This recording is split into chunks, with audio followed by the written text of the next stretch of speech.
two good-looking people to be either apart from the rest of us. This is what you're waiting for. People ready to ride. Give me a break. You can't say the color black without walking on eggshells.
I say hold up, cock my glizzy, bang bang.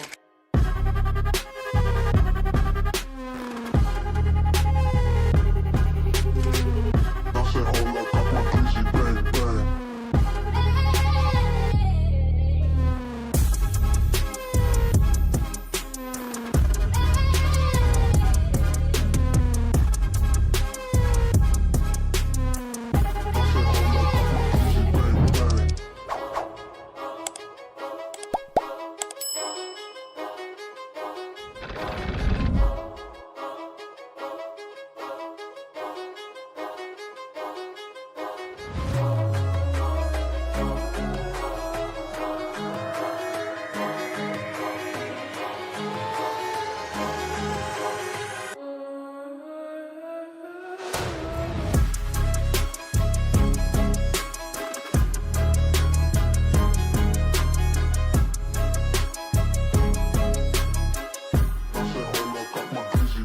bang.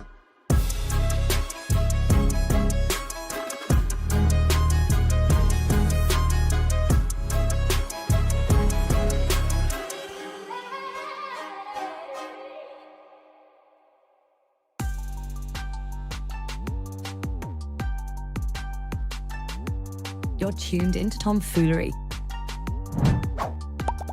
Make sure to hit the thumbs up button and subscribe.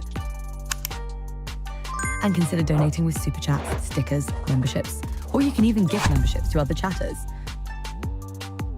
Or use the tips link in the description to write a message for TTS that will be read on stream. Hit the like button, or you ain't black. And that's a fact. Jack. Enjoy the show.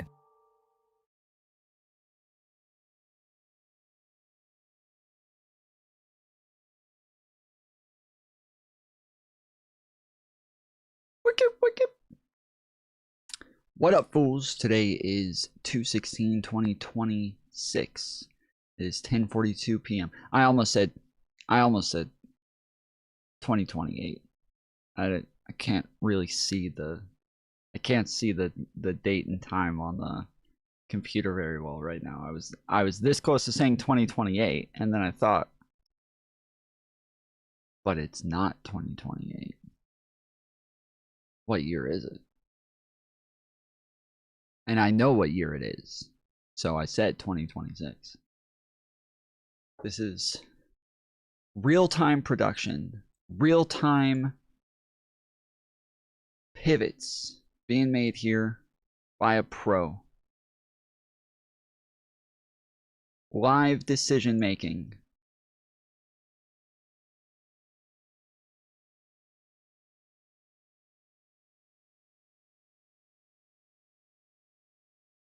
Has your migraine gone? No. No, it is not. No, my head's killing me. But we got some stuff to get into.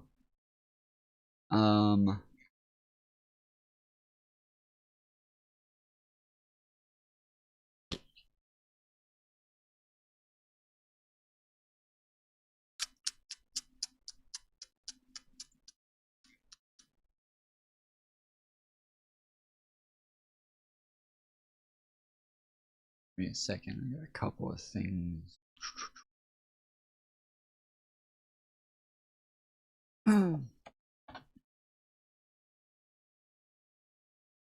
Did you guys see this? So there's this guy that we watch that does impressions all the time. Well, he does do impressions all the time, but we watch him do those impressions all the time. And talked to Luke Beasley recently as Tucker Carlson, I think. Topic of gay, you interviewed Milo Yiannopoulos, who coins himself gay, ex-gay. He was gay, but he said not anymore. And a few interesting ideas were discussed about being gay in general. What did you learn from that interview, Tucker? Well, I mean, gay doesn't even exist, actually. And by the way, I just want to say that Milo is the most like sane individual I've ever met, and I mean, I really do. I mean, you can really feel it when he talks. He's like special, in many ways, actually. And so what I learned from Milo is that gay doesn't really exist. And I know people are going to say, like, he's a homophobe. He hates gays. He's bad. It's like, what? But no, sorry. I just don't believe in pseudoscience. I'm not going to apologize for that. I'm not going to shut up about it either. But I did learn as well. So at the same time, like, gay doesn't exist. We know that. That's scientific. A lot of experts say it is, and I feel it. I just have a feeling about it. But also, I realized that when I went to England, I said to Piers Morgan when I was interviewed by him, I said, why is your whole country full of f***s? So on one hand, gay doesn't exist.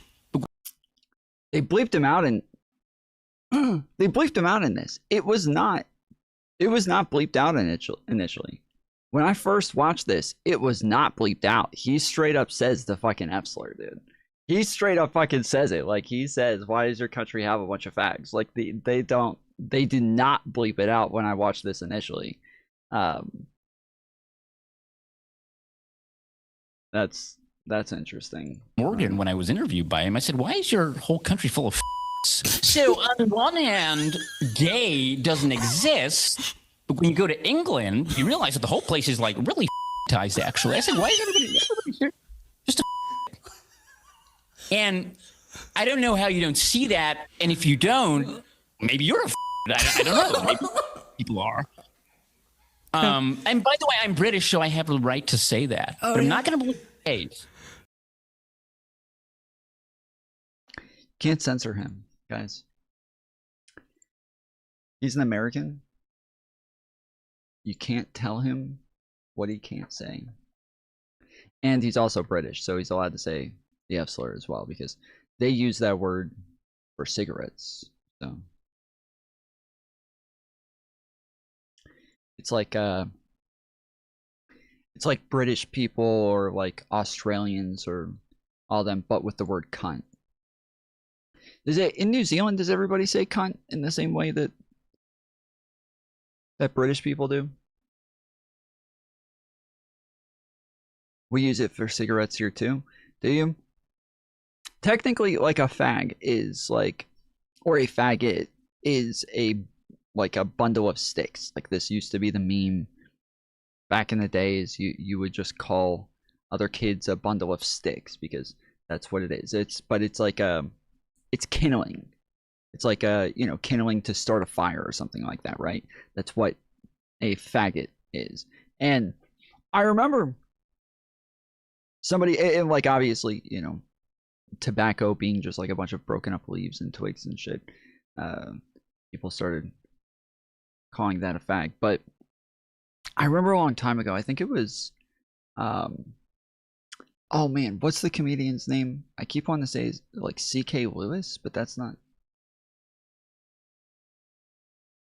Louis C.K. Literally, I flipped it around. Okay. Louis C.K. A while ago, Louis C.K. had a show where he, like, at points of the show, they would all sit around and like have serious conversations. And one guy went on to the show and they do their round table thing, and they're sitting there talking about like slurs and why they're offensive, whether or not people should use them, blah blah blah. It's a bunch of comedians sitting there talking about it. And one of the guys says that the term faggot actually came from the like Salem witch trials sort of thing. Back in the day, they used to burn witches and anybody who was bad, and like anti-Christian or whatever. Just the Christians, like they burnt people at the stake, and that they also would burn gay people. But gay people, they would just tie them up and burn them. Like they would just tie them up and just lay them down on the ground and burn them. Whereas like witches had to be like restrained and everything, because when you burn a witch, they can like do some fucking witchcraft to like throw the flames around and everything. So because there were some times where they would have like a witch being burnt at the stake, like, all restrained and everything, but then a number of like gay people tied up around the bottom, that the gay people were like kindling. The gay people were pretty much kindling for burning the witch. And that this turned into people calling them fags, to say that like you're just kindling, you're just a bundle of sticks for us to burn witches. And for a long time I was like, wow, that actually makes a lot of sense. Like that's interesting, and I didn't know that. It turns out it's totally untrue. Like it's completely untrue. It's not true whatsoever. But the guy just gave this like whole explanation for this that made me like, I think I was like 16, 17 at the time that I heard it. I was like, wow, that's crazy. That's fucking crazy. That's a really good explanation. That makes sense. How we got that word. How we went from a bundle of sticks to gay people for the same word. Like that, like why we would call cigarettes this, but also gay people. That makes sense. And that makes sense why it's so offensive. That makes sense why it's so such an offensive term. But yeah, no, not true.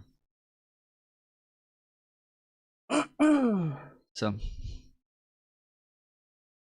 Thomas So making this up? No, I am not making this up. That is what they said.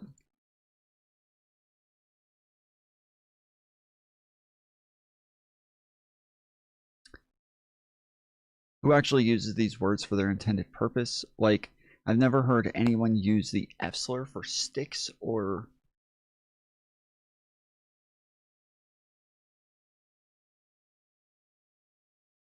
bitch that way for a female dog. Oh, I have heard bitch used that way for a female dog.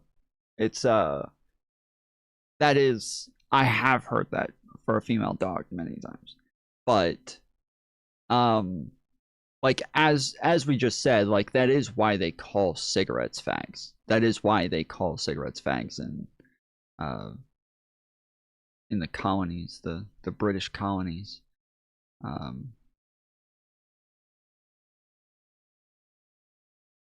In the colonialized countries.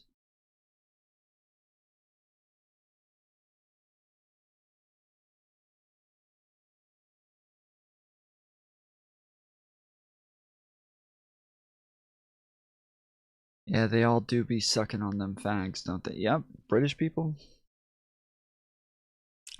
Always putting fags in their mouths. They're well known for it.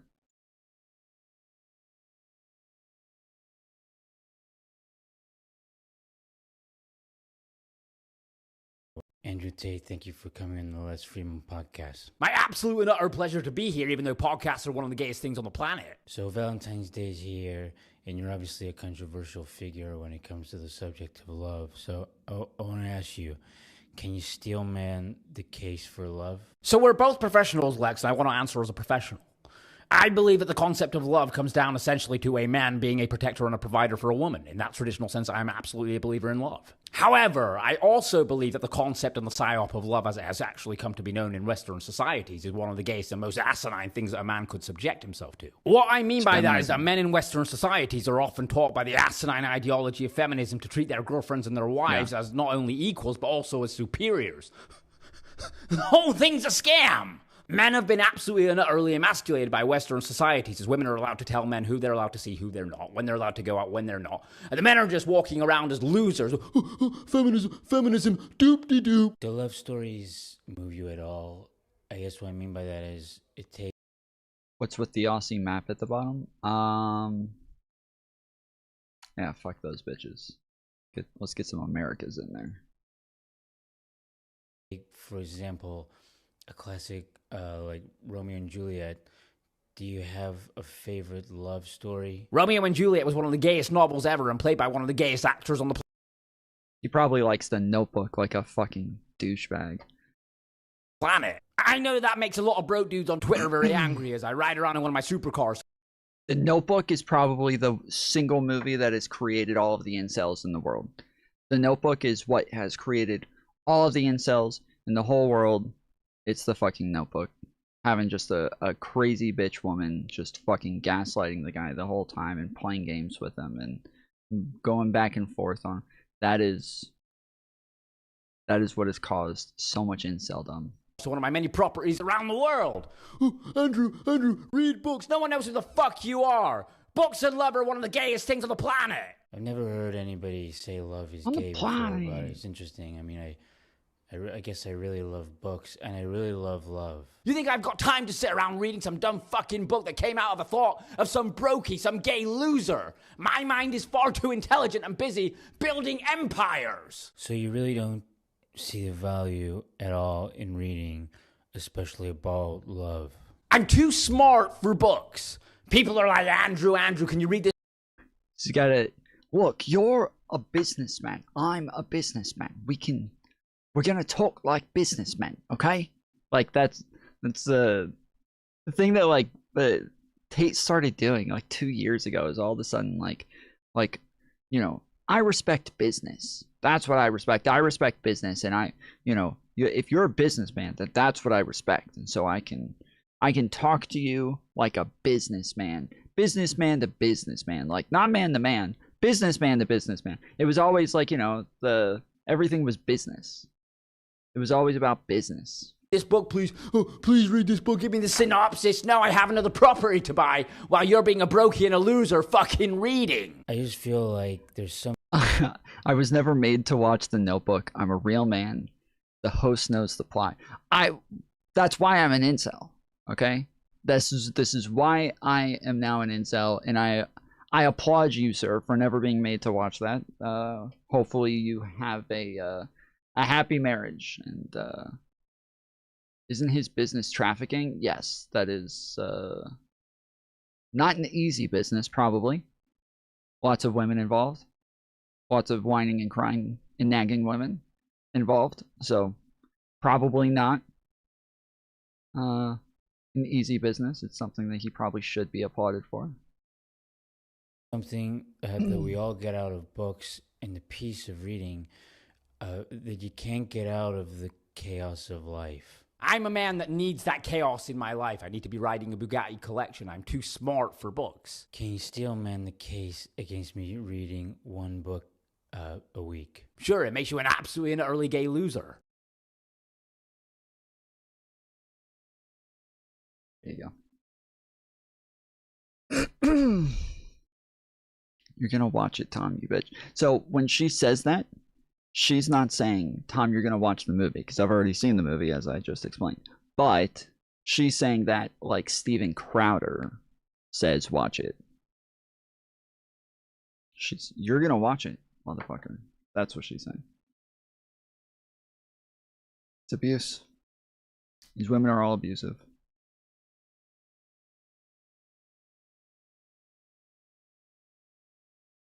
Donald Trump said that anybody still concerned about the Epstein list or interested in it is fake news, and I agree 100%. This is Yeah, your abuse is sick, Mantis.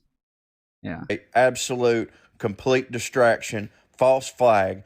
They want to keep talking about Jeffrey Epstein and all the underage girls and stuff because they're trying to distract you from the fact that there is and has been a global pedophile cabal.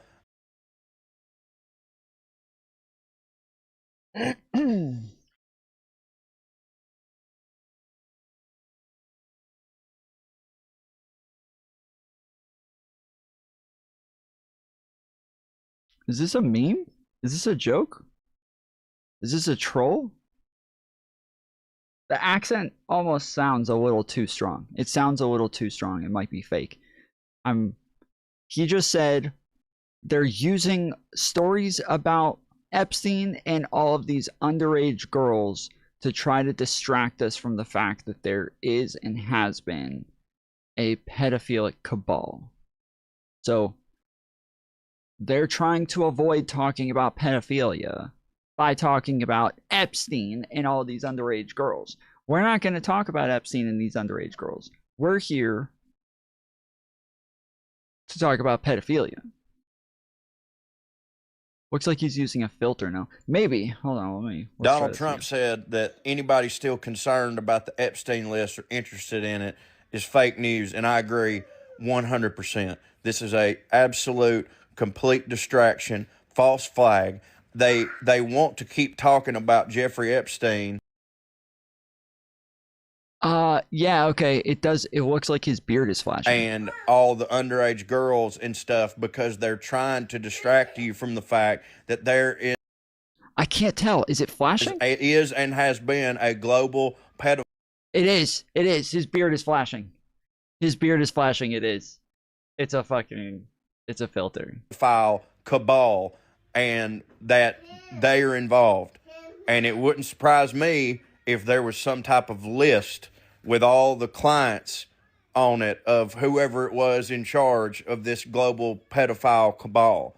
But whoever it is, they are using whatever this Epstein thing is to cover up for that, because none of them want to get into trouble. Okay?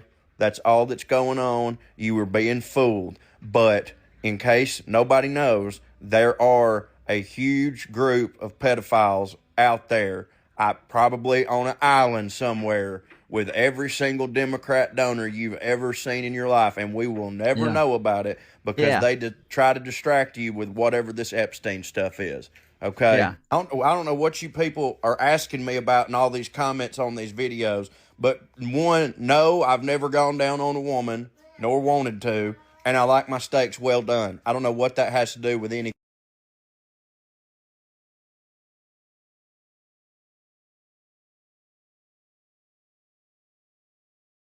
Because he likes meat.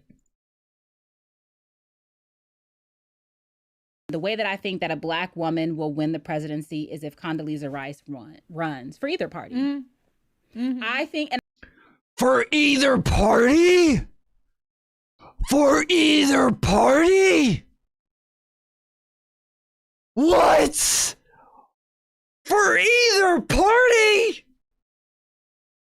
Holy shit, dude. These people are so broken, bro. These people are so broken. They're so broken. Who hurt you? Who hurt you? Who did this to you? Show us on the doll where Kamala Harris touched you. Where the DNC touched you. What the fuck?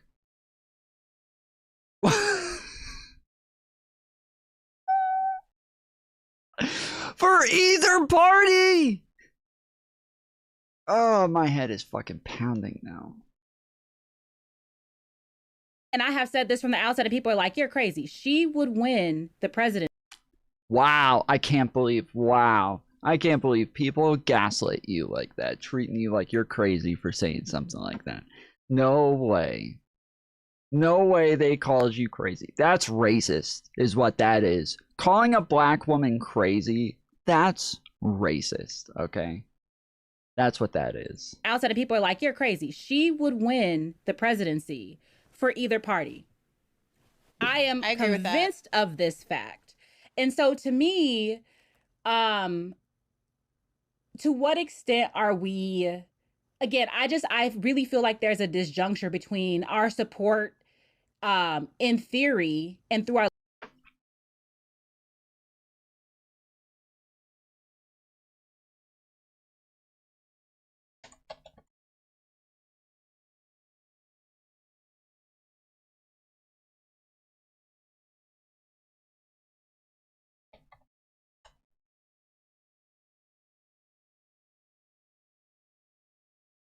Disjuncture.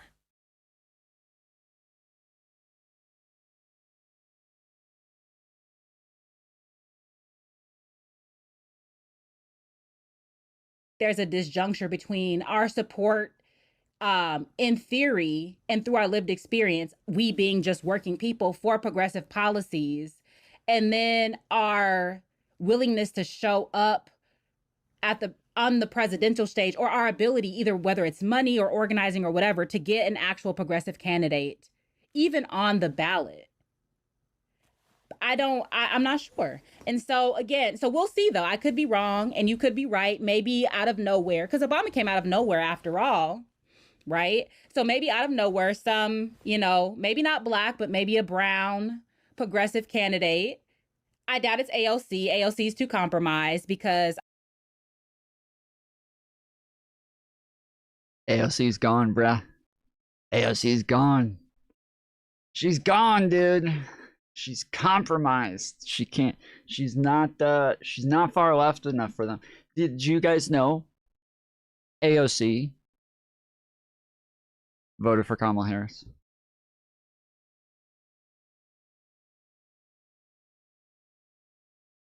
Yeah. And endorsed her.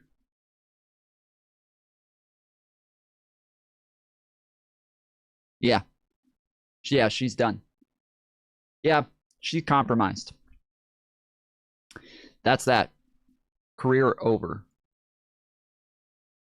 Career over. Adios, amigos, AOC. I think there's ways that the whatever leftist support she has dwindled tremendously. So it can't be. Yeah, but it doesn't matter anymore. But it seems to me that Ilhan would be more successful than her, because there's goodwill around her. Ilhan wasn't born in the States, right? She's not eligible. No, she's not eligible. I'm just saying, like, in terms of all of those people, I think she would have a better chance than I like Ilhan more, to be clear. Wow, Brianna Joy Gray is actually the one making sense here. Holy shit. Yeah, no, Ilhan is not well liked by Democrats, by liberals. Ilhan is not, she is not well liked by liberals. AOC used to really not be well liked. AOC used to be very unpopular with Democrats. She's come up. She's done really well. She's really become more pragmatic and done a good job at changing the way that she talks about things and the way that she deals with stuff. And I've been really proud of AOC, watching her turn things around. But Ilhan, not so much. And it's crazy that, like, this is always the progressive thought process, is that everybody agrees with them. The socialists, they all think everybody agrees with them. Everybody's on their side. Everybody agrees with their politics. Everybody loves their politicians. Everybody loved Bernie Sanders. He got cheated out of the election. The election was stolen from him. Everybody wants Medicare for all. Everybody wants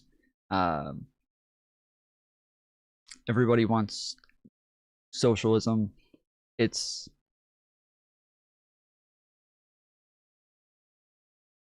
They think everybody wants their shit, so. And they think that everybody else would agree that AOC is too compromised, right? They think that AOC, Democrats all agree AOC's compromised and nobody's going to vote for AOC. This is the problem, and this is over and over every single time, is that the leftists, they will act like they did not change the election by refusing to vote for Kamala Harris. All the leftists keep saying, oh, well, we didn't change the election. We didn't affect the election. We didn't make it to where Kamala Harris lost. But then they think that everybody is far left enough to not vote for AOC because AOC is too far right. And they think that, yes, they can just, that they do have the power to change the election, that they are capable of changing everything, while also believing that Condoleezza Rice would win as a Democrat.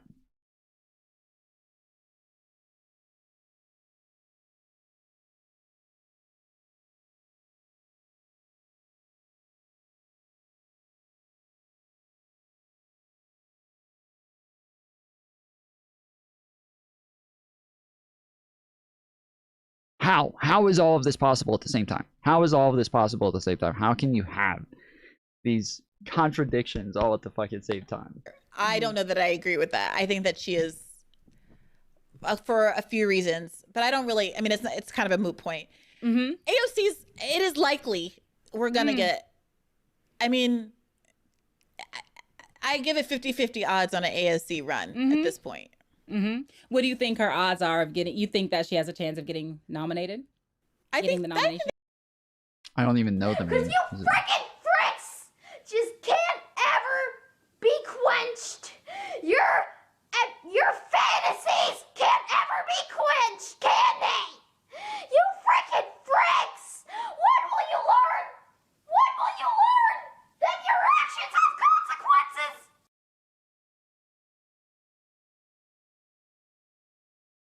You freaking fricks. Is that where you get that from, Mantis? I've never seen that video before. I've never seen that video before. Is that where you get that from? You freaking fricks. You say that all the time. You freaking fricks.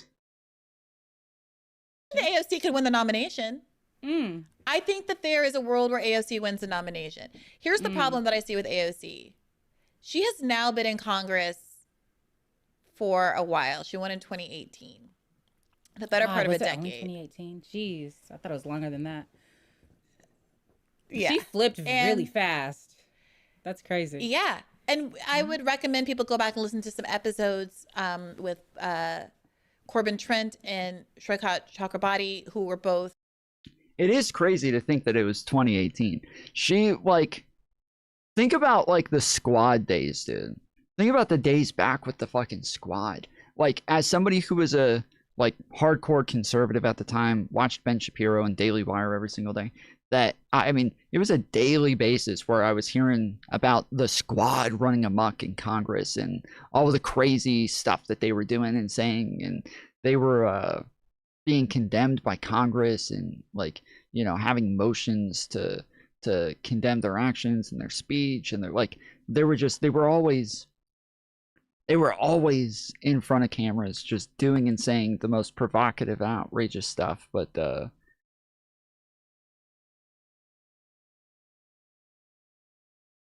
yeah, they learned fairly quickly. They switched it up fairly quick. And AOC was condemned by leftists, like, back in, like, I think it was like 20, I want to say 2020, I want to say, is when they started saying, yeah, she's not one of us anymore. She's not one of us anymore. She's betrayed us. She's, this is when they all started pushing for the Israel stuff. No. It was actually, like, before any of the Israel stuff. This was, what was the vote thing? Where they were all, like, wanting to primary everybody. What was the thing that the leftists were pushing? It had a name for it. It is a requirement that the Dem nominee has to be a minority woman now. Is it a no. I mean, our last presidential, our last win was Joe Biden, but from even what I've heard from a bunch of people, like, there's tons of people who are literally saying we need, like, just the most bland, old, gray-haired white man to run, just a moderate white man to run, and just get that fucking W. Burn your bus, stop the steal. No, wait, really? Nobody remembers? No, there's not a single person in any of the chats that knows what I'm talking about. It was like a whole thing with, like, Glenn Greenwald, and it was a big fight with you know, Sam Cedar and Brianna Joy Gray, Kyle Kowinski, Crystal Ball, like, all of these people were all fighting, all of the leftists were all fighting each other over this stuff, and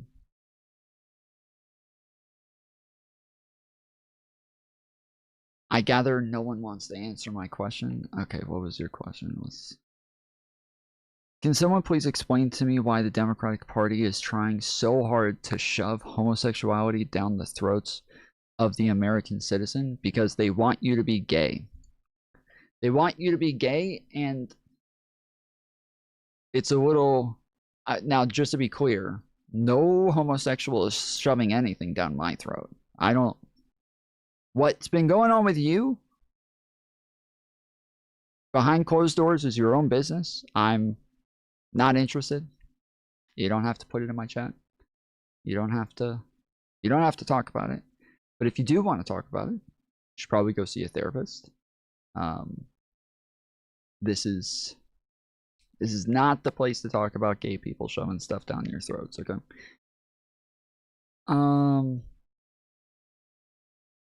Seems like they don't like a candidate that gets too popular. Leftists, yeah. Yes, they don't like candidates that actually work within the system. They feel like anybody who actually works within the system has betrayed them. And so on her campaign, and then very quickly transitioned off her team after she was in Congress. Shrikon in particular, when he was last on, you know, tastefully and discreetly, but read between the lines, you know, alluded to pressures she was under that changed her approach and the kind of crackdown that came down from on high when she opened her stint in Congress with the sit-in at Nancy Pelosi's office. And the departure of her original team, now I'm saying this is my editorialization, not things that they said, seems to have reflected a difference in values and goals that were incompatible at that juncture.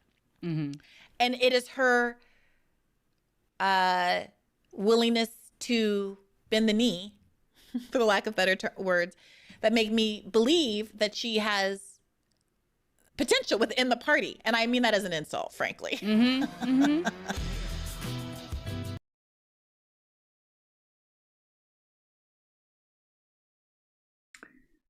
I love at least they call themselves bad faith. I love at least they call themselves bad faith, because this is just the most bad faith fucking criticisms of all time. It's so stupid. It's so fucking stupid. These people are brain dead. They really are. These people are fucking brain dead, bro.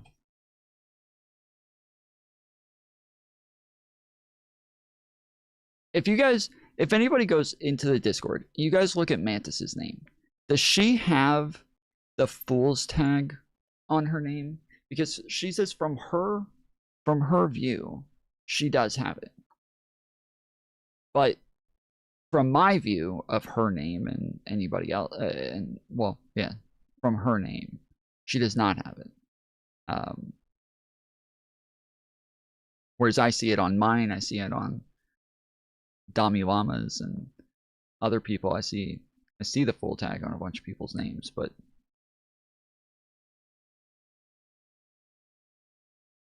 she sees it on hers. I don't see it on hers. I don't know if I'm broken or she's broken. I am 100%, to clarify, I am 100% absolutely, in fact, an illegal human being in every other country that I do not have citizenship in. Hope this helps. That is not 100% a fact. That is not 100% a fact. That is fucking stupid. That is so fucking stupid. These people are brain dead, bro. That is not 100% a fact. All these people who are always so concerned about these things and like always talking about like who's an illegal, who's not an illegal and crap like that, they have no idea how any of this shit works. Like they think there's a dichotomy where it's just either you're a citizen or you're an illegal. That's it. There's nothing else there. There's nothing else there. There's just citizens and illegals. That's all.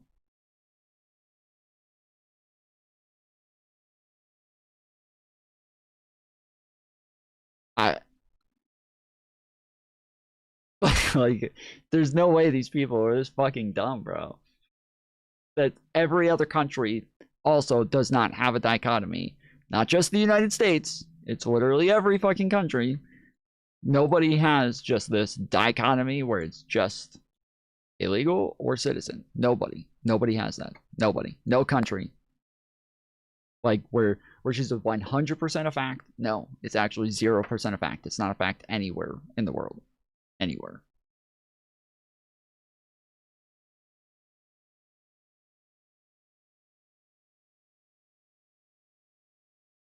The one and only, the divinely appointed one, the divinely...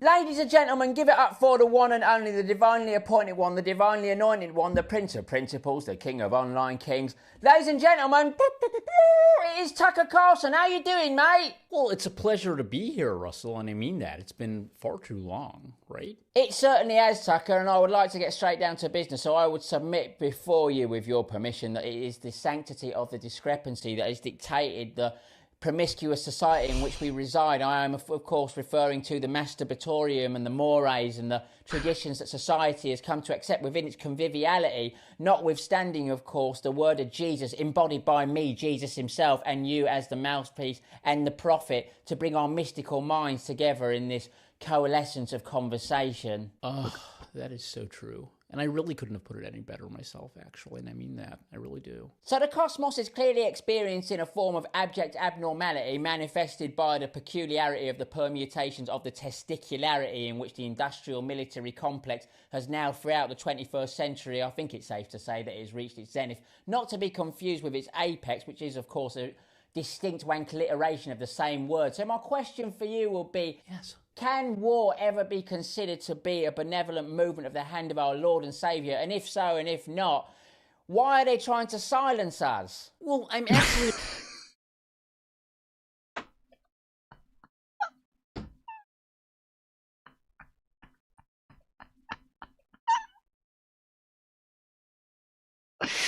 That was just totally out of fucking nowhere. Just like so many words, so much prefacing, and then just why are they trying to silence us? Just that had nothing to do with any of the preface or any of the anything that came before. Just why are they trying to silence us? So fucking true, really bro. Pleased that you asked that, because I've never heard anybody ever ask with such clarity and such a sincere faith in Jesus, and I mean that. Bless you, Tucker Carlson, for your kind words, and within that spirit I now appeal to my personal Lord and Saviour. Lord Christ, please do shield Tucker Carlson within the comfort of your bosom away from any further or subsequent doggy-style demonic attacks. Amen. Amen.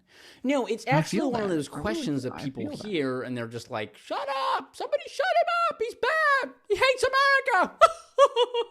But no, I don't actually. I love America. That's why I say war's bad. It's just wrong, period. I don't care who you are. I don't care what government you are, unless you're not a government of the United States, and it's up for debate, right? Yes. I'm not going to apologize for that because that's America. Yes, unless you're the fucking U.S., dude. Then, you know. Or an ally of the U.S., then, yeah. Then it's totally different. America first. I'm not going to apologize for that because I love my country. Sorry, not going to do it. But I do believe that within the wisdomization that you have just espoused, I believe in fear that you render yourself vulnerable and naked to the possibility of beration, relegation, to the self-neglectation that can, of course, be used as a weaponization by your opponents who seek to accusate you of political impregnation and, of course, asphyxiation. Lord Jesus Christ, do save me from entering once again into a state of hyperventilation and bless me with your spiritual and holy rejuvenation and resuscitation, Lord. Well, again, all the amens I can possibly muster, but what I think you're trying to say, I'm going to try and summarize, tell me if I'm wrong, is that you're not going to shut up no matter how much they scream at you. You love Maduro! You love Poland! You're not going to shut up because you love this country and you love your country, actually. That's just a fact. That's just a fact. That's so good, dude. That is fucking great. Like his impressions are just, they're too fucking spot on, bro. They are too spot on. All right, here we go, ladies and gentlemen. Here we go. Hasan Piker with the hot take here. Everyone's been waiting for this. Everybody wants to know, what does Hasan think of the Burnt Peanut? Okay, Burnt Peanut, biggest video game streamer in the world right now. He's killing it on a daily basis playing Arc Raiders. everybody's watching him. Everybody who doesn't even watch video game streamers, everybody who doesn't watch streaming, they're still watching the Burnt Peanut. He has become an American sensation overnight, just with the fucking quickness, a household name. And we all need to know, what does Hasan think about the Burnt Peanut? You know, the man who paved the way for somebody like the Burnt Peanut to exist. I just know you're fucking with me. All right, pal. Even if you did have internet, Bro, this is the number one streamer of Israel. Israel's finest. I saw one of his fucking takes. I saw one of his takes about like America #1, and it was awesome. we've got homeless people on the streets of LA living in tents with a newer iPhone than your president. USA, USA, back to back with what you mean. It's fucking awesome. Hell yeah, baby. Is he that autistic? Is Hasan actually that autistic? Does he think he thinks that he's being serious there? He thinks he's being serious, that he's super excited that there's a bunch of homeless people in the streets.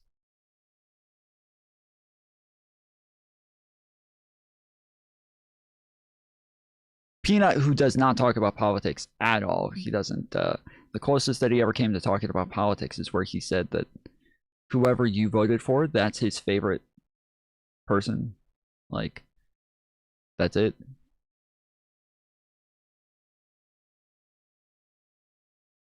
There's no way that he thinks that he's being serious there. Like, obviously he's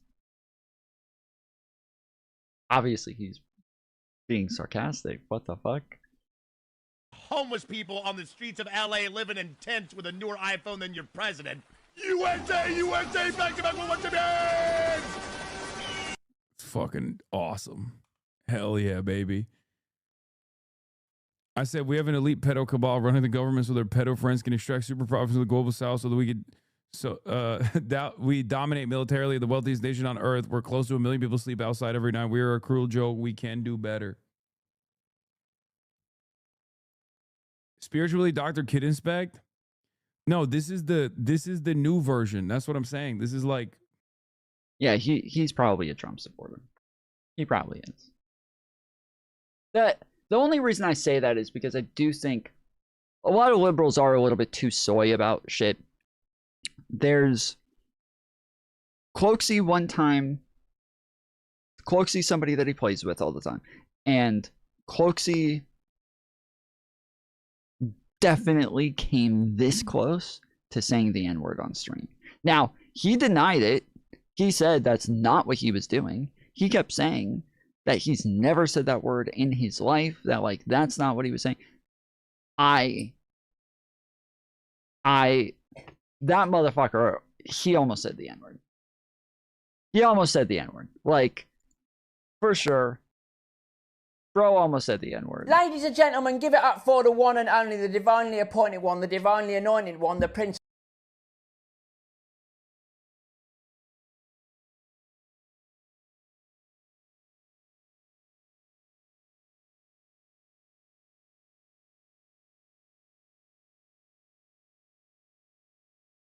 Then he shut the fuck up. How about you shut up, you sissy boy?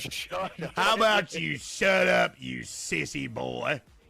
You sissy liberal. I'm just kidding. I think Cloaksy actually is a liberal. I'm just kidding. Please don't fuck me. Hasan dirty reaction. I'm just kidding. I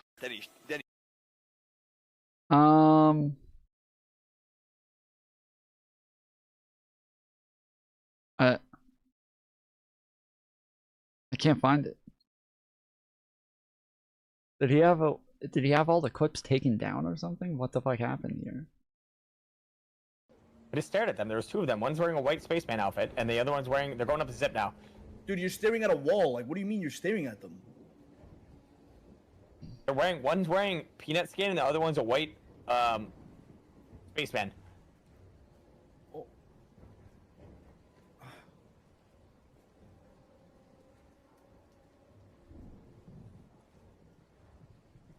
cheating racist.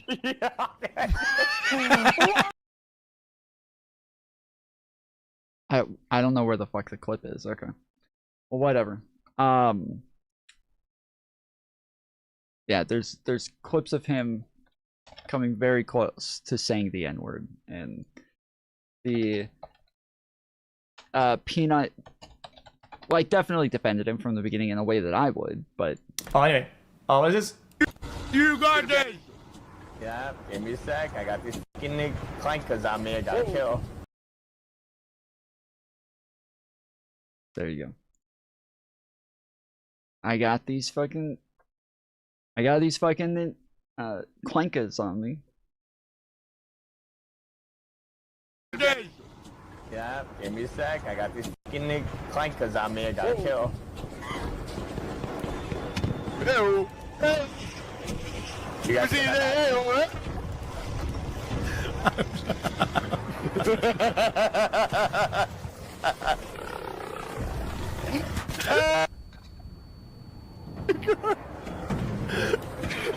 Hold up, hold up. May I remind you, folks, it is Thursday. You got this. Yeah. So yeah.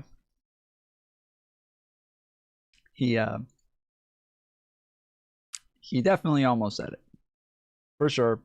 Almost said it, and you got this. Yeah, give me a sec. I got these fucking clankers on me. I gotta kill. Isn't it clankers? Yeah, give me a sec. I got these fucking clankers on me. I gotta kill. Ew. You guys see that? Ew. So yeah, that's he defended Cloaksy, and like when like a bunch of people were freaking out about it all over Twitter, and Peanut just kept saying just like fuck those losers, like they're all a bunch of soy losers, fuck them, they'll get over it in a couple of days, who cares? And I mean, I feel like that's the way that like most of us in this sphere would probably react as well. Just like fuck them, dude, they'll get over it, move on. But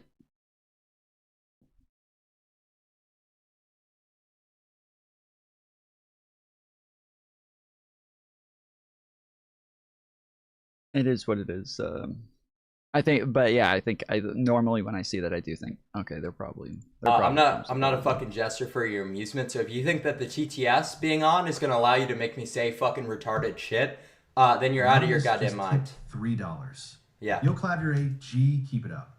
Thanks, nigga. Appreciate it. So. Okay.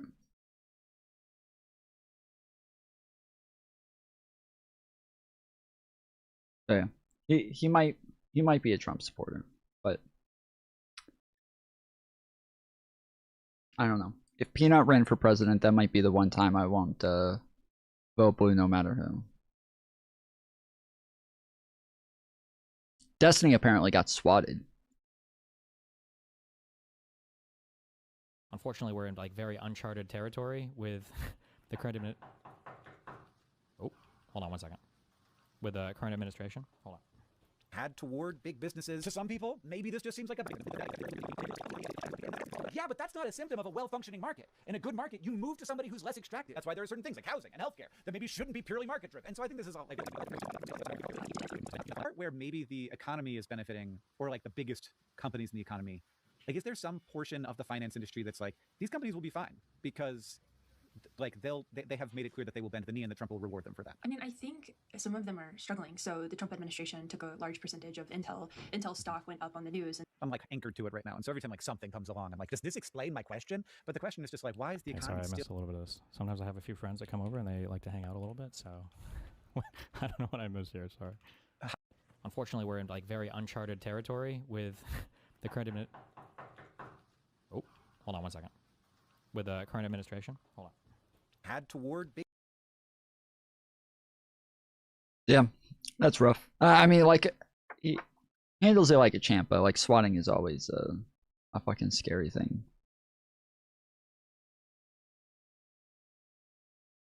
About pistols. Look at that. It's very simple. We're going to talk about pistols. Look at that. It's very simple. It's a pistol. Everybody knows what a pistol is, and that's a pistol. Click. Look at this. This isn't a pistol. This is an AOW. I see that it kind of looks like a pistol, but it's clearly not a pistol. Click. Who made this PowerPoint? That's a pistol. Also a pistol. Apparently, don't need a tax stamp for that one. Click. All right. Let's go back. Click. Okay, so this one's a pistol. Next. Click. This one's a rifle, apparently. This is a rifle. Oh, because it has a stock. It's got a shoulder thing in the back there, so this one's a rifle. Let's just move on. Next. So simple. All right, so here we got a rifle. As you can see, everything's in there. It's a 14 and a half inch barrel that's been pinned to 16. Got a nice banana clip. Perfect rifle. Click. Well, this looks like the same. What's different here? All right, this is an SBR. This is illegal. You'll go straight to jail for this one. Pay your $200 tax stamp or go straight to jail. Hold on, we're gonna go back again and see the difference between this one and the previous one. Click.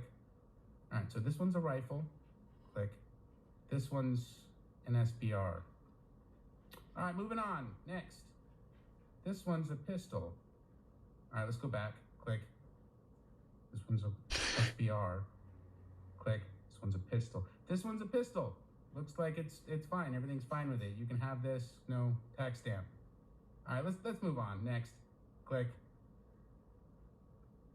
This one is an AOW. Yep, this was an AOW. Straight to jail on this one. Click. Well, this looks this. All right, let's go back. Click. All right, It's literally the same exact in thing. red. You go to jail for it. Next. This one is not an AOW. Oh, the grips are different. See, the grip's a little bit different. That makes a big difference, apparently. 10 years in prison for that little grip thing there. Next. All right, so here we got a...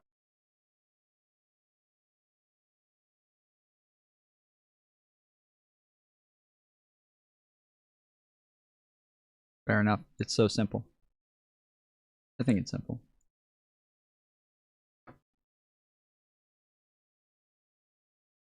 Just showing this from the Hill right now. This is a measure to condemn socialism. The vote is still being tabulated, but of note, the 4 leading Democrats in the House voted with Republicans to condemn socialism, yet 96 Democrats voted no.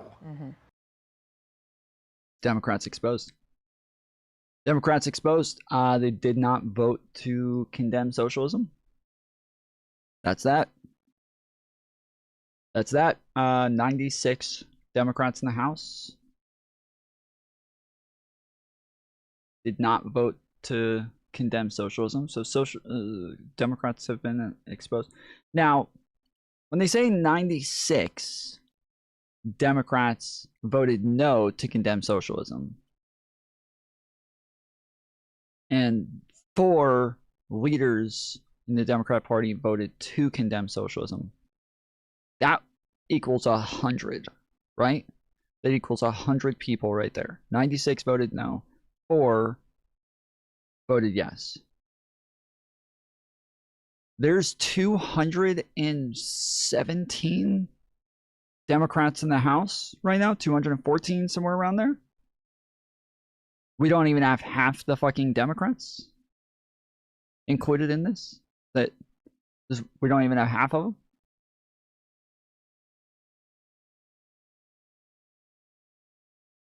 We're only going to mention that 4 leaders voted yes, not that. Let's go back to this. Democrats 85 yay, 96 nay. There you go. Okay. All right. So there you go. All right. That's making a bit more sense there. Still, not all the votes. Looks like it's still coming in, but I even the idea of like condemning socialism, like it depends on what context you're condemning socialism in. If you're just condemning like the idea of socialism, yeah, I'd probably vote nay on that as well. That's fucking stupid. Like, who gives a fuck? Get over it. If you're condemning the idea of implementing socialism, yes, of course. Like, you would have to have a full-on revolution in order for that to be the case. We would obviously need to condemn anything of that sort. We're condemning, like, you know, Marxist Leninism. So yeah, of course. Maoism, like, if we're condemning like this specific type of socialism in Cuba, if we're like whatever, what is it? Like, what are we doing? Is it, yes, well, that's what I'm saying. Is it just a virtue signal? Is that it? We're just virtue signaling? Like, that's it? Yeah, I'm probably voting no. Probably voting nay on that one. But 195 Republicans vote yay. 85 Democrats vote yay.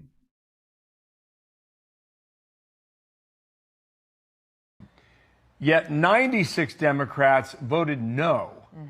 So those are the Democrats that voted with Republicans, Jeffries and Catherine Clark. So fucking dishonest, dude. It's literally right there. 85 Democrats vote yay. And they just said four Democrats voted yay. What fucking weaselly little liars, bro. Pete Aguilar and Ted Lieu. So that vote is in, and the big meeting happens in a couple hours. White House with the Democratic Socialists out of New York meeting with President Trump today. Just showing this from the Hill right now.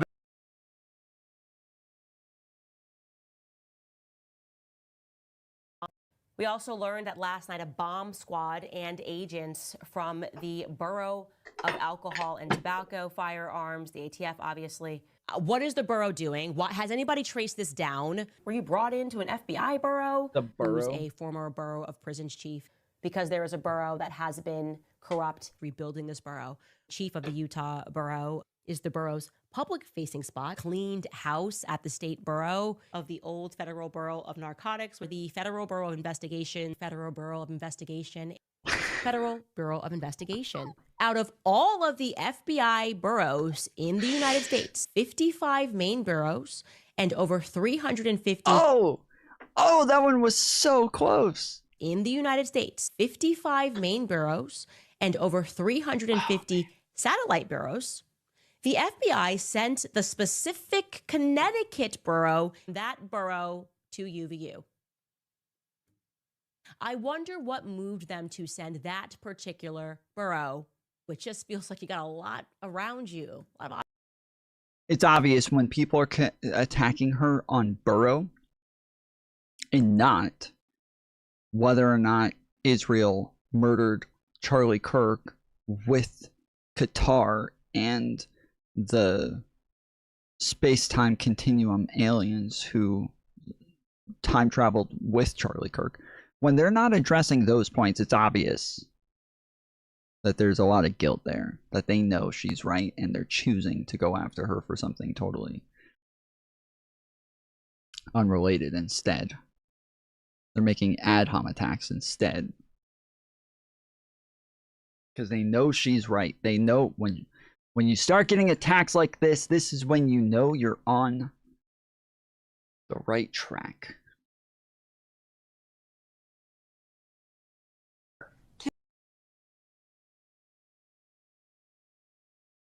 They gave no care to horrors and evil and the things that Jeffrey Epstein was doing, even to the point, like I read this morning that Dr. Oz invited Epstein to some Valentine's Day party he and his wife were having in 2016. This is Dr. Oz that's currently serving in the Trump administration over Medicare. So another Trump administration official who was close to Jeffrey Epstein and lied about it. Another one. One more.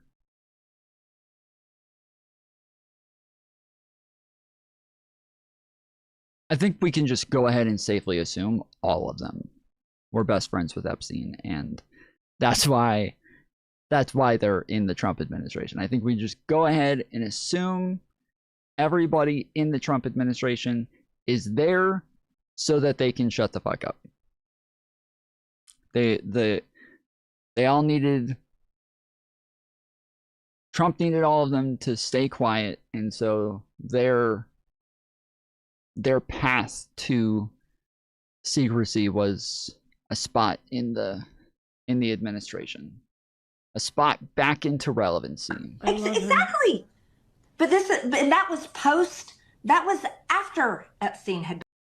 Wasn't she friends with Dr. Oz? Wait, wasn't she friends with Dr. Oz? Wasn't she on his show all the time? What's her name again?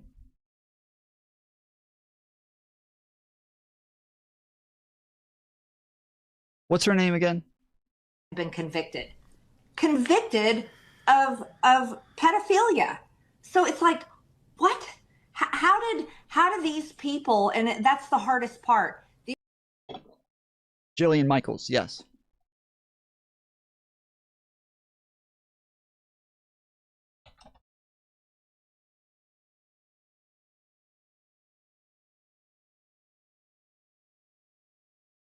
Yeah. There they are. There they are. There they are.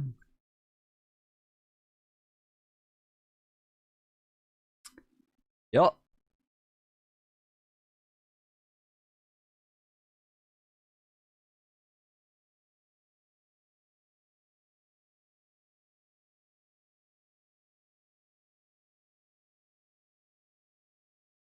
These are people that we may love, people that we have cheered for, people that I know I supported. And it's both sides of the aisle. Everybody has got to come to the horrible, nasty truth in our faces that they have all come together, and it was about making money. It was about influence. It was about power, and it is being part of the ruling world elite. Bro, she is fucking demoralized over here. Holy shit. Yeah, she is fucked up over here, dude. Power, and it is being part of the ruling world elites that have affected all of our lives. And if we as a country cannot swallow that down and hold our government accountable, Jillian, it's beyond. I think it's gone already, but it is past gone. If we cannot do that, seriously, if we can't say this, no, we've had it with every single one of you. Yes, get the out of here. Like, what are we?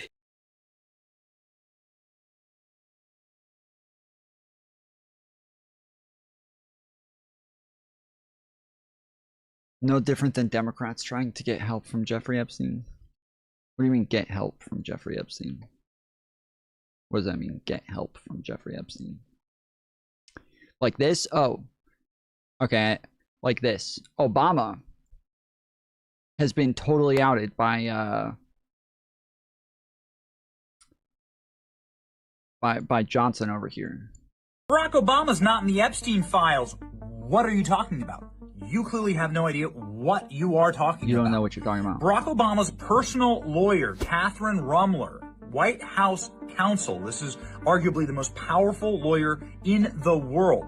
She served the entire time Barack Obama was president. She was splitting her time with Jeffrey Epstein. They shared a lawyer. Catherine Rumler here has emailed Jeffrey Epstein 12,000 times. In fact, she was the person who emailed Jeffrey Epstein the most. And what did she email Jeffrey Epstein? Tee-hee-hee, thanks for all the gifts, Jeffrey, calling him my wonderful Jeffrey, Uncle Jeffrey. Dinner dates, travel, trips, her passport. She was made with Jeffrey Epstein. She got set up in the Rothschilds Bank and then Goldman Sachs.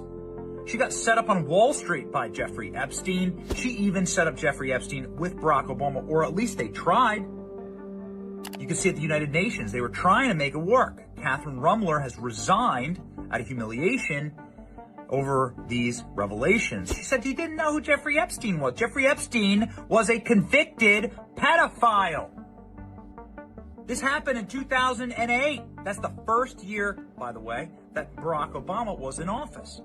2009, Jeffrey Epstein gets out of jail, and then he immediately becomes best friends with Catherine Rummler, Barack Obama's lawyer.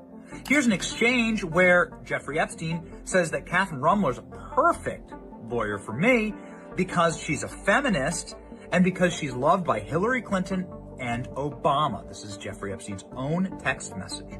Hillary Clinton, that's a little weird. Let's see, isn't she like the spirit cooking John Podesta, creepy, connected to all of this? Yeah, it's that dark. Just a reminder that these... Wow. I didn't realize it was that dark. Oh. Hillary Clinton has connections to John Podesta? Oh, man. And Barack Obama is in the Epstein files because somebody sent an email with Obama's name in it? Oh, man.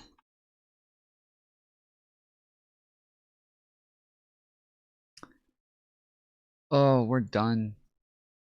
Oh, this is Bill Clinton all over again, dude. My fucking heroes are all going down. Oh, man.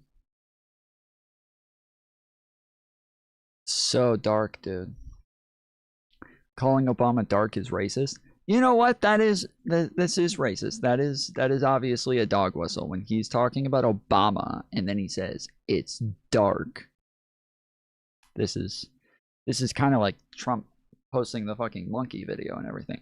That is racist.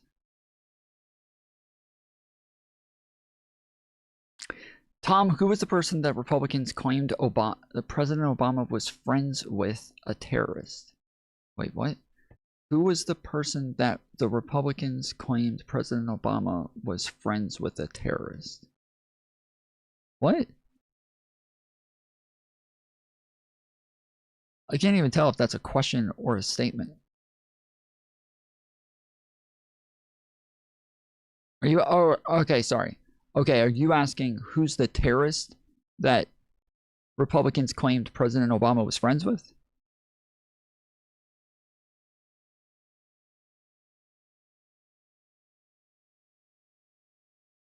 Michelle Obama.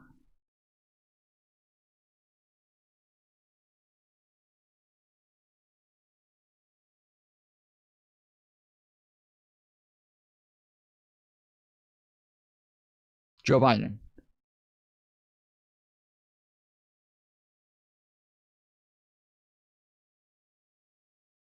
Big Mike.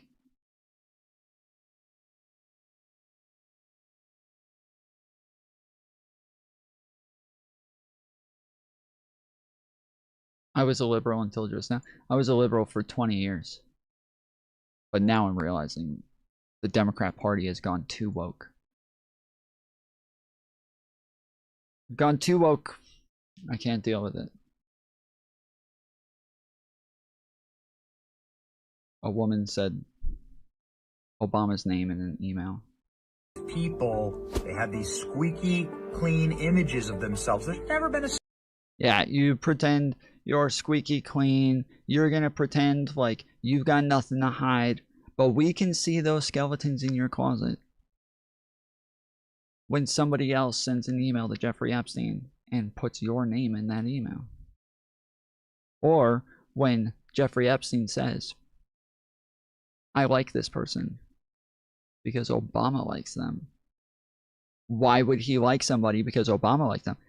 Why would a pedophile share interests with Barack Obama? Maybe because Barack Obama's a pedophile? Maybe, obviously. There's no other way to connect those dots. This is obvious. This is in your face. And to keep acting like Barack Obama is not in the Epstein files when he just went over the fact that he's not in the Epstein files. It's just you coping. Scandal with Barack Obama. No, man. Barack Obama was in on it. It's not just Catherine Rummler that was sharing with Jeffrey Epstein, his Treasury Secretary. All Americans are pedophiles?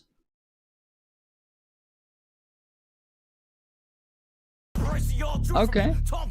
Zed King All tipped $5. Benny left out that Ms. Rumler was emailing Epstein where they were discussing an allegation against Trump. I guess Benny sucks. Johnson's doesn't know the context. Lol. I can get on board with that. All Americans are pedophiles. Obama's not special. It's both sides. Both sides, guys. Bill Clinton is back, baby. Bill Clinton is back. Yes. This is Bill Clinton actually being a patriot by being a pedophile, right? This is actually patriotic. This is good news. All Americans are pedophiles. This is fucking the American dream to be a pedophile. Clinton's third term. Clinton's fucking third term. Clinton 2028. Let's go, dude. Let's go. We are so back, baby. We are so back. Thank you. Thank you, SMC, for that. That is... I didn't even think about it that way. Z-King! Z-King! Z-King! With the motherfucking tip! Motherfucking dono! Z-King! Z-King! Z-King! So, the lawyer was messaging Epstein in those emails about Donald Trump. They were talking about allegations against Trump. And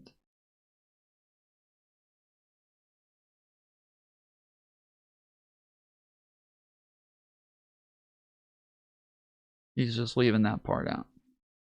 Well, you know what? I bet Trump's not even a pedophile. So.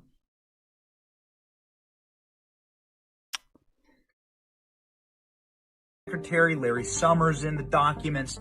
You can see it all laid out. The entire Obama administration, this was like Jeffrey Epstein's heyday.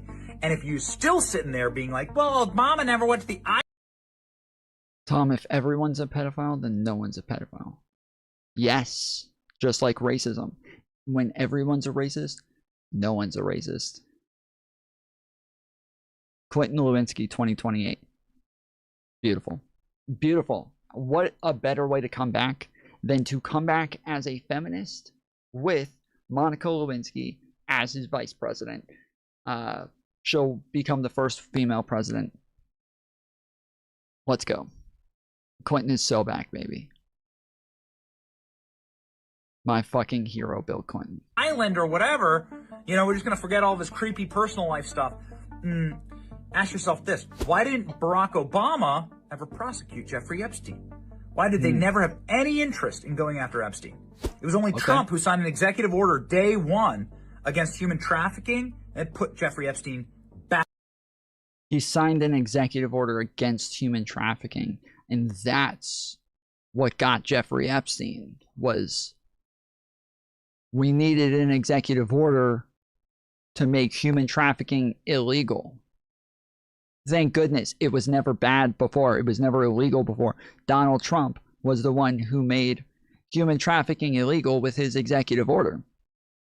And then that's when Jeffrey Epstein, but then he also, the guy who got Jeffrey Epstein off in 2008, worked under Obama as a state, a federal prosecutor in Florida. And he was the one under Obama who gave Jeffrey Epstein that sweetheart deal. Okay? And then Donald Trump hired him in 2016 as a high-level executive in his administration. So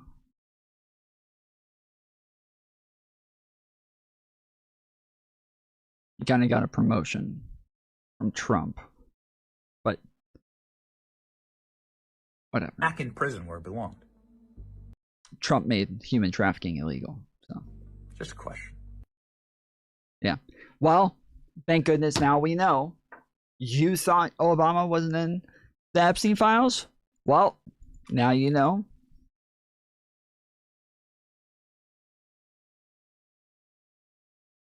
Now you know. I'm an island boy, just trying to make it. I'm an island boy. I'm an island boy.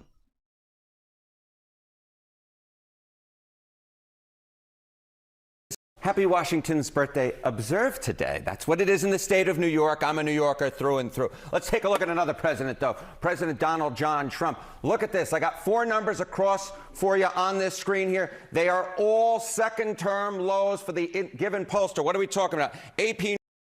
Fake news. Donald Trump's approval ratings at an all-time high. The most approved president of all time.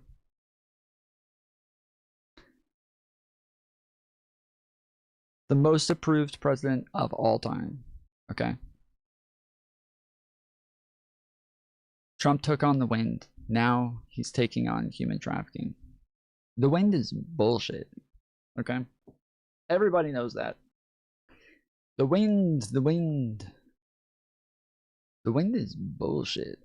New York, 26 points below water. NBC, 22 points below water. Yahoo, YouGov, 20 points below water. Quinnipiac, 19 points below water. So we're ranging from negative 19 points all the way to negative 26 points. You know, Kate, there's this question that folks keep asking, you know, where is the floor for Donald Trump? And I'm not sure there is a floor, because if there is one, Donald Trump, at least in term number 2, has just fallen through it to another. Yeah, if zero's not the floor, I don't know what is. When you end up at negative 20, like, come on. When 0, you're not even, I don't even know how that's possible for you to have approval ratings. Like, normally you would think if 0%, if nobody approves of you, that's 0. Trump's approval ratings are so low that he's negative 20%. Think about that.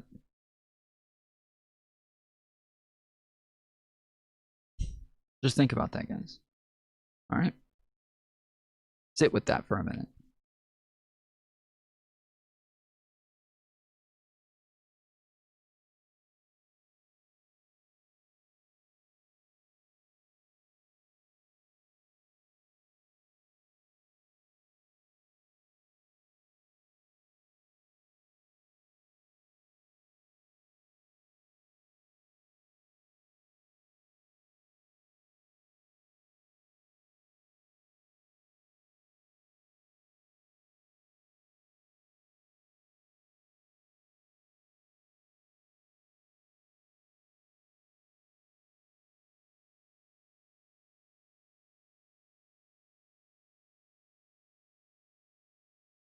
Just think about that. Low level. How does this compare with his first term, and how does this compare with Joe Biden? Okay, so we look at these numbers right here. One of the things that Donald Trump had been arguing, his proponents have been arguing, oh, you know what, he's doing better than he was doing in term number 1. No longer is that the case. What are we talking about here? Okay, net approval rating at this point. They're using a special math for him. This is that what is the this is that DEI math. That's what this is. This is that critical race theory math. Okay. When you realize black people are not smart enough to do math, the liberals decided to change how math works, and now they're doing it in a better way. Point of term. Look at this. 22 points below water on average when you average all the pollsters from the last slide. That is actually lower. That is lower than he was at this point in term number one, when he was 17 points below water. So he's doing 5 points worse, 5 points worse, and he's doing way worse than Joe Biden was doing at this point in his term number one, when he was 13 points below water. So the bottom line is this: Donald Trump is setting new records for himself in term number two, setting new records for himself compared to where he was at this point in term number one, and he's doing worse than Joe Biden, which is, of course, the comparison that Donald Trump does not want to be, because we all know what happened to Joe Biden. His party lost the House in term number one, that in midterm elections, and of course, Joe Biden was not reelected to another term. At this point, the numbers are no bueno for the... Do you soak cork? Are you a cork soaker? No. No, I'm not. I'm not a Republican. Earlier, somebody in chat was saying that Republicans all have gay stuff being shoved down their throats every day.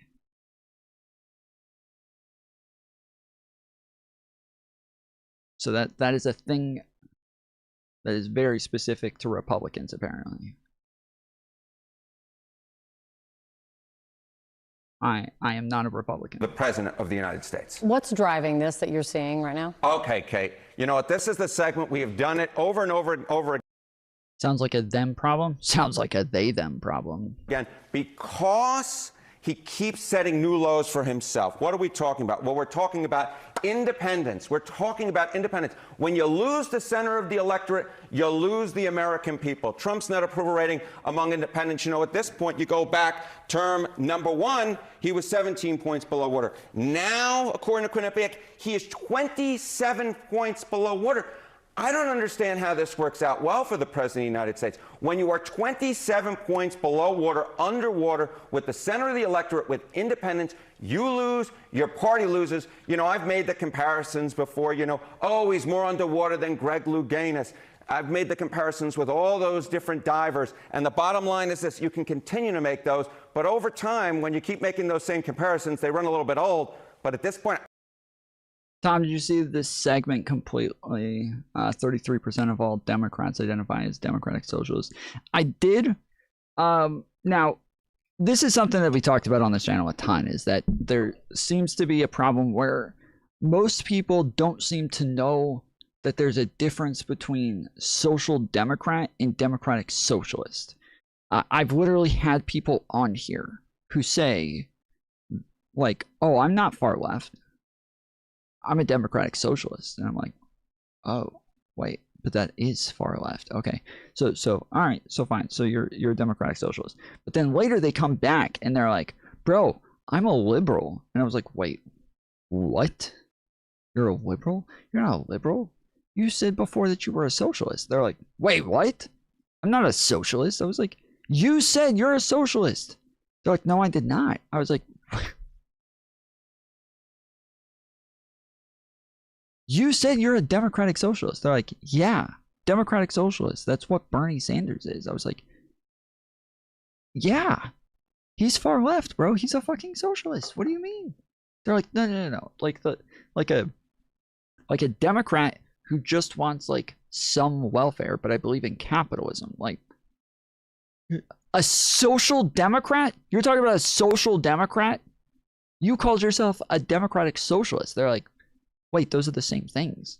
No, a sock dem and a dem sock are not the same things, dude. Like a sock dem and a dem sock, they're both like progressives, but they're like a sock dem is more like of a liberal progressive, and a dem sock is like far left, like, you know, they're socialists. They're people who want socialism. They want socialism. That is, like, even somebody in chat just said, like, wait, dem socks are far left? Like, yeah, what do you mean? They're fucking socialists. What do you mean? Yes, socialists are far left. Yeah, that seems pretty obvious. Socialists are far left. And so even, like, the point is that I thought democratic socialists is what liberals were. See, this is what I'm talking about. This is what I'm talking about. I had that experience myself 8 years ago. Yes. So this is exactly what I'm talking about. I don't think most people know that when they say democratic socialist, I don't think they know they're saying that they're a fucking socialist. I don't think they know what that means. I don't think they have any idea what that means. Tons of people actually think that being a liberal and a progressive are the same thing. Like, there's tons of people who think being a leftist and a liberal are the same things. There's tons of people, like, I don't think these people know what any of these terms mean. I don't think any of them know what the fuck any of this means. And so while I would look at that poll and be worried by it normally, I would look at that poll and be like, holy shit, what the fuck? That's a problem. Because of my own personal experience in this has been, Americans don't know what those fucking terms mean. They have no fucking idea what those terms mean. So, yeah. I don't really know who to even compare Donald Trump to because he's just so low, and he's so low with the center of the electorate. Can only be compared to himself. That's correct.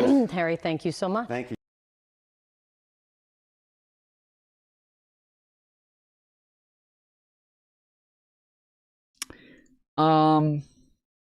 So apparently Drew Pavlo got deported. Billie Eilish reported me to ICE and got me deported from the US. No one is illegal on stolen land. Honestly, I can't even be really mad because it's kind of funny. But basically, I was joking online that I was going to fly to America and move into her mansion, packing my bags right away. No human being is illegal. It's obviously a joke. It's obviously a meme. And I get stopped by DHS and held for like 30 hours. Literally 30 hours. They're asking me. So apparently he doesn't give enough context for this video to make any sense. He didn't just say, I'm packing my bags and I'm moving to America. He said he's moving into Billie Eilish's house. Because that isn't illegal. Because nothing, nobody is illegal on stolen land. So if the land you live on is stolen, I can live on it too. So I'm moving into Billie Eilish's house, and I'm packing my bags. And I'll be living with Billie Eilish in her mansion soon enough. That's what he said. How do you know Billie Eilish? Do you intend to trespass? No, of course not, man. It's a joke. It was like a meme that I came up with on Instagram. And I get held for 30 hours and deported. I get basically escorted onto a plane by armed guards, sent back to Australia. And I think it's actually amazing performance art. As a joke, I managed to get Billie Eilish, Hollywood celebrities, left-wingers, liberals, to agree with ICE, to agree with border control. They suddenly support deportations because they don't like my memes. They don't like me as a person. So I should get a commendation, honestly. It's amazing performance art. I suffered for my art 30 hours in a cell just to like prove a point, just as a meme. Who else takes jokes this far? That I was able to actually sit in a cell for 30 hours and endure that pain just to prove that Billie Eilish is a hypocrite. Honestly, I deserve a commendation. I'm actually proud of myself. I think it was actually a total victory. All these people laughing at me. No, it's actually a total victory. I managed to get left-wingers and Billie Eilish to support ICE. I managed to get them to support border control and deportations. I managed to get the entire American left in favor of deportations in one day with one simple trick. And I guess at the end of the day, I'm just a bad guy. The song, which is the song. I'm the bad guy. Duh. It's a proven fact Republicans vote more than Democrats. What does that even mean?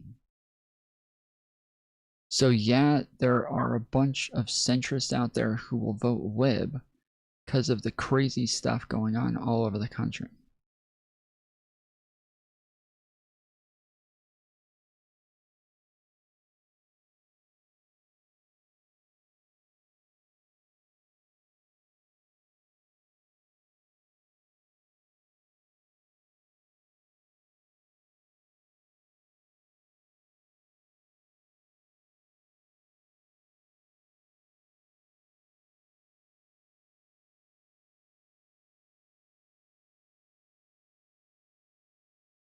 Does anybody know what that means?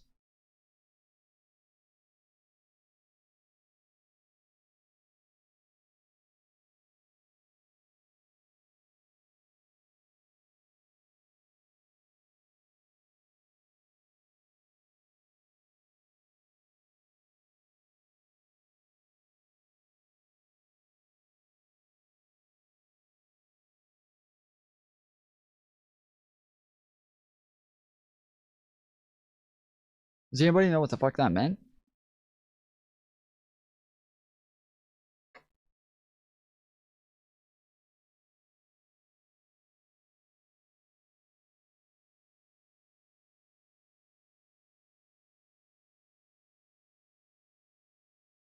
Sup, you beautiful bastards. Welcome back to the Philip DeFranco Show, your daily dive into the news. It is Monday. I hope you're having a fantastic President's Day. Actually, if you are a president who happens to be watching the show and you're not in the Epstein files, I hope you're having a fantastic one. I know that. I think they mean that of all Republican voters, they turn out at higher percentages. Okay. So they're saying that like Democrats can win only because some centrist people. So what they mean is independents. They mean independent, not centrist. They mean independents. Because centrist people are Republicans and Democrats as well. There's centrist Democrats, centrist Republicans. So, but they're saying they mean independent people are going to vote Democrat.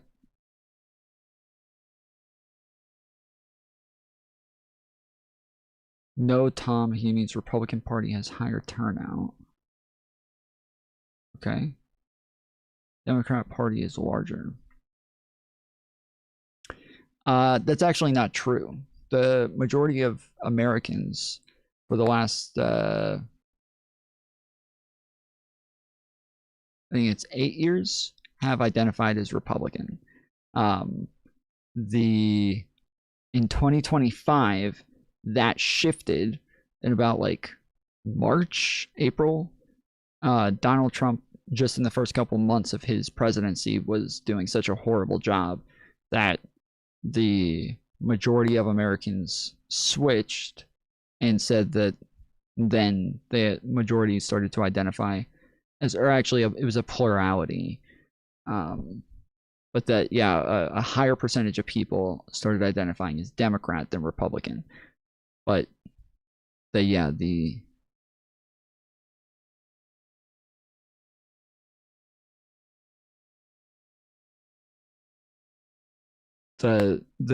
Republicans have had a higher percentage of the country for a little bit. That sounds like a pretty low bar, not being in the Epstein files, but it is 2026, and the bar is not just low, it is not just underground, the bar is in hell. But on that cheery note, I do have some good news for you. While other, dare I say, lesser daily news shows are taking the holiday off, the Philip DeFranco Show, it's doubling down. You can get filled in twice today. I think your mom calls it DPing. And that's because right after you finish this full Philip DeFranco Show, you can watch or listen to my brand new podcast, an interview with Adam Friedland. Some know him as one of the most interesting interviewers of the past few years. Others know him as a Tom, are you going to watch the Pisco and Connor points debate, where Connor puts himself as a techno-feudalist?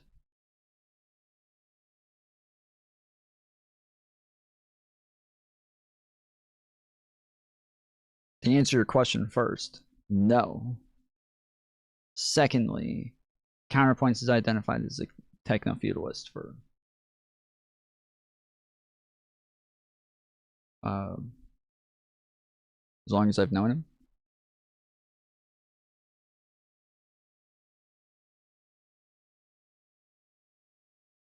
bug. And even if you don't know him, I think you're gonna love it. So I got a link in the description down below. But with all that said, we've got a lot to talk about today, starting with this. The Department of Homeland Security is subpoenaing Google, Meta, Reddit, and Discord to dox people who criticized ICE online, and the tech companies are complying. According to the New York Times, DHS has been quietly issuing subpoenas to tech platforms demanding names, emails, phone numbers, and other personal user data for accounts that either pointed to ICE agent locations or just criticized ICE online. And again, the platforms targeted were Google, Reddit, Discord, and Meta, which is Facebook and Instagram. And every platform, except Discord, has complied with at least some of the requests. And this is happening while ICE is simultaneously using facial recognition technology on protesters in Minneapolis and Chicago, using a Palantir-built database to identify real-time locations for people that they're pursuing, and using tools that potentially allow them to hack into phones. You even had Border Czar Tom Homan telling Fox News last month what the end game is. We're going to create a database where those people that are arrested for interference, impediment, assault, We're going to make them famous. We're going to put their face on TV. We're going to let their employers in their neighborhoods, in their schools, know who these people are. Now with this, you've got the Times reporting that some companies notified targeted users and gave them 10 to 14 days to fight the subpoenas in court. And you have DHS saying that it's only doing this to keep agents safe. And while you have many calling BS on that, we also need to talk about the type of subpoena being used here, because historically it's been deployed very rarely, mainly for cases like catching child traffickers, because these are administrative subpoenas. Unlike arrest warrants, they don't require a judge's signature, and DHS can just issue them directly. Trump's DHS, they love using them. They always have. Back in 2017, DHS tried to expose anonymous Twitter users critical of Trump's first administration. And then in Trump 2.0 last year, they used them against Meta accounts posting updates about ICE raids in California and accounts documenting ICE sightings outside of Philadelphia. Now, each case eventually made it to court, but DHS withdrew all of them before any rulings were made. And while that might sound confusing, you had the ACLU explaining why, right? A judge's order stopping the practice could end the tactic entirely, right? But if DHS pulls a subpoena before that happens, they can just keep going. And as one ACLU lawyer explained, not everyone who gets subpoenaed will sue, saying the pressure is on the end user, the private individual, to go to court. Obviously, with this whole situation, there's been pushback, and one of the ways we've seen that play out is you had Representative Ro Khanna, who represents Silicon Valley, saying, tech must not bend the knee to a surveillance state. Google, Meta, and other companies should refuse to comply with administrative subpoenas that target anonymous speech critical of ICE as a blatant violation of the First Amendment. But the problem with that is, as we've seen, tech now loves bending the knee to MAGA. One of the big examples we've seen is Meta CEO Mark Zuckerberg. He's been cozying up to Trump. He killed fact-checking on his platforms, and he justified it by echoing Trump's talking points, saying that Meta's content moderation resulted in censorship. He also famously donated at Trump's second inauguration. Amazon and Google did as well. And combined, they donated more than double what they donated during Biden and Trump's first inauguration. Then, of course, you've got TikTok, which is owned by Oracle, run by Larry Ellison, a Trump ally. And then Twitter, you know, Trump and Elon, they might fight here and there, but Elon is still very much aligned with the MAGA camp. Also, with this whole situation, we need to go back to Discord, because you have people connecting these anti-ICE subpoenas to Discord's announcement last week that it's rolling out new age verification features beginning in March, right? Because I mean, again, I'm in favor of getting rid of anonymity on the internet. I am perfectly fine with that, but I am not okay with them then like allowing the government to plug in some sort of API so that they can access all of that information. That is fucked up. The initial thought that I have is that everybody should just close out their accounts on all of these platforms, but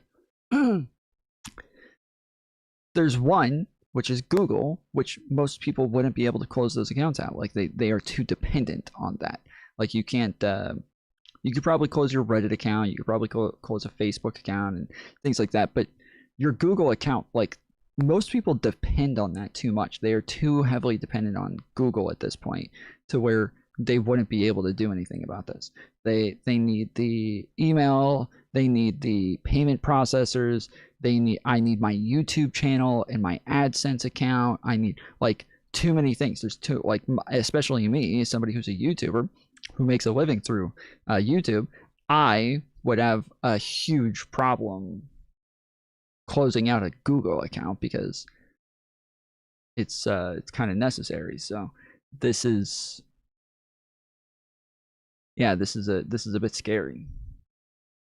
those features include using a government-issued ID. Now, Discord, they try to assure users that uploading IDs is actually optional and that they only look at age and then immediately delete the information. But whether you deep dive or you just skim, you see people are not buying that. And that's including tons of notable creators sounding the alarms. You know, there was a time where all this like surveillance state talk felt like outlandish conspiracy theories, but like I said, it's hard to ignore it when it's so in our face these days. And it's so obvious because everyone is shitting on this. Instead of like defending their users, like the people that put them in this position to begin with, it's like they're turning in their surveillance state homework early. This is despicable. And getting everyone more and more comfortable with mass surveillance and no privacy, turning over your information and data is after the Trump administration,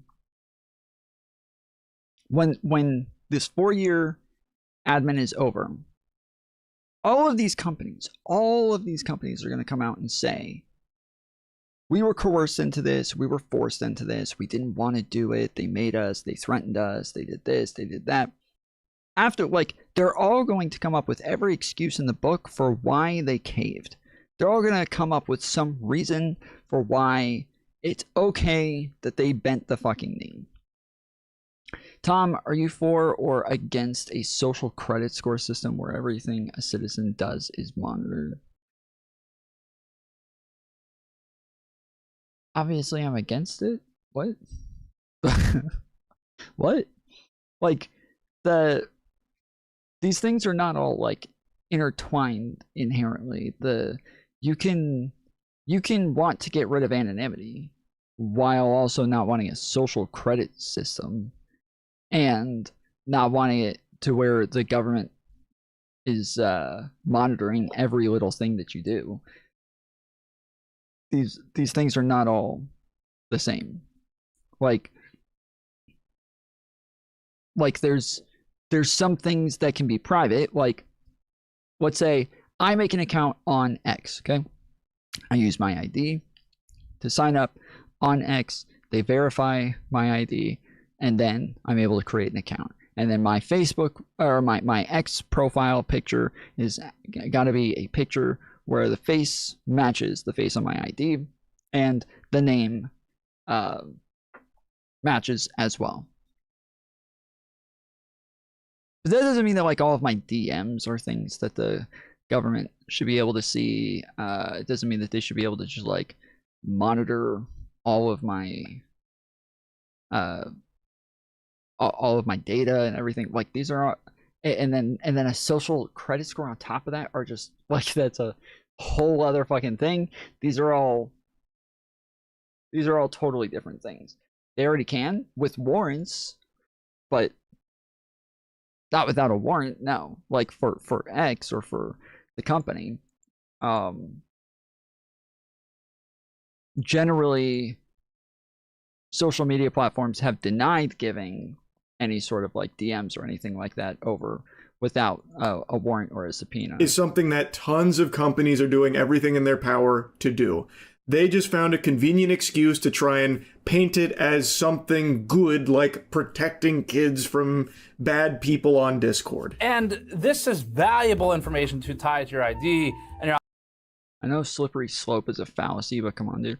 Slippery slope is not a fallacy. There is a slippery slope fallacy, which means that you're using the slippery slope argument in a fallacious way. But you can make a slippery slope argument in a non-fallacious way. Those are separate things. So like saying a slippery slope is like where logically something that happens can likely lead to something worse happening, and then something worse and something worse, right? That is a slippery slope. A slippery slope fallacy is where it doesn't actually logically lead to that conclusion. It doesn't make sense that that would happen. There's no reason to believe that that is going to be the end outcome. Like, that's a slippery slope fallacy.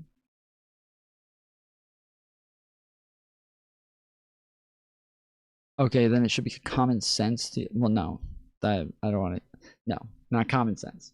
Logically, not common sense. So yes, if you're using common sense, yes, it's going to be a fallacy. online presence, where attaching IDs to everything bears with it, we think, serious risks of, one, exposure, as in just vulnerabilities to different types of attacks, extortion, blackmail, but also future suppression of speech, such as via corporations and or governments. Right now, we are at a pivotal point that unless you speak against this shit, and if you let it happen, if you don't raise awareness to it now, the world will look very different in the next 5, maybe 10 years. Right, and reports actually indicate that in the UK, some users have been alerted that they're part of an experiment with Persona, an age verification vendor whose investors include Peter Thiel, the co-founder of Palantir, the company building the database to surveil people that ICE is pursuing. Discord's own tweet announcing the feature got community note, with a note saying, while initially Discord may have never sent your data to their vendor after failure of the system being shown, e.g. face scan bypasses, they are swapping vendors to Persona, who does in fact receive and retain your data. Persona is also funded by Peter Thiel. Discord lied. Now, there's been no official confirmation that Discord's coordinating with DHS to spy on users, but people are understandably cautious. Right? Because while Trump's DHS, they will go to hell and back to keep their agents' identities protected. The average American, you might be shit out of luck, especially if you're not on their side. Though also we have to talk about on the note of DHS, they officially... Very obviously rationally. Okay, go ahead, lay it out. What is your argument? Aram Sound tip $10. Slippery slopes?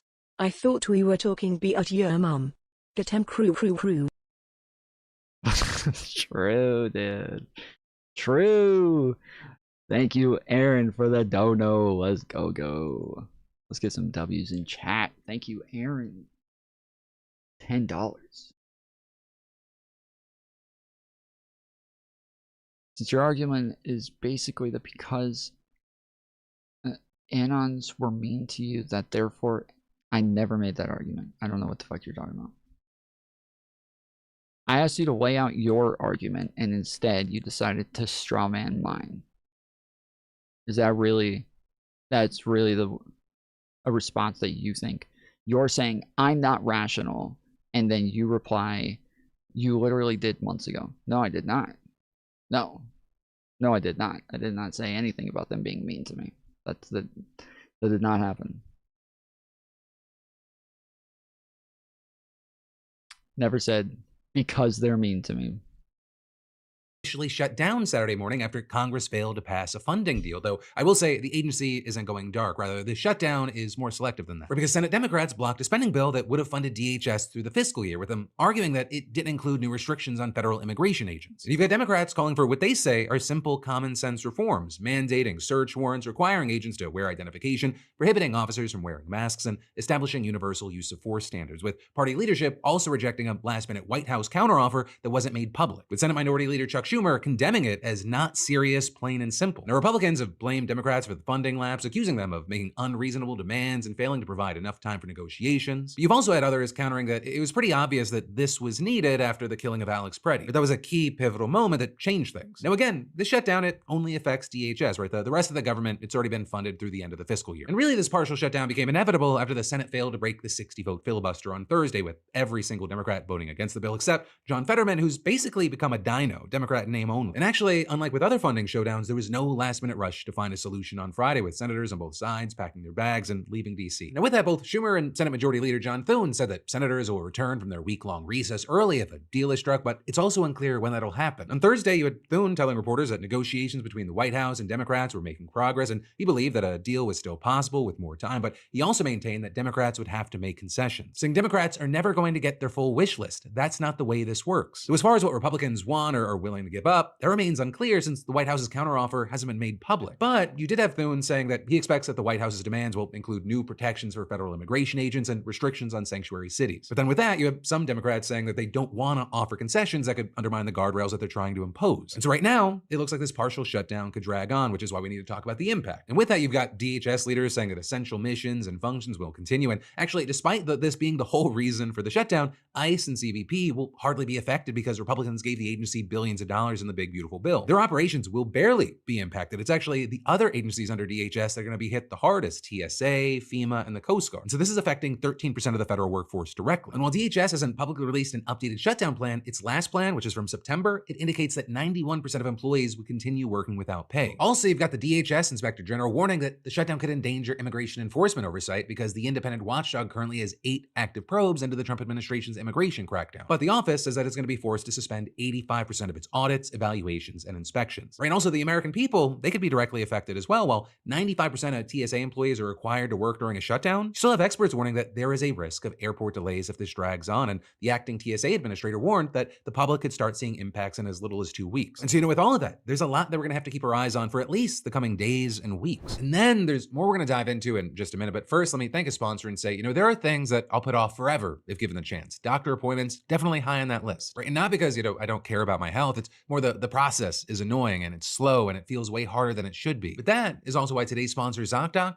is now my move. Right? ZocDoc's a free app and website that helps you find and book high-quality in-network doctors so you can find someone that you love. I'm talking primary care, dentists, dermatologists, eye doctors, therapists, basically over 200 specialties all in one place. You can also filter by insurance, location, specialty, and whether you want an in-person or video visit so you're not rolling the dice on your health. You also get access to verified patient reviews so you're not rolling the dice on someone who makes you feel rushed or weird. And the best part, real-time availability. You can see open slots and book instantly. No calls, no voicemails, no we'll get back to you. And appointments booked through ZocDoc typically happen within 24 to 72 hours, and same-day slots are often available. I've used it, I still use it, and I can book an appointment faster than I can talk myself out of it. So stop putting off those doctor's appointments and scan that QR code or go to ZocDoc.com/Phil to find and instantly book a top-rated doctor today. That's ZocDoc.com/Phil, ZocDoc.com/Phil. This message is sponsored by ZocDoc.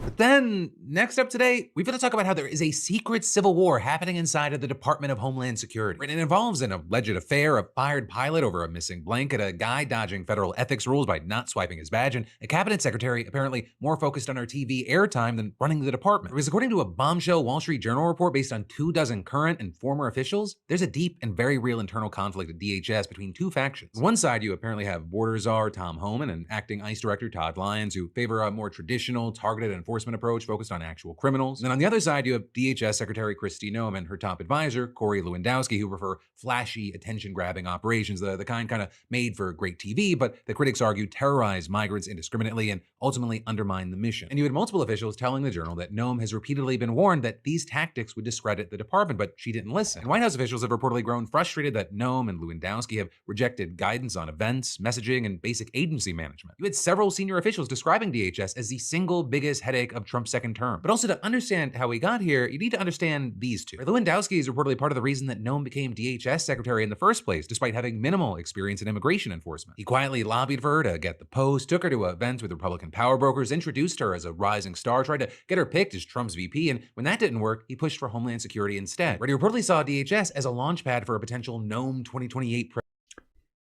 Okay. The government will take advantage of anything it can for control. Obviously, the ability to ID every internet person will lead to heightened surveillance. Okay, that's not... Never mind. That is not an argument. That's not like a...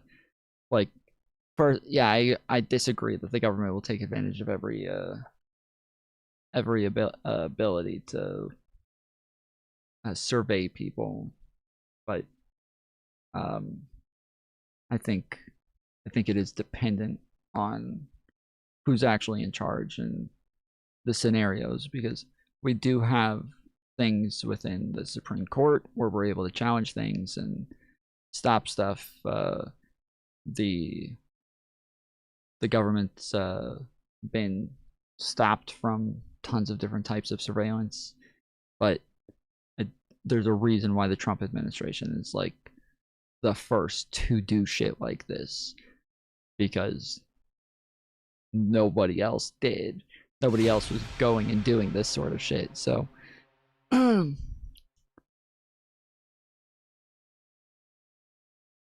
oh, it's dependent on who's actually in charge in a system that's constantly changing hand. Wow, sounds super reliable.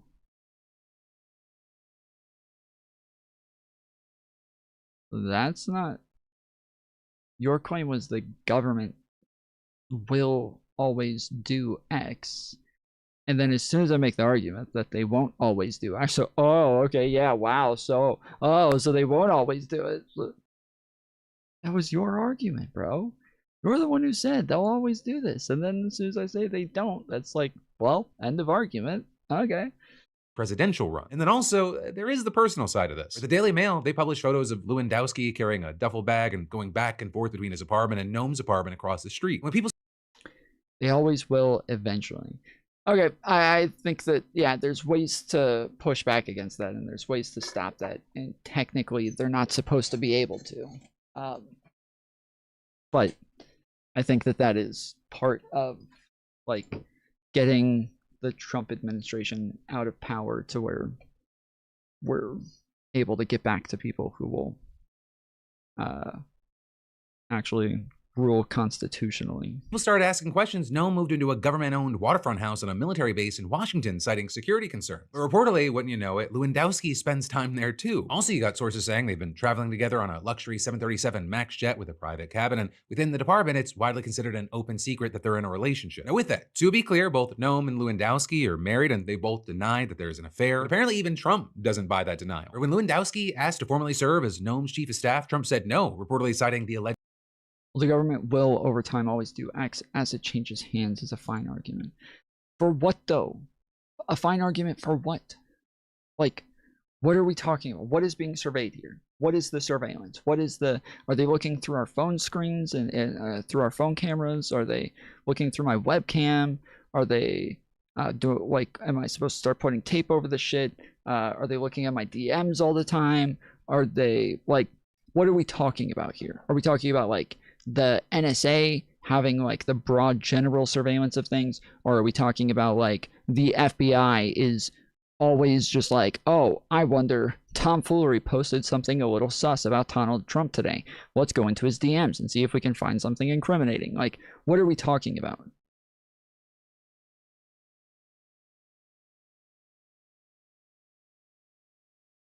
Tom, have you gotten rammed yet? Only ice gets rammed.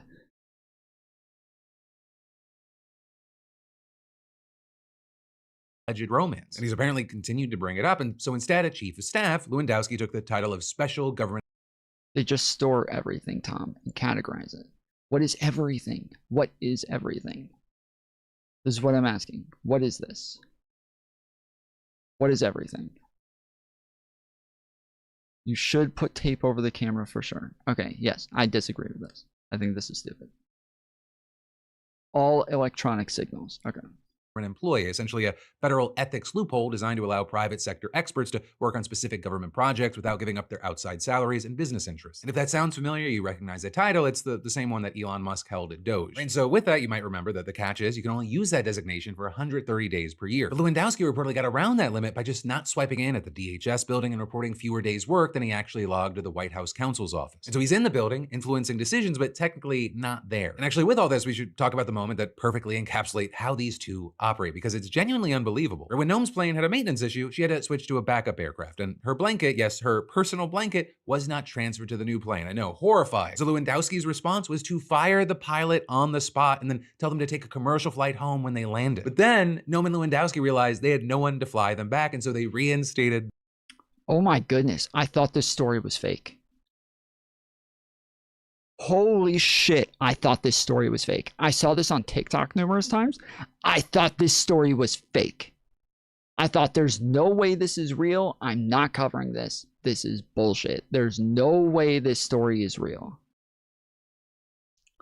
Holy shit, dude. No way, bro.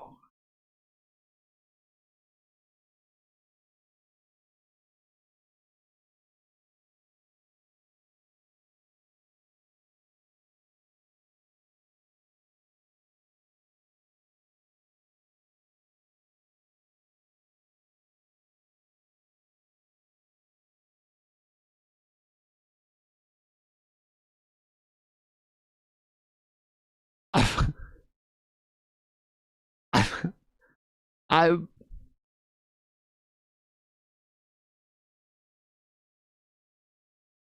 wait, is Alex Jones Theories banned, Tom? Is that a show? Alex Jones Theories? What is that? Or are you asking, you capitalize theory, so that's why I'm asking. Are we talking about a show called Alex Jones Theories, or are you asking about Alex Jones's theories?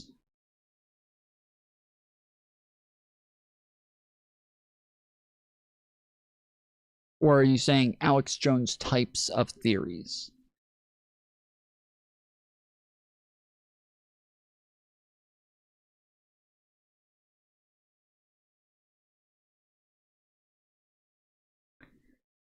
What, she fired someone over a blanket? She fired the pilot of the DHS jet. Because when they took off, she realized she didn't have her blankie. And so she told the pilot to turn around and land. When they did, she fired the pilot because they didn't have her blankie. And then they told him, you have to go take a fucking a regular plane back home. You're done. And then he went and bought a plane ticket home. And then they called him and said, hey, we don't have a pilot to fly us home. So we need you to fly us home first. Then you're fired.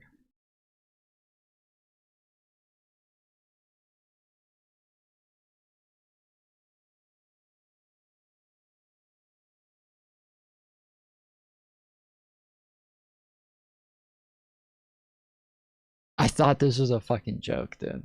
I thought this is fake news. I didn't even bother to look it up. Because I remember as like I was listening to this, I was like, no shot. Moved on a little bit later, saw another video saying the same thing, and I was like, should I look this up? Like, should I check and see if this is real? Nah, there's no shot this is real. This is too stupid. No shot.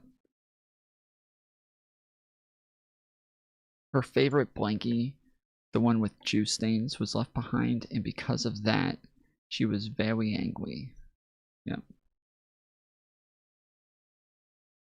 There's no shot, influencing dude. decisions, but technically not there. And actually, with all this, we should talk about the moment that perfectly encapsulates how these two operate, because it's genuinely unbelievable. When Gnome's plane had a maintenance issue, she had to switch to a backup aircraft, and her blanket, yes, her personal blanket, was not transferred to the new plane. I know, horrifying. So Lewandowski's response was to fire the pilot on the spot and then tell them to take a commercial flight home when they landed. But then Gnome and Lewandowski says the Coast Guard pilot was initially fired and told to take a commercial flight home when they reached their destination.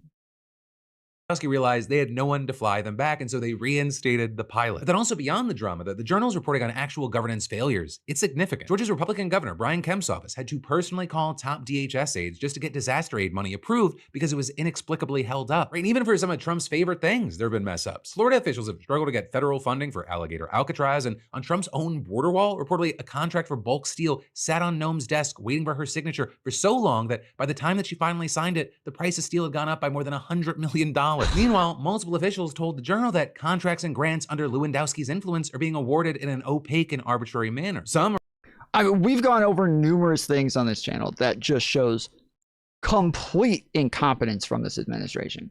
Just complete incompetence from this administration. It is embarrassing to watch. Like, it's not, the problem is that like, this shit would not pass at a McDonald's.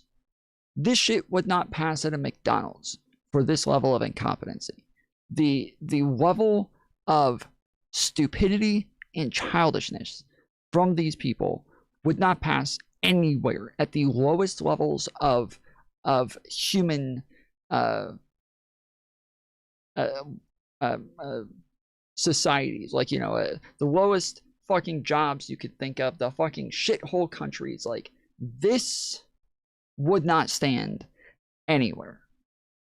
You couldn't run a fucking lemonade stand for a 5-year-old with this level of fucking incompetency. Some are also being held up without explanation, and high-level staff have reportedly been instructed to meet with specific companies for services that other contractors have previously handled. And remember, as a special government employee, Lewandowski still has private sector ties while also being involved in handing out those contracts. Right? And then through all of this, Gnome's apparently been waging an internal war against Tom Homan for TV airtime and public visibility. You had sources saying that she would berate staff if she saw Homan on TV. She kept track of his screen time to make sure that she was appearing more than him, and on at least one occasion, she asked aides to ensure that she drew a bigger crowd than Homan at a conference. And then when the Minnesota situation blew up and there was pressure mounting for her firing, Lewandowski reportedly messaged Trump's pollster Tony Fabrizio asking him to cut an ad in Gnome's defense. And while Fabrizio apparently just ignored him and Trump resisted calls to fire her, he did replace Gnome and Lewandowski's ally Greg Bovino with Homan, right, Gnome's long-term rival, essentially inserting her biggest internal op into a more prominent role. Right, in case you need a reminder of why this matters, DHS is one of the most powerful departments in the federal government, and it sits at the center of Trump's entire second-term agenda. Right, and the idea that it's being run by two people allegedly circumventing ethics laws, managing by intimidation, holding up disaster funding, costing taxpayers over $100.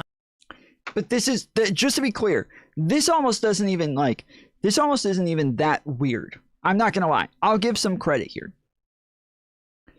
This rivalry almost isn't that weird because Trump named her the head of DHS, but then names Tom Homan the border czar.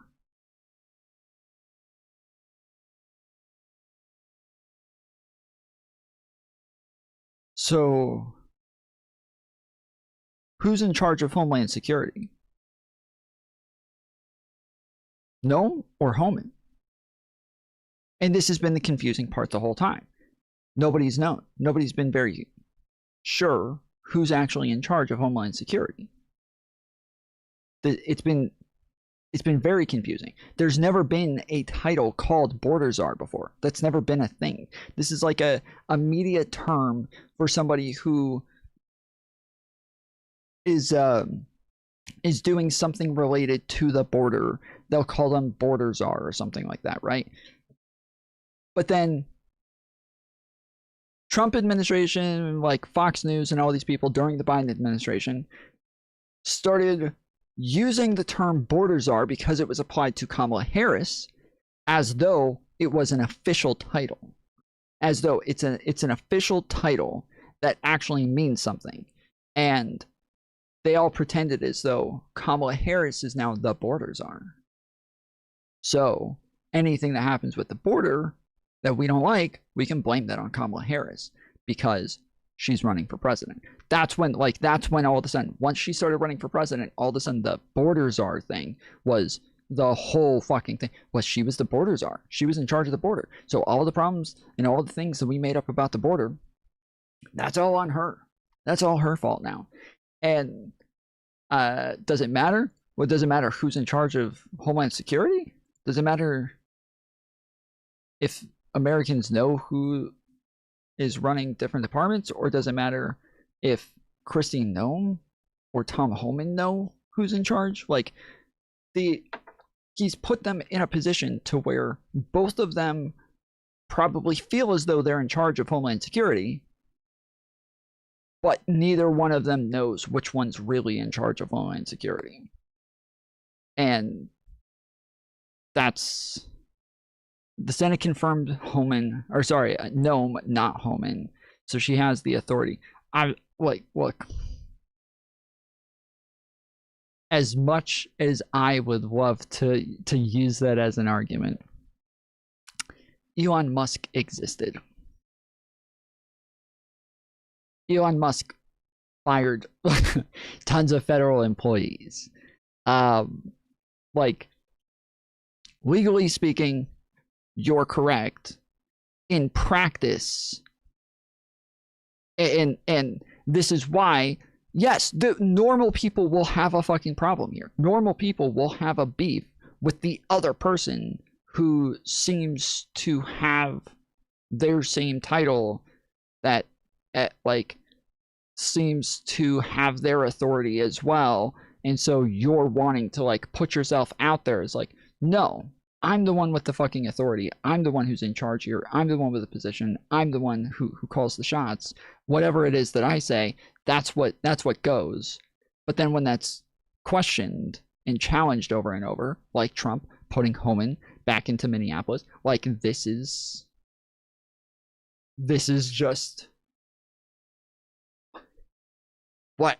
I'm sorry, but I think that's fucking normal. I think it's normal for people to just be sitting there what the fuck? What do I do here? This doesn't make any sense. $100 million just through negligence and measuring success by TV screen time rather than actual outcomes. That's not just gossip. That has real world consequences for real world people. And the fact that this reporting is coming from 24 current and former officials, not anonymous political opponents, that suggests that the dysfunction is so severe that people inside of the administration are feeling compelled to speak out. But then next up today, this sounds fake, but it is real. The Trump administration has spent at least $40 million of your taxpayer dollars to deport around 300 people to countries they're not even from. And that includes those run by some of the world's most corrupt and dangerous regimes. Because we've talked a lot about the nearly 250 Venezuelans that were sent to El Salvador and held in a brutal prison known for human rights abuses. But the Biden admin never called Kamala the border czar. Correct.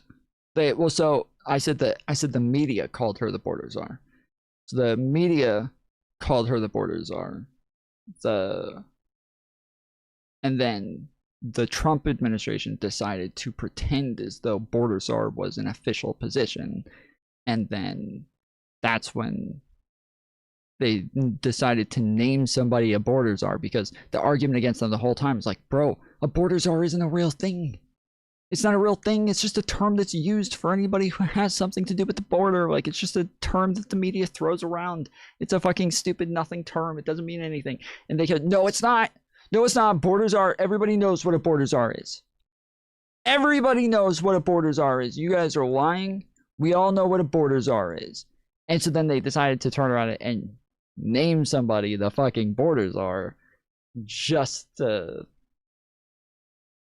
just to play into that idea of, yeah, no, there's always border czars. Everybody knows what a border czar is. Come on. We all know what a border czar is. Did you also know that the White House paid nearly $5 million for that? Right? They also paid Equatorial Guinea $7.5 million, an amount that reportedly exceeds all U.S. assistance provided to the country over the previous 8 years combined to accept 29 people. Trump also paid Eswatini $5.1 million to take in 15 people. It paid Rwanda $7.5 million plus an estimated $600,000 in flight costs to accept just 7 people. And to just do the math for you, that works out to about $1.1 million per person. And also, notably, some countries have apparently been paid in more creative way. South Sudan, for example, they reportedly requested sanctions relief on government officials as well as American investment in oil and gas in exchange for accepting just 8 deportees. Right, as far as how we even know about this, it's all based on that new report released by Democrats on the Senate Foreign Relations Committee. Though also a lot of this information is supported by outside we can't reporting believe anything that Democrats say. So we don't really know anything about this then.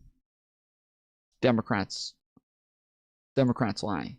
Everybody lies. Government.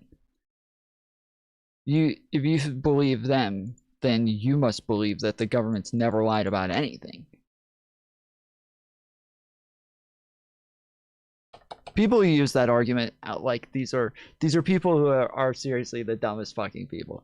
It's like I don't know if there's another argument that like makes my brain just like break in real time than people who like, you know, when you quote a government official or somebody in the government said X, they're oh okay, because the government's never lied about anything. It's like,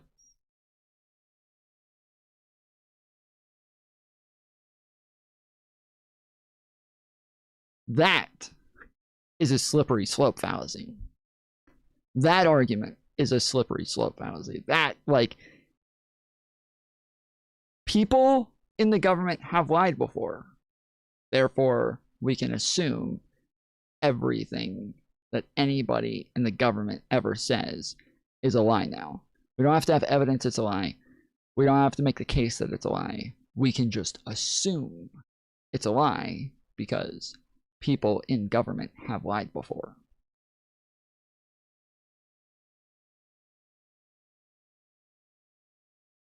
It's not literally the slippery slope fallacy. It's I think it's technically a what is it? A general association fallacy. What is the fucking? No, it's not a straw man. It's a fuck. What is it? What is it called? This is gonna kill me now. Hyperbole? No. It's where like you associate something with other things so generally in such a broad fashion. Hasty generalization fallacy. Yes, it is a hasty generalization fallacy. That's it. Thank you. Well done. But yes, that's like it is a hasty generalization fallacy where there's not like a real specific connection between these things.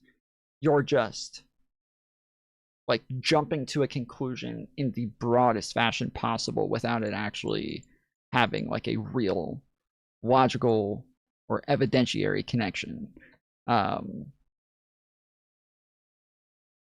yeah, it's like I call it the Hitler had a dog fallacy generally, but it's like if somebody says, oh, you have a dog?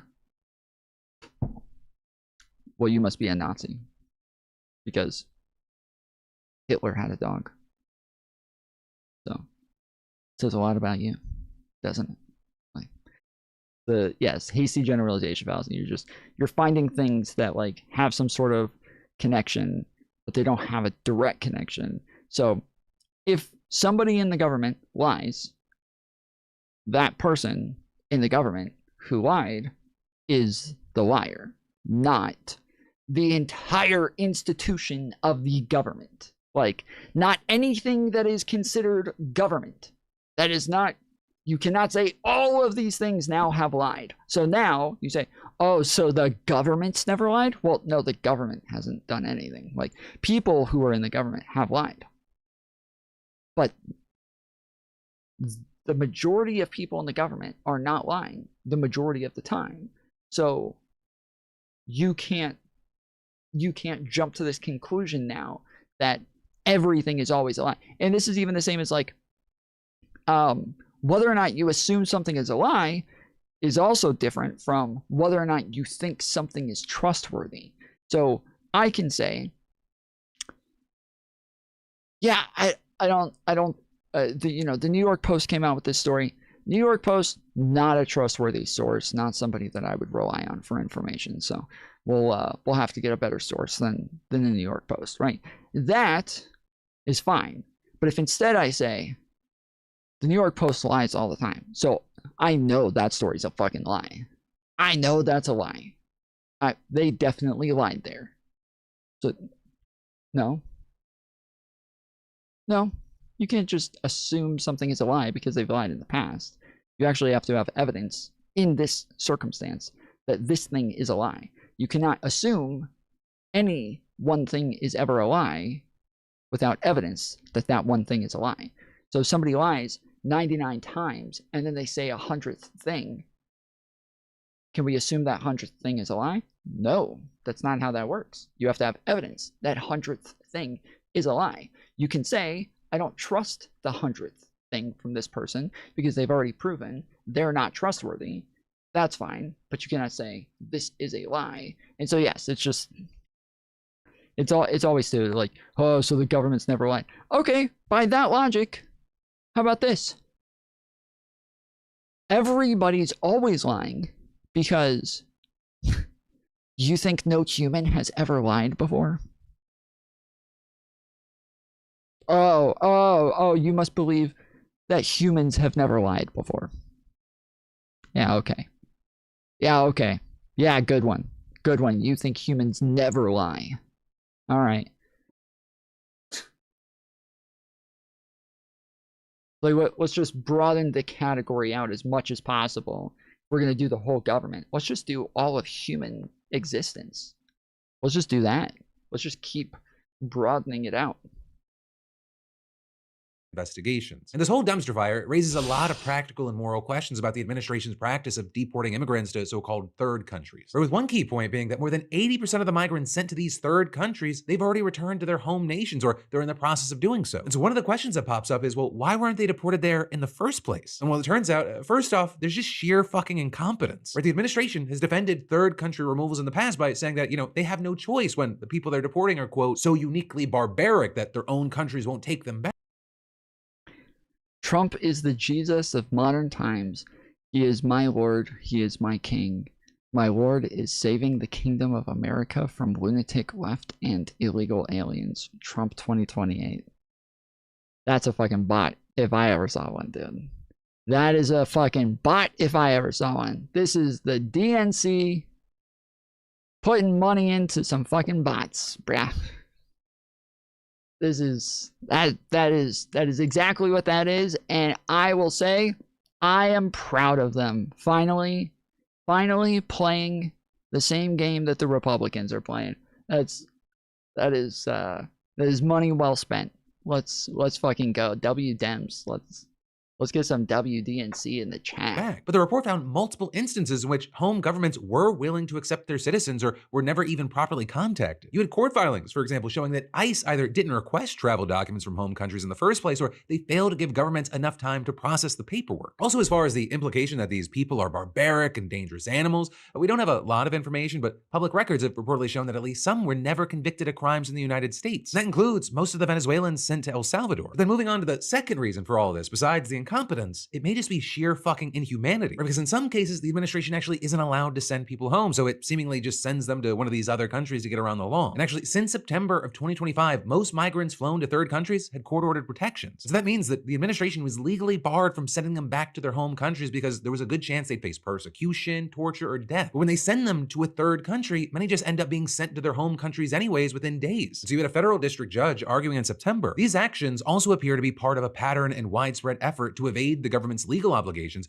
by doing indirectly what it cannot do directly. Of course, if it can do it directly, it will do it directly, no matter how fucked up it is. And so, for example, you're seeing things like the administration striking a deal with Iran to deport 400 Iranian nationals, including Christian converts, ethnic minorities, and political dissidents. And at least 8 people on the first flight reportedly begged not to be sent because they feared for their lives. And one reportedly said he attempted suicide at a U.S. detention facility in an attempt to avoid being sent back to Iran, but was still deported. So also with this, right, it's not like these third countries that they're sending people to are always safe either. Now, the El Salvador case, that might be the best example of that, right? People were sent to a prison where rights groups had before and since documented credible reports of torture and abuse. Migrants from countries including Mexico and Vietnam, for example, they were temporarily held in converted shipping containers in Djibouti before being sent to South Sudan, which is a country that our own State Department currently has a level 4 travel warning for, saying that you shouldn't go there for any reason due to risk of unrest, crime, kidnapping, landmines, and health threats. And so with all that, you had one committee member telling The Guardian, this is a scare tactic for them to be able to tell people here in the US, if you don't self-deport, you could get sent to South Sudan. You could get sent to Eswatini, and going on to say, we spent so much last year hearing how we have to cut waste, we have to cut spending. We're not spending millions of dollars on foreign assistance, on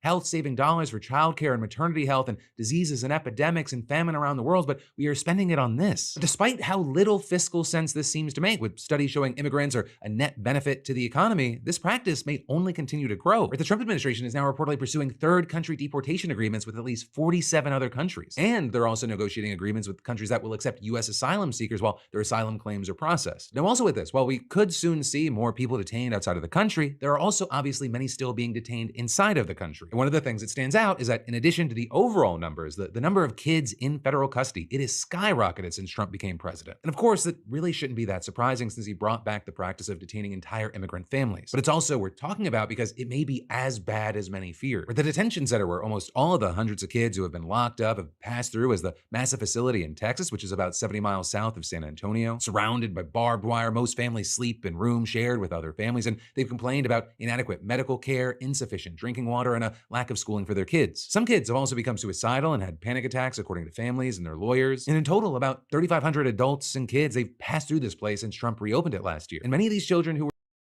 Nobody cared when Obama did it. Philip DeFranco wasn't saying anything when Obama did it. were sent there, they've reportedly been living in the United States and attending American schools, sometimes for years. And while with that, technically they go to schools at the detention facility, apparently the education's lacking. With, for example, a 16-year-old student telling the New York Times that they have high school students coloring in. Don't call them concentration camps, though. I would say for some of these, it is fucked up for people to call them concentration camps. Like, there's a new video that was just put out by some woman who's running for governor, I think in New Jersey, maybe. But they just bought, like, the Trump administration just bought a prison facility that had been sitting there abandoned for a while that they're going to start using for immigration. And it is a full-fledged prison facility. And she said, this is literally a concentration camp. And it's like, bruh, you can't, like, not all prisons can be concentration camps. Like, not everything that where we hold people, this can't all be fucking concentration camps.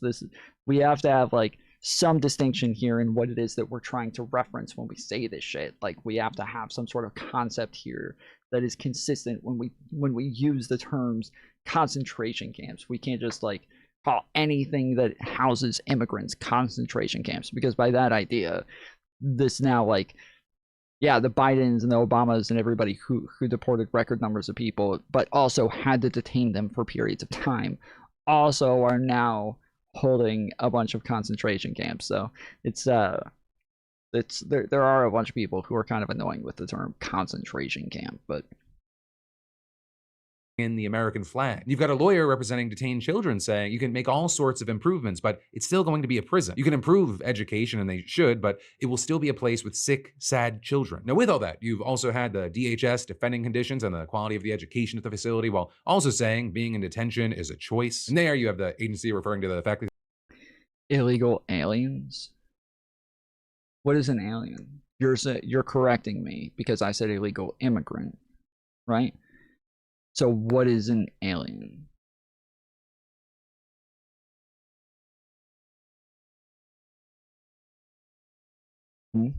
The administration is reportedly offering $2,600 in a free flight to people who leave voluntarily. But also for people who've been living here for years or fear going home, it might not feel like much of a choice. And similarly, you've had officials claiming that parents can choose whether to be detained with their kids. Right? But many families have said they've been given no option but to bring their kids with them. But also, with everything going on and on the subject of immigration, another big piece of news that we didn't.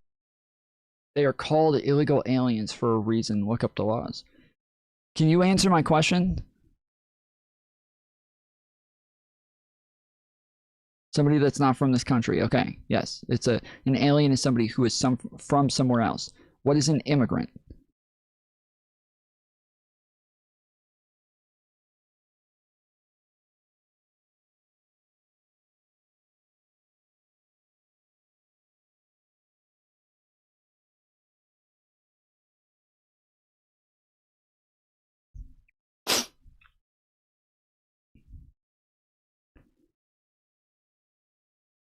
The answer to the country illegally. What is an immigrant?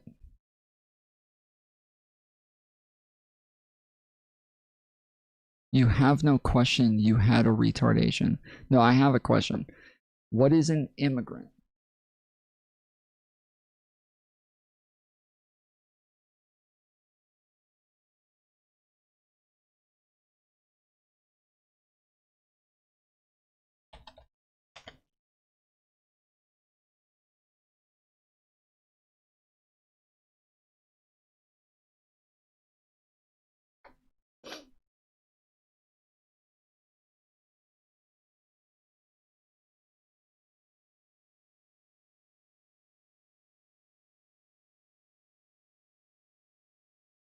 Immigrant is a person who migrates from one country to another. Yeah. Yes.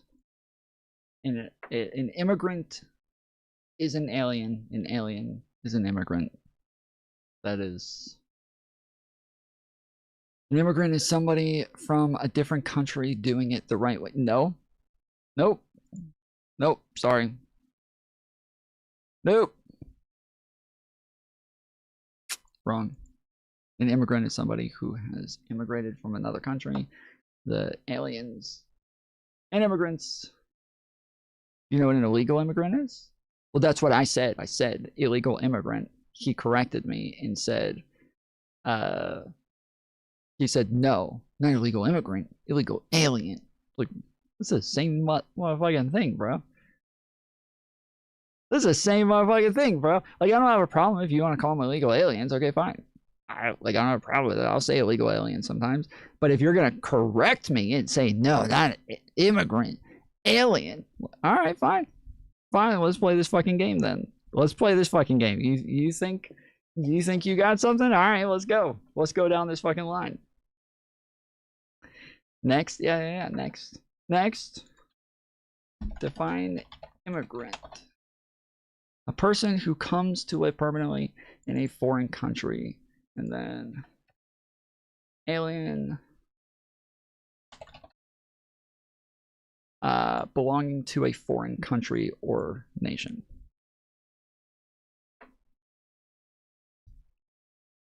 And then the noun, a foreigner, especially one who is not naturalized citizen of the country they are living.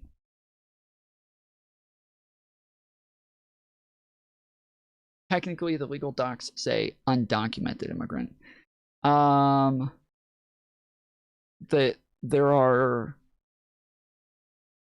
There are still like I believe there are still legal paperwork for sure that say illegal immigrant, illegal alien, because technically, when people say undocumented immigrant, but they use this term, and I've gone over this a bunch, but when somebody uses the term undocumented immigrant, it is not the same as an illegal immigrant, technically.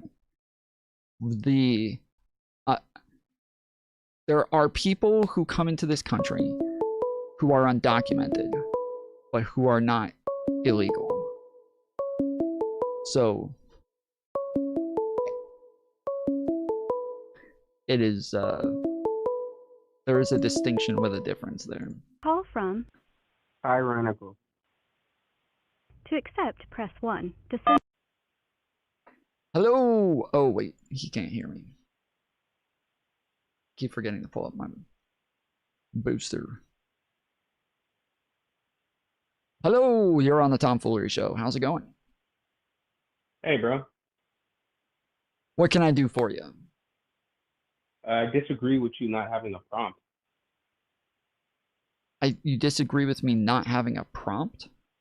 Yeah, I don't know what I'm disagreeing with. Well, I don't have prompts. I cover topics, I go over the news, I give my opinions on it, and if people disagree while I'm covering it, they're free to call in and disagree.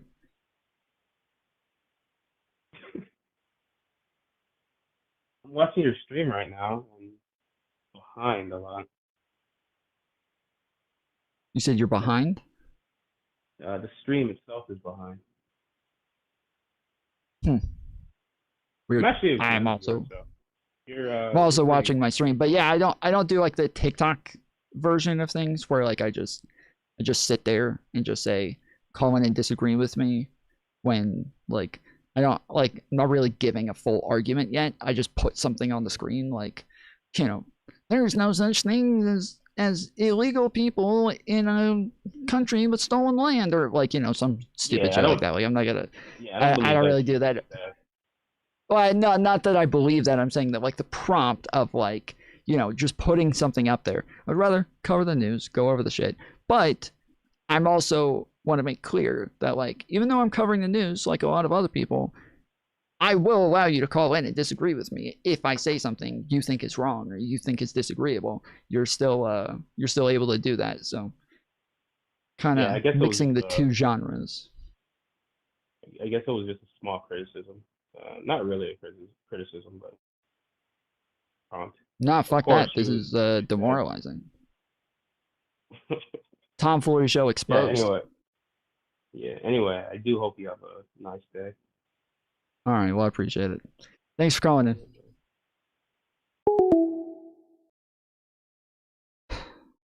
Look, guys, I know that you guys are always complaining that I move through calls too quickly.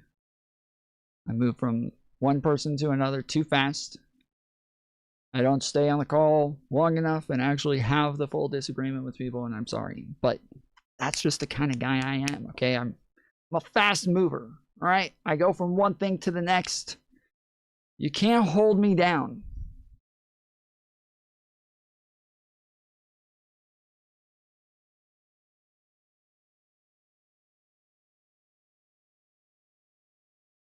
Yeah, they go through a port of entry, but they are documented. There's nobody that comes to this country that's undocumented. That's not illegal. Okay. Kilmar Abrego Garcia. He was here. He was told by the courts that that he could stay. They gave him a work permit and a social security number, and then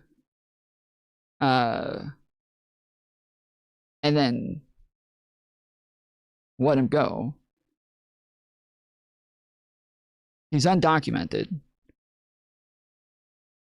but he's not necessarily an illegal immigrant. People who apply for asylum, people who come in at a port of entry, they apply for asylum. Lots of times they come in and they say, here, show up to court on this date, okay? Undocumented means they don't have a immigration status, right? So they have no status for who they are, the type of immigrant that they are. There is no documentation for this. That's what then he was convicted of crimes like trafficking human. No, he was not. No, he was not. He was not convicted of fucking crimes. He's never been convicted of a fucking crime. That never happened. You're just making shit up. Kilmar Abrego Garcia was never convicted of any crimes.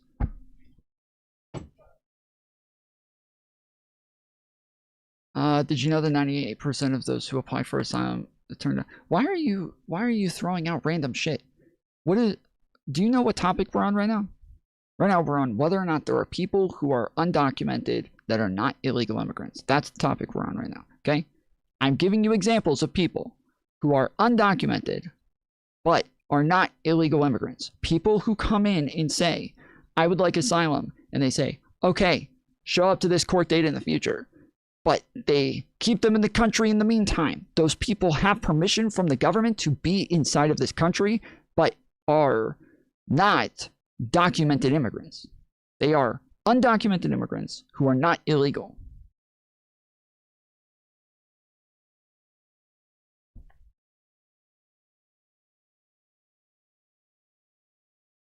Are you talking about the Maryland dad? You don't know who Kilmer Abreu Garcia is? You just accused him of being convicted of a crime, and now you don't know who he is? Is it easier for you if I use Maryland dad, or you were just talking to me as though you knew who it was, and now you're acting like you don't know who it is? Why did you make a claim about this person's conviction status if you don't know who we're talking about? If you cross the border illegally, you cross the border illegally. Correct. We're not talking about people who cross the border illegally. That's not what we're talking about. Also, straight cis male, you're like 2 minutes behind. Everybody just take a second, just swipe up, swipe down. It does seem as though YouTube is like lagging things right now on the vertical stream, so just swipe up, swipe down, it'll catch you back up. But like right here, there should be like a red dot there, and if there's not, it means that you're way behind. YouTube's having some problems right now.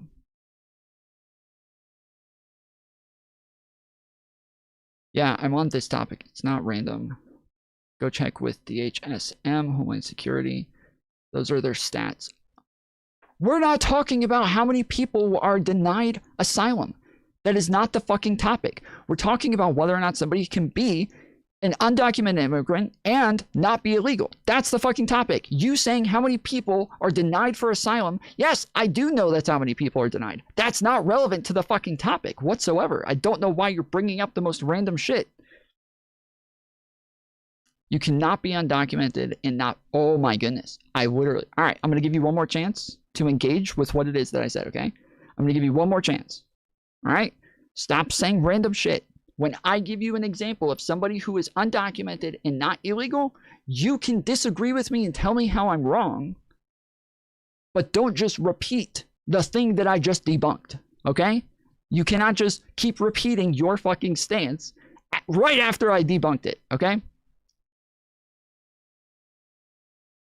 There are people who come to the border, who apply for asylum, who are brought into the country, given permission to be in the country, told to wait for a fucking court date, right? And therefore are not illegal, but are also undocumented. There. Last time I'm fucking repeating this for you. Last fucking time. I've said it 3 times now. I don't know why I have to repeat something to anybody 3 fucking times in order for them to engage with it. But we'll give you one more chance. We'll see if this one works. That's a loophole under Biden when 20 million were let in. 20 million were let in. Can you show me any government stats that say that 20 million were let in? It's according to the Republican committee on this. Less than 2 million were let in. But anyways, that's not the way that the system is set up. You're not going to... Actually, no, don't show me anything. Because that's a fucking... Again, it's a red herring. You're trying to go off on another topic again. We're staying on this. People, even if it was a loophole. Okay, fine. It was a loophole. So you agree there is a loophole that exists to where people can be undocumented and not illegal. Thank you. We agree there is a loophole that exists. That's all I was saying. End of story. I win. Done and done. And get to cover was a federal judge saying last week that the government may have kept thousands of immigrants detained in Minnesota from accessing legal assistance. And so with that, this judge, she ordered the Trump administration to make sure that detainees have... Do you know the requirements to get asylum? You have to show that you're being persecuted. Yes, I do. You have to go to the first country. No, you don't. No, you don't. That's a lie. That is a lie. I appreciate how hard you're trying to pivot from the actual topic, though. I appreciate how terrified you are of actually engaging with the topic of whether or not you can be illegal and undocumented. You are just spitting out every random fucking talking point that you have. But no, you do not have to go to the first fucking country. You do not have to go to the first fucking country. That is totally untrue. And that is a bullshit talking point.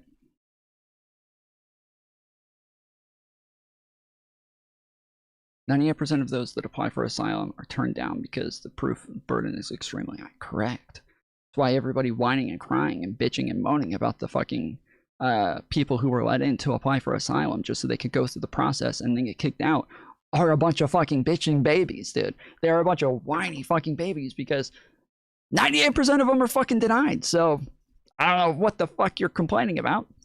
The majority of them are denied. It is what it is.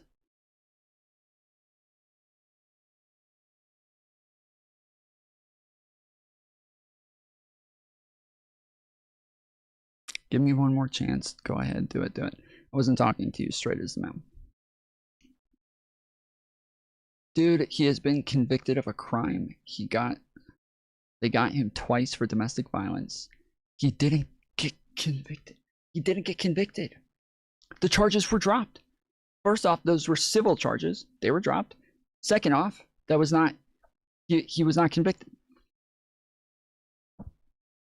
Oh my goodness. This person's like 5 minutes behind. All right, never mind.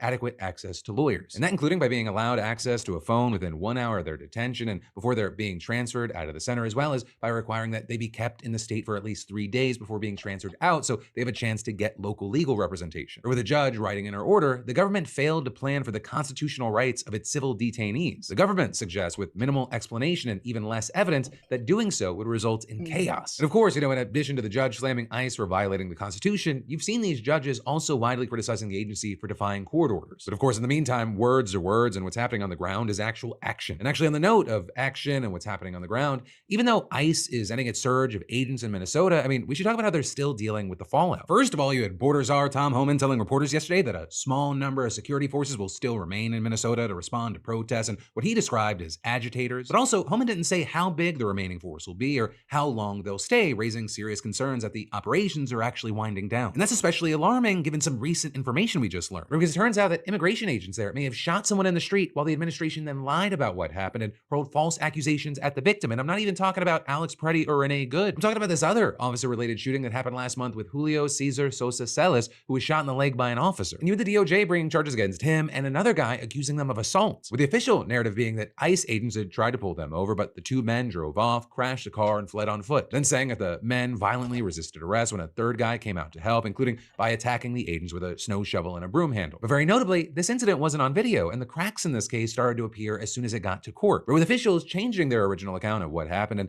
their new testimony still being different from testimony given by the two defendants and 3 other witnesses. And actually, last week, you had the prosecutors moving to get those charges dropped with a filing from the U.S. Attorney's Office for the District of Minnesota saying newly discovered evidence is materially inconsistent with the allegations against them made in a criminal complaint and a court hearing last month. Now, it's not clear what the newly discovered evidence was, but the judge accepted the motion to have the charges dropped. And while that matters on its own, the bigger thing is that this makes it just the latest of dozens of felony cases against people who are accused of assaulting or impeding federal officers that have just crumbled. And that includes several where agents fired their weapons. And I think it's important we talk about every aspect of what we've just talked about over the last minutes, because not only, is it your tax money that is making all of this possible, just being burnt and wasted on unneeded horrors, but also because it's important to go into the details and see how different reality is from what the administration is saying that it's doing. But that, my friends, you beautiful bastards, is where your Monday Philip DeFranco show is going to end. But you've got more to watch that's just a click away, because my new interview and podcast with Adam Friedland came out. It is the first episode of 2026 for In Good Faith, and I think you'll love it. I definitely want you to check it out and subscribe to the channel. I went kind of old school with it, deeper, longer conversation with someone I'm just very fascinated by. But hey, no matter what you do, let me just say I love you, face. I hope you have a great rest of your day, and I'll see you right back here tomorrow.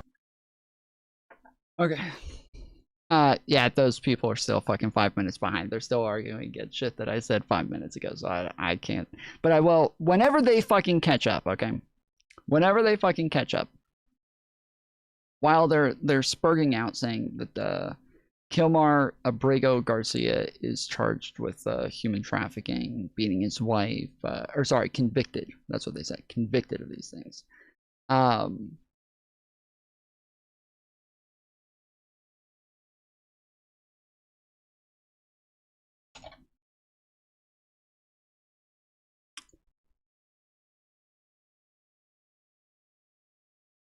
Here is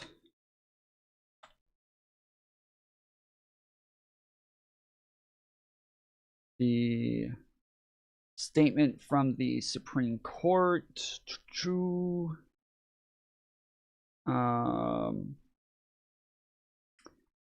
Supreme Court says the United States removed Kilmar Abrego Garcia from the United States to El Salvador, where he is currently detained at the Center for Terrorism Confinement. The United States acknowledges that Abrego Garcia was subject to a withholding order forbidding his removal to El Salvador, and that the removal to El Salvador was therefore illegal.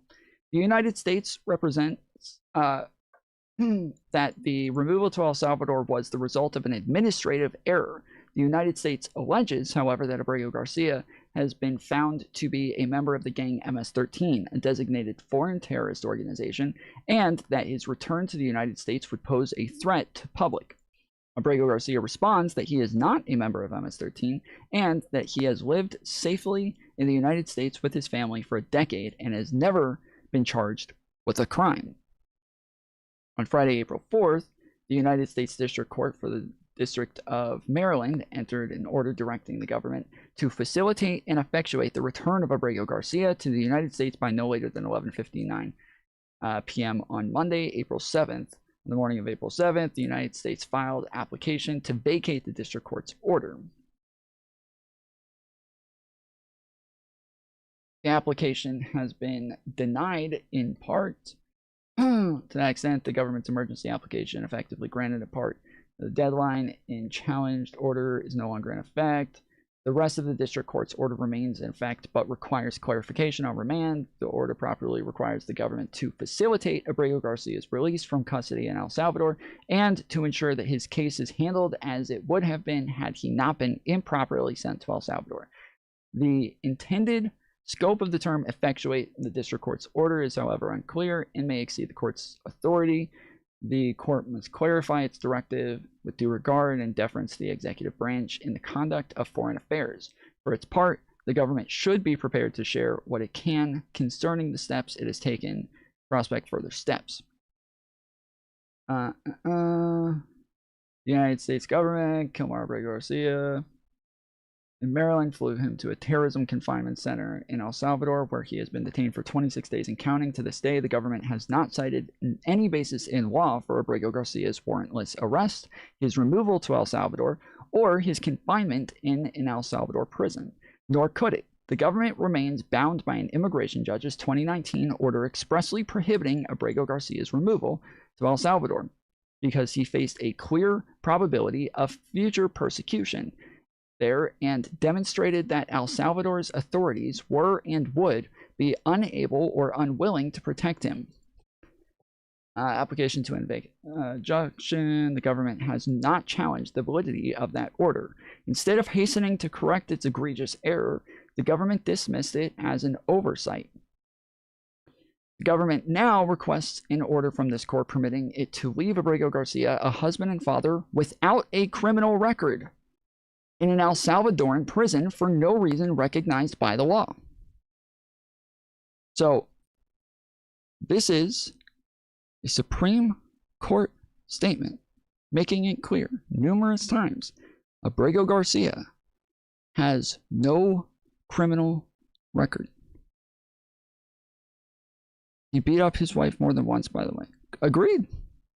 He didn't get convicted of it, but it seems to be the case. Yes, it does seem to be the case that he did hit his wife.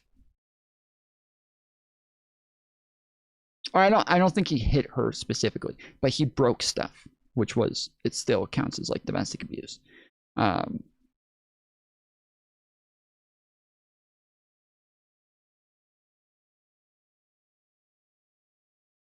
Then in Tennessee, he was pulled over by a patrol and then sent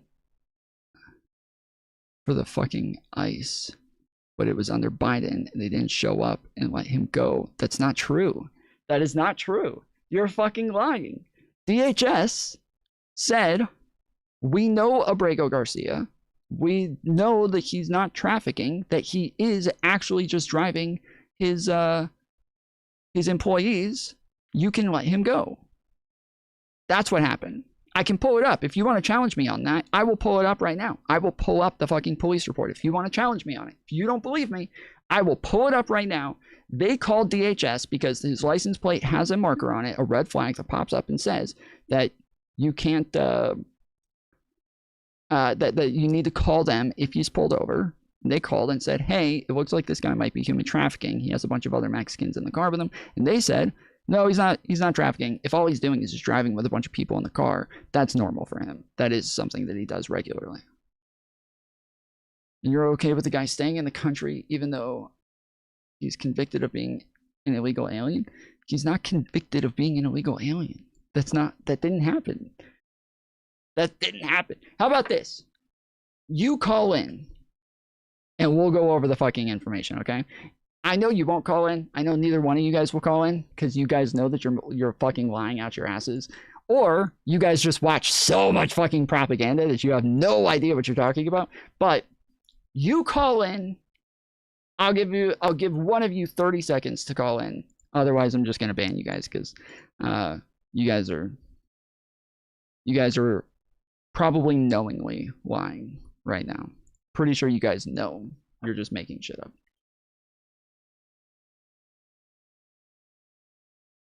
I'm calling in, right? I'm sure you are, Davis. I'm sure.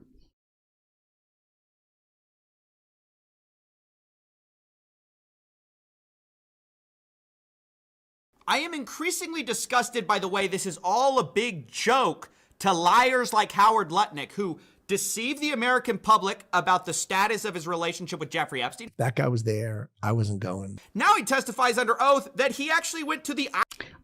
They're changing their fucking argument. They totally changed their argument. Excuse me, he has 2 smuggling charges along with 2 domestic violence charges, along with admitting in open court he was MS-13. First off, that never happened. Never happened. He did have charges. You said before he was convicted. He doesn't have any convictions. No convictions. But you said before he was convicted. Now you're changing it to charges. But you keep pivoting, buddy. You got just a little bit longer on that 30 seconds. Island of the creep and brought his kids. We had lunch on the island. That is true for an hour. It's going to be hard for them to make that 30 seconds when they're 5 minutes behind the whole time. And we left with all of my children. Nevertheless, every time Epstein is brought up, this guy can't stop chuckling. Here's Lutnick laughing again when... Yes, and the federal deportation order has not been removed. He doesn't have a deportation order. Again, I can pull up court papers showing he does not have a deportation order. So. Trump is addressing a question about Epstein. To talk about how to respond to the Epstein situation. I don't know. I could ask you that question. He thinks it's the funniest thing he's ever heard. And maybe it's because they really think we are buying it. Maybe it's because they think, hey, we're just going to get away with this. We can just keep... Actually, I'll do that too. I'll do that too. How about this?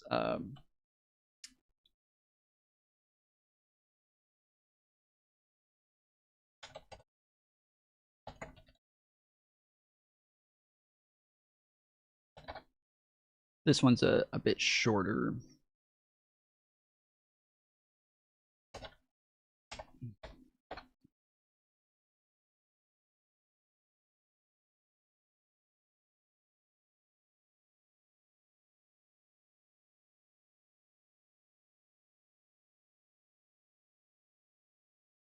Wait, when was this one done?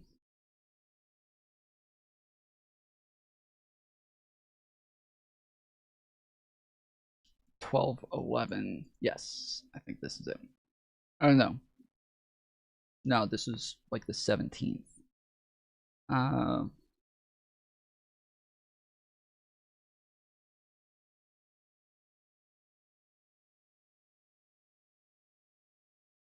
Petitioner Abrego Garcia. Okay, so this is from his.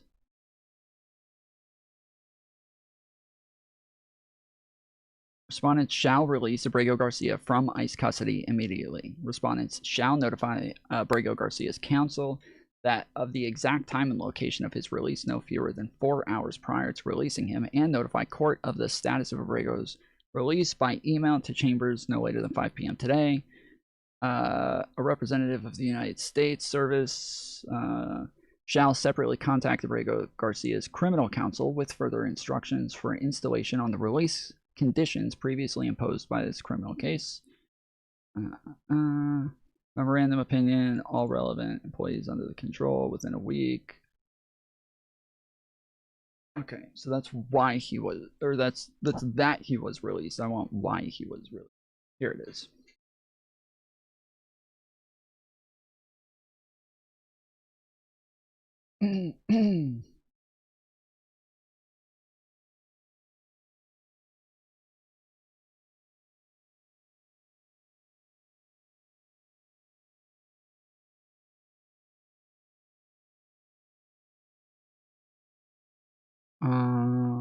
Wait, I think this is the wrong one as well.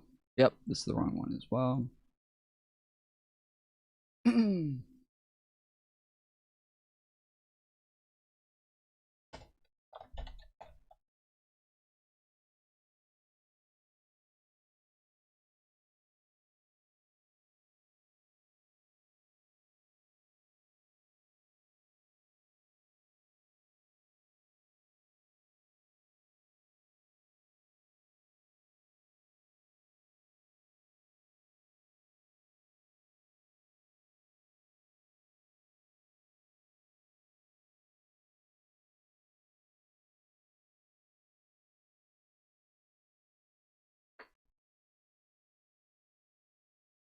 Okay, this is all of his paperwork here.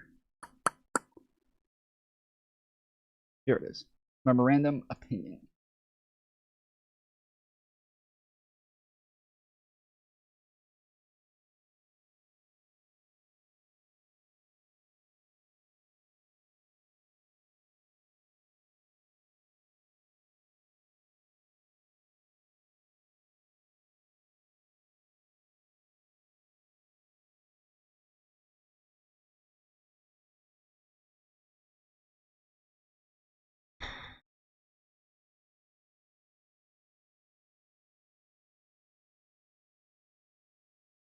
For the same reason, this court rejects respondents' entreaties to construe the procedural history of the section October 10th withholding decision of the order. EFC number 12, true procedural history section reflects that some point earlier, Abrego Garcia, through counsel, conceded removably as charged that based on the respondent's admission and concessions, the court found his removability established by clear and convincing evidence is required, but nowhere does the IJ order Abrego Garcia to be removed to any country at all. A removal order must identify a country or countries to the alternative, to which the non-citizen's removal may, in the first instance, be made pursuant to the provisions of Section 241. Thus, to credit this argument, the court would have to collapse two legally distinct orders into one. This court cannot do that. Because no order of removal exists, the court turns next to why the detention of the absentee of such order cannot continue. Because no order of removal exists. So there you go. No, she tried to drop the charges. No, she didn't. This isn't about dropping charges. This has nothing to do with dropping charges. Why is it so hard for you to stay on fucking topic? Are you really this fucking stupid or are you a troll? Are you this fucking stupid or are you a troll? We're not talking about dropping charges. We're talking about the fact that there is no order of deportation. That's what you said. You said there's an order of deportation. I said you're wrong. I pulled it up. There is no order of deportation. Let's just say, you know, what they expunged his convictions. Cool. He's going to be deported because in open court, he admitted being to MS-13. That's not true. He never admitted to being MS-13. That never fucking happened. But, all right, we're going to ban you. You can still call in, but until you call in and grow a fucking spine like a fucking liberal, until you have balls like a liberal to defend your positions and actually have a conversation with somebody and present evidence, you're going to say adios amigos like you're a fucking illegal immigrant. It's a question about Epstein. This is all a big joke to liars like Howard. I am increasingly disgusted by the way this is all a big joke to liars like Howard Lutnick, who deceived the American public about the status of his relationship with Jeffrey Epstein. That guy was there. I wasn't going. Now he testifies under oath that he actually went to the island of the creep and brought his kids. We had lunch on the island. That is true, for an hour, and we left with all of my children. Nevertheless, every time Epstein is brought up, this guy can't stop chuckling. Here's Lutnick laughing again when Trump is addressing a question about Epstein. To talk about how to respond to the Epstein situation. I don't know. I could ask you that question. He thinks it's the funniest thing he's ever heard. And maybe it's because they really think we are buying it. Maybe it's because they think, hey, we're just going to get away with this. We can just keep, the lies are so brazen, so audacious, so in your face that it is actually funny. Tom, why are these two not in the waiting room? Because they don't have any fucking spine, bro. They don't have the balls to actually disagree with me. They see a real man with testosterone and a massive fucking jaw and a dick the size of a baby pickle. And they get scared. They can't deal with it. Funny to them. And you know what? I have to agree that the way the FBI and DOJ have been treating this is a joke. Because we just talked to a congressman who passed the Epstein Transparency Act. As part of it, the DOJ was supposed to release all the Epstein files with no redactions except for survivors. That didn't happen. Several of the survivors' names were left unredacted, and several of the perpetrators' names were left redacted. Is an email that was sent by the victims' lawyers to the DOJ. It was a list of names not to release. What did the DOJ do with this email? They released this email in the document production. Literally the worst thing you could do to the survivors. Okay, can somebody help me here? My vertical stream keeps going really blurry for me. I'm assuming it's doing it for everybody else, and again, tons of people keep getting behind. It keeps going behind by itself. Is this like a bitrate issue? Is this like, what is it that I need to do to fix this? According to YouTube, I have no issues with my stream. There's no lag, there's no buffering, there's no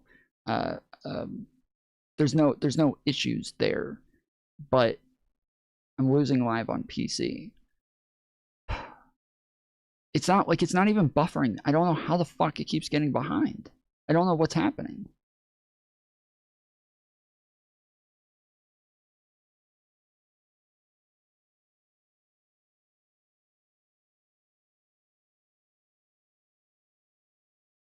I don't see any lag. It's the vertical stream. The vertical stream is lagging. YouTube is fine. You guys don't have any issue? Mine is blurry as fuck right now. Well, you can't see it, but this is.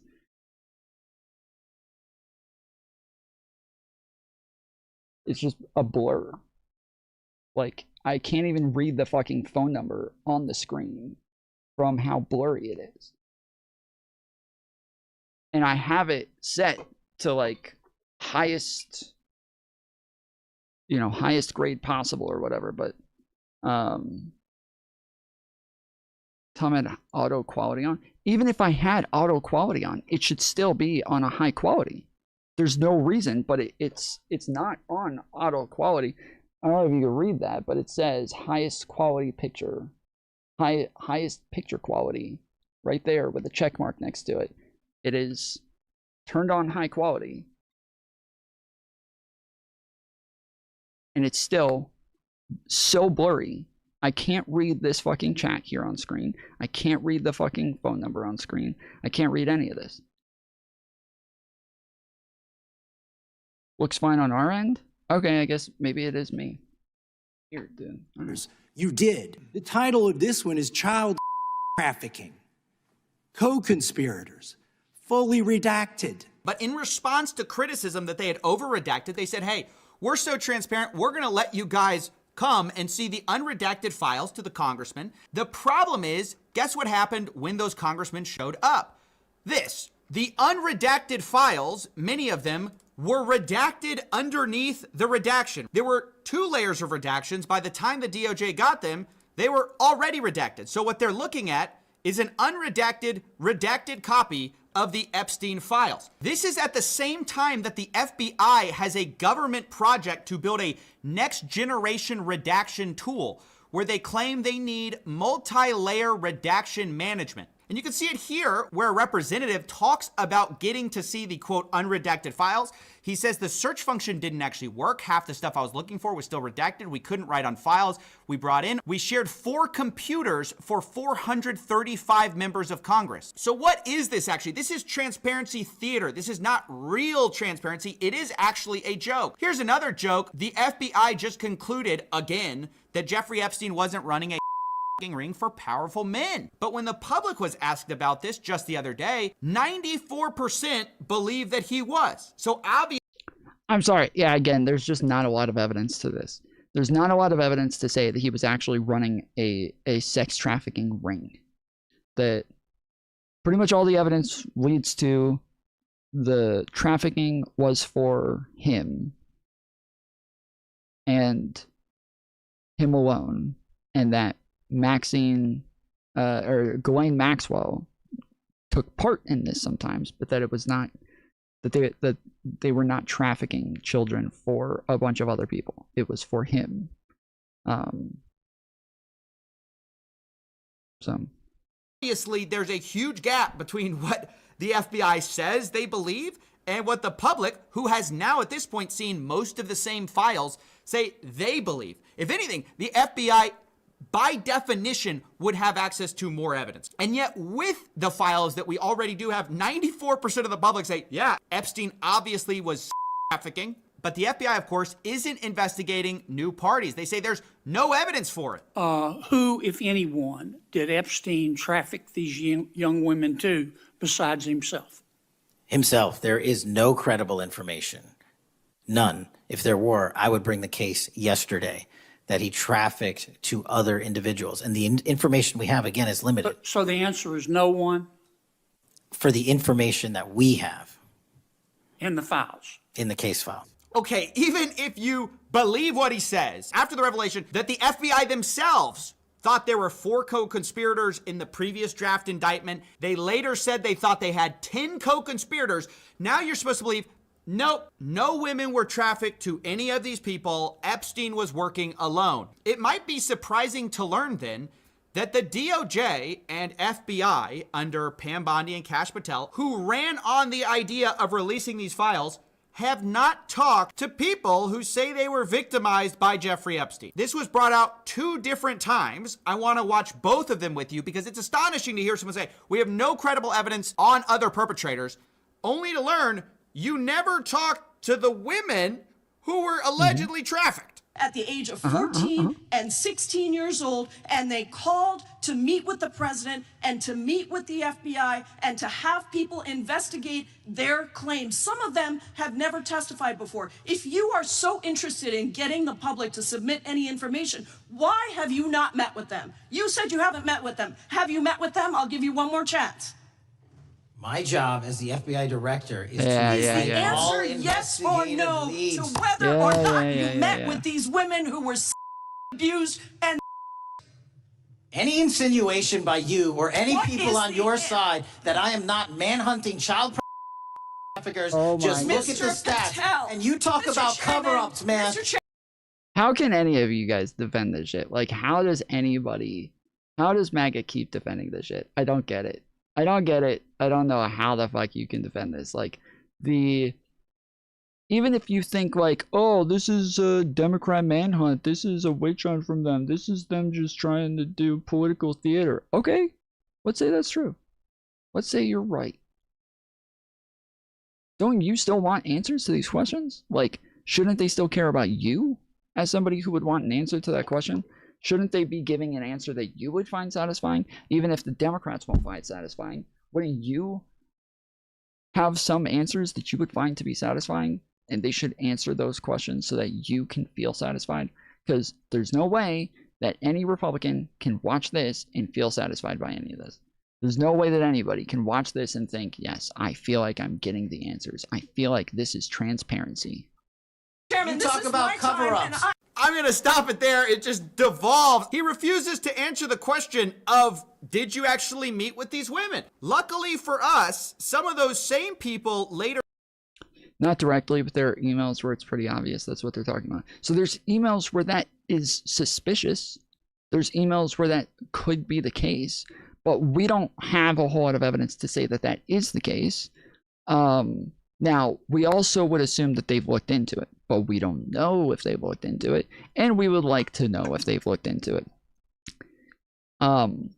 Those are the types of answers that would be sufficient from them, right? Those are the types of answers that would actually be sufficient, is if we got answers from them where they said, look, there were things that look suspicious, we looked into it, and we found we found that there was no credible allegations there. Like, that would be fine, but they don't even say that. Call from Mike the Pimp. to accept, press. Mike. What up? What's up? What's up? What can I do for you? I watch all the time. I keep typing. I'm MAGA, so I just want to talk to you because I keep typing. You're not reading it. Okay, sorry. Were you Mike Myron? Yep. Okay. So what was the argument? I mean, I don't really have one except to kind of explain if you want to know why we support Trump. But you were just talking about like watching Cash Patel and Pam Bondi and all those people. We don't trust those people either. We don't like government mostly at all. We think they're terrible at what they do, and their reach should be extremely limited. But isn't that a problem like that? When you say that, okay, so I keep hearing people say that, but you say that right after saying, I can explain why I support Trump. I'm not really asking as much about Trump, but it does seem to be contradictory that if you're saying you support Trump, Trump's job is to hold these people accountable and make sure that they're doing their jobs, and that instead he is saying they're doing a great job, that he has all the confidence in the world in them, that they are doing the best job, and we can all sit here and plainly see that that's not the case. Do you feel lied to Have you ever run a company by Trump? before? Yes, many. But do you feel lied to by Trump when he says that? I don't feel lied to by him. I manage a construction company, so I understand what he's doing. He's like forever optimist, always talking himself up. I understand. I don't take him literally. Wait. I'm sorry. I don't mean to keep interrupting, but I'm trying to like understand.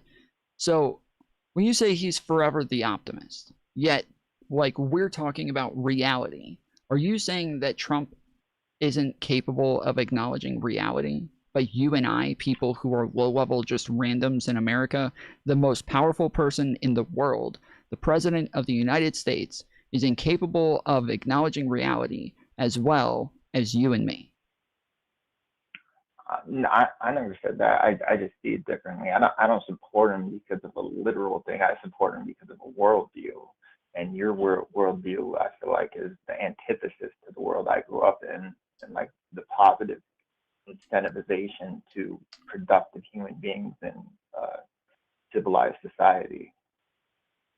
Well, okay, but that is what you said. You said you think they're doing a horrible job, that MAGA doesn't support I don't think they're doing a people. horrible job, but I just don't trust them on everything they say. Like when what's her name from DHS came out and said that Alex Preddy was going to shoot it. Like she's so caught up in people spinning narratives on her that she just spun a narrative that wasn't true. Sure, but again, so that's what I'm saying, is that we see that they're doing things that are bad. They're not doing a great job at their jobs, and that Trump is incapable of acknowledging that. You and I, we can acknowledge it. We can see it. It's obvious to us, but to Trump, he's not capable. That is the same as him just not being able to acknowledge reality, that you and I are better at acknowledging reality than he is, right? You think the president that came before him did a better job at it? You think Biden did? You think any of them did? That's a different, I'm happy to get into that conversation, but like, I really feel like this is an easy, like, yes, you feel like he's bad at acknowledging reality. Like, I feel like this is just I don't think he's bad at acknowledging reality. You've pretty much already said it. I think, no, if I said that, I didn't mean it in that way. I just think that he's more of a cheerleader for people than he is like at giving you hard truth, but he does give you hard truths, like he says when people are retarded and stuff. But he just doesn't do it about his people. He's got like an underlying loyalty that he's like just diehard loyal. I know what he's doing, and I don't just take everything. I don't agree that he's not gonna back good no at giving people. hard truth. I don't agree he's good at giving hard truth. In my experience, he's never given hard truth. Like even in the most important times, like during COVID, he literally said that COVID was nothing. It's not a big deal. We'll have 100 cases and then it'll disappear. It's not going to happen here. It's not going to come to the United States. And then later, when he was asked about this, he said, no, I knew that this was going to be like the deadliest virus of all time. And I knew it was going to be horrible and it was going to be crippling for our country. But I wanted to tell people what makes them feel comfortable. That's my job, is to make sure people aren't scared and to make them feel comfortable. That if he thinks that's his job, this is somebody who believes that he should not give us hard truths. That is something he is like, he's straight up telling us, I will not give the American people hard truths. I know you're caught up on it, but it's irrelevant to me. The worldview is relevant to me. Being Okay, pro-life. well, I'm saying you're giving me these as examples of like why you support him, and I'm giving I didn't examples support of him why at the that's time he incorrect. did any of those things that you said. That I voted for Clinton in 2015. In fact, I was a drug addict. Liberal Sure, but in that wouldn't matter 2015. as much, because if you voted for him this time, you would be looking at that as an example of what it is he does so well at, to where that's he why won me you over. would vote for him this time. Yeah, and so that's what I'm He won saying, me is over that if because in that first he's not a administration, politician. if you say, if I give you his first administration and what he did there, and you say, but I didn't support him at the time, well, it doesn't matter. Those are things that made you support him later. So when I give you this as an example, you not supporting him at the time isn't as relevant, is it? I mean, I guess not. 2020, just looking back, I agree with him more as time goes on. I like what he does more as time goes on. I feel like he can get stuff done more than other politicians. Okay, I mean the thing that Why, I said why wasn't don't you that support why. him? You get caught up on like the little bullshit. Well, I'm happy I again. hear I'm you happy talk to all get the into time. I that, feel like you get but caught more in the so, weeds. I'm trying to understand even just this situation. Like, you feel like they're not being straightforward with us, right? Like, we watch Kash Patel, we watch Pam Bondi, we watch Christy Nome, we watch all of them give all of these like hearings, and they go and answer questions in Congress. Like, you feel as though they're just not being straightforward with us, yes? Yeah, for sure. Okay, so why would Trump Those Pam allow that? Bondi. Why would he allow them to what? I think he should fire him. I think he should fire Pam Bondi. I'm not happy that he hasn't got rid of Bondi, Kash Patel, Christy Nome, but there's other things that I'm mad at him for too, where I wish. So I think that in Portland, in California, in Chicago, I think he should have invoked the Insurrection Act and sent the military in to, especially in Minnesota too, when the local government won't help and they're just having the cops stand down and let their federal agents get attacked. I wish he would have sent in the military. I think he's a pussy for that. Sure, but that I'm strictly like, if he is hiring people who are not doing their jobs, who are not being honest with us, who are lying to us, giving us bullshit excuses and crap like that. Well, right, but isn't that like, when you say like, I still support him, why is this not a requirement for him to do his job? Why is this not something that we would expect him to do? Like, government's giant, bro. The amount of stuff he has to oversee on a daily basis while being attacked. He's not in by charge of people the who have- entire government. No, but he gets treated as if he does, and he has sway as if he does, and he gets held accountable as if he does. But I'm not like doing that. I anything want to be happens, clear. he gets held accountable for it. Okay, I want to be clear. I'm not doing that. I'm saying he's in charge of the Your executive side branch. does. Okay, I'm not my side. I am saying he's in charge of the executive branch, and that these are his nominations. These are his people. These are people who are under him in the executive branch, and that's all he's in charge of. That's his purview. Right, and so I'm saying, if he doesn't, why is that not something that would make you lose support? That should make him lose support? I mean, it doesn't make me happy, but the alternative is crazy. Your side letting boys chop off their penises before they're old enough to decide whether they can get a tattoo. Like, your side lost its way completely. If I was a liberal, and I don't feel like I left the left, I feel like the left left me. Okay. So that's the Fair alternative. enough. Okay, so and I'm agreeable. yes. Okay, so fine. So lesser of two evils. Now, I think it would make more sense if you said like, I don't like Trump all that much. Not a big supporter of his. I just think he's the lesser of two evils. If that's the way Here's a that, better like, way to because if explain you it. come in first and you tell me that you're a supporter of his, and you want to explain why you support him, but every time I challenge you on supporting him, you fall back to, well, I don't think that's good. I just think he's the lesser of two evils. It doesn't sound like you are really a supporter of his. You just think he's the lesser of two evils. That, like, Put it this I way. need one or the If other. he- Either if he called you the support troops him and think tomorrow, he's doing a good job. I would. If he called for U.S. citizens to pick up weapons and go to war for him tomorrow, I would lace up my fucking bootstraps and go. So don't get it twisted. I'm a diehard MAGA supporter. I would die for the stuff that he believes in. But I'm sorry. Okay, but I'm going to go right back to what it is that we were talking about before. His job is to, like, be the executive of the executive branch, right? His job is to run the fucking executive branch. His job is to hold people accountable. His job is to make sure that there's transparency. His job is to do all of these things. And you're admitting he's not doing a good job at this, yet you would still trust him and do what it is he wants when it comes to putting your fucking life on the line when he can't even fire people for blatant misconduct. That is insane to me. How do you what's reckon blatant this? misconduct? What's The misconduct? what it is that we just went over with Noam, with Pam Bondi, with Yeah, Cash I Patel, don't like Noam. all of these He should've things. fired her, You're but saying, yes, it's you keep saying that. How is that acceptable? How is it acceptable that they can I run a blatantly company. lie to I have, us? I have people who fuck up in their jobs who work under me every day, and you don't fire them right away. If they fuck Right up, away. you try to keep Right working with away. them. You had faith in him. You had faith in him to begin with. You try to course correct, and you and me don't know everything that's going on behind the scenes. You don't know if he's disciplined them or if he's not. So I have a little bit of faith, but at the same time, I'm a human realist. I don't expect him to be perfect, and I understand that there are people that he had faith in to begin with, and those people are failing him now. But for the most part, it's just that he was like the anti-politician. Okay, I'm sorry. I think we're getting party. I think we're getting mixed up. The point that I'm pushing is that he has faith in them.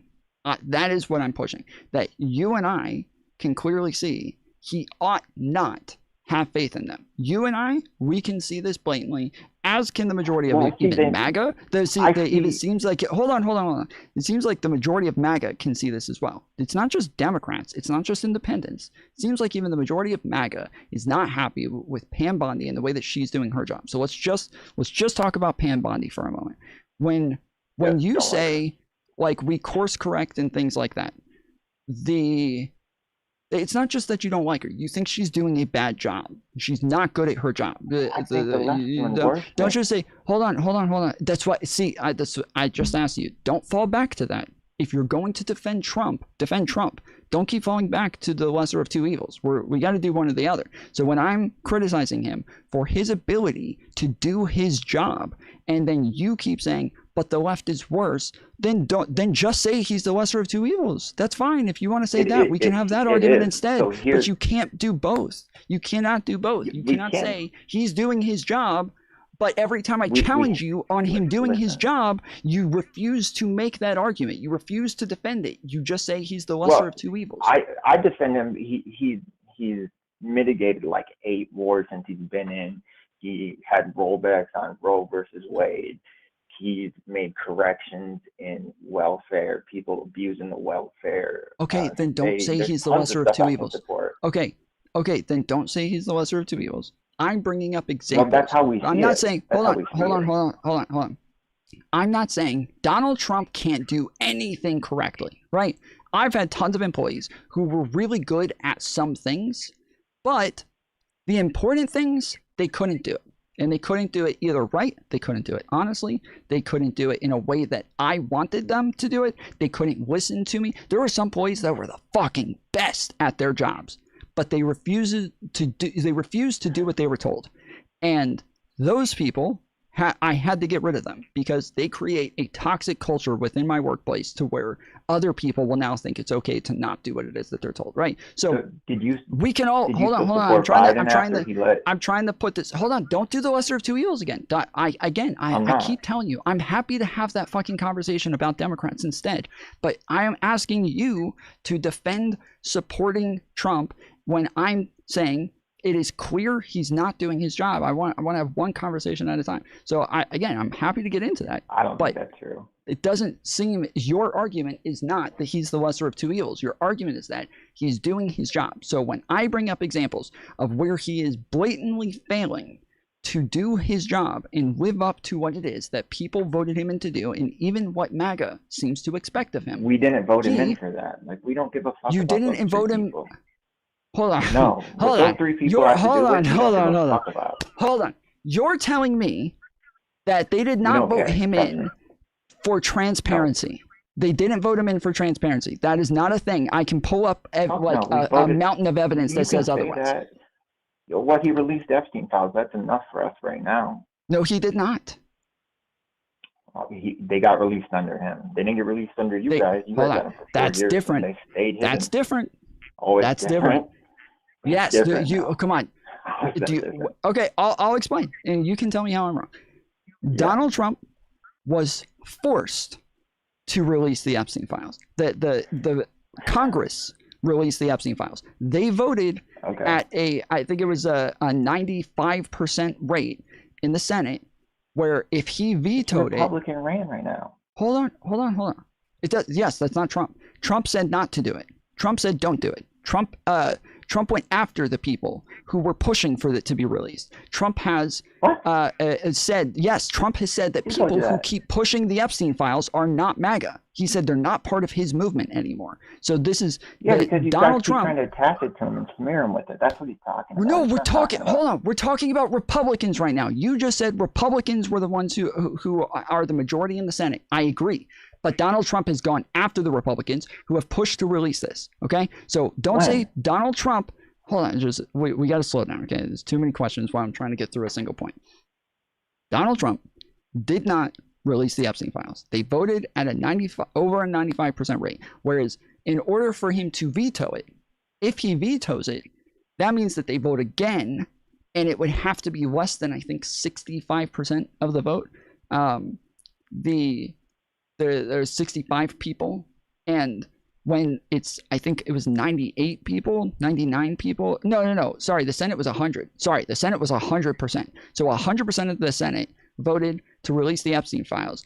If Donald Trump vetoes this, there's no way it's going to go back and end up with a below 60% rate for them to vote this through again. He knows he can't veto it. There's nothing he can do. There's nothing he can do at this point. He's screwed. That's not true. He could have vetoed it. If he really had something to hide and he didn't want to release it, he would have vetoed it. Okay, so what happens if he vetoes it? What happens if he vetoes it? No, there is things that we can do about it. That's what I just explained. Yeah, they would try to find a workaround, but it would bury it for longer. No. That's not what happens. If Trump vetoes it, they have the Congress can block his veto. All they have to do is get 60 votes. That's it. When 100 out of 100, when 100 out of 100 just voted to pass this, you think Trump is going to say, well, I'll veto this and it'll go back and it won't get, because there were ongoing court cases. You can't release information on an ongoing court case. Maxwell was still in the middle of litigation. This is the problem I have with the left. You guys give yourself and your own politicians so much grace. And you tell me I'm wrong. No, wait, tell me I'm wrong. You're wrong. Tell me I'm wrong. You're wrong. Wait, okay, tell me I'm wrong. Okay, so I'm wrong. They were allowed to release Epstein files while Ghislaine Maxwell was being charged. That just to be clear, they did release information. The Biden administration did release tons of files. The Pam Bondi came out with a binder right at the beginning of the Trump administration in fucking January. She came out with a binder. Who the fuck released that information that she put out there? Everything that she put in that binder was already public. Who pushed that? Who put that out? Who put it out? A little bit. Was it? It was like What do you mean a little bit? No, documents that 100% of what she put in that fucking binder was already released. Who released that? Bro, it didn't get released under Biden. I don't care what you say. It got released recently. What? What do you mean? What do you mean it didn't get released under Biden? Yes, it did. This major dump just happened. How did we find out how like many 3 times million Trump was on files. how did we find out how many times Trump was on the flight logs? Yeah, because that's what they're trying to do. They're trying to tie him to it. Don't change the topic. How did you we find read this out? it? He's the one who helps them fuck like Hold he's on, the CIA to try to help stop. them. We're not, don't change the topic. How did we find out how many times Trump was on the flight logs? How did we find out? I don't know. I don't fucking care either.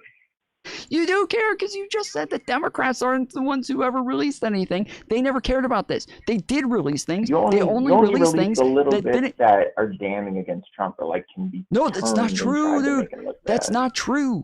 That's not true. How did you find out about Clinton? How do you know about Bill Clinton's relationship with Epstein? I How do you read know it about that? recently.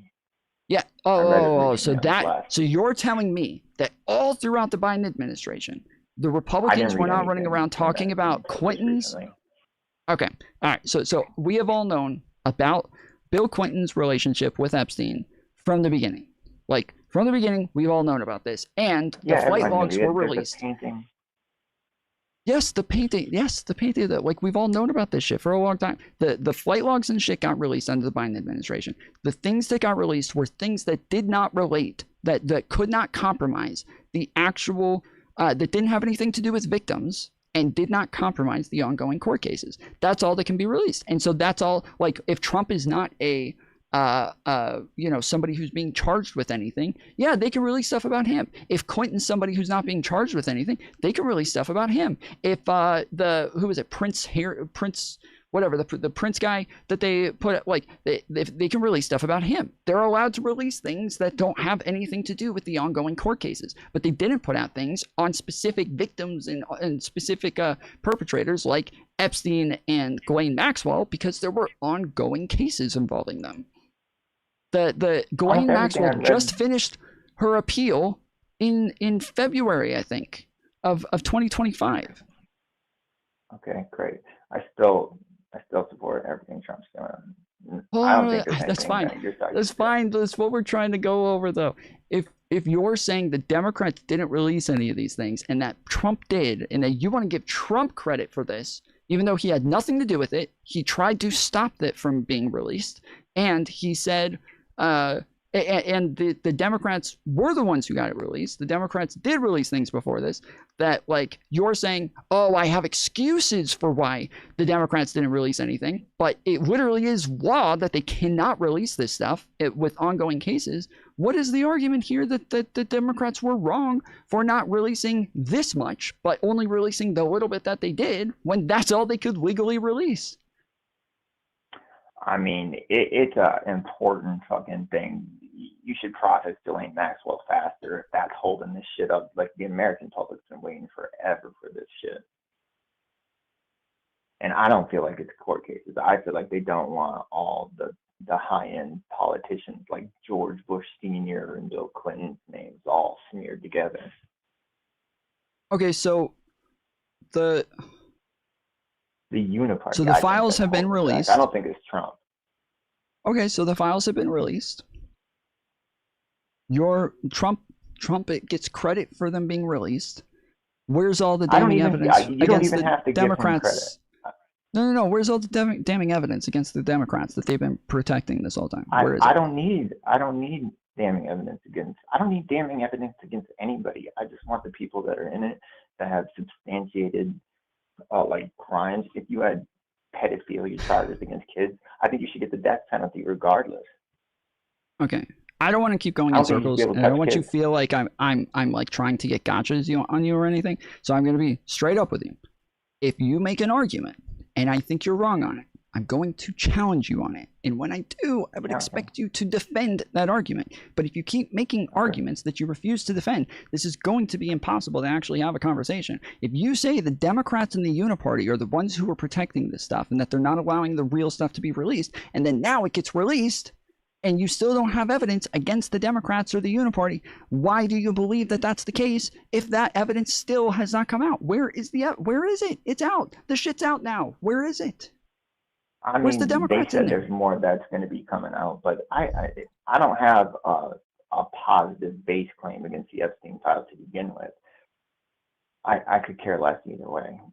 I just want the people who have substantiated claims to get held accountable. I could care less who it is. If you got evidence against Trump in it, then I think he should go to jail. There is evidence still against support his Trump. There's worldview. just not. Yeah, there's just not like. So when we say FBI call. there's evidence against Trump. There's Not there like it's correct. We don't have anything that's substantiated. But when it comes Not enough to to ruin someone's evidence, when it comes to evidence against people in the Epstein files, outside of Ghislaine Maxwell and Jeffrey Epstein, there is more damning evidence against Donald Trump than literally anybody else. His name is mentioned in the files more than anybody else. He has other victims who have claimed for him to be around more than anybody else. He has other court cases that happened before he was ever even president, before any of us knew Jeffrey Epstein's name, where he is listed as a co-conspirator in raping minors before all of this ever fucking happened. So, like, in the FBI calls.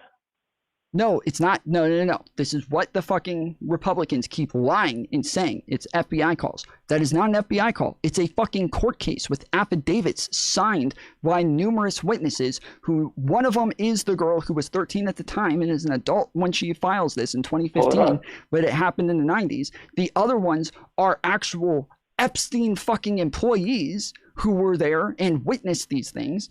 Their other ones were friends. I was a friend of the girl who said, yes, she came home and told me all about this back then in 1994 when it happened. She didn't just all of a sudden come up with this story. She told me this back then, signing, again, affidavits, sworn under penalty of perjury. So these are court cases that got dropped because they said that they were being threatened. They didn't say Trump was threatening them. They didn't say Epstein was threatening them. They didn't say who, but they said they were getting death threats, and then they kept saying they were getting death threats, and then eventually they just dropped the case and disappeared from everywhere forever, just gone. So like, if you could like prove nobody it, knows. a lot of us would turn on him. But the problem Wait, that what I'm you saying. guys are There isn't proof. Listen, hold on. The problem is the biggest problem you guys are going to have is that for the past decade, it feels like you guys have just witch hunted the fuck out of him and smeared him as a Nazi and a fucking fascist and just this crazy off the wall shit on daytime television 24/7 that none of us were like numb to it. You could say that he raped someone in Broadway and we're not going to believe it because of the 5 alarm, red alarms that you guys got going on the news 24/7. It's just we're desensitized to it and we just think it's bullshit no matter what. Okay. And it's going to take So a high bar for all you of guys that. to All of that is a overcome straw that. man.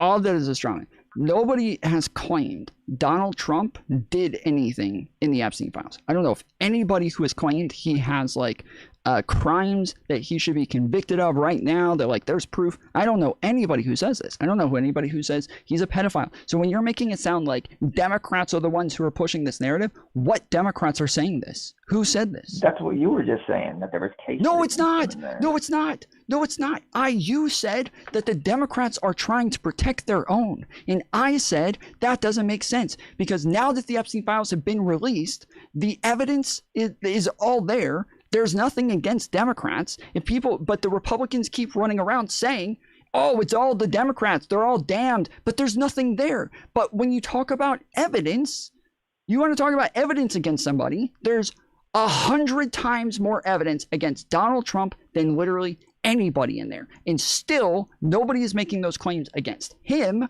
but tons of Republicans are making those claims against Bill Clinton. Tons of them are making those claims about him, But What there's about no evidence against Clinton, definitely not near the rate that there is against Trump. So all I'm doing is I'm comparing them, saying, if you want to say, okay, Democrats are protecting their people, okay, well, there's no evidence for that. But there is evidence that people would be trying to protect Trump because the amount of evidence that's there is fucking overwhelming. Did you read? Here's the reason I believe Trump's tale of him being around him just by virtue of being rich, and then finding out he's a creep and saying something to the FBI, is because in it, Epstein has emails back and forth with a journalist named Mike Wolf, where they conspire to smear Trump and attach him to Epstein after Epstein was arrested. Yeah, so first off, Donald Trump, there aren't emails of Trump talking to the FBI. Those don't exist. No. There's emails I of know Donald there's Trump emails of talking him. There's to... emails of Epstein talking to Mike Wolf, the journalist. Yeah. And they're they're game planning. Yes, they're yeah. They're saying, well, they did both. What they said was, hopefully, Trump's your friend. He might come out and defend you and say that this is all like woke Me Too feminist bullshit and say that like this is just the left trying to destroy a good man. Like this isn't that big of a deal. They weren't that young, blah, blah, blah. Like, he might defend you because, you guys are friends, or he might not. And if he throws you under the bus, then we'll throw him under the bus. And so, yes, like they do that. But like it wasn't just that. It wasn't just them saying, we're going to do this. It was them saying, he might defend you. He might be on your side on this one and have your back. And so let's wait and see what happens. But anyways, okay. So lesser of two evils then. Okay. What makes you think that Democrats are somehow worse than Donald Trump? How can you think that? Oh my God. So it's just human nature, bro. So I make over six figures now, but 6 years ago I was a drug addict with nothing. And there's a reverse incentive structure in a company Do you mind if I ask what kind of drug is it? Was it painkillers or like heroin? Crystal meth. Yeah. Do you take Suboxone? And then it was crystal meth. Yeah, I'm on Suboxone now still, but I got my shit. I take Suboxone. I was a heroin addict for a long time. I also I went to prison. Oxy in there. Did all of that shit. But yeah, okay, go ahead. Yeah, I'm on Suboxone now. So I'm on Suboxone. We have I'll never get off it. all of us fucking opiate people. We all have the fucking fry. All of us have the fry. Yeah, so listen. It's easy to tell whenever it's a fucking opiate person. It's like they got the fucking fry, dude. But yeah. But listen, so where I'm from in Upper Michigan, there's townhome complexes, right? And there's like 50 of them. And they are filled with people who won't get more than a minimum wage job because they get HUD, their house paid for, they get fucking cash assistance, and they get food stamps, and they live better than I was living trying to get myself on my feet. So I started off as a carpenter making $20 an hour, and I didn't surpass these broke motherfuckers just in lifestyle until I made like 80, 90 plus my wife's working too on top of it. I had to make so much more before it actually felt like I was making more. So it's like, if you're broke in this country, what happens because of these socialist programs is if you work harder, you get less because they take it away. And as long as you stay broke, they're going to pay for your house. They're going to give you cash assistance. They don't give a fuck if you're on drugs. In fact, their assistance programs just enable you to stay a drug addict for longer. I would have got clean so much quicker had there not been all those programs, because I would have fell on rock bottom right on my face and I would have had to have gotten back up. Mm-hmm. But because it's so easy to get all this assistance and nobody checks it, it just is like this reverse incentive to just stay broke, and it keeps the lower class.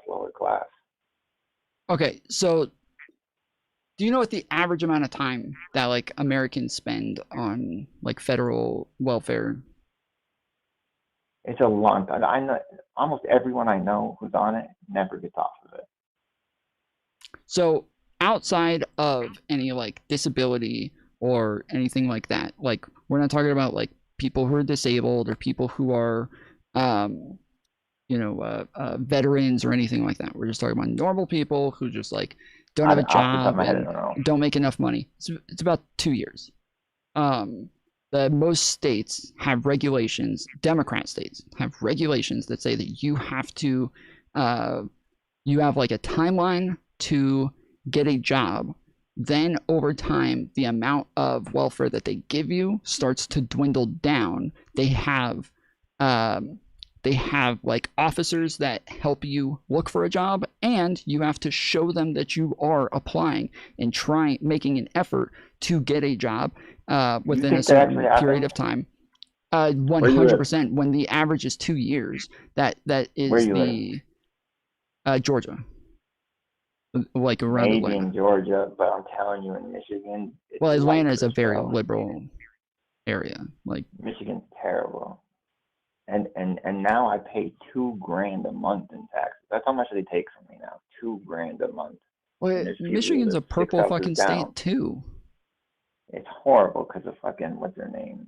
Whitmer. They're Okay, liberal so as fuck here. hold on. The It's point is mainly that red, on but- average, people are spending about 2 years on these things. And then again, like if they have like extra like disabilities or like they got hurt or something like that, then it might be longer. But I think it's like 48% are spend 60 months on it. 70% spend a little over 24 months. So the majority of people are not spending like 10 years on welfare. That is like a very rare case. The jobs programs to help them get jobs and to force them to get jobs, and then they wean them off of welfare and make it to where they can't just sit there on it without actually getting a job if they are capable of working. Where'd you get this Those are the actual like statistics from Urban Institute, I believe. Type it into AI right now. It says 70% of people who are recipients are on it for more than 24 months, and 48% receive it longer than 60 months. That's what I said. That's literally what I just said. But you I said 2 70%, years, and it says I said 70% are on it that's- for longer than that. What? How long do you think? That's the minimum. Yeah. So I said over 24 months. 24 months is 2 years. I said over 2 years, and then I said 48% are 60 months. That is literally what I said. You think it actually have? You ever go to a park and you see a sign that says "Don't feed the animals"? You know why they put those signs there? Because they don't want the animals going there to get food and expecting food from humans.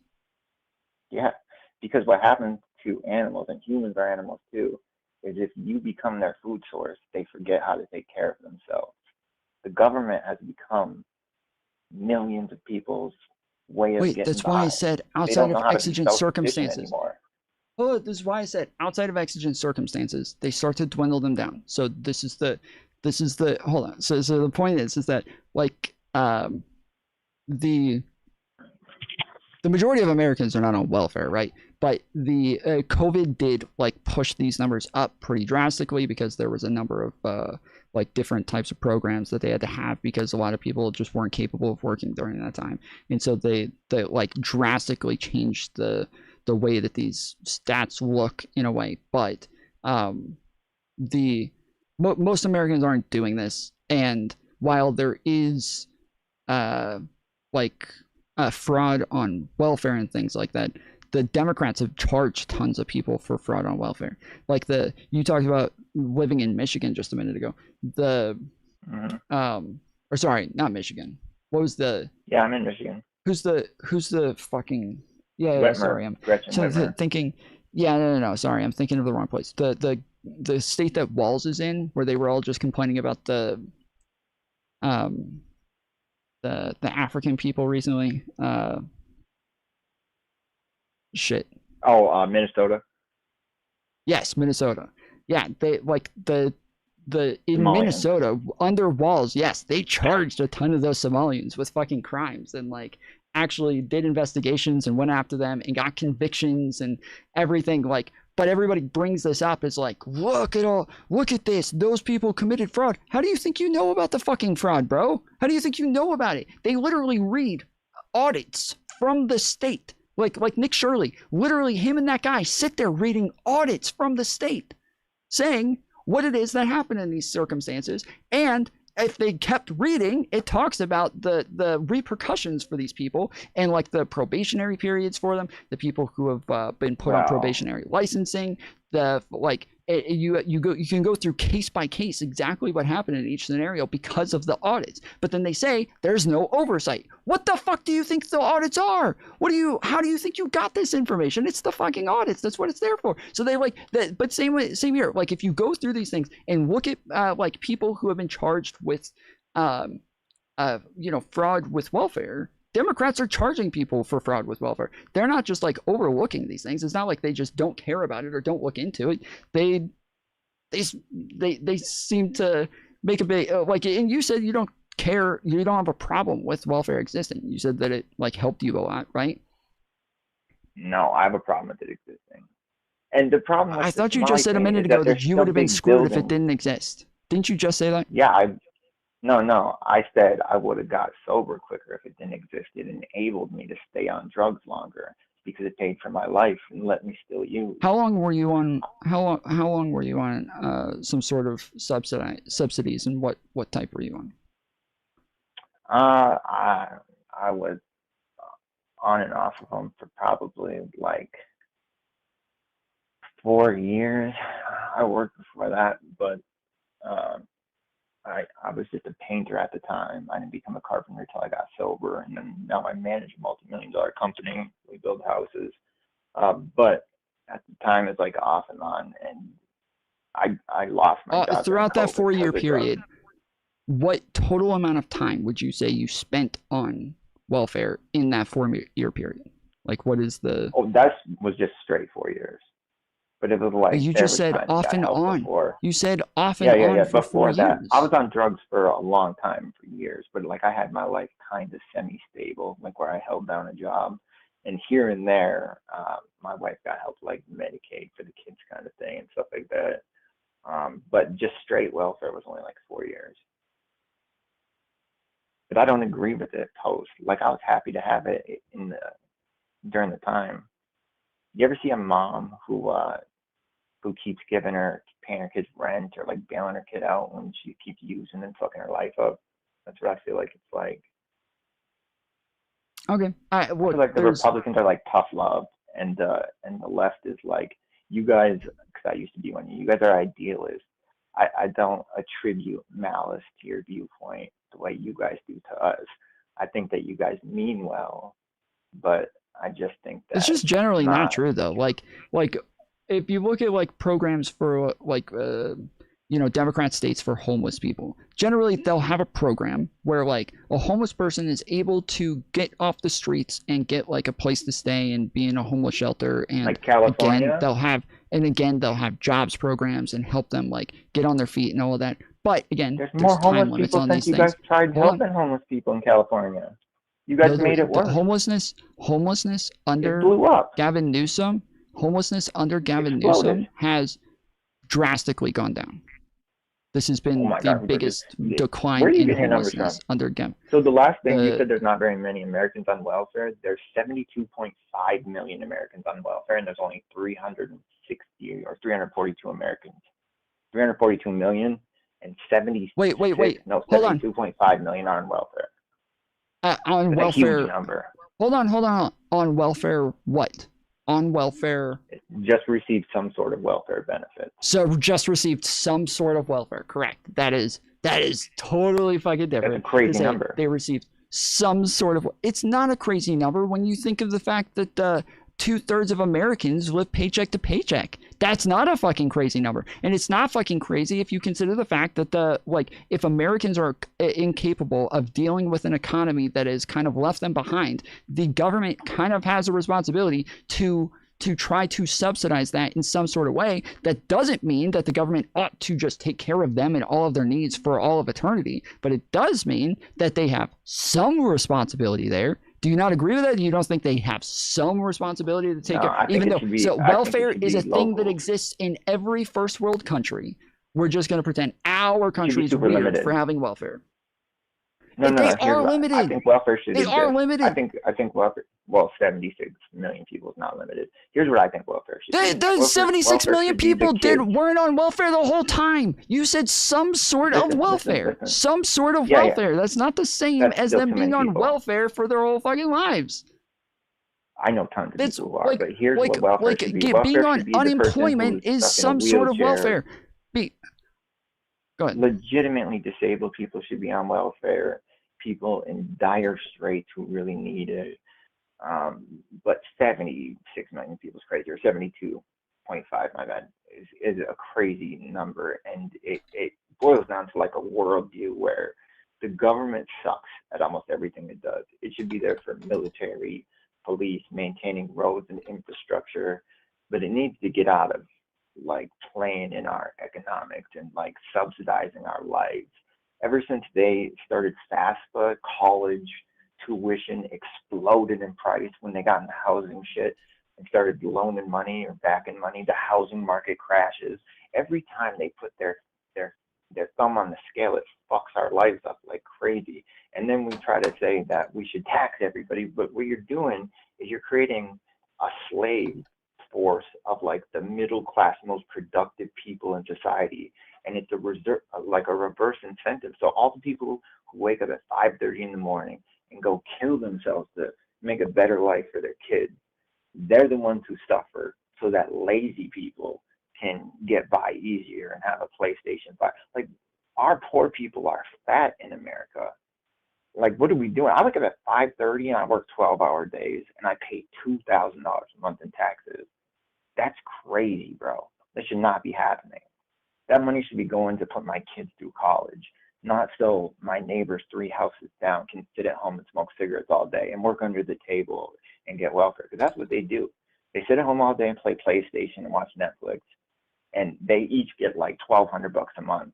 So I'm paying for both of them to not go to work, and they just hang out and smoke weed all day. And I know tons of people like that. And people like me are fed up. Is why your side's going to keep losing, because you keep. It's you not, keep dude. prioritizing First off, low-end people our over side is hardworking not. people. First off, our side is not losing. Right now, we are dominating politics. You think currently. you are? Like no. What? No, statistically, objectively, since You guys Trump said has the gotten same back thing in the last office. election. No, we did not. No, we Dude, did not. CNN No, was we saying did not. Kamala won. Yes, you did. You guys What? had polls out. You guys even had like people on YouTube. There's even a famous meme of some lady who was like, "I'm a pollster. I went and bought a bottle of champagne, and I was laughing at the MAGA guy." And then fucking it had a video of her like crying afterwards. Yeah, sure, You guys said bro. That you has know, nothing to. you That's said not. that Hold on, he hold had to on, win. hold on. CNN did not say that though. CNN, you Yes, said they did. CNN. No, they did not. I watch CNN regularly during the election. I can tell you, I predicted that Trump would win all 6 swing states. Okay, I said Trump would win all 6 swing states. I did this based you did. on polling from places like CNN and the New York Times. This is not like, this was not the fucking case. This is not the case that they all were thought that Kamala Harris was a sure thing. It was very clear that this was a close election. CNN said almost every fucking day for the last 3 weeks leading up to the election that this was likely going to extend all the way into January with lawsuits because of how close it was likely going to be. So the idea that CNN said that close. Kamala was going to win as a sure thing is bullshit, because I they didn't say said they said she all was a the sure fucking thing. time. But they made everyone feel like You he just had to used go, the like, woman crazy. getting champagne as an example of what it is that CNN Dude, I'll was send saying. you the video. You used the. I'll send you the You video. used the. Hold on. I didn't disagree that happened. I'm saying CNN did not say that. That Dude, was I'm not not what CNN. CNN was saying. Okay, I don't know maybe why. didn't I word don't know it why you're not perfectly, engaging with but what it is I'm saying. Listen. Maybe they didn't. I didn't word it perfectly, but I watched CNN that night, and they made it seem like it would be an upset if Trump won. I remember watching it. Like he had to win this day, First this off, day, this day. I remember this happening. if it would be an like, upset, he's got to win here, okay, here, and here. hold on. First off, if it would be an upset, that is already saying that Donald Trump is the projected winner and that she is the underdog here. So that like that to say at some point they think it would be an upset already says they don't think she's like most likely to win, but they see like a path for that to happen. But second off, like all right, so this is holy shit. That like this is probably part of my problem is that Republicans, conservative media, the way that things are worded is in such a manipulative way to make people think that things are happening that are not happening. Like, and the way that you keep wording things, as soon as I challenge you on it, you immediately switch to what it is that your argument is, because what I'm challenging is what you're saying, but then you change it to something different, and that like I'm not able to actually pinpoint. And you're doing what the left does, where you try to like nitpick and be like perfectly literal, and people don't always speak in literal terms. We speak in generalities. We speak in hyperbole. If CNN was a general, term for, liberal media or something like that, that would be fine. But you didn't say. Okay, let me reword what I meant. When I watched CNN that night, they made me feel like Trump wasn't going to win. Okay. So I would say that CNN was obviously hopeful that Trump would not win, and I think that they were definitely hopeful that he wouldn't win. But I think that me watching them, like watching Wolf Blitzer and people like that leading up to the election, it was clear that they thought this was like something that nobody could call, and that nobody was sure where it was going to go. And then when you look at the results of the election, Donald Trump in the Electoral College, out of fucking 170 million people who voted, Donald Trump won by 200,000 votes. Okay? That is an extremely slim margin to win by. Yeah, which is why we're still Trump. Yes, but I'm saying that like they were correct, that it was a very fucking close race, that it was going to be insanely close, that it was going to like come down to so anyways, okay. Give me your main argument. I only got a little bit of time left. So give me your best argument on why you can't support Democrats and why it is that Democrats are the greater evil. So here's a thing that most people just act like they don't know. No. I don't want to hear. I want to know your. Hold on. I want to clarify my question. I want to know your main thing for why, to you, you would vote for Trump, even if you agree he's not doing a great job with how he's handling his employees and the executive branch. Why you still think that that Trump is the lesser evil, why you would vote for Trump over a Democrat candidate? Because I feel like the Democrats are trying to steal elections by allowing millions, tens of millions of people to flood over our border and then acting as if it's a human rights thing, when really we all know that the way we delegate power into the House and the Electoral College is based off per capita population. So if California has an influx of 20 million illegals, they get counted in the census as human beings, and then power gets redistributed. So so your voting power as an American, whether they vote in the election or not, can shift. Your state can lose a representative, and it can go to a liberal state just by them opening the border for 4 years. Like, you can lose 2 representatives by that many people. Like, the old way was like 500,000 people per representative. Okay, fair enough. Okay, I understand how the census works and how this goes to like House representatives. Okay, so before we get to tens of millions of people coming over the border, before we get to that, do me a favor. I want you to look up and tell me how many more representatives Democrats get in the House from illegal immigrants.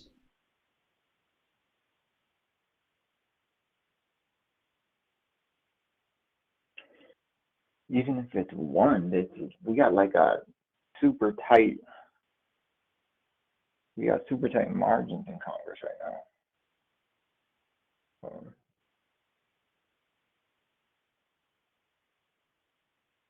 None, because illegal immigrants are illegal. That doesn't. No, they do. They count on the census, and as he literally just explained it, bro. I don't know why you said none. He literally just explained it. Illegal immigrants are counted on the census. Therefore, they're counted as part of the population. If they're counted as part of the population, and the Democrats or the House representatives are getting each state gets a certain amount of representatives based on how many people live in their state, and that includes illegal immigrants from the census, then they would get more. Yeah. Okay. Between 0 and 20 plus seats, depending on the source, methodology, and whether focus is on a direct shift or a total seat redistribution. So it's anywhere from 0 to 20 plus. So it is from 0 to 20 on Democrats alone. If you include how much of an seat shifting. Okay, so I'm explaining. I agree that Democrats. That hold on. could get them too. Well, so Like that's if what I'm trying to they get all to. went to Is Florida, hold on. So what I'm saying is there are more seats that people get from illegal immigrants existing. Democrats don't get an advantage from that, though. So there are some states that get one or two more, but there are just as many Republican states that get one or two more. So Democrats don't end up with an advantage from this because they both get the same amount of seats from illegal immigrants existing. So while I agree this could be a problem, hold on. I agree this could be a problem. I just want to be clear. This is not a Democrat scheme to get more people in the House or anything like that. So now tens of millions of people coming across the border. Your side lets them in and then gums up the work at sending them out. And our side is trying to resolve I literally, you heard me start my sentence saying, now to tens of millions of people coming into the country. Okay, so according to Republican Homeland Security Committee, Republican-led Homeland Security Committee, 1.7 illegal immigrants came into this country under all 4 years of the Biden administration. Where do you get the Republican-led Homeland Security Committee? Okay, so that's what I'm asking. Where did you get this from? Hold on. That it was more than 2 million.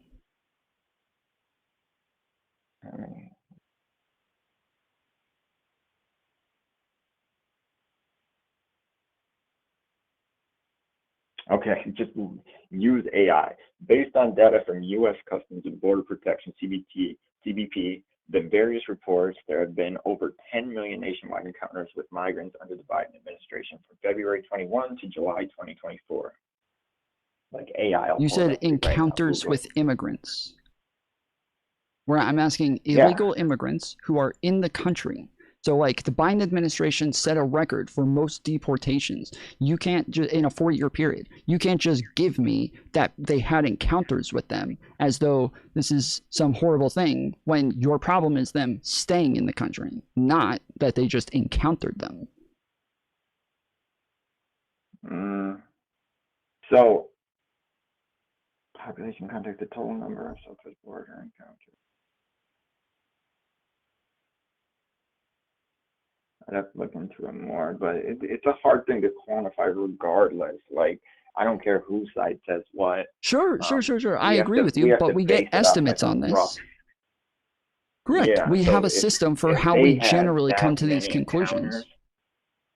So if they had that many encounters, think about how many people got through. Well, that we have data on. We have data on what's called evades and getaways.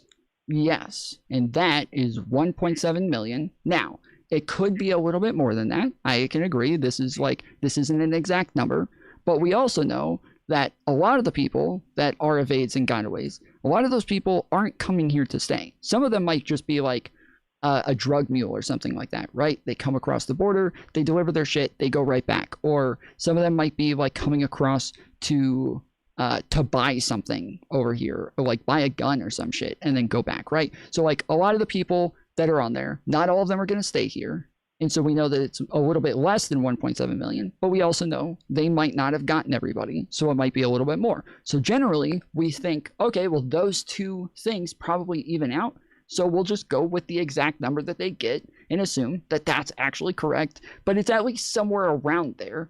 1.7 million is a high number. It's higher than most any other administration. But proportionally, it's not. Proportionally, they did one, obviously, if it's 1.7 million out of 10 million, that is not them having open borders and just letting anybody and everybody in, because they obviously care. Well, and when they set records and on they let someone deportations, Yeah, but they made a policy where they got away with, like, what is that, CBP1 app or whatever, where people could just come and claim asylum, and it was like a legal loophole to just getting people shuffled in, and then you could claim that they were the going through the CBP1 app was process. where the CBP1 app is where you apply before you come. Yeah, And they you were can either using get the hell out of approved. it. No, yeah, but you either get approved or you get denied, and the majority of countries couldn't use the CBP1 app. It was only a few countries, I think it was 5 countries, that were able to use the CBP1 app, and it was based on like specific criteria, because they were like anybody from those countries were kind of automatically approved for refugee status because of what was happening in those countries. Just as the same as like Donald Trump made a thing for people in South Africa, saying, yes, anybody from South Africa can claim like refugee status in our country. Like, that's a normal thing based on the circumstances in a country. We make available refugee status to the people there because it likely is inhospitable conditions that they wouldn't be able to deal with. So this is just, yes, that is a humanitarian thing, but just allowing anybody and everybody over the border just cause, that is not a Democrat thing. Obama holds the record for most deportations in an 8-year period. Biden holds the record for most deportations in a 4-year period. Democrats are not open borders. So 2 things. One is, it doesn't matter how many you deport. If you import more, there still could be a net negative. That's just one. But even if I steel-manned what you're saying and I accepted your numbers and said about 2 million people got let in, that's 4 House seats, and right now we have a 218 to 214 majority. Exactly 4 House seats. Wait, hold on. You said there's 4 House seats if they all go into a single state. If they all spread out between 50 No, states, they don't that's even need 0 to go into a House single seats. state. They just have to displace one from the other. So that if they go into California and the numbers go up and you lose, it's just a displacement. Yeah, so most of them are going to go into one state too. But if they actually swing the states the way that most over 50%. A lot of them do. Yes, a lot of them, not most. Right now, the census gets counted as a House seat for every 500,000 per capita population. Divide 2 million by. Hold on. It's not a House seat. No. It's not a House seat. It's a House seat for a state. That state has to have a certain population in a district in order for that district to get another House seat. So it's in the state, they need a certain amount of people to have a certain amount of House seats in order for them to get another House seat. So that, like, it is a state. How it works. There's a finite amount but you of House just seats. denied that. You just said that it wasn't in a state. You just hold on. You just said it was not 2 million people in a single state, but it is. It is 2 million people in a single state. I'm trying to give I you a understand. visual. I'm trying to come to a conclusion here, though. I'm trying to have some agreement here. Is that in order for that to actually make a difference, like you're saying, it could make a difference hypothetically. I'm saying, okay, sure. Yeah, but in order just to for it. Okay. So as long as we agree, it didn't actually make that difference. It just could. Okay. It has the potential to. Correct. Yes. Well, so one of the things that the Biden administration put forward is they tried putting forward legislation to where they were actually going to spread out immigrants who were coming into the country and who were getting approved for things. And that part of them like getting approved would be that they were only going to be going to states and cities that wanted them.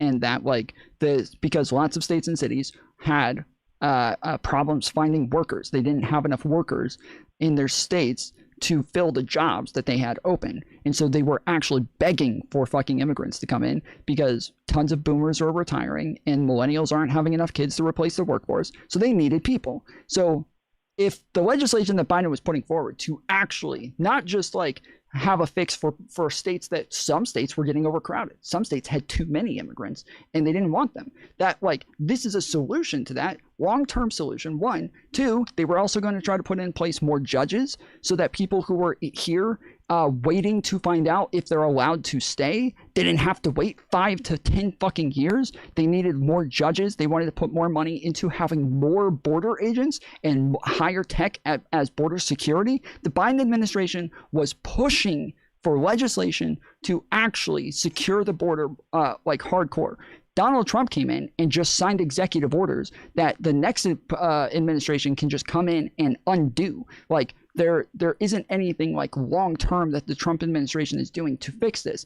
What happened under Biden was a fluke. That is a once in a lifetime fucking thing where that many people are flooding the border. And there were a lot of reasons for why that was happening, but it was not that the Democrats were importing them. That it did not happen. See, I disagree, because what's going to happen when the census happens is they're going to do. Hold on. Don't give me outcomes again. Hold on. Don't do that. Don't give me outcomes. Give me actions.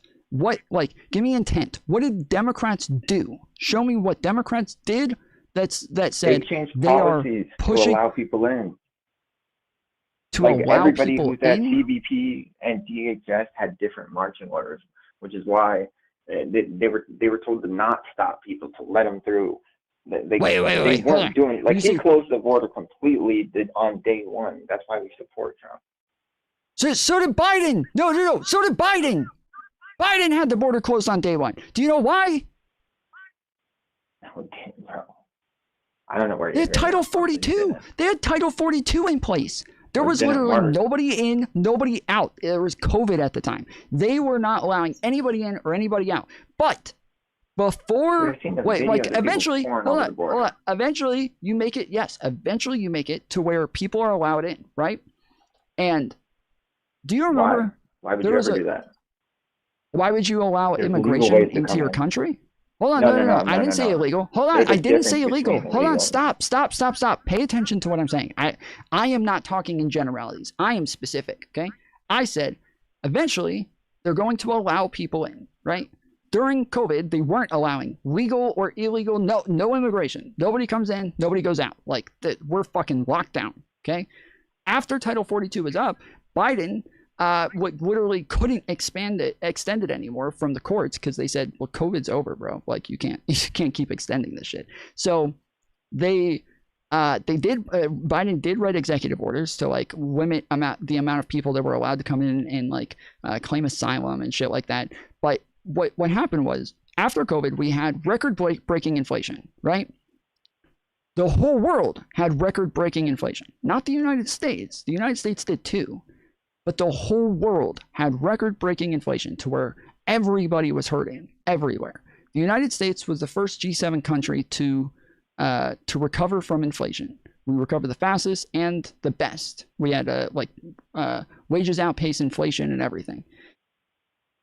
Everybody from these other countries that are still fucking struggling with inflation, and they're all struggling to make ends meet and buy food and anything, they're all looking at the United States to like the best place to come to. Now, that would only increase, immigration a little bit. That's not a huge difference. I don't think that's going to make everybody come over here. What I do think upped it a lot was before numbers were even like all that high, Donald Trump started telling the whole fucking world that everybody was allowed into the United States and that we had open borders. Dude, I watch people come in, and if you claimed asylum on the CBP One app, they put you up in apartments or houses, gave you a food card, they gave you a bunch of shit while homeless veterans. How does that disagree with what I just said? How does that disagree with what I just said? Your worldview is fuck. You change No. it to Don't do. legal Please immigration. don't do the generalities thing again. Don't do the generalities thing again. I am giving you evidence specifically that talking about legal you are immigration. wrong. Sure, I'm giving you evidence that what you're claiming is factually wrong. And I would like you to engage with what I'm saying and tell me why you don't believe that. I believe that he used loopholes to get these fucking people in using Okay, that hold bullshit on. asylum Can you shit. can you repeat my argument back to me? Tell me what my argument is. You were saying that Title 42 happened, we closed down shit because of COVID, and then after that, they forced him to loosen the restrictions. I understand your argument. And you're saying that he didn't allow illegal immigration. I'm saying that he did everything but stop it. Like, he just let it happen. And we So have setting a we have like a record. bifurcation So of society right now. why did he set a record in deportations for a 4-year period? Why did that happen? Setting a record for deportations is separate. And even if you did set a record for deportations, No, it's not separate. You coincide just with said you he was allowing letting them tons in. of illegal things. Hold on. Yes, you just said he allowed them in. Why would somebody who's allowing people in, who just doesn't give a fuck and is just all willy-nilly, come in as you want, why would they set, no, answer the question. Why would he set a record on deportations? How can both of those things be true? How? Because they make sense to both be true. It's like saying we had the most drug bust this year as the police, so how could we have the biggest drug problem? That they coincide with each other. Of course, he had the most. So this is why this is why I asked you. This is why I asked you earlier to give me like actual like intent, like show me how you know this is what Democrats want. This is like what they're looking for. You keep going to outcomes and just saying, yes, these things are outcomes. Sure, I agree. There was a record number of illegal immigrants that came in and a record number of deportations. Those two things are true. But you're making an argument of intent that they wanted to let all of these people in. But then when I ask you to back that up with intent, you just say, because it just happened. Look at the numbers. No, I don't want to look at the numbers. I want to know what makes you think that was their intent. If they were deporting a record number of people, it looks like they were trying to stop it. Here's a list of things he did. He suspended the Remain in Mexico bullshit. He ended the border wall construction, put a stop to it, talked shit about it. He narrowed ICE's enforcement. The administration issued new guidelines for immigration and customs enforcement that restricted agents to prioritizing only those who posed a threat to national security. He expanded the use of patrol. He had a 100-day pause on deportations, and he used the CBP-1 app as a workaround to designate people for asylum who didn't deserve it as a loophole to facilitate hundreds of thousands of people who otherwise would have been admissible. How about that? Is that what you wanted? No, because we already went over the fucking CBP-1 app thing. I don't know why you use would AI. repeat that AI is going as to an tell argument. you that that's true. No, hold on. I didn't disagree with it. It's you keep doing this where you're saying they just wanted to let in anybody and everybody. I'm saying he changed the rules hold that to happen. I just gave you the argument for why they would do this with the CBP-1 app, and that this was not like this was not a thing for everybody to use. This was not a thing that anybody and everybody could use, and that you had to get pre-approval before you could come here, and then it was only for like 5 countries, and then if you got approved, you had to buy your own fucking plane ticket and prove that you were able to take care of yourself once you got over here. Like these were like very like strict things. So using this again as this like fucking argument for this, it doesn't apply. Every fucking president has always allowed some form of refugee status to people coming in the country. The Remain in Mexico thing, it does apply with that the other was 5 a things, failure. though. The Remain in Mexico thing was a failure. A large amount of those people went missing while they were doing that. Do you know what asylum is? What is asylum? What does that mean? Yeah, asylum is when people are saying that my life is in danger, yada yada. Like I can't survive where I'm from, but it's not. Correct. Okay, so let's say that's true. Okay, so that's what it is, and now we say, okay, you're afraid and you believe that the United States is the one place that you can go to be protected from this. So while we wait 5 to 10 years for you to get this hearing, we're going to ask you to stay in Mexico until then. Does that make sense to you? Most of them are from Honduras or Venezuela. Hold on.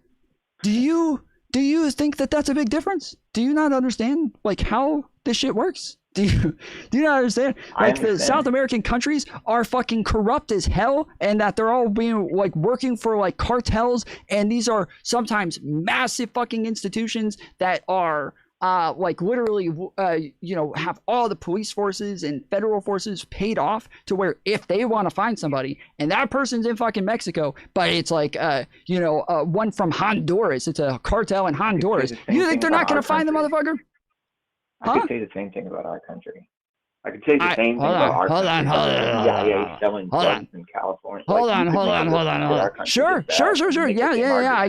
I could totally agree. So sure, that which makes even more sense. No, it's not irrelevant. It makes even more sense for why we would have some sort of responsibility to these countries where the CIA went in and built these fucking where they built these fucking cartels, where they funded the fucking. Hold on. You're making my argument for me. Allow me to get through the argument. You brought up that the CIA was selling drugs over there, that they built these cartels, they funded the fucking cartels, they gave them fucking drugs, they gave them guns, they gave them everything, they gave them all the fucking power in the world, they put them into positions of power, and then now all of these countries have fucking fallen apart in the meantime. And we have programs for people who live in countries where they've fallen apart called refugee status and asylum status and things like that. We have these things for those sorts of people to use. And so this is every president, everybody has had this. This is not a thing. So where you're agreeing that is for people who have a fear for their life and they're under some sort of persecution. I don't agree with the use of it. Hold on, I didn't say I you agree said that's you what agree. it is, That's not what I said. That's not what I said. with it. I said that's not what I said. You agree that is what it's used for. So when we say remain in Mexico, that is counterintuitive to what asylum is for. It does not make sense. It literally I think it was 160,000 people. I think 160,000 people. First off, I think it was 160,000 people went missing during their time in remaining in Mexico. First off. Second off, it was a small portion of people that it actually applied to. By far the majority of people were not able to remain in Mexico. They didn't have by far the majority of them remain in Mexico. It was a small portion of people that they ever asked to remain in Mexico. So this wasn't like this big game-changing fucking program as though everybody had to remain in Mexico. No, there's a small portion of people who remained in Mexico, and of those portion, a lot of them went missing. Dude, Joe Biden did a 100-day moratorium on deportation. It's his first 100 days, and he had to get. I don't know why we're moving on from this. I'm talking about remain in Mexico right now, and you're moving on to something else. Irrelevant. It's just a stupid thing he did. It's your argument. I think it should have kept. Yeah, I think it's your argument. I think it makes sense to make someone stay in Mexico if they're from Venezuela and they're escaping gangs in Venezuela. Mexican government's not the Venezuelan government. Okay. I just explained how it is, but I can't have an argument with you. I can't have an argument with you if every time you make a statement and I prove it wrong, you refuse to engage with my argument. You just pivot to something different. I disagree with your argument. You didn't, though. Your argument should disagree with me. You shouldn't just disagree with it in principle. Your argument should disagree with it. The facts should disagree with it. But you don't. I'm not just stating a position. I'm giving you facts that back up my position. And then you move to something different. And there's no way that I can have a fucking conversation about something if every time I make an argument, you don't engage with my argument. You think remaining in Mexico is a failure? It is factually a failure. If it is there for people who are claiming asylum, it is antithetical to asylum. That is just true. That is just factually true. But not if you live in other places in South America or Central America. There's literally like we have asylum there. There's literally Mexico has asylum for those people too. We're not the only country that has it. Okay. All right. I appreciate you calling in, man. Yeah. Later.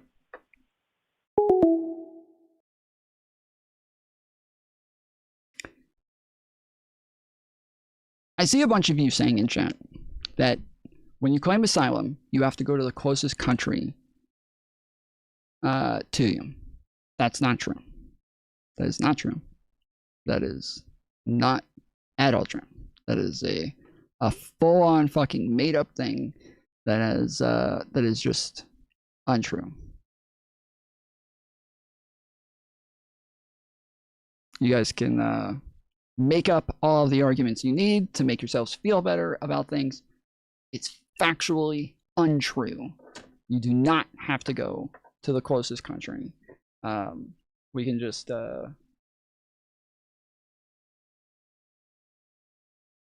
for asylum claims, do you have to go to the closest country?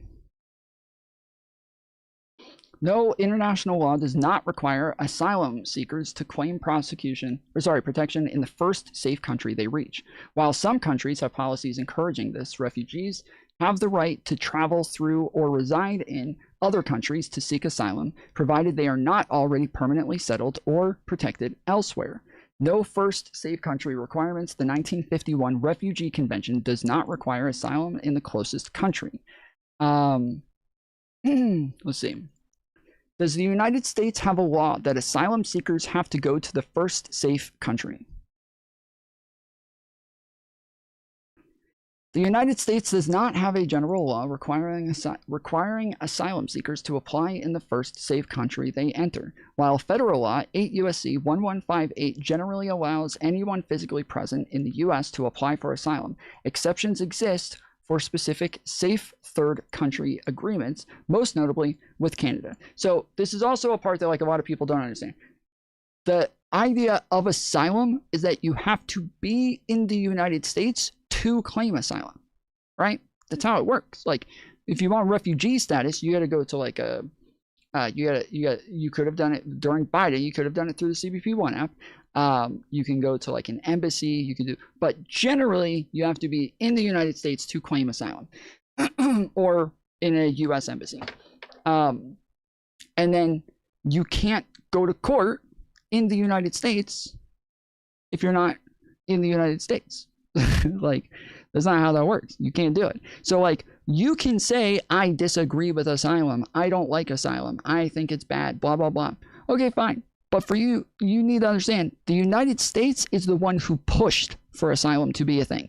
The United States is the one who pushed the UN and other UN charters to take on asylum as a concept and accept asylum claims in their countries. The United States pushed this to the fucking world.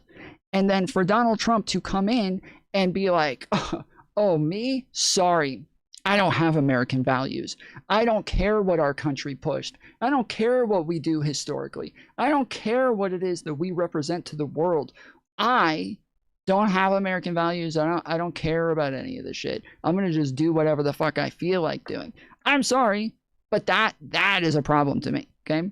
I want somebody who cares about our institutions, who cares about our history, who cares about our values, who cares about our Constitution, who cares about our laws. I want somebody who cares about that shit.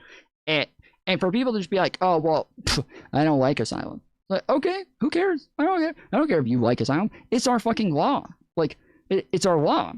The Remain in Mexico violated our fucking law, and it was in court and had already been ruled to violate our law numerous times. It was going to get overruled by the Supreme Court before Biden undid it. But the Remain in Mexico thing was illegal. It was illegal. Across the board, it was fucking illegal.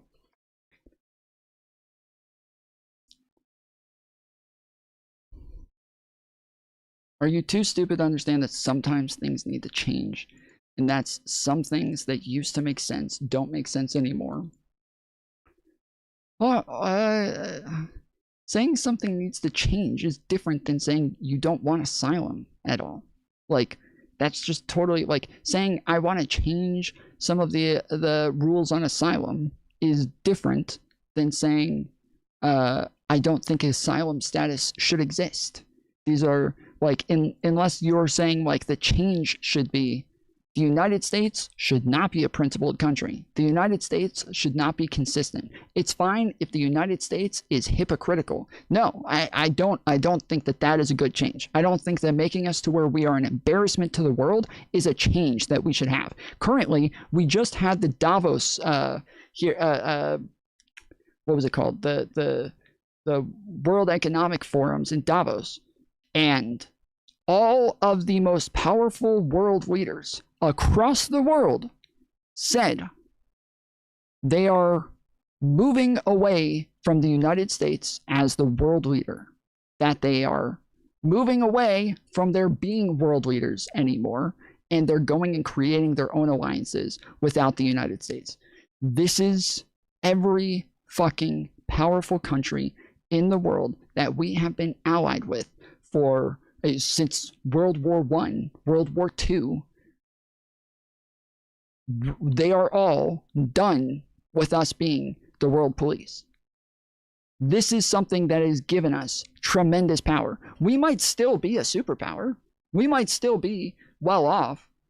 We're not going to be as powerful anymore. We're not going to be as well off anymore. We will hurt in ways from this. We're not going to turn into some third world country from this, but we're not going to be the United States anymore. And it's because of Donald Trump. It's because Donald Trump has ruined our reputation. So just saying change. Some things should change sometimes. That is that is too broad of an argument to actually take into consideration the realities of the situation that we're in.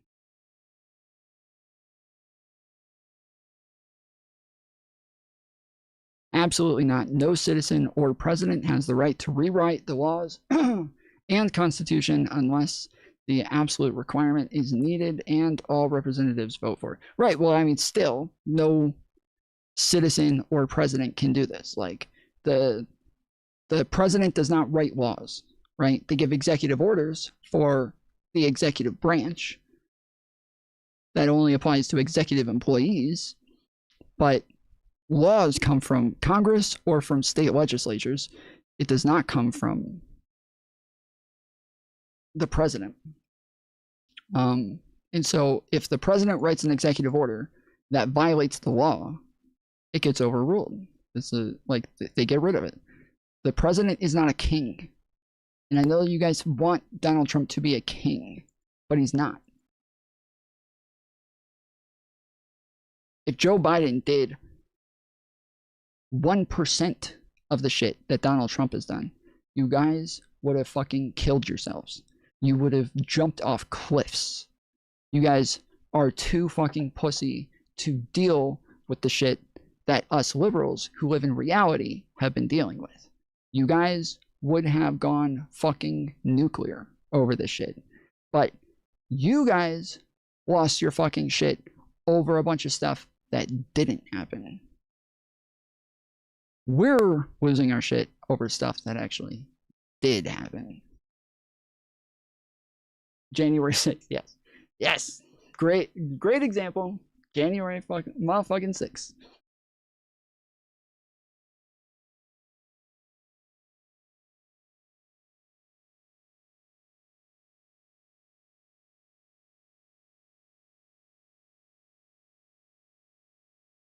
I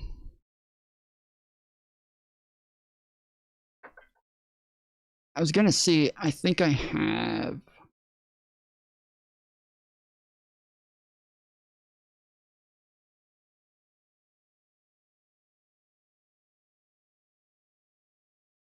Okay, I gotta run to the restroom real quick. So I'm gonna play for you guys. This is made for a panel that is not going to happen now. We've been trying to get a panel together of people to talk about like what happened with the at Davos, and we wanted to get like some Trump people, like a content creator, a debater, to come and defend the Trump American First geopolitical plan and his foreign policy and his tariffs and things like that. We literally can't find anybody. We literally cannot find anybody who's willing to defend it. So that is not going to happen. So this video is going to go unused. So if you are unaware of what happened in Davos and all of the people that are moving away from the United States, I will play you the video that I created for that panel while I run to the restroom real quick. Everybody take a second, hit the thumbs up button, and appreciate you joining. We're going to move on to some more content in just a moment.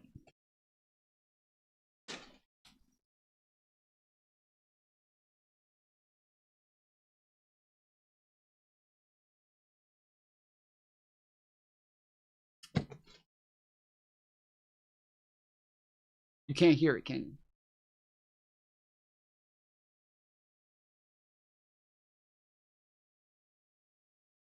Fuck.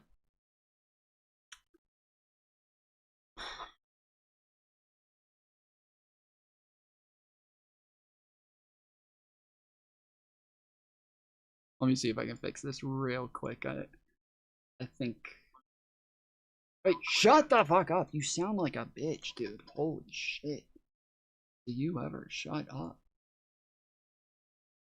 Some people.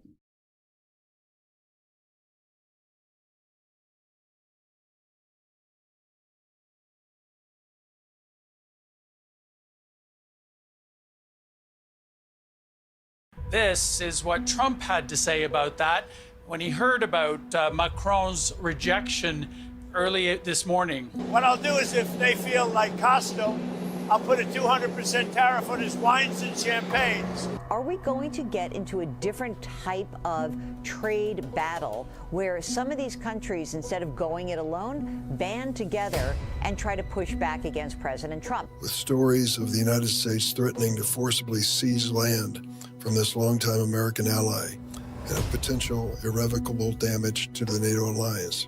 This bargain no longer works. We are in the midst of a rupture, not a transition. Great powers have begun using economic integration as weapons. Tariffs as leverage, financial infrastructure as coercion, supply chains as vulnerabilities to be exploited. You cannot live within the lie of mutual benefit through integration when integration becomes the source of your subordination.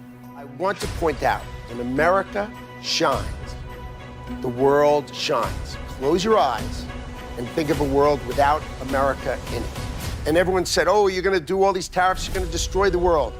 The world's stock markets are up. Prepare for another wild ride in the stock market today after yesterday's loss of more than 870 points after President Trump threatened new tariffs. If you say, could you picture the world without the US and what would the world be like? Yeah, the world would be a lot poorer and it would be a lot scarier. But you've also got a lot of allies. But we do need to think about where the threats are and who our friends are. We do not have to accept this new reality as fate. We are not at the mercy of this new world order. We do have a choice. Europe is at a crossroads where it has to decide. Until now, we tried to appease the new president in the White House.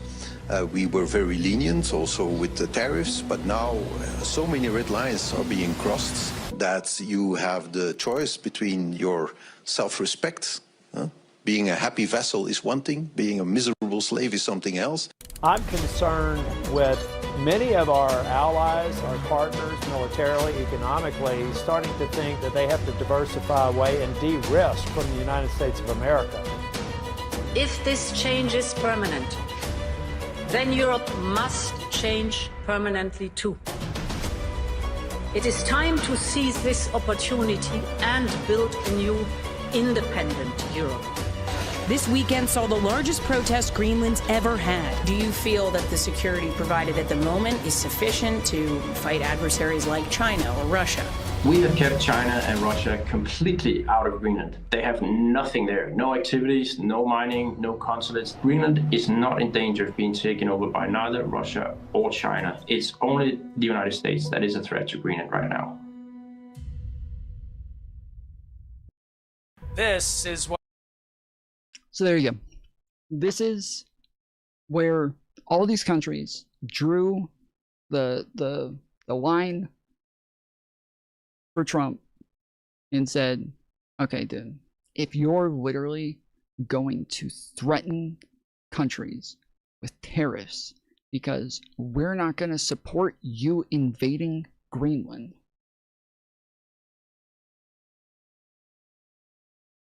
then that's it. Like, that's it. That is so fucking insane. You have done a ton of dumb shit to where all of us were already on the edge of whether or not we wanted to deal with you anymore in the first place. That is way too far. That is way too far. And if we're going to be held hostage with tariffs to try to help you achieve your fucking imperial agenda, if that's how that works, you'll try to hold us hostage for that, then we won't buy shit from you anymore. We'll go get it from China. The country that you have been trying to keep everybody else from buying from while y'all go get your fucking child labor and all that shit done through them, but you try to keep everybody else from making deals with them and working with them so that they don't become as powerful and as rich as you guys. We'll go get it from them now. And as long as we pull all our shit out of the United States, there's nothing you can do about it anymore. And we'll create our own alliances. We will all bandy up. The United States, a very powerful country. Not as powerful as all of Europe. Not as powerful as all of Europe, plus New Zealand, plus Australia, plus everybody. We all band together.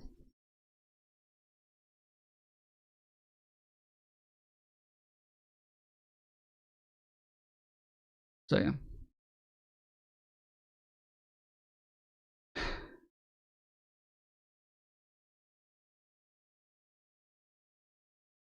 Just buy Greenland. Easy, done. They literally are not accepting offers. They've said over and over, they are not accepting offers. You cannot buy Greenland. So yeah, just easy done is I think a Trump thought process. I think Trump said stuff like that. Yeah, we can just buy it, easy. But for people with brains, not so much.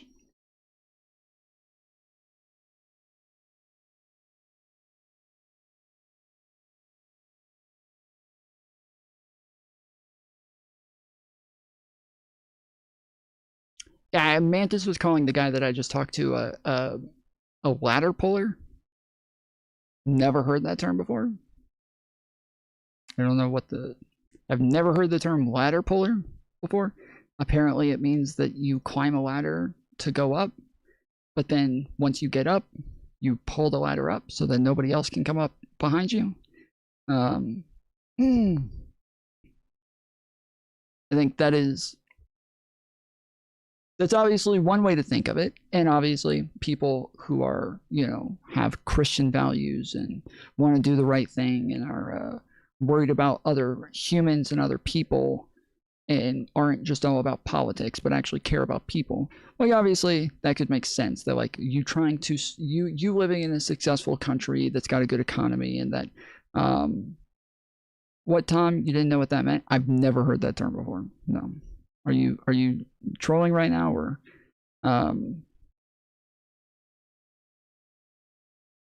but yeah, or because he used welfare and then doesn't want others to. Yeah, sure. But I think like it's more so just about like actual benefits for the country. I think it's like what's more important is just like the cost benefit analysis of these things, that there is not this like bank breaking cost for us when it comes to welfare. And also from what I understand, like the term when we look at stats on like how many people are on welfare and like shit like this, from my understanding, the different studies consider different things. Tom, are you on welfare? No, I don't think I've ever used any type of welfare. I probably should have at times. I probably should now, but no, I have not.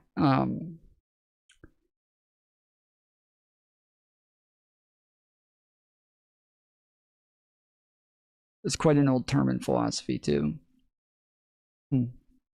Yeah, I've never heard that. But it does seem like it's mainly Aussies and Brits that are all saying this in chat right now, so.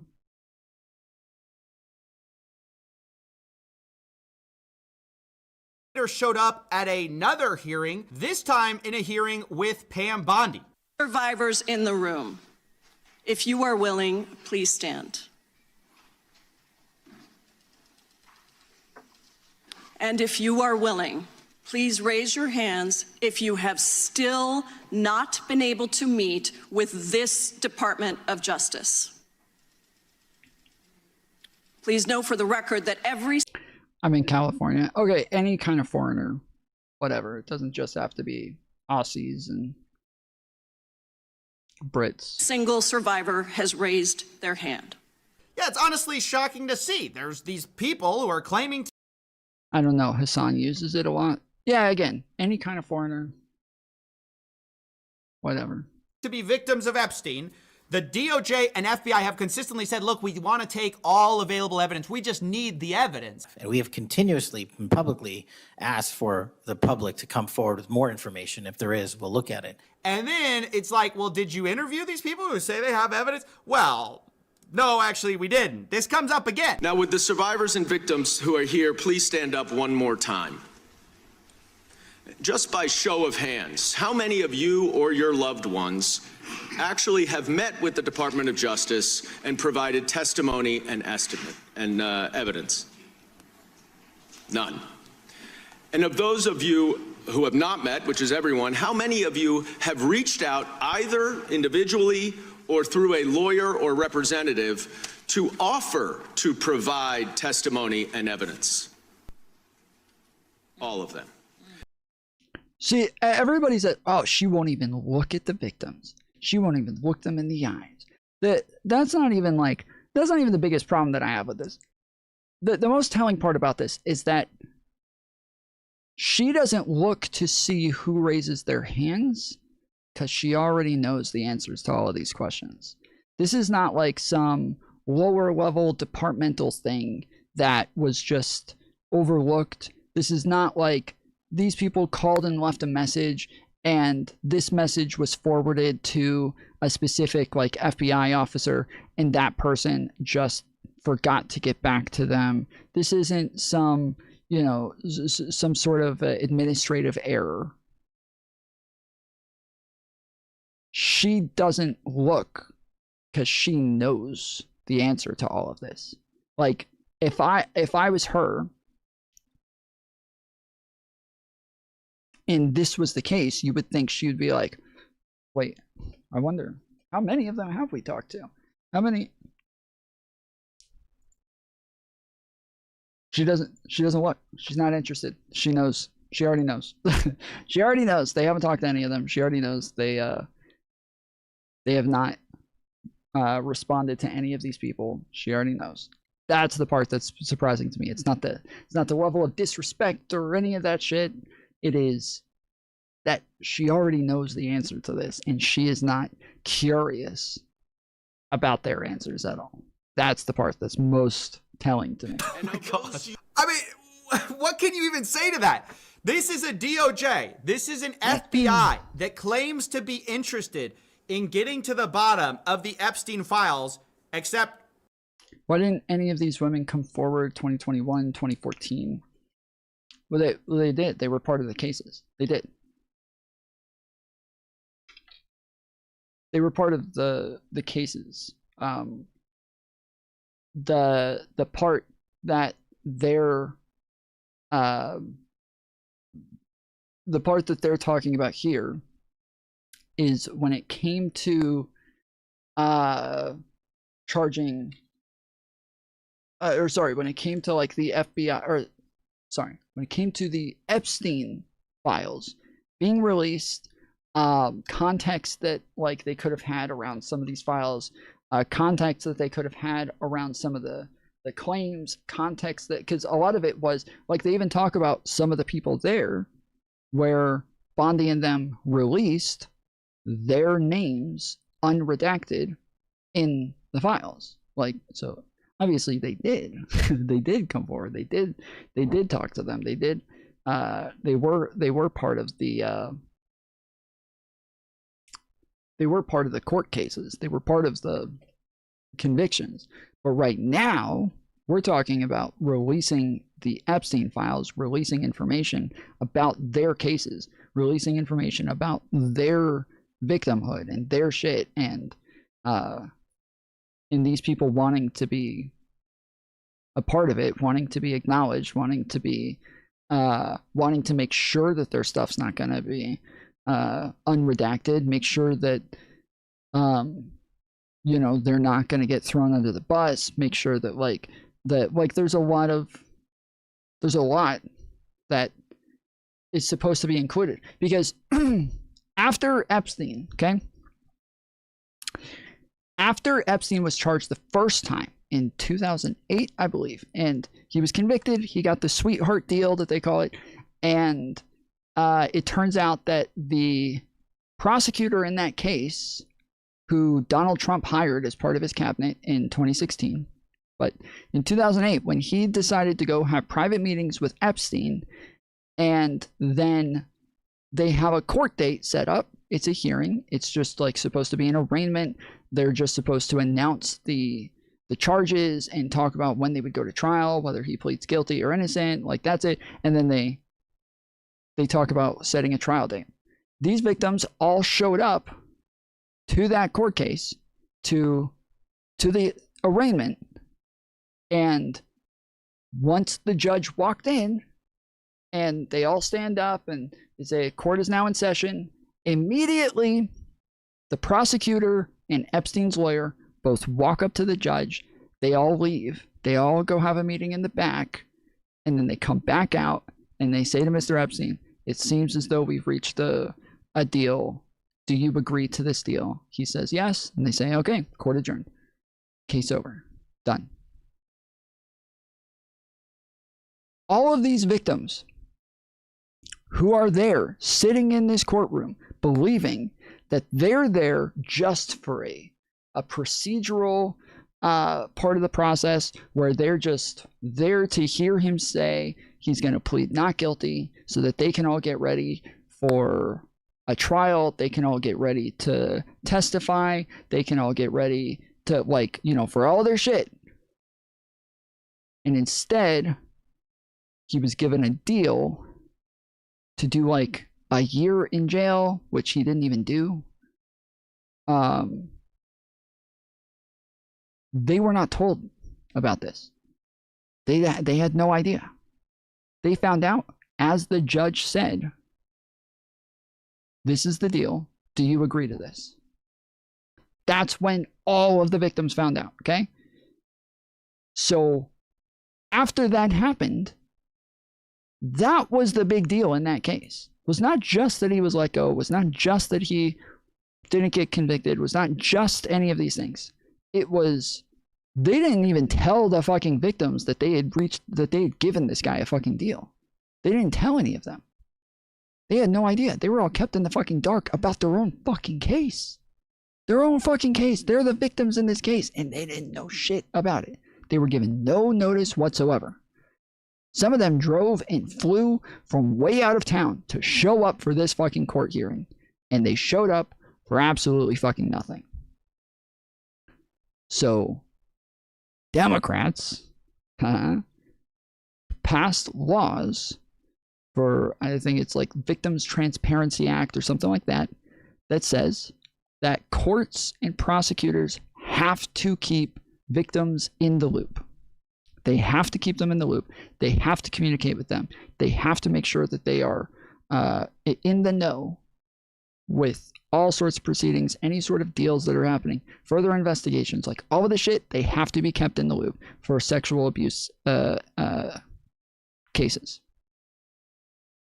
So when this only really applies to federal prosecutions. So when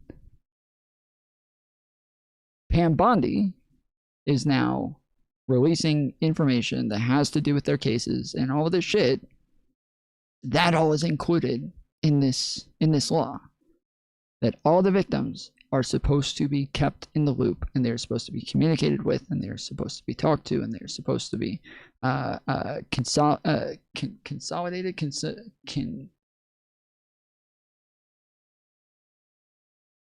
advised, supposed to be told what's going on, and they weren't. When actually asked, they cover up, they redact, and they don't ask for victim consulted. Yes, consulted. And the next Epstein case, that, since the first Epstein case was the benchmark for fucking up, keeping victims in the loop, the second Epstein case was considered the gold standard for how to do it. The second case was like the judge and the prosecutors made sure they are kept in the loop on everything. With Ghislaine Maxwell as well, which again happened under Biden.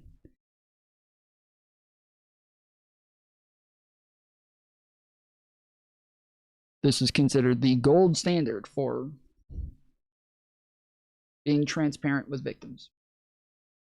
Testimony or evidence. I mean, how can you possibly say you've reached a conclusion as to an investigation when you literally haven't talked to the people who would be a victim of said investigation? Furthermore, how can Kash Patel say under oath, without perjuring himself, that there was no credible evidence that Epstein trafficked to anyone else, when internal emails to 710 director's call, it says approximately 4 to 5 victims accused other adult men of abusing them. There was not enough evidence to federally charge these individuals, so the cases were referred to local law enforcement. Again, there's a huge difference between there's no credible evidence. There is no credible information. None. And we couldn't pull charges. I mean, that's a totally different thing. And in that case, isn't the whole point to investigate that? Isn't the whole point to call more of the people saying they have evidence? Isn't that your job? How can the FBI, the DOJ, conclude definitively that Epstein wasn't trafficking to anyone when Jess Staley, during a UK court... Again, my assumption is that most of anybody else who might have been found guilty of some sort of wrongdoing here likely did get a deal early on to give information on Ghislaine and Epstein. That, like, anybody who was friends with Epstein, let's imagine he has like a best friend that's like a really powerful person that might have been around when some of this stuff was happening. He might have taken part in some of this shit. He might have been involved here and there, but like, he's not like the main trafficker here. He's not the one who is like who is really doing the shit. This is very common with like drug dealing, is that like lots of times you find a dope addict, you pull them over, you find like crystal meth or heroin or something like that on them. You say, okay, we're not going to arrest you if you tell us who your dealer is. And so they say, okay, yes, this is my dealer. And so then you go and you arrest the dealer and you take him in for an interrogation. And then you say, all right, we're going to put you away for like 10 years. Or you can help us get your dealer. And if you work with us and your help, your efforts lead to an arrest of your dealer, then you'll get off. And so then they take part and help get their dealer, and so on and so on. And so my assumption is that yes, anybody who, if there were people who were actually involved, if there were people who were taking part in any way, those people all likely cooperated. Donald Trump, I mean, I don't know. I do know that Mike Johnson randomly said that Donald Trump was a confidential informant, which doesn't sound all that confidential anymore. But he did say Donald Trump was a confidential informant at one point, and that's Donald Trump did say that he cooperated with all investigations. So, it's possible. I don't know that that's what happened. I'm just saying that there is a lot of secrecy around a lot of this shit, one. 2, they did redact a lot of names of possible perpetrators, which, if they got a deal saying that they cannot be like linked to any of these crimes or anything like that, they would have to redact their names. They would have to. They don't have a choice. They would have to redact their names from those things. So if that is the case, then yeah, they would this is how it would go. So I'm not saying this is what happened. I'm not saying that that I know this is the case. But I am saying that based on how things have gone, this is what I think is most likely. Court hearing in 2025 admitted to having with a member of Epstein's staff. He, of course, described it as consensual. But internally within the Epstein files, there's accusations against Jess Staley. No shot Trump ever talked to cops. Have you never heard of the time that Trump brought Comey in and lied to him a bunch of times and tried to intimidate him, and then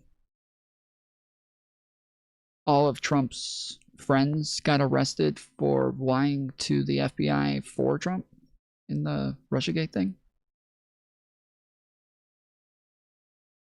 One of the files alleges that a victim was left with body marks after an interaction with the former Barclays boss.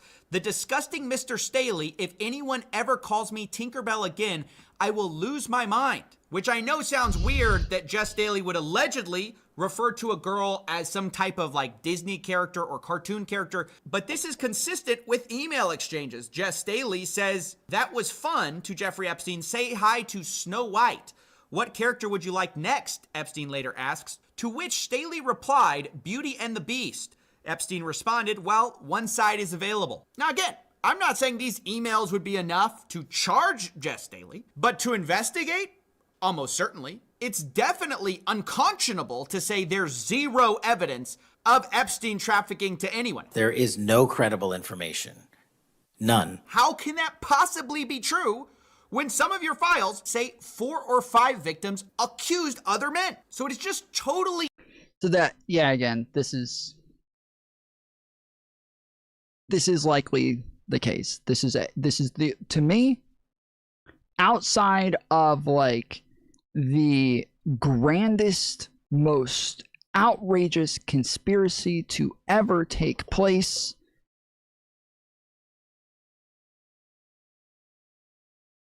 this is the most charitable way that I can make sense of all of this. This to me is the most charitable way that I can look at all of this and say, they are not all protecting pedophiles or Donald Trump's friends just because they're his friends or anything like that, anything of the sort. It is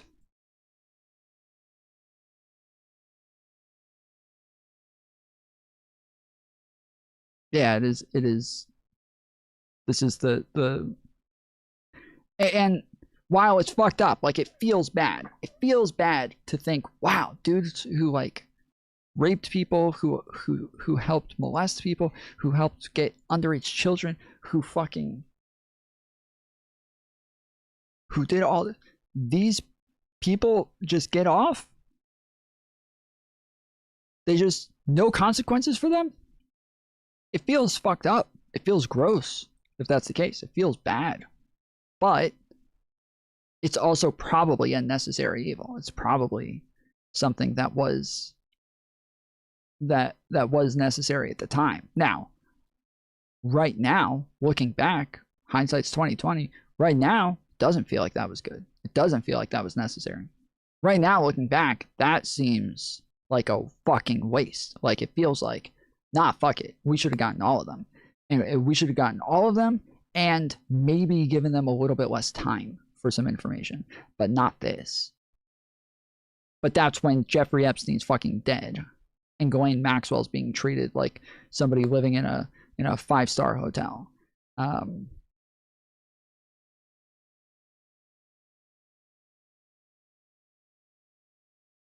Well, my opinion is there are guilties on both sides. Wow.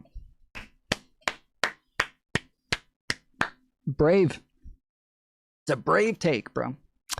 I appreciate that you're willing to stand up and say, you know what? I think both sides are bad. Sheesh. What is the... Do we have the thing? Is that not working? Why ain't you working, bruh?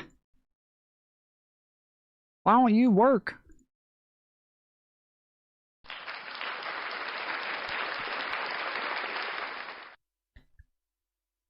Okay. That worked, right? Y'all heard that? You guys were able to hear that time? Yeah? Insane to me the way we are all treating this, where the people in power whose job it is to hold these people accountable, they want to laugh about it, they want to joke, they want you to smile about the whole thing. This actually came to a head when one reporter asked about the survivors. But I think it's time now for the country to maybe get onto something else. But what would you say to people who feel like they haven't gotten justice, Mr. President? Something that people care about. Gotten You are justice. the worst reporter. Backwards hat opinion? Ooh, man. Yeah. Can't do the backwards hat opinion. That's the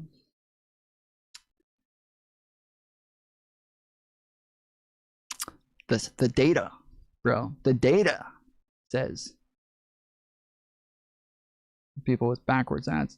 Tom, you gotta wash your hat, bro. It is washed. We've been over this. I know you've been here. It is washed. You can see it changes as I move. It's lighting on my fucking hat that changes based on the lighting. This right here is a circle light that is a white light. That up there is a yellow light. So based on the shadow that hits that to where that light isn't hitting anymore, this yellow light does hit, and it changes the frame. I bleach this hat regularly. You know, she's a young woman. I don't think I've ever seen you smile. Why aren't the survivors naming? That's what I'm saying, bro. That's what I've said the whole time. That's what I've said the whole time. And again, my theory is like the best reasoning to me. My theory is Brostradamus. No, it's Nostradamus, actually. But yes, my theory is again a theory that would explain that as well. I think my theory explains all of the fucking problems here. Because again, they couldn't say that either.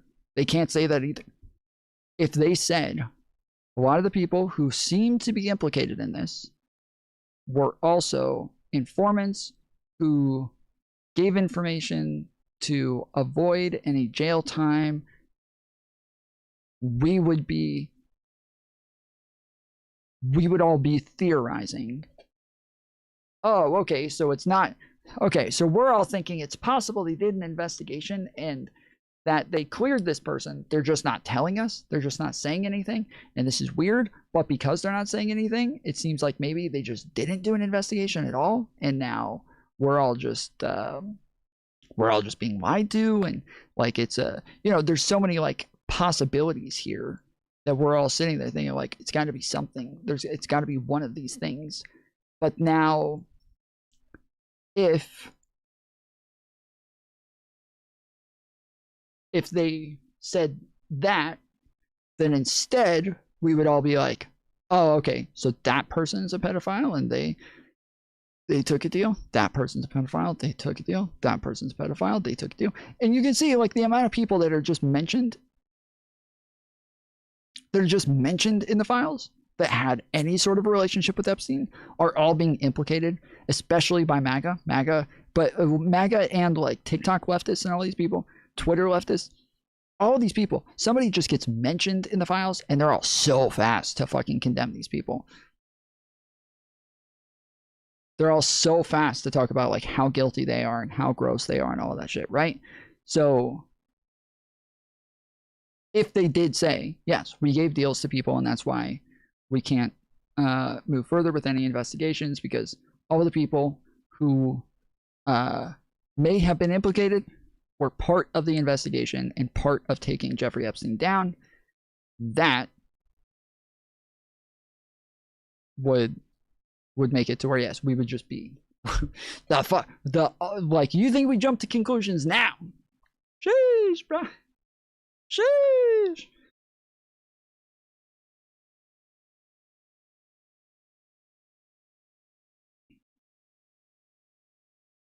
If I were a survivor that was assaulted, I would be screaming the name of the perpetrator from the mountaintops. Again, they likely can't. Again, they likely can't. They likely are not allowed to. Let's look it up. Let's see.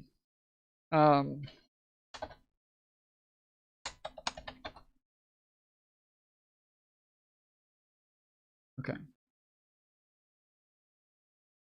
If I was sexually assaulted by 2 men and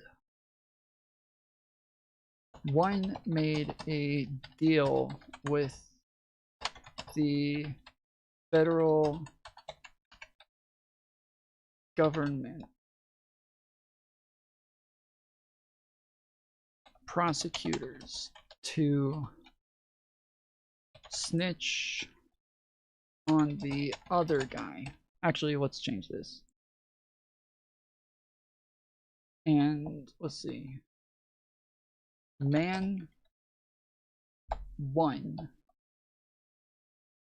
made a deal with the federal government prosecutors. We don't need the word government in there. Ah, fuck.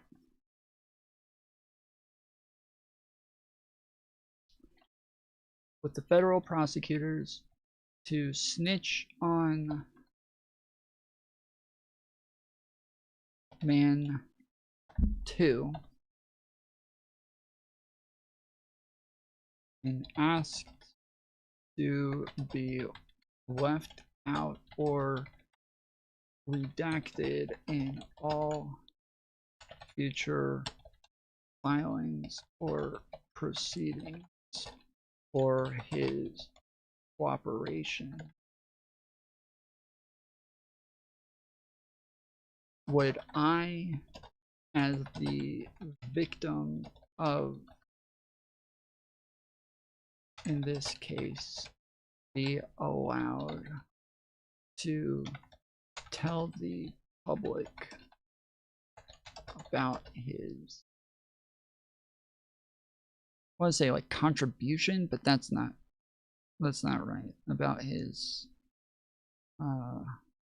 participation in assaulting.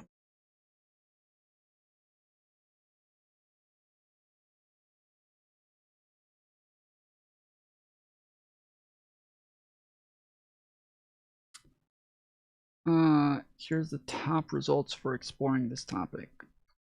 Wait. I wasn't sexually assaulted. I'm asking about how the federal law works.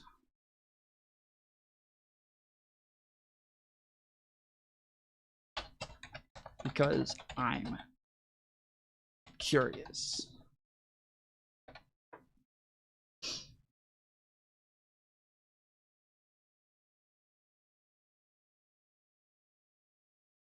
Stop! It's just a hypothetical, bro.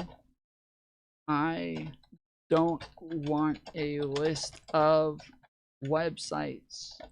Just answer the fucking question.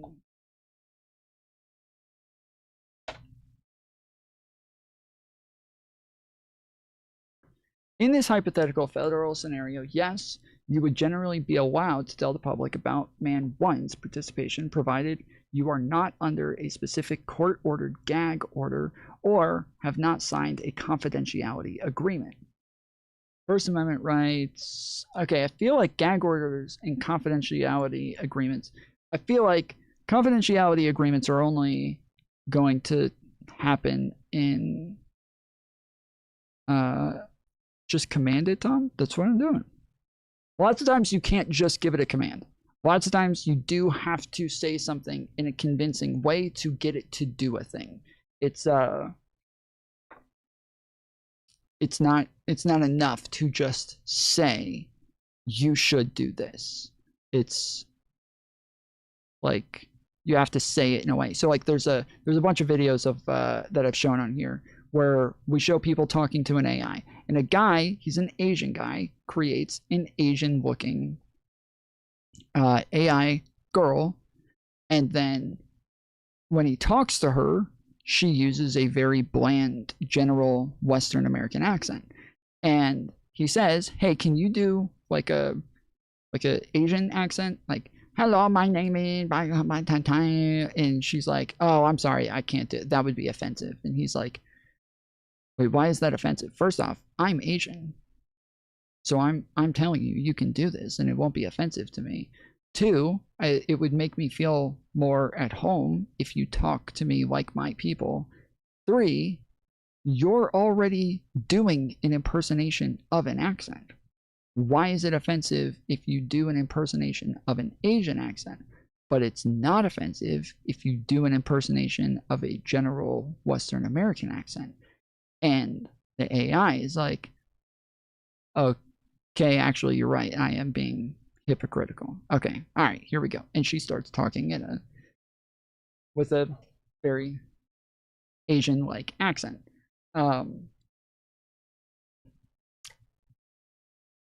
So yeah, like the point is that it could be used. Lots of racist people and people could use AI to do an Asian accent to try to make like memes out of it, to be racist, or to be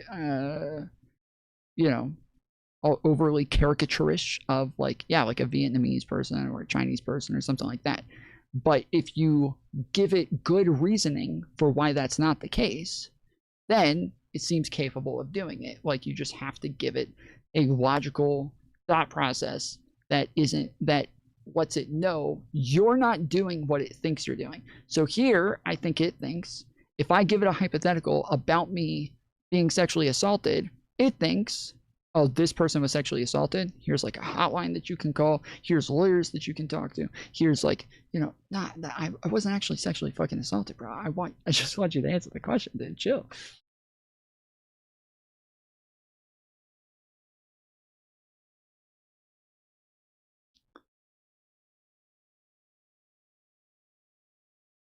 Have you seen the videos of people asking how many R's are in strawberry? Yes, it says 2. It says 2. And they'll have long conversations with it. And every time they'll even say like, can you spell strawberry? And it will spell strawberry. And then they'll say again, so yes, you just said R 3 times. And they're like, yeah. So yeah, as I said, 2 R's. Like, you say R, then R, then R. How many R's is that? That's 3. Okay, correct. So, therefore, there's 3 R's in strawberry, right? No, there's 2. What? Yes, it's fucking obnoxious, dude. Okay, in this hypothetical federal scenario, yes, you would generally be allowed. So I think, as I was saying, I think these are for civil cases, because I don't think you can get a confidentiality agreement in a federal case. 2, I think gag orders are generally only for during the court case so that you don't hurt the court case.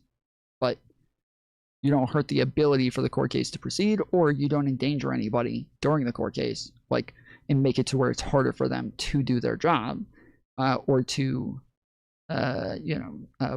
give witness testimony or any it's only for the court case to proceed. Once the court case is over, I don't think there's ever been gag orders after the fucking fact for a prosecution. So let's see, are there ever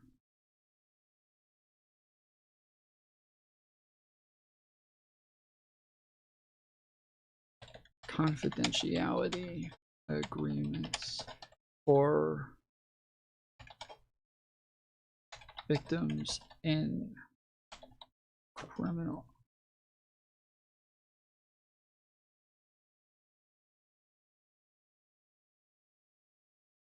Are there ever confidentiality agreements for victims in criminal cases in federal courts?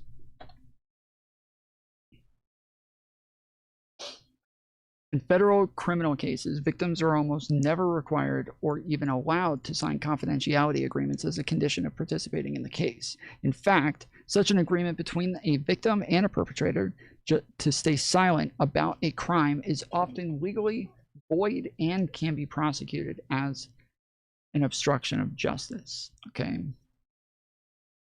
Court-ordered gag orders. Judges may issue a gag order to prevent anyone involved in a trial, including the victim, from making public statements. Purpose: to ensure the remaining defendants, man 2, receives a fair trial by preventing potential jurors from being influenced by media reports. Consequence: violating a gag order can result in contempt of court charges, influencing fines or jail time. Protective orders. In cases involving sensitive information like sexual assault or national security, the court may issue a protective order. Scope: this often governs the handling of discovery material, evidence shared between lawyers. If a victim is given access to specific confidential documents about man 1's plea deal, the court may order that those specific documents or the sensitive details within them not be shared publicly. Okay. All right.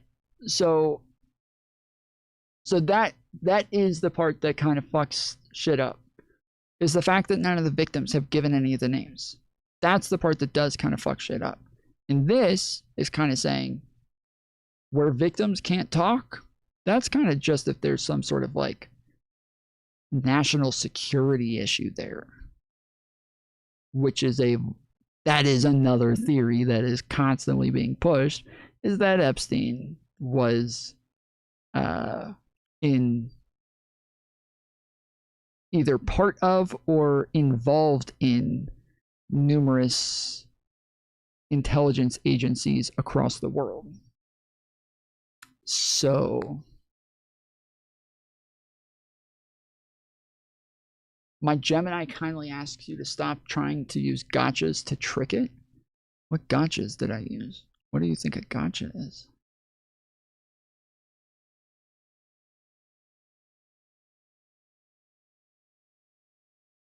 Google search AI in basically a lobotomized AI. What? This is the Google AI. What are you talking about?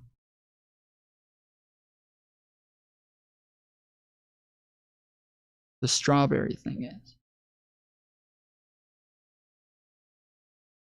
That's not a gotcha question.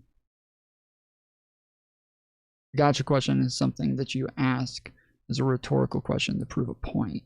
That, like, you know, the person may not like accurately represent their beliefs, but you know that the way that they'll answer this will still give you the optical win, showing that AI doesn't know how to assess how many R's are in strawberry. It's not a gotcha question, but more so just an odd thing that happens with AI.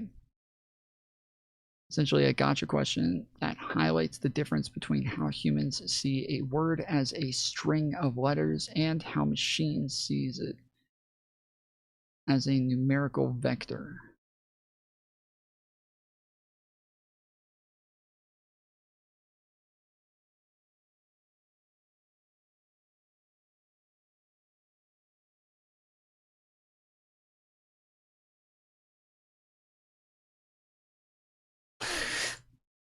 What the fuck?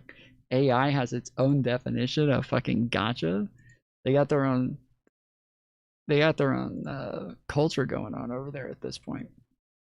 So yeah, so I mean, this does kind of hurt my theory to an extent that none of the witnesses have come out. Although some of the witnesses have, actually, just to be clear, some of the witnesses have talked about other people, like I think it was Virginia Guffrey that talked about the prince who was around. I can never remember his name, but the prince who was around and the fact that he was sweating all over her. Now, obviously, we know that that was not true. We know that she was wrong about that because he literally can't sweat. He has a medical condition or had one at the time, and he literally could not sweat. So that's how we know that she was wrong about that and that he was not there, because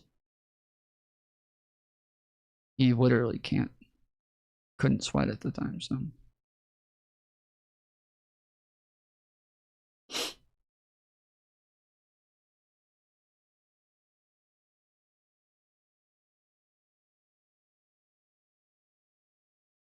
many of these crimes are from years ago. The statute of limitations had expired. Federal lawmakers introduced Virginia's law after Virginia Guffrey to end the statute of limitations. Yeah, I think my poor Gemini was upset because Tom thought it didn't know how many R's in strawberry. Oh, no. Gemini is not the one that has an issue with that. This is, I think it's Miles. I think Miles is the one.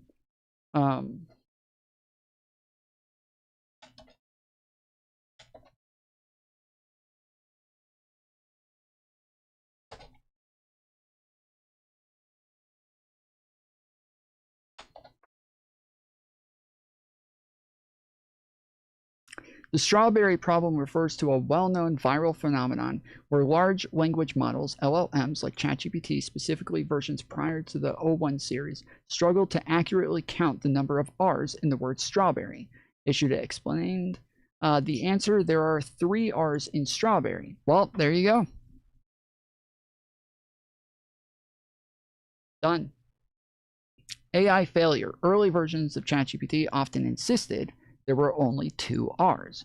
The cause: LLM process text in tokens, chunks of characters, rather than individual letters. The word strawberry is often tokenized in a way that spits the word, e.g., straw plus berry, causing the model to lose track of individual letter counts. The gaslighting. Users found it amusing or concerning that the AI would strongly insist it was right, sometimes apologizing and repeating the wrong answer, or even hallucinating different numbers entirely. Prompt engineering. Users found that asking the AI to count the letters one by one, or using more advanced models like GPT-4o could sometimes fix the issue. OpenAI's Strawberry project. In an ironic turn, Strawberry became the codename for an open AI project aimed at improving AI reasoning capabilities.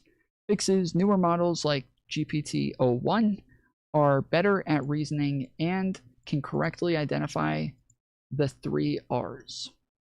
Wait, 01 comes after 03? Or 30?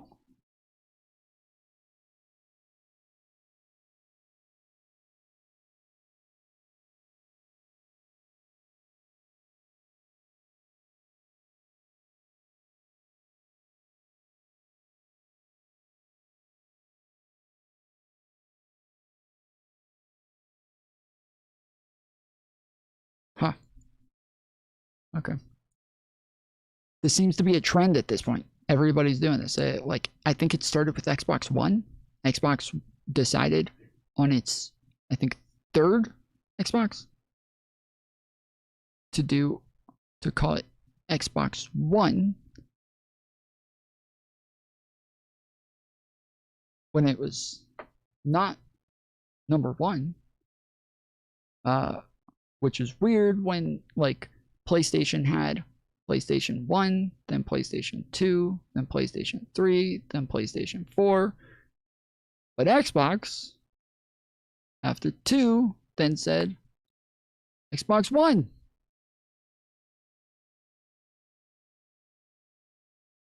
Weird. Okay. And then we had, what was the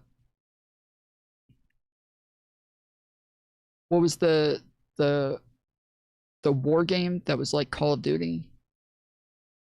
One X. I had One S, but the original one was, but that was Xbox One S, Xbox One X, Xbox One Series X. Like, yes, and they're all still Xbox One, just different versions of it. Which wasn't the Series X. Wasn't that the one that was supposed to be VR?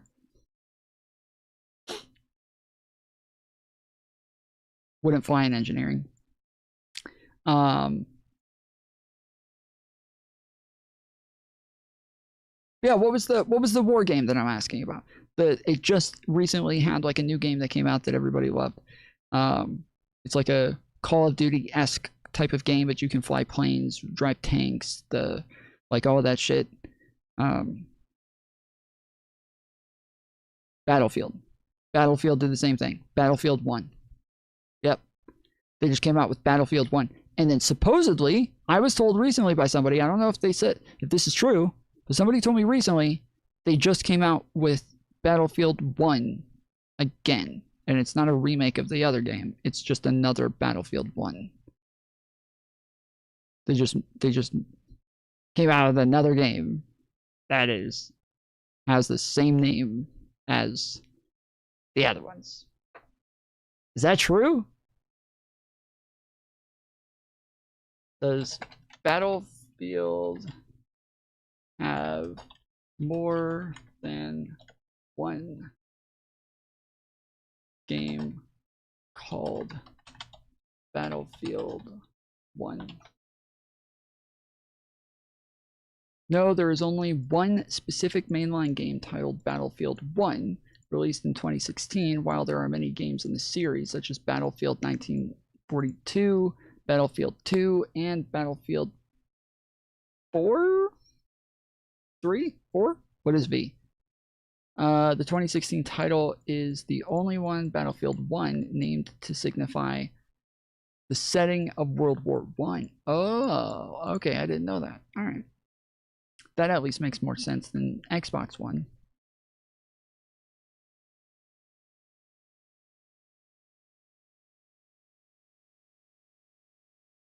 It's free, I think. Shut up, Twisted. Shut the fuck up.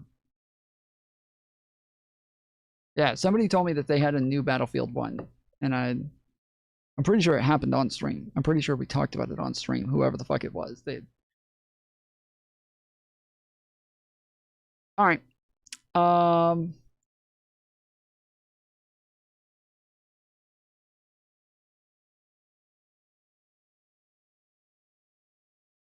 So then what is the most likely answer to? What is the most likely and charitable answer?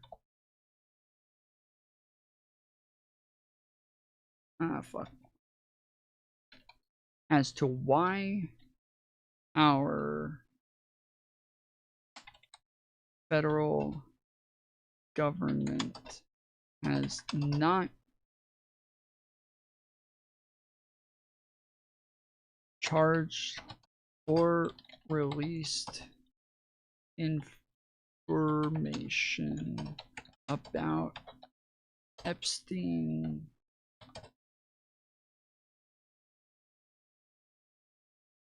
possible co-conspirators.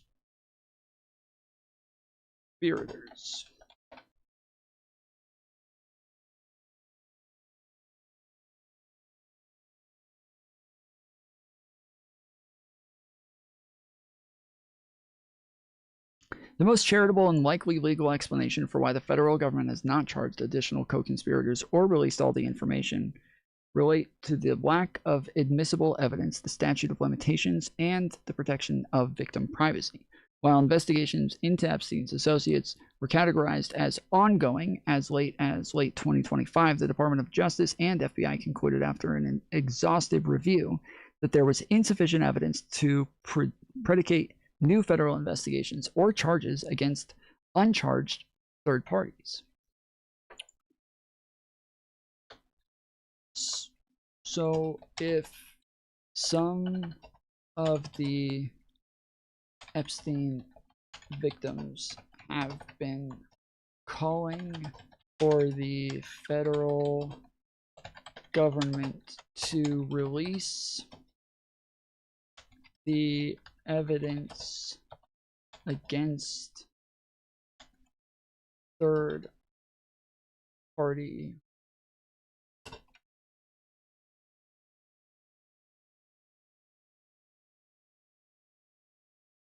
other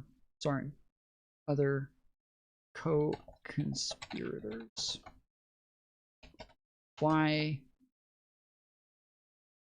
What is a good reason for why these victims haven't released those names and information themselves? In a hypothetical scenario, like the Epstein case, there are several powerful legal and personal reasons why a victim might advocate for the government to release information rather than doing it themselves.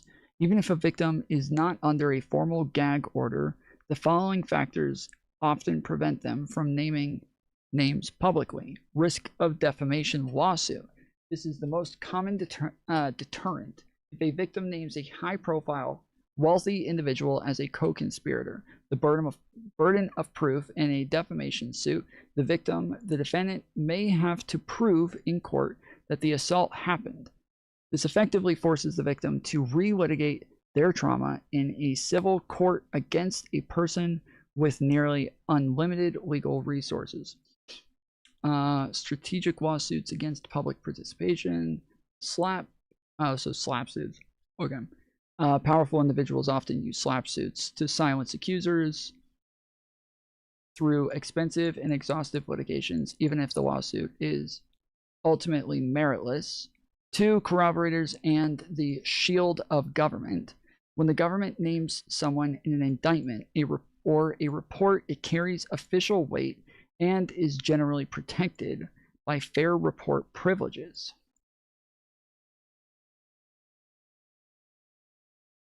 If a victim speaks alone, it is their word against a powerful person's. If the government releases the information, it implies there is physical evidence, flight logs, or corroborating testimony to back up the claim, which provides the victim with a shield of credibility and legal protections.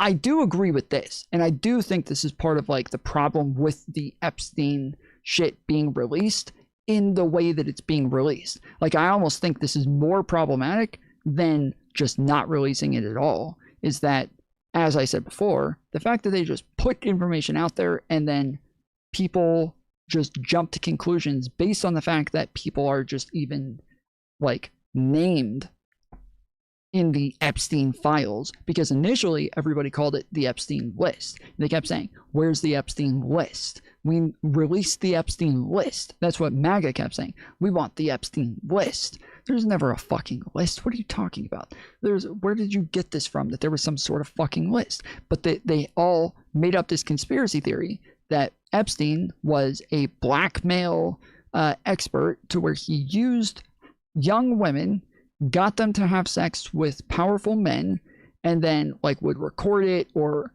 get pictures or some sort of evidence to prove that this happened, and then would use this as blackmail to keep all of these powerful men from ever doing something that he wouldn't like, or turning him in, or any of these things, right? And that this is how he was able to get along for so long. But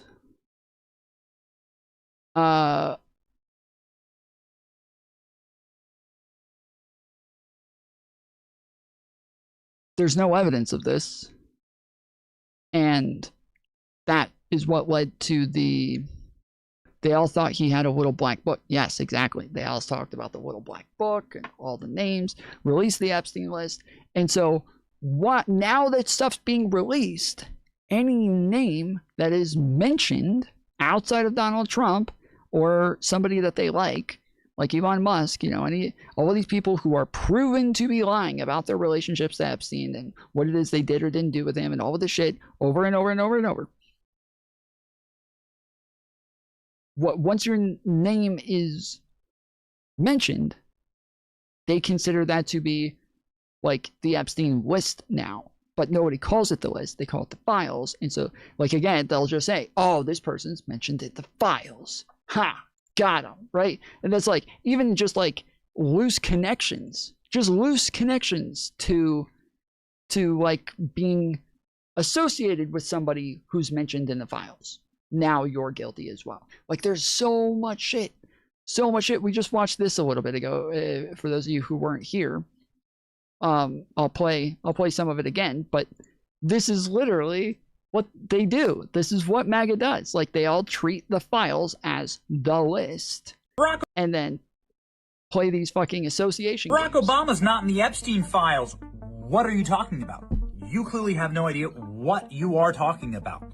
Barack Obama's personal lawyer, Catherine Rumler, White House counsel. This is arguably the most powerful lawyer in the world. She served the entire time Barack Obama was president. She was splitting her time with Jeffrey Epstein. They shared. This is his whole fucking argument. His whole fucking argument is that, like, oh, you thought Barack Obama isn't in the Epstein files? You're an idiot. His lawyer was too mentioned in the files. Like, what? What the fuck? That's not Barack Obama. But this is the game that MAGA plays. Like, it's all the files, but the files is now the list, and the list is anybody mentioned, but or even closely associated to somebody who was mentioned, and it's all this big fucking game. So I do think that, like, part of the problem with the way that things are being released is that a lot of people are being treated as perpetrators and criminals when there's literally no evidence against them. There's no reason to think Bill Clinton, like probably the most notorious one among all of them, Bill Clinton. Bill Clinton is the one that, like, most people keep putting out there as like the one. Yes, oh man, he's in the files, he's in the fucking list. Like, it's Bill Clinton is so good. There's no damning evidence against Bill Clinton. And just him being in there as like an association to Epstein is now evidence that he did some horrible shit. It's like, what? I am open to the fact that Clinton did something. I'm open to the fact that that Bill Clinton could be like some horrible fucking person who is a predator of some sort. I'm totally open to that. But there's no evidence for that currently. Not even like evidence to make us suspicious of that being the case. Not even evidence to make us think that is likely the case. Not even evidence to think we should investigate whether or not that's the case. Whereas Donald Trump,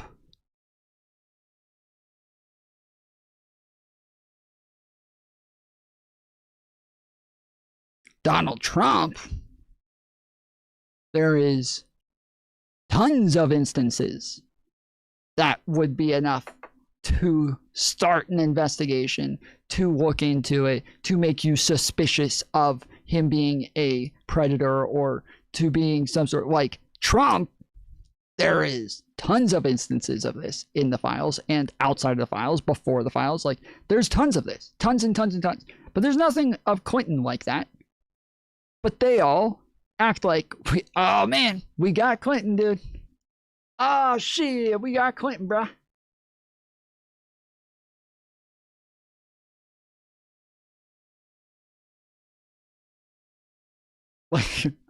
Where did you get them? They all bring up, like, the one thing that I keep hearing, the one piece of evidence that somebody keeps bringing up. Literally nobody is talking about Clinton. Really? Really? Really? Literally nobody is talking about Clinton. Really? Okay. So your TDS is flaring up. All right, let's... Bill, you mean the POTUS who got BJ from an intern and molested her with cigar and lied on the stand? He molested her with a cigar. I don't think she ever claimed to be molested. I don't know where you got that from. Also, she was of age. She was in her 20s at the time. So I don't know where you got that from. The Monica Lewinsky scenario, him lying on the stand, like, none of this had anything to do with what. If you want to talk about fucking lying, like, again, we're gonna have billions of fucking OMG TDS is actually true. All right, challenge me. What is it that you would like me to prove? What is it would you like? Ask for evidence. Ask for a source. So this is again, chat. Anytime you want to know if somebody's being honest. Anytime you want to know if somebody's honestly engaging, they will not just say, oh my goodness, you have TDS. You have no idea what you're talking about. You're an actual fucking liar, bro. If they're being honest, they will say, okay, give me a source.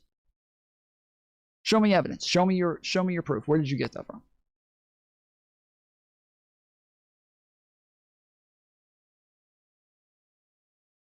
Oh, sorry. You said it's actually you.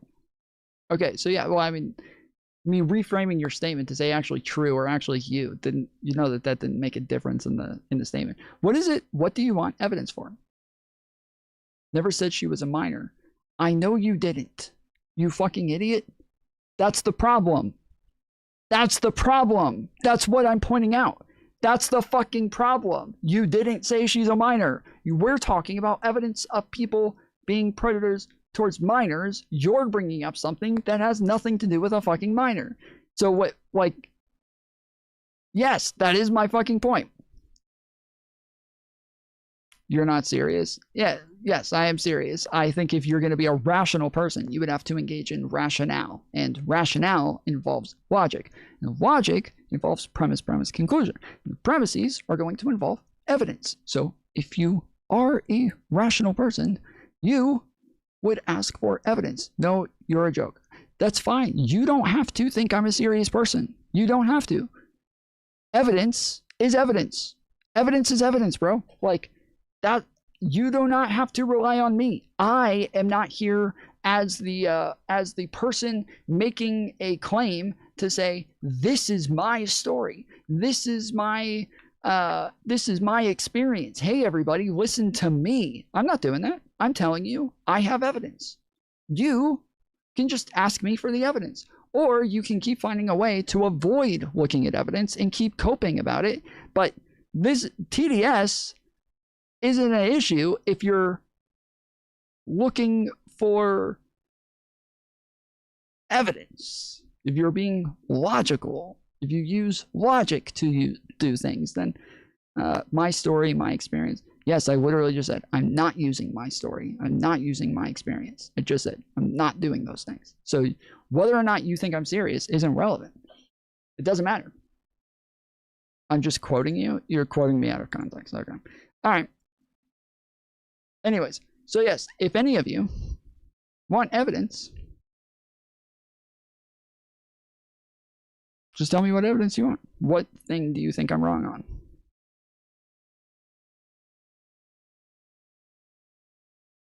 That person literally said, no one is talking about Clinton, which is dishonest because there are, oh yeah, literally as he's saying that, there's other people in chat who are like, oh, you don't think Clinton's guilty? Come on, bro. Like, so it's all happening at the same time. So yeah, I don't think that person's being serious. I think they were trolling.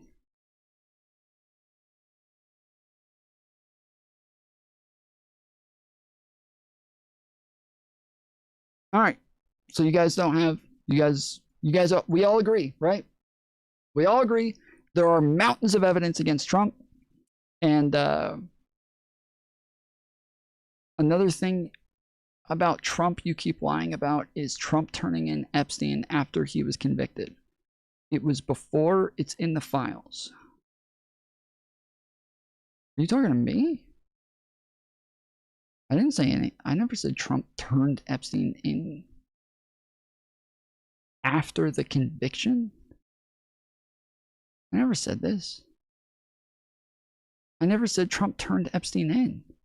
That never happened. It's not in the files. What are you talking about? He didn't do it before or after. I don't. Where, but before you spurg out about that and make that argument, where did you get that I ever said that? You meaning libs, not you specifically. Oh, okay. So you're arguing with the like straw man that you built in your head. Okay. So what lib said that? I'll pull it up. I'll pull it up right now. Tell me what lib said that. I'll get to it right now. Mountains, I would say sand dunes. There's implications like mirage. Could be evidence, might not be.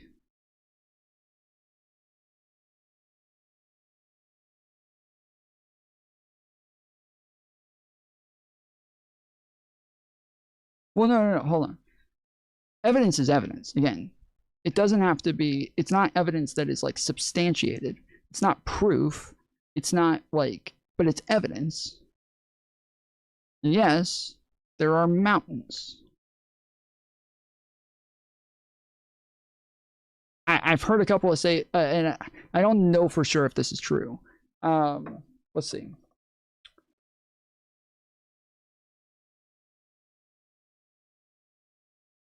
How many times is Donald Trump mentioned in the Epstein files?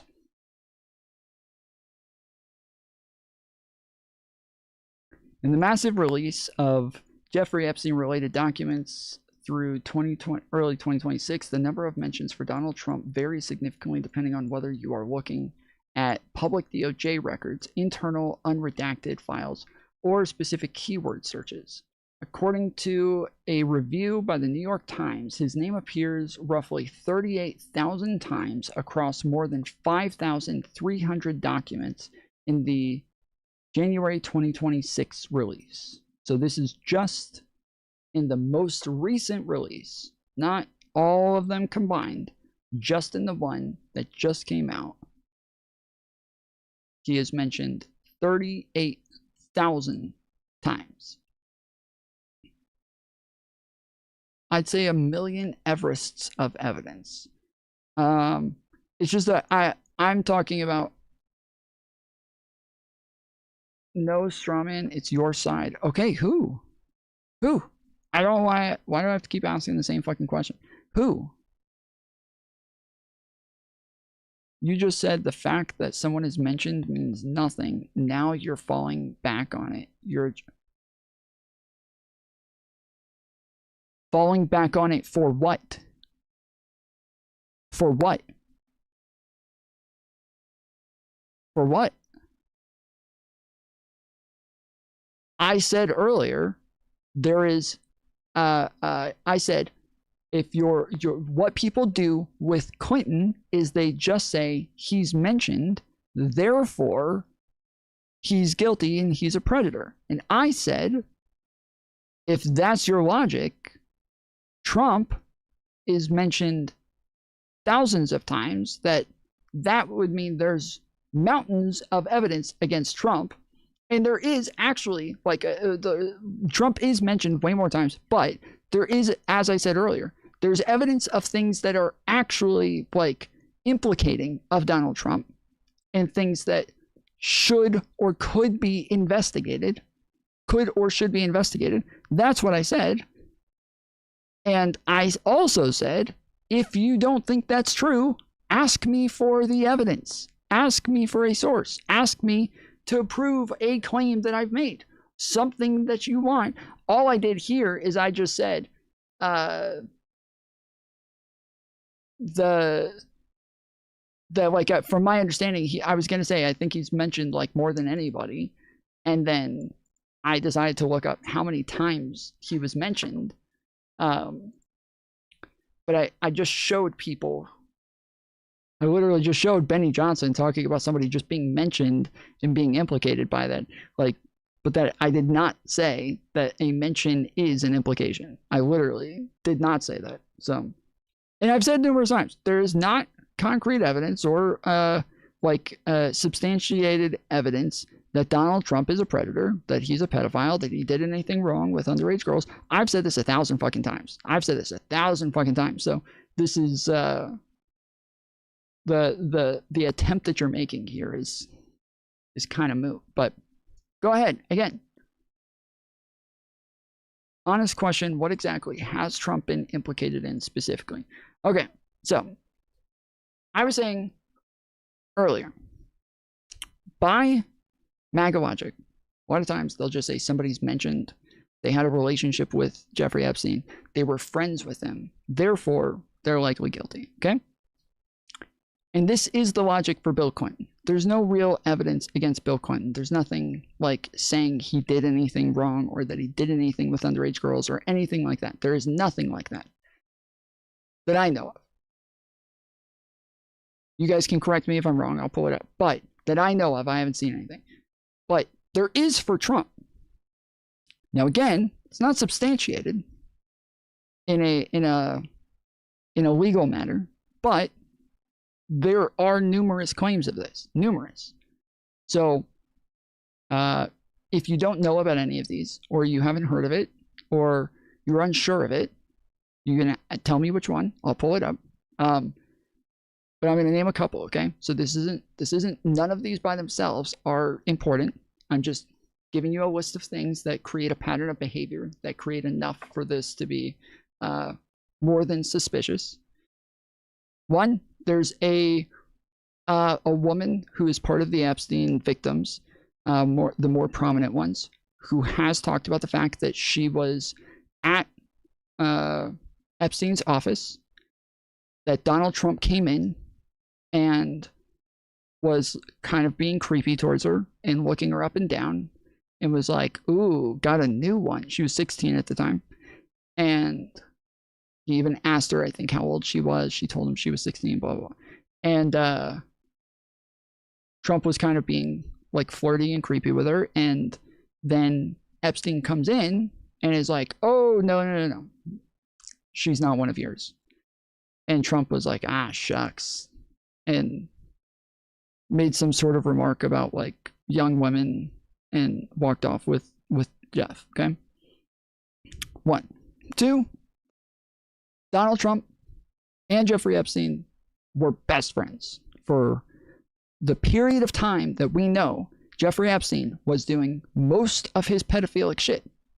From like 1993 to 2008, this is the period where it might have even been 2004, something like that. I think he slowed down in 2004, somewhere around there. But the period of time that Epstein was doing most of the crimes, 95% of the crimes that he is accused of, this is the period that Donald Trump and Epstein have both said they were best friends during that period. This is not an accusation. This is not just something that people said. Both Epstein and Donald Trump said they were best friends during that time, okay?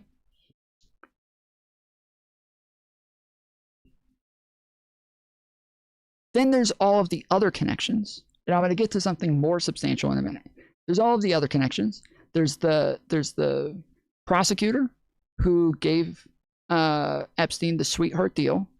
Donald Trump immediately hired that person and brought him in as like a high-ranking member in his administration. There's like even Bill Clinton was also friends with Epstein. Donald Trump and Bill Clinton had been friends for a long time.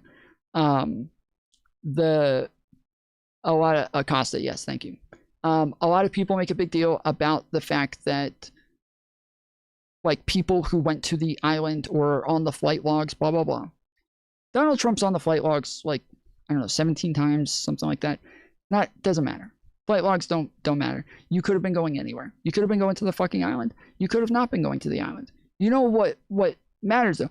The island is not relevant. The island is a small part of Epstein's crimes. The majority of the crimes are not accused of happening at the fucking island. They're happening in Florida and New York. 2 places that Donald Trump also lives. This is where the majority of them happen. So where Donald Trump keeps doing this thing where I never went to the island. I don't know what are you talking about. I never went there. Well, okay. Let's assume that's true. I don't know why we would. Howard Lutnick said he never went to the island. We now know that's a fucking lie. Elon Musk said he never went to the island. We now know that's a fucking lie. Like, we know numerous people who are close to Trump and part of his administration are people who lied and said they never went there and they didn't like Epstein. And then it turns out they did like Epstein. They were close to him and they did go to the fucking island. So even fuck it, okay? That just says that they're fucking liars. Going to the island doesn't mean anything. They called it Pedophile Island. Seemed to be a meme, a joke. Didn't seem like there were actual, like, 5-year-olds walking around all over the place. Like it was some, like, 5-year-old, paradise, with them all walking around in bikinis and shit. I don't know. But I would say the most damning thing for Trump is and then there's the quotes from Trump saying that, him and Epstein both have similar attractions to women, and that Epstein loves beautiful women just as he does. Some say even on the younger side, like shit like that, right? There's all of these quotes. There's all of these statements. There's Trump saying that Epstein stole girls from his hotel. There's Trump saying that he eventually kicked Epstein out after he did fucked up shit numerous times. And Trump has said at one point that Epstein was hitting on one of his members' 14-year-old daughters, and so he kicked him out for that. That was one time. But another time, Trump said he kicked him out for stealing his employees. So, which one's true? I don't know. It does seem as though he stopped talking to Epstein around that time. That was like 2004.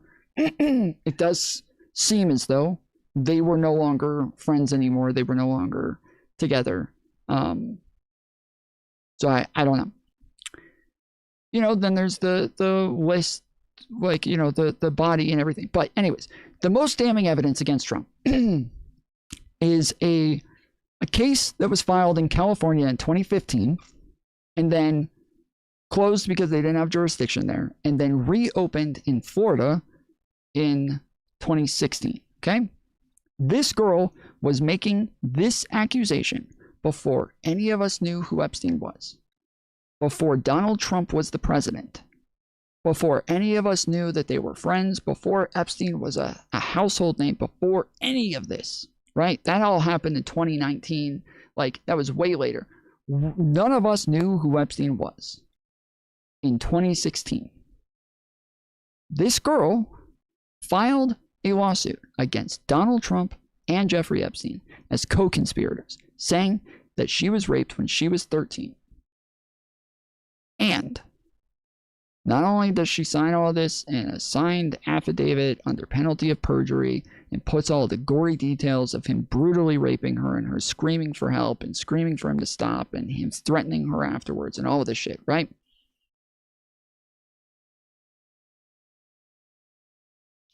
But she was 13 in 1994, okay? So that's when all this happened. She files the lawsuit in 2015 and 2016. But she's talking about when she was 13. She's a full-grown adult now, okay? She files this lawsuit. She has a friend who also writes a signed affidavit saying that back at the time when this happened, this girl, Jane Doe, went and told her friend about the fact that Donald Trump and Jeffrey Epstein had just raped her the day before at a party. Okay? So she has a friend who says this isn't something she just came up with. This isn't something that now that Donald Trump's running for president and now he's, you know, this big name. Now she just came up with this idea. She told me this in 1994 when it happened. Okay? And then there was a Ghislaine Maxwell before Ghislaine Maxwell. There was another person. Okay, who cares? I was asked to list the evidence against Trump. As I've said, it's not damning evidence. It's not proof of anything. It's not. I'm explaining what the evidence is. That's it. We're just going over what the evidence is. Unless you're like, you know, super delusional and your brain hurts anytime somebody says something close to mean, even if they're just factually stating something, you know, then ha ha ha, you took the bait. Damn, got me. Oh, got me again. Anyways, so yeah. So there was a Ghislaine Maxwell before Ghislaine Maxwell. This is an Epstein employee who also signs an affidavit under penalty of perjury saying that she was Epstein's recruiter. She was supposed to recruit underage girls to come to his parties and that she would tell them that she has modeling opportunities for them. And she would bring powerful people who had modeling agencies and shit like that, like Donald Trump, to these parties to attract these young girls in. And that she recruited this girl who is claiming that she was raped. She recruited her to these parties. She witnessed Donald Trump rape this 13-year-old girl. That she made Donald Trump aware that the 13-year-old girl was 13 years old. That she was there on 4 different occasions of this happening. And that she listened to the girl scream for help when Donald Trump sodomized her. And that she was also there when Jeffrey Epstein also raped this girl. And she was there when they verbally threatened her and said that if you ever tell anybody, well, you'll disappear.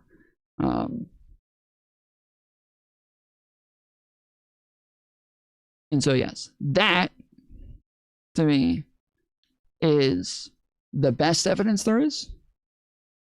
Generally, we would consider that to be like substantial evidence, right? So let's say somebody comes out with a story. They say this thing happened. And another witness comes out and says, yes, they told me about this at the time. And another witness comes out and says, I was there. I saw it happen. I know this happened. Generally, in like general terms, we consider that like done and done. Like that happened. Okay? That happened without any like outside reasoning. That happened. Except with what we call extraordinary claims. Extraordinary claims require extraordinary evidence. Saying somebody brutally rapes a 13-year-old, that's a fucking extraordinary claim. That is an extraordinary claim. That is very extraordinary.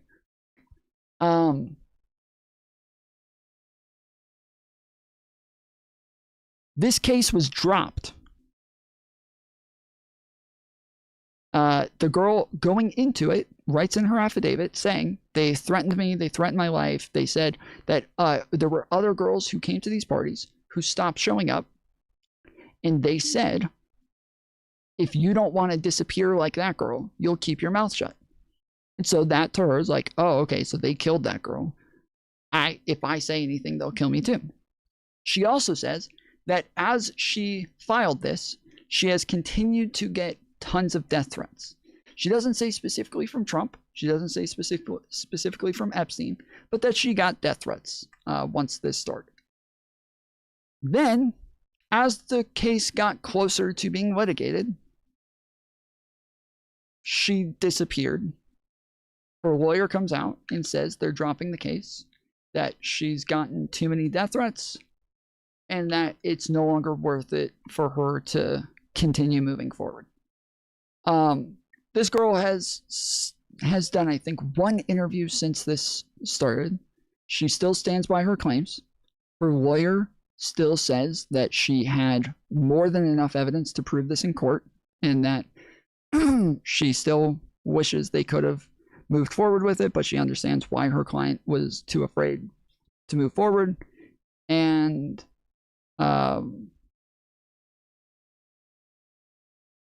that's pretty much it. Like, the claims by themselves, again, this would normally be enough to like be found guilty in a civil case in court. Like, this is enough. This is a fucking dagger. If as long as, like, on the night of or anything like that, he doesn't have like an alibi or proof that he was somewhere else, or, you know, there were other witnesses there who were like, I was there with him the whole time, this never happened. Like, outside of that, which totally could have happened, never did. Like, this was public at the time. Nobody ever came out and claimed that that was the case, but whatever.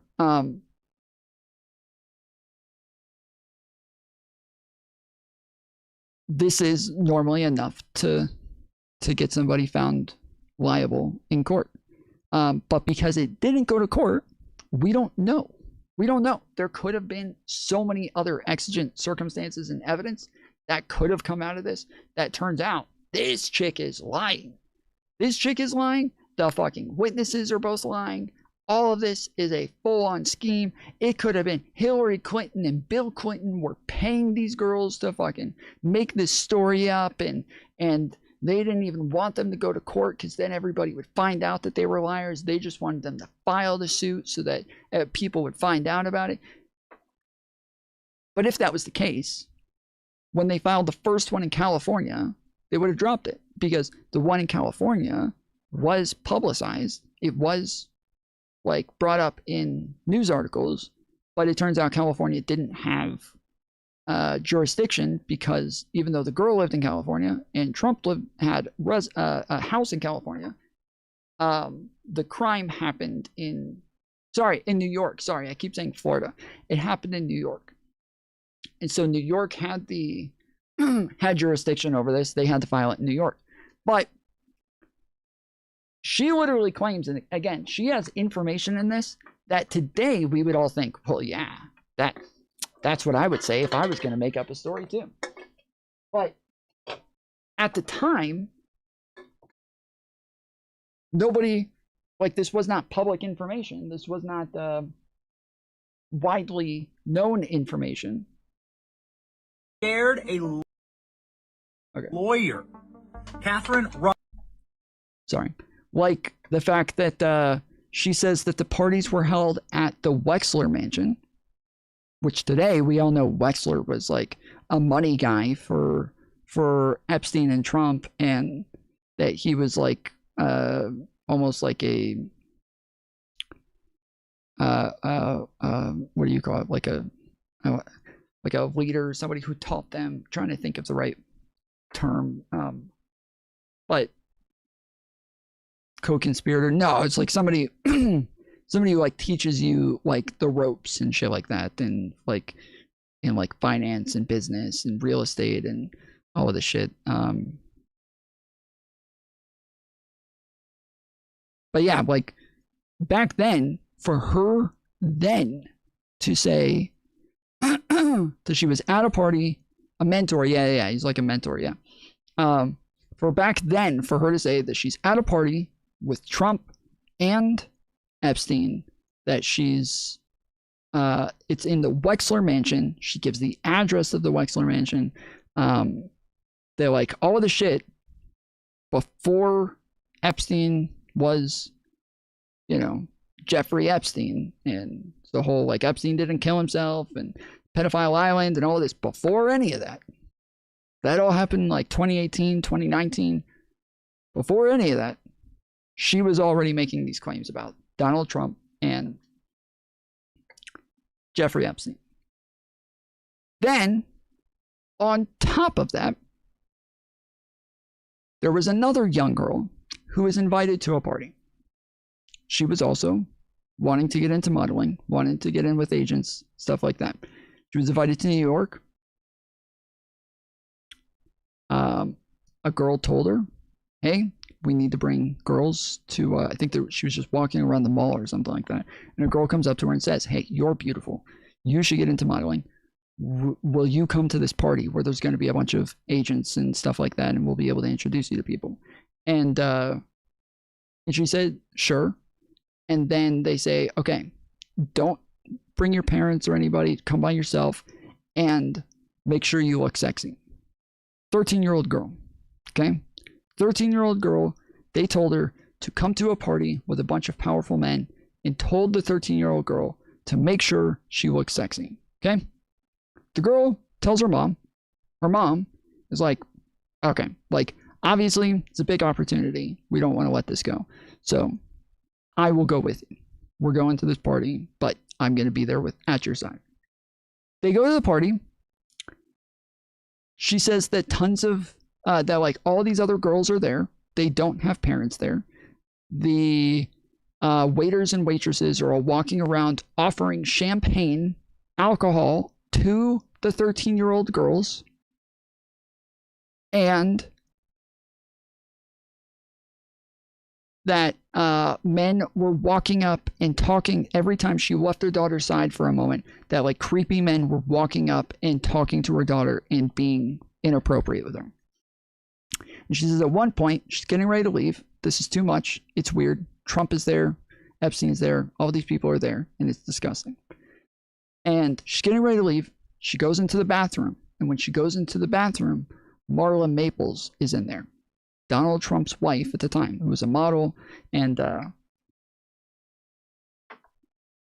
Marla Maples comes up to this mother and grabs her hands and looks her in the eyes and says, do not leave your daughter alone with any of these men, especially my husband.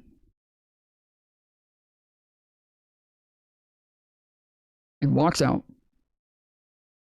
And this woman grabbed her daughter and got the fuck out of there. Okay? Again, none of these things are proof of anything by themselves.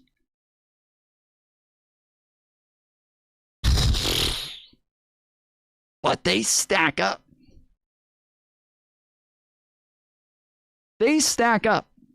And that's just before we get into the fact that Donald Trump just keeps lying about this shit. Like, this is before we get into Donald Trump trying to stop the release of the files. Donald Trump being super weird every time they come up. Donald Trump saying that people who care about the Epstein files aren't MAGA anymore. They're not part of his movement if they care about this shit. Donald Trump screaming and yelling at Marjorie Taylor Greene for saying that if the government doesn't release the Epstein files and tell everybody who the other co-conspirators were with Jeffrey Epstein, Marjorie Taylor Greene said, if they don't do it, I will. And Donald Trump called her and screamed and yelled at her and said, if you do this, you're going to hurt my friends. You have to stop. Marjorie Taylor Greene said she's not going to stop, and Donald Trump released a fucking paragraph just screed on Truth Social, going off on Marjorie Taylor Greene and making sure that nobody in his cult was ever going to take her seriously after that. Like, these are all like Everest, they stack up. Yes, like many Everests. Like many, many Everests stacking up. So yeah. As I said, if there's anything I said here that you're not sure of, that you don't think is true, that you want me to pull up, just let me know.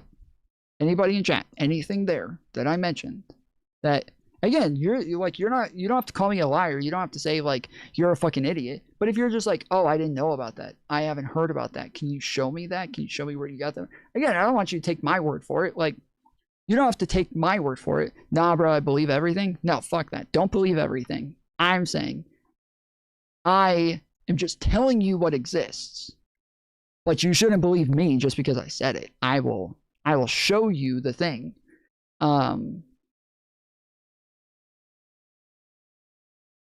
If you're unaware of it. But or I can even post the links in chat or whatever, like, you know, whatever. But yes, don't like take my word for it. I'm not trying to convince you of anything. I'm not trying to prove anything to you. I'm telling you, this is what I think. If you believe somebody like Bill Clinton is guilty and that he's you know, he's a predator, he's a pedophile, anything like that, okay, cool. But there's nothing close to this for Bill Clinton.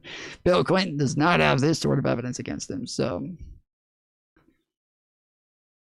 I believe you, but I don't know if I believe the story. Well, that's what I'm saying as well. Like, there has to be like room for like for doubt there. And I'm not saying any of those things are true. I'm not saying any of those things happened. I'm not saying any of those people are honest people or anything. I have no idea. But I do think that, yeah, like the pattern makes things suspicious enough to where Donald Trump is suspect. He is suspect. All right. Where is the evidence of the lady who said she witnessed Trump rape a 13-year-old from? That's one of the affidavits.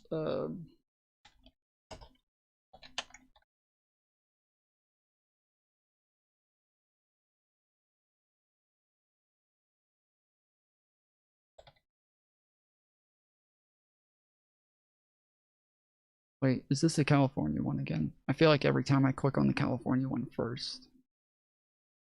Nope, District of New York. All right, sweet.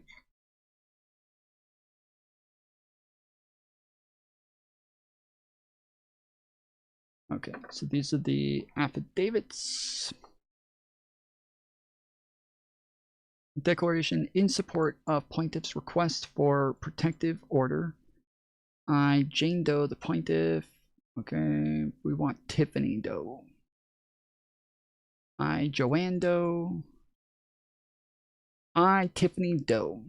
So this is part of the case. Declaration in support of the plaintiff's request for protective order. I, Tiffany Doe, a pseudonym, state as follows: I am competent adult over 18 years of age, able to testify as to personal knowledge. The facts of this declaration are true and correct to the best of my knowledge, information, and belief, and I am competent to testify to them if called to do so. I originally met Jeffrey Epstein in New York City in 1990 when I was of the age 22. I attended a series of parties in the same year of 1990 where I was paid to entertain various guests of Mr. Epstein.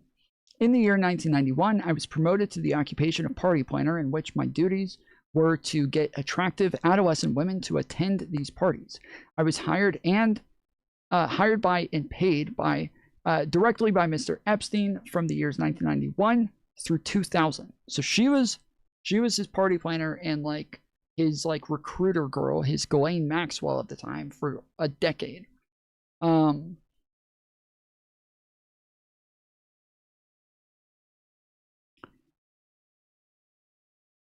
But yeah, so I was paid from the years 1991 to 2000 to attract adolescent women to attend these parties, most of which were held at which is known as the Wexner Mansion, located at 9 East 71st Street in New York City.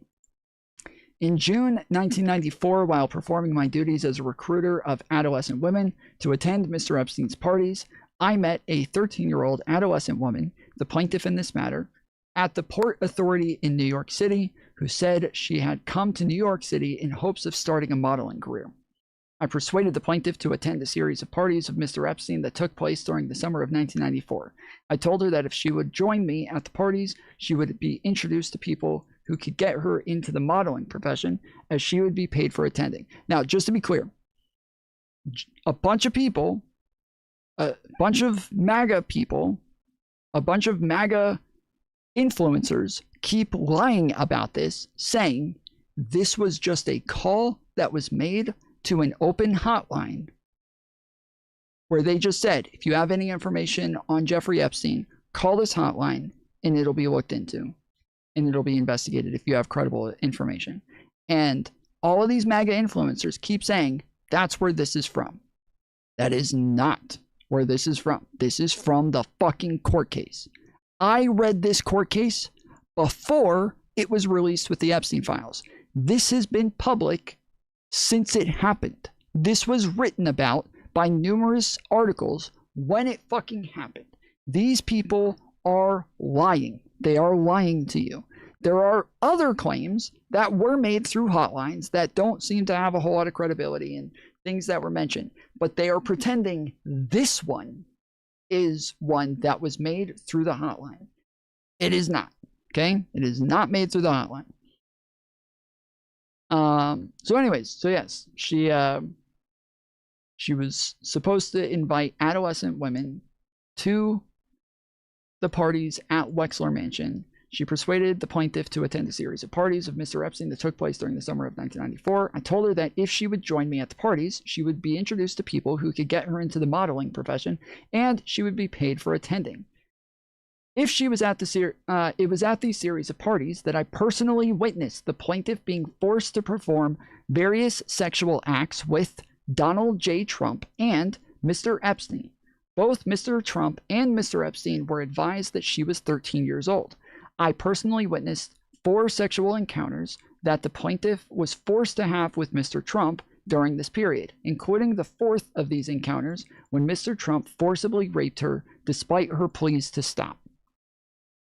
I personally witnessed the one occasion where Mr. Trump forced the plaintiff and a 12-year-old female named Maria to perform oral sex on Mr. Trump, and witnessed his physical abuse of both minors when they finished the act. Okay, so remember Maria, okay? Remember Maria, she'll come up later.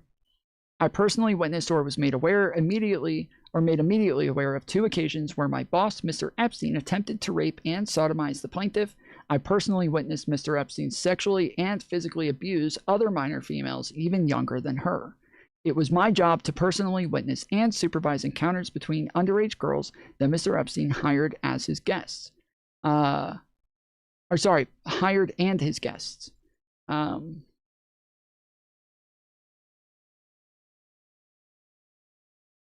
personally witnessed Mr. Trump physically threaten the life and well-being of the plaintiff if she ever revealed any of the details of the physical and sexual abuse suffered by her at the hands of Mr. Trump. Excuse me.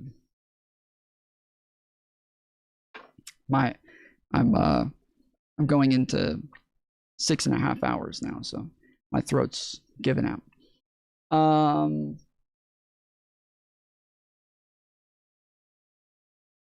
I personally witnessed defendant Trump telling the plaintiff that she shouldn't ever say anything if she didn't want to disappear like the 12-year-old female, Maria, and that he was capable of having her whole family killed.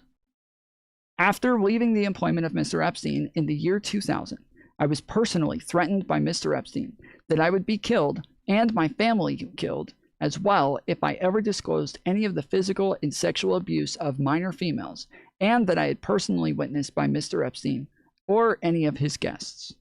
I am coming forward to swear to the truthfulness of the physical and sexual abuse that I personally witnessed of minor females at the hands of Mr. Trump and Mr. Epstein, including the plaintiff, during the time of my employment from the year 1990 through 2000 for Mr. Epstein.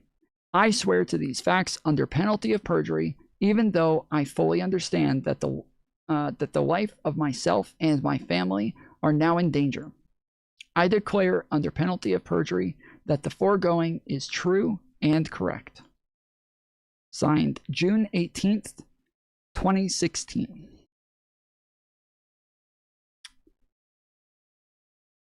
Yeah, this is all the same case. this is, you know, the actual girl. Defendant Trump had sexual contact with me at 4 different parties in the summer of 1994. On the fourth and final sexual encounter with defendant Trump, Trump tied me to a bed, exposed himself to me, and then proceeded to forcibly rape me. During the course of his savage sexual attack, I loudly pleaded with the defendant to stop, but he did not. Defendant Trump responded to my pleas by violently striking me in the face with his open hand and screaming that he would do whatever he wanted. Immediately following this rape, defendant Trump threatened me that were I ever to reveal any of the details of defendant Trump's sexual and physical abuse of me, that my family would be physically harmed if not killed. Defendant Epstein had sexual contact with me at 2 of the parties that summer. On the second occasion involving defendant Epstein forced himself upon me and proceeded to rape me anally and vaginally, despite my loud pleas to stop. Defendant Epstein then attempted to strike me about the head with his closed fists while angrily screaming at me that he, defendant Epstein, should have been the one to take my virginity, not defendant Trump, before I finally managed to break away from defendant Epstein. I immediately followed this rape just like defendant Trump. Defendant Epstein threatened me not to ever reveal any of the details of defendant Epstein's sexual and physical abuse of me or my family, and I would be physically harmed if not killed. Both defendants had let me know that each was very wealthy, powerful men, and indicated that they had the power, ability, and means to carry out their threats. Indeed, defendant Trump stated that I shouldn't ever say anything if I didn't want to disappear like Maria, a 12-year-old female that was forced to be involved in the third incident with defendant Trump, and that I had not seen since that third incident, and that he was capable of having my whole family killed. So, like, this goes on. This is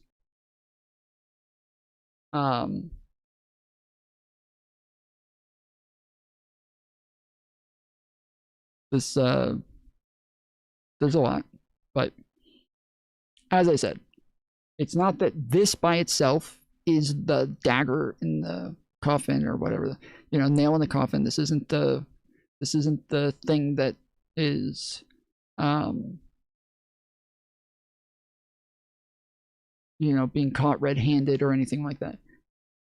But what it is part of a pattern of behavior that shows that this is what is a lot of people claim similar things about the same person over and over and over, and his close relationship with Jeffrey Epstein during the period where the majority of the crimes happened, and his inability to tell the truth about it, and all of the other people who are still surrounding Donald Trump and their relationships with Epstein, and their inability to tell the truth about it. Like, this is just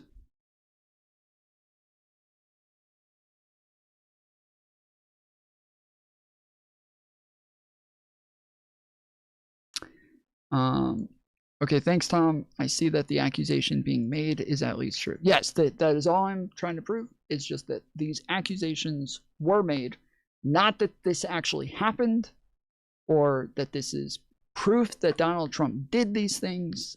I am just saying it is true that people have accused Donald Trump of these things, and that the accusation happened. But people lie about you all the time too, Tom.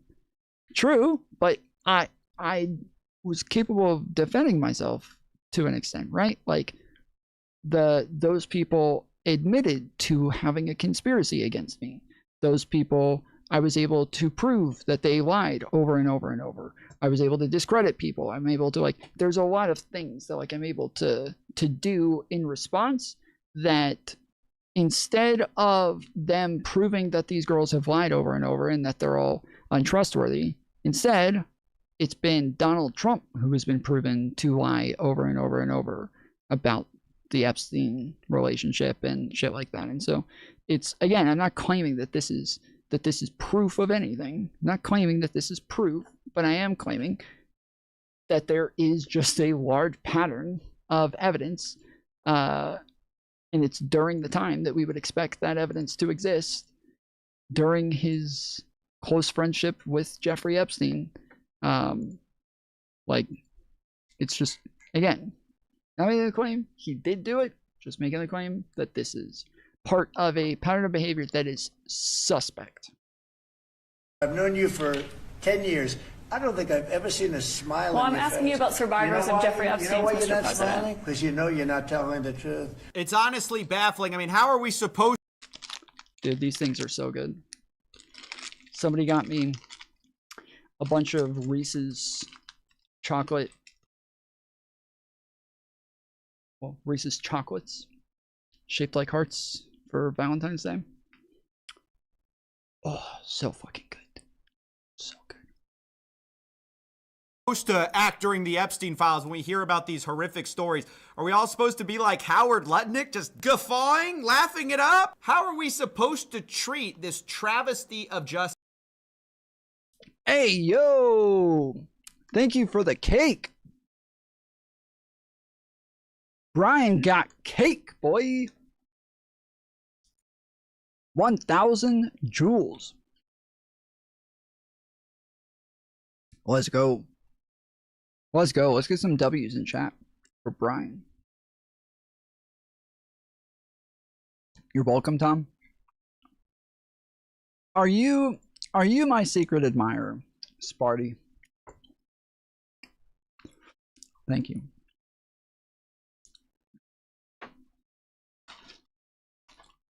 I appreciate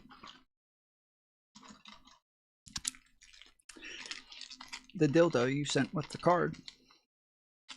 But unfortunately, quadruple extra large.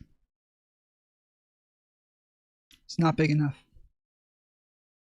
Justice. And again, I want to restate for the millionth time, this is not political, no matter how much the DOJ and FBI try to argue that it is. The person we're about to watch questioning Pam Bondi is a Republican. But anytime you say anything negative about the Epstein file handling, which was run on by this administration, they either bounce to, well, you must hate Trump, or the Democrats didn't do it last time, so we shouldn't be expected to do anything either. And you're about to see more of that. Within 40 minutes, Wexner's name was added back. Within 40 minutes of me catching you red-handed. There was one redaction out Where of he's over listed as a 4,700, co-conspirator. Okay. and we invited You know what? you in. This guy has Trump derangement syndrome. Literally, we caught you guys redacting a co-conspirator's name. I mean, bro, it's so embarrassing. Like, Trump derangement syndrome is just a cope from people who refuse to defend anything that Trump does, right? Trump, TDS, Trump derangement syndrome, this is just people who aren't capable of actually engaging honestly or logically. And the innocent until proven guilty, New York suspended civil case laws.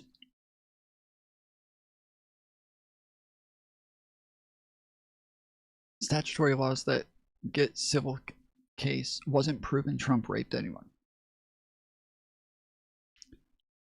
So that is the type of cope that I'm talking about right there, right? That's it. That's the type of cope that I'm talking about right there. They bring up something that is totally irrelevant to the evidence against Trump and the proof that he did this. They totally ignore that. And they bring up a red herring that says they suspended civil court case. Let's even pretend that that's true. Let's just pretend that that's true.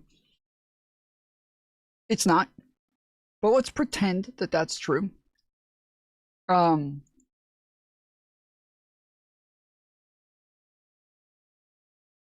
I guess it is true that they've they suspended it for everybody, not just for Trump. But even if that was true, that doesn't change whether or not that was proven in court.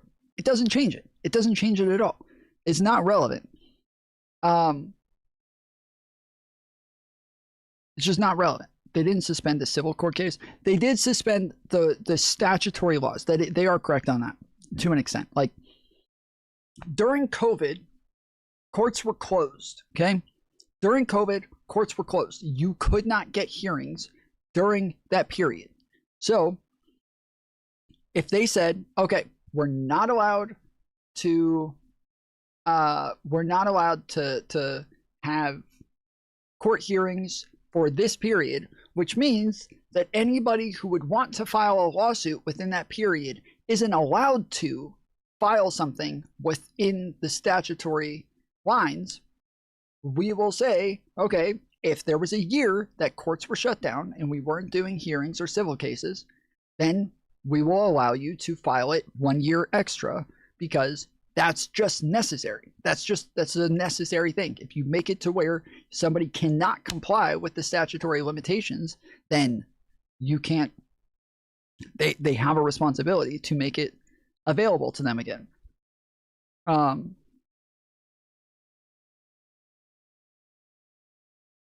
Yeah, it was like they did suspend it, but kind of. But more so, it really was just the statute of limitations. It just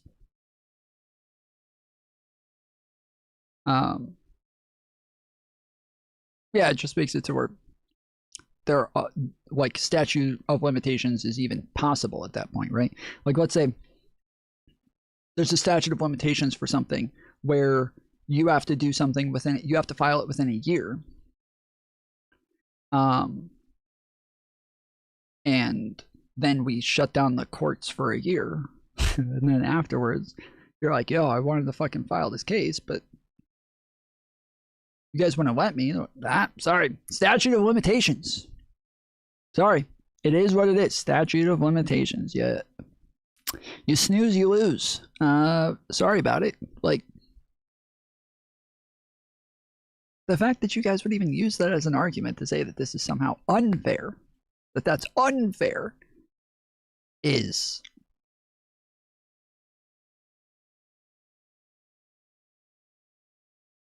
they didn't suspend any cases, they suspended statutory laws. Yeah, that's what I said. Yeah.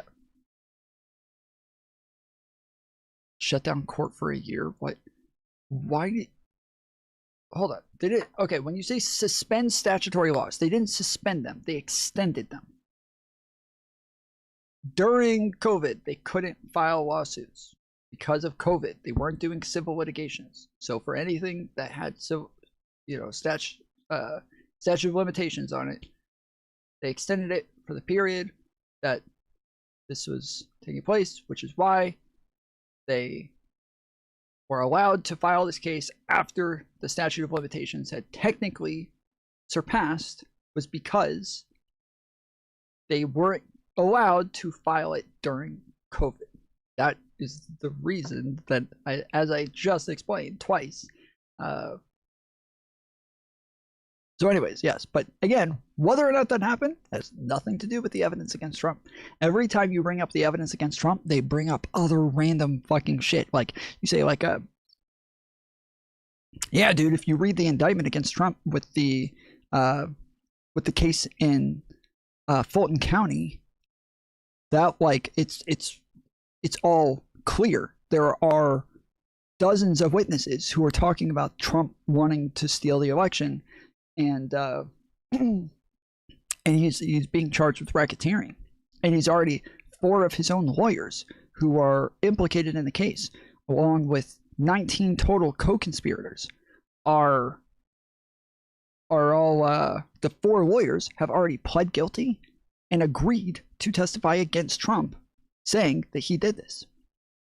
And then they say Fannie Mae had sex with one of the investigators. How could you trust anything that she says? Oh yeah. What are we talking about? What the fuck? Fannie Mae? Yeah, dude, she's corrupt. That's that. You can't. She had sex with a fucking investigator. That we can't believe anything she says. Okay, well, believe the 4 fucking Trump's own lawyers. Believe his own lawyers. Those are people that he trusted, that he believes are good, right? These are the people that you trusted when they said that the election was stolen, right? Well, trust them now when they say they lied. That Trump made them lie, and that it was all in an attempt to steal the election. What the fuck? No, I don't believe that. No, Fannie Mae had sex with one of the investigators. Can't trust that. What is with the fucking red herrings every time? Tom, in your opinion, is that story fake? The one that we were just talking about, the civil litigation one? I think it is a hard case to prove, considering how long ago it was and the circumstances around it. Like, you know, they're by themselves. There's not there's nobody else there to witness it. Like, you know, considering the circumstances, I think she got about as much evidence as she possibly could. Do I think it's like beyond a reasonable doubt? No, I don't. But in civil cases, you don't have to meet beyond a reasonable doubt. There's not, like, that's not the line. It is it more likely to be true than unlikely? I think that is the line for civil litigation. And in that case, yes, I do believe that it was more likely to be true than unlikely. Donald Trump lied about it. At one point, he said he never met the woman. And then it turned out there were pictures of them together. Like, that I think she had even maybe worked for him for a while or something. Like, he knew who she was. He knew exactly who she was. And then once they said, like, once there were pictures of them together that came out, he was like, all of a sudden had all these stories about her that he had to tell. That it's like, wait, I thought you didn't know her. I thought you never met her. What the fuck is happening? But yeah, as far, like, as close as it can get, she also had another witness who came forward and said that the day that this happened, she called her and told her on the phone that she had just been sexually assaulted by Donald Trump, and told her the story, and that the story that she told her on the day of is the same story that she's telling in court. That is like the best evidence to me. That is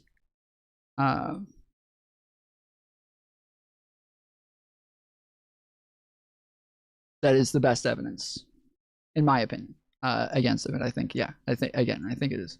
That is more likely to be true than untrue. So yeah. There's a lot more than that they redacted, but it's like, for them to say, oh, what? It was just one name. We put it up when you said so. When you caught us on our 4 computers we allowed you to use with redactions on top of redactions. And Pam Bondi's performance here was so bad that at one point she's being asked about, you know, like, are you bringing any more indictments? And the second part, rape was never proven in court. Kind of.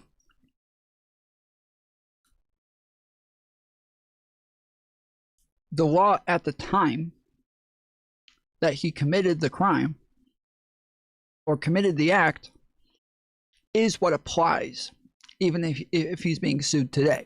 So today in New York, if he did the same exact thing and was found liable, today he would be found liable of rape. Today, it is considered rape. Back then, it was considered, I don't remember exactly what it was, but it's just like sexual harassment or sexual assault or something like that. But any sort of, I think, entering of another person's body in that sort of manner now is considered rape. And so technically, according to today's law, it would be considered rape. Back then, it was not considered rape. And so technically, in that court, he was found liable of what today's law would say is rape. Are you investigating anyone? And she jumps back to some pretty bizarre talking points. How many of Epstein's co-conspirators have you indicted? How many perpetrators are you even investigating? First, You showed it. I find it. How many have you indicted? Excuse me. I'm going to answer the question. Answer my question. No, I'm going to answer the question the way I want to answer the question. No, Your you're going to answer the theatrics are question the way I ridiculous. asked it. And none of them ask And your abuse is sick. Merrick Garland over the last 4 years one word about Jeffrey Epstein. How ironic is that? You know why? Because Donald Trump, the Dow right now is over.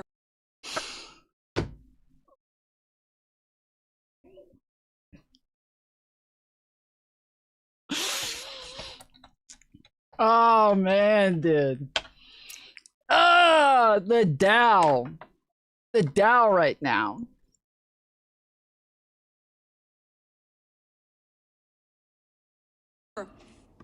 The Dow is over $50,000. I don't know why you're laughing. You're a great stock trader, as I hear, Raskin. The Dow is over 50,000 right now. The S&P at almost 7,000, and the Nasdaq. Okay, yeah. From what I'm looking up, it is true. There were two different arguments for the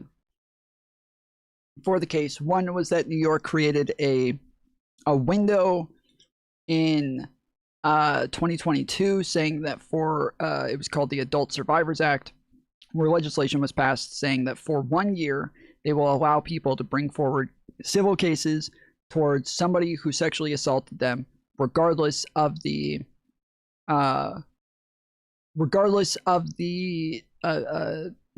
statute of limitations. That was there and available for them. The reasoning from the lawyers why it didn't matter whether that was there or not was that the statute of limitations had just passed a little while earlier, and that they would have filed it, but they weren't capable while some of the proceedings were shut down from COVID. And so their argument was that yes, they were that they should be able to anyways because of that reasoning. So as you are correct, both are technically correct. But yeah. Smashing records. Americans' 401ks and retirement savings are booming. That's what we should be talking about. What happens if the Dow is down? I don't know. But it's over 5,000. That sounds like a lot to me. A lot of something.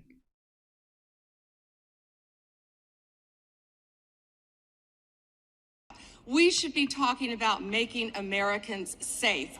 We should be talking about, what does a Dow Yeah, no duh. have to do with anything? That's what they Americans safe. We should be talking about, what does a Dow have to do with anything? That's what they just asked. Are you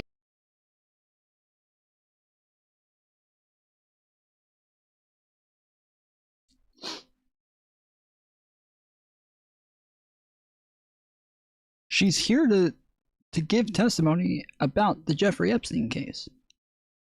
She's literally here for a hearing about the Epstein files.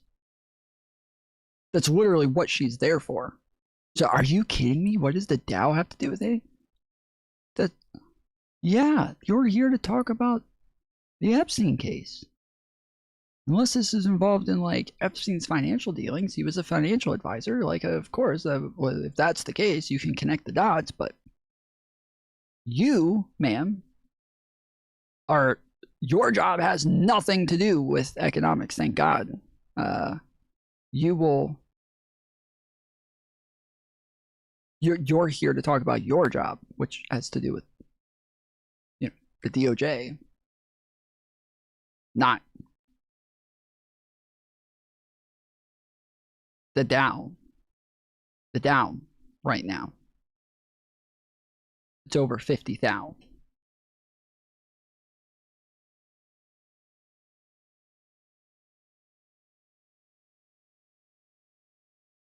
The Dow right now. It's over 50,000. Guys, go follow me on Twitter. My name is Tom Foolery Show on there, at Tom Foolery P. P as in Peter. P as in I got a little tiny Peter.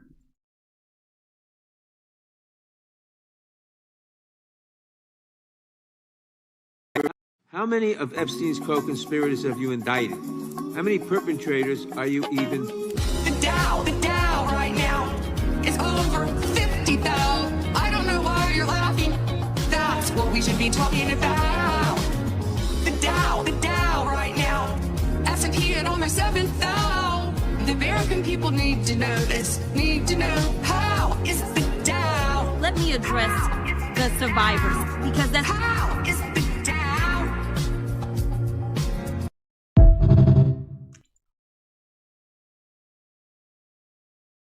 We should be talking about, what does a Dow have to do with anything? That's what they just asked. Are you kidding? No, I do want to know, what does the Dow have to do with Jeffrey Epstein victims? I truly don't understand that. So yeah, this whole thing was a complete disaster of a meltdown. They're treating it as an absolute joke, and I think it was a success of a meltdown. I totally disagree with him. I think that was the most successful meltdown I've ever seen. If somebody is ever attempting to melt down, I think we should use this as like a case study in the, like, she put on a clinic for a meltdown. I think she was drunk. I used to always think she was drunk. I used to always think she was drunk. Every time I ever heard her talk, I thought she was drunk because she always talks in such a, it's like her tone is very confident and sure of herself, but the way that she says it sounds so unsure and so confused, just like a fucking drunk person. Like it sounds exactly like a drunk person.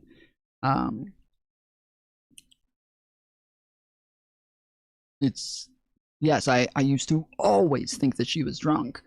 Now, to be fair, I'm from Georgia.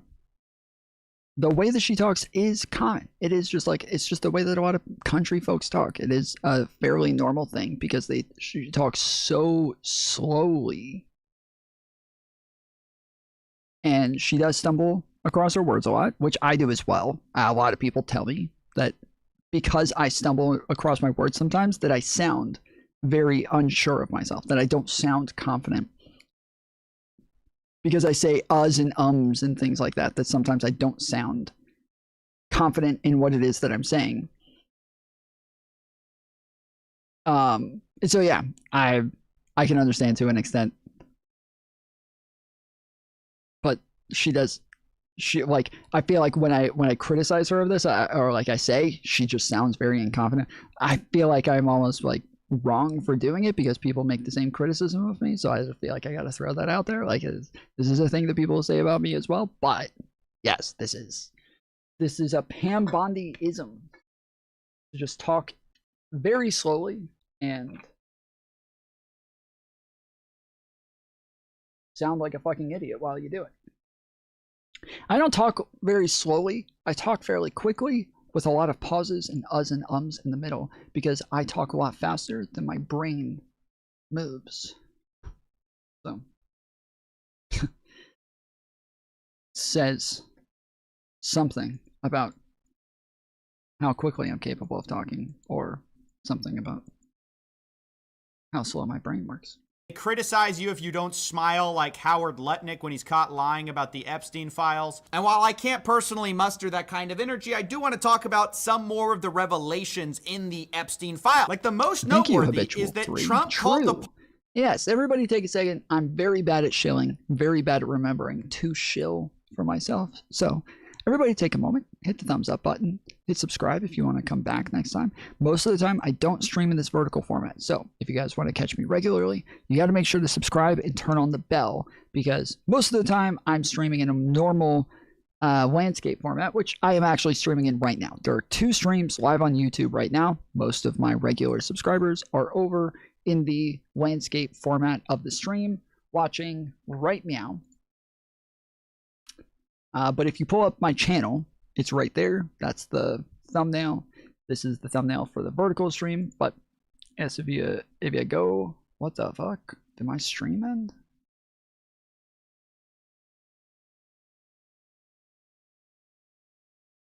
What the fuck? Why does this say my stream ended? Oh, that's from yesterday. Holy shit. Oh, that's from yesterday. Holy shit. Shut up, dude. You sound so fucking stupid. You sound like fucking Pam Bondi. Fucking lives like fucking Pam Bondi. So yeah, so this is the vertical format if you guys want to check it out. It's over there as well. So whatever your heart desires, we got both formats here for you. You can pick whichever one you like.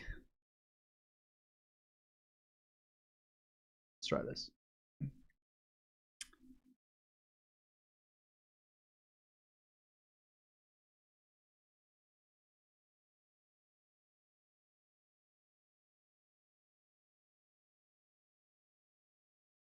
Ah, fuck. I fucked it up. Okay. Start with this one. Okay, we got it. Let's try it. Ready?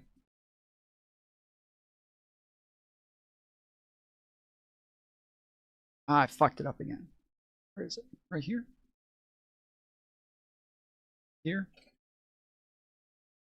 Here. Alright, here we go. Ready? Oh, it's kind of doing it already.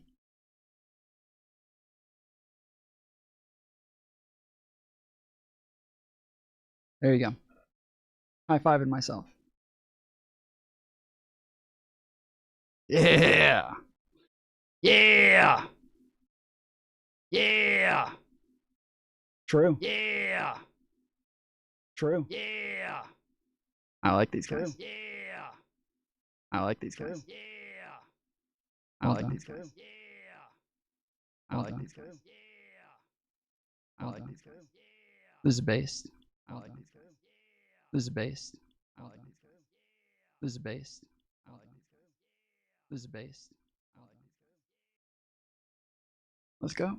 Palm Beach Police Department immediately. Oh, also, if you want to contribute to the content, really appreciate all of the people who have sent super chats, jewels, stickers, all that crap. Really appreciate it, guys. Very helpful to the channel and helpful to make sure that I'm able to keep doing this thing. Also, it is more beneficial if you send money through tips than through super chats or anything like that. YouTube takes 1/3 out of every single thing that you send to me. Doesn't matter what it is. You send me $100, they are going to take 1/3 of that. Okay, so I will only get, what is it, 67% of $67 of 100. But if you send me money through the tips link, which is in the description, or if you're on vertical, I don't think you can click links in the description for some reason. It's really stupid. But you can go to my main channel, click on the links right here, and it is at the bottom under stream elements. You can click that link and pay through PayPal or debit or credit card.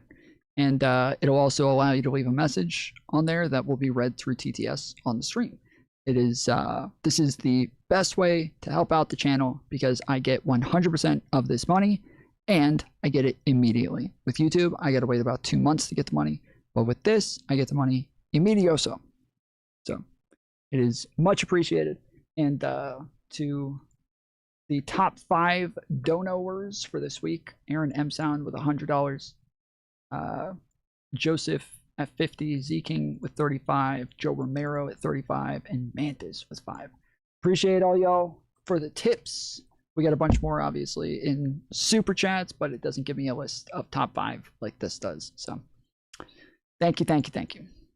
After Epstein was arrested, according to a police chief that was interviewed in 2019. He says back when he arrested Epstein the first time, Trump called him and said, "Thank goodness you're stopping him. Everyone has known he's been doing this." Saying about Maxwell, she's evil, and to focus on her, according to the police chief, Trump was one of the first people to call Julie K. Brown said that when Trump called the chief, it was after the Epstein story became public when Epstein was arrested. This actually goes a long way to explain Speaker Mike Johnson's previous comments that Trump blew the whistle to the FBI to stop Epstein. He was an FBI informant to try to take this stuff down. It's obvious that he probably just misunderstood that it was an FBI interview of a police chief, and that at the time it was the Palm Beach Police Department handling that case. And I think that So yes, when people keep saying Donald Trump called the FBI, we've had a bunch of people in chat today saying Donald Trump called the FBI. Donald Trump blew the whistle on him when he called the FBI. Donald Trump never called the FBI.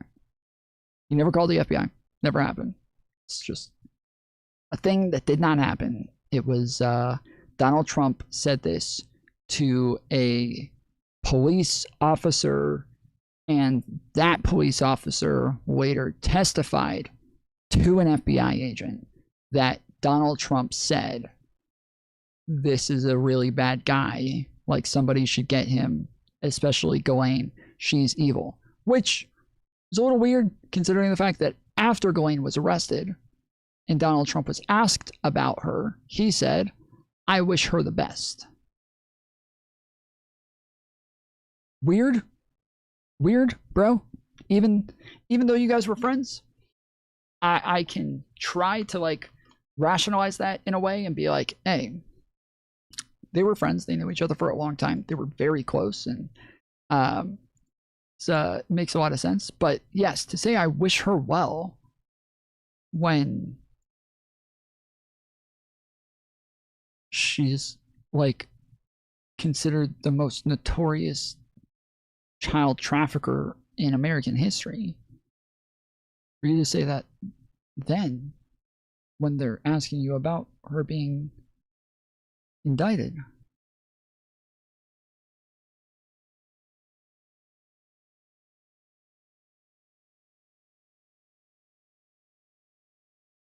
That's weird. Weird shit, bro. Even for the people who say, okay, that's just because they had a falling out over real estate or anything like that, I think it undoubtedly is a good.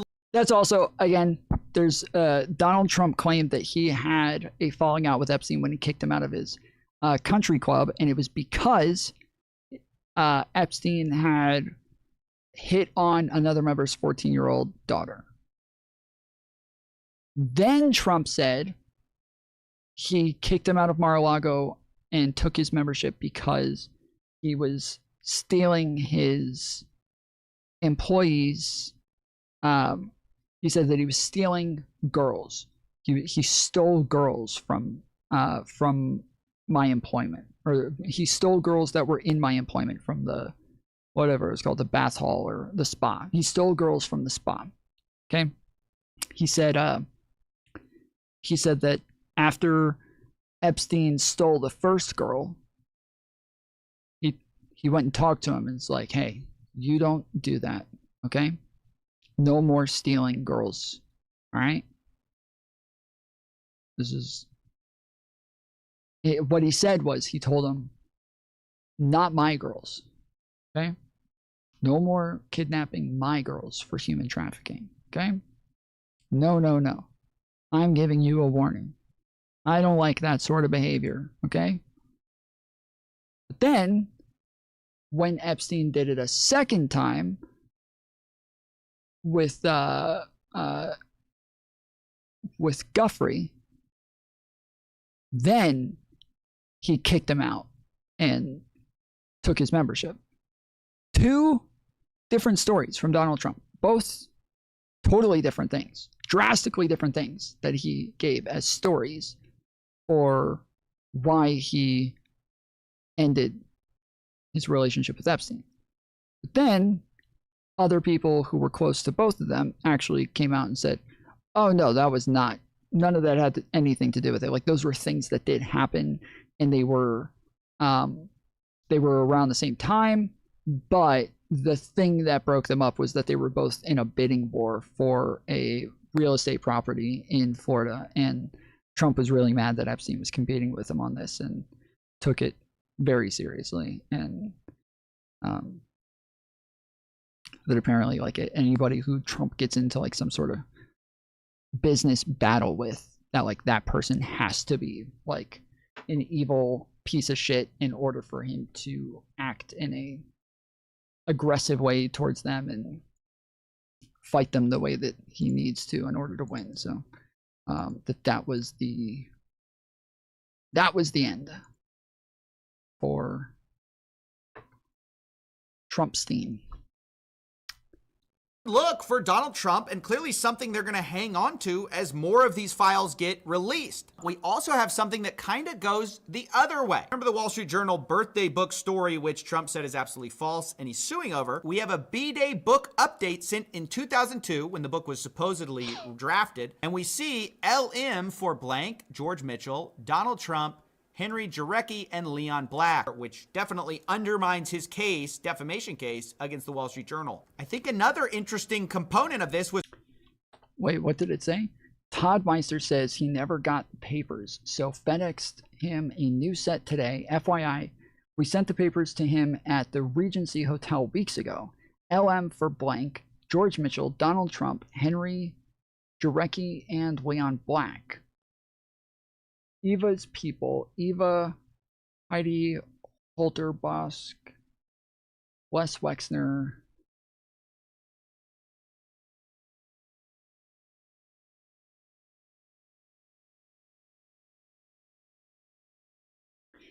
Eva is what they call Ghislaine, right? Or who is, no, sorry, never mind. Eva was Jeffrey's girlfriend back then. That's right. Eva was Jeffrey's girlfriend. Right?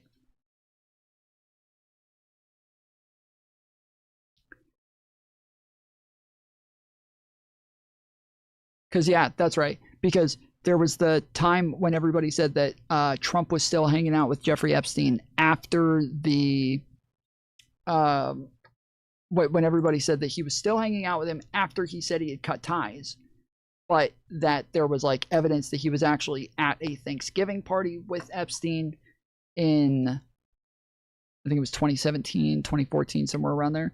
But it turns out that it didn't seem to be true. But the reason people thought that was because somebody said, hey, I'm going to come to Florida. How's your Thanksgiving? And he's like, oh, it's great. And they're like, what are you doing? And he said, I'm at Eva's for the holidays. And they said, okay, great. Well, who's all there? And it didn't, I think to some people, they felt like they're asking who all's at Thanksgiving with you? Who all's at Eva's? But this person was planning to come to Florida soon. And I think that they were asking who all is in Florida. I think it had something to do with like modeling and some shit like that. And so he listed a bunch of names, and Trump was one of the names that he listed. And so a lot of people thought, oh, so Trump was at Thanksgiving with him. That's what they're asking. Who else there at Thanksgiving with you? But he says, yeah, I'm at Eva's in Florida for Thanksgiving. And they say, who's all there? And he says, you know, Trump, this person, that person, blah, blah, blah. So everybody's like, oh, Trump was at Thanksgiving. He was at Eva's with Epstein. But we have like kind of pretty good proof that Trump was at Mar-a-Lago for Thanksgiving that year, and it doesn't seem as though he was with Epstein. But I think that's where I'm getting that from. Eva was the lawyer, right? His case, defamation case, against the Wall Street Journal. I think another interesting component of this was realizing that Jeffrey Epstein was secretly buying motion-detected hidden cameras that record, and one of the people who said they were installing them said they were installing them into Kleenex boxes. There's another email from Jeffrey Epstein where he claims to need a button camera for the Sultan. Brian. Once again, highlighting that this case about Jeffrey Epstein is also a bizarre case of power. Trumpstein, I like it. Yeah, that was their couple nickname, right?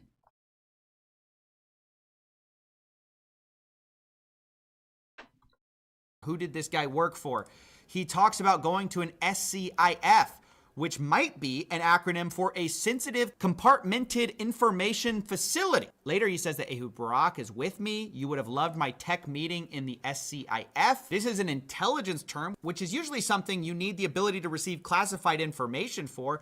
although it's not clear because later Epstein says that his house is similar to an SCIF. So the connection to the government is not exactly bulletproof. I don't want to give the false impression that it was, but it does raise a bunch of questions. Like Bradley Edwards, one of the victim's lawyers, actually speaks about this in his book. He said that this bodyguard had been sent by Epstein to Virginia to CIA headquarters. Nervously telling me the story, the bodyguard said, "I don't know why I was there, but he told me they would take care of me. I attended a class for a week. At the beginning of the class, everyone had to introduce themselves. There were 45 people. 44 were in the CIA or some other government unit with top secret clearance. I was the only private citizen." So clearly there's some indication, some testimony to the fact that Epstein may have had access to either classified briefings or he had some pool with the CIA. Now, we might know about this because there was actually a FOIA to the CIA about Jeffrey Epstein. Ironically, it was from Jeffrey Epstein. This is Jason Leopold saying the Epstein filed FOIA requests with the CIA in which he sought documents that would show that he had a, quote, open affiliation with the CIA between 1999 and 2011, and NSA for documents relating or referring to himself. Epstein did not receive any records. Instead, he got GLOMARS. That just refers to a term that basically they neither confirmed or denied it because they said that doing so would reveal, quote, a classified connection to the CIA, and thus the CIA cannot confirm or deny the existence of records responsive to your request. Therefore, you may consider this portion. That seems obvious. Am I crazy? That seems obvious. That almost seems like a plot. Like, that almost seems like a plot. It seems like a ruse, like a way to. It's like, you know, everybody knows. It's like if I went, I could go and I could ask the CIA and the NSA for all information that they've ever collected on me, all data, anything that ever mentions me whatsoever. They would obviously reply with like, nah, bruh, like this is all classified, like you can't have it. But they would say it as, yeah, kind of like, we can neither confirm nor deny that we even that such evidence even exists, or that your name has ever been referenced in any way whatsoever, because this is classified. Like, gotcha. And then, yeah, I could go run around. Look at this, dude. I tried getting the CIA to tell me, and the NSA to tell me what information they had on me. You know what they said? We can neither confirm nor deny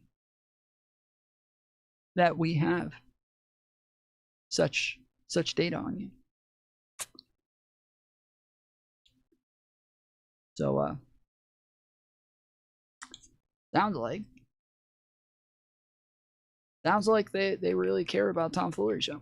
Sounds like I am a big concern for them. So much so that my information's classified. That's how deep it's gotten. They've gotten to levels of classification. Portion, a denial of your request pursuant to FOIA exemptions. More specifically, they say, we searched the CIA originated responsive records that might reflect an open or otherwise acknowledged agency affiliation. So these are also the important questions we need answers to, but it's hard to get them when everything is treated. Whoa, an open or otherwise acknowledged agency affiliation.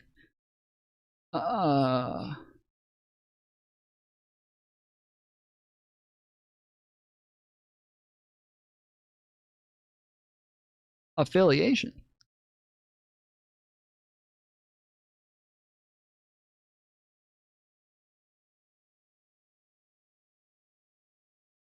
Huh. As a joke when nobody takes this seriously. So yeah, all in all, this is a very frustrating story to cover given how the people handling the whole story are engaging with it. They're laughing, they're joking, they're not responding, they're telling us to smile, and in general, they just want us to get over it. But I don't think that's gonna happen. Okay. Okay, let's be. All right, so this is Alan Dershowitz.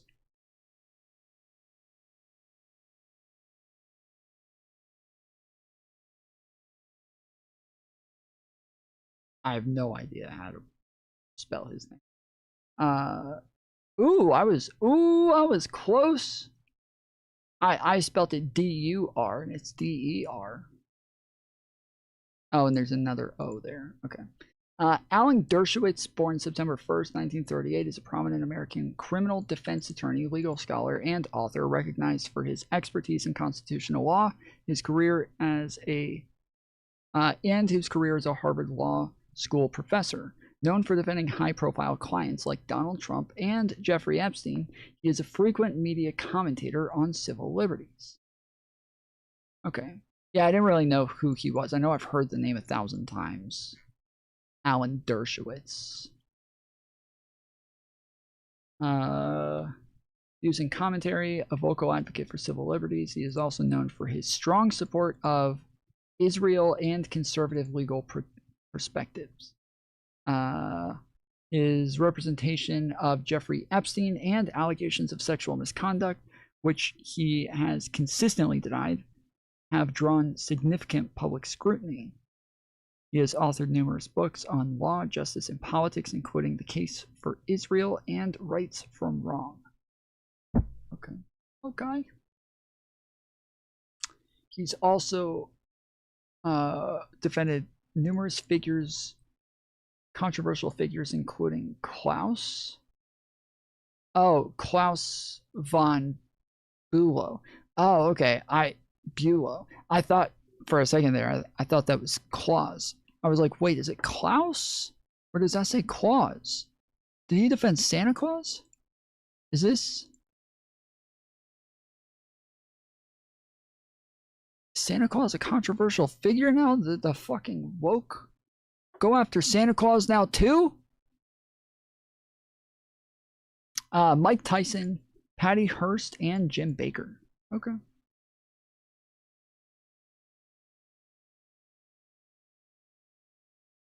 Okay.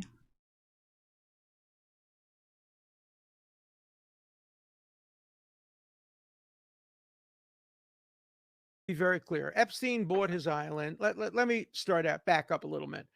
The day Epstein was disclosed to have done anything wrong was the day my acquaintanceship with him terminated. I never had a friendship with him from that day on. When I first met him, in the summer of 19 to have done anything wrong was the day my acquaintanceship with him terminated. I never had a friendship with him from that day on. Okay, so he defended him in court, just not for this? Is what they're... When they say he's a controversial figure, I assumed he defended Epstein in the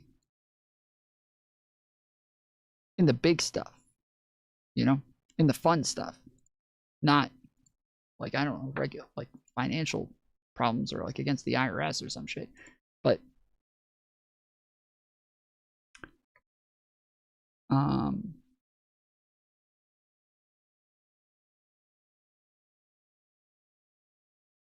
sorry, I'm trying to find something right now and I'm getting distracted. Yeah, I thought I'm a little confused. When I first met him, I met him in the summer of 1996. I was introduced to him by the Lady Rothschild, a very eminent person, previously married. Release Santa's naughty list. Yeah. We want the list. Release the list. Married to the borough president of Manhattan, currently married to the Lord Evelyn Rothschild. She introduced me to him, said he was a great man. He was a scientist. He was contributing money to Harvard. He was a close friend of the president of Harvard. He had built the Harvard Hillel along with Leslie Wexner.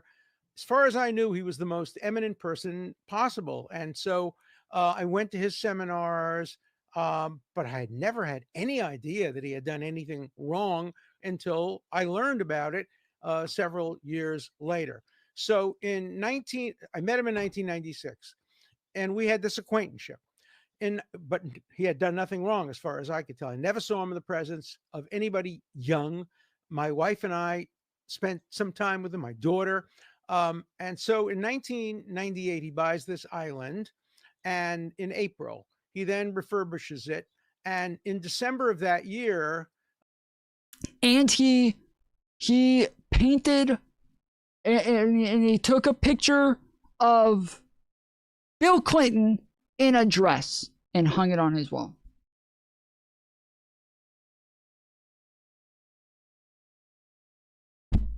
How can anybody deny that Bill Clinton's a pedophile now?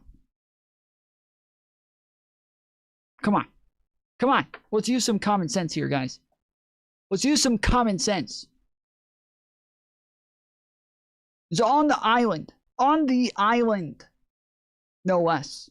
He took a picture of Bill Clinton in a dress and put it on his mantle.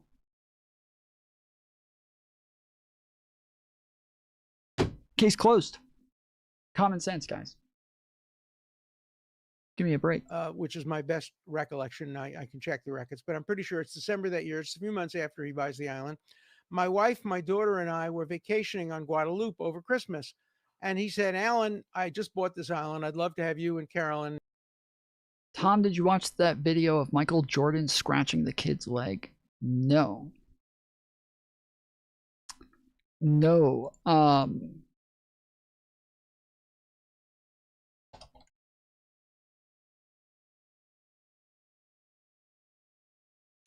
Did you see the video of Demi Moore making out with a 10-year-old boy? Or like a 13-year-old boy, something like that. Everybody's talking about it.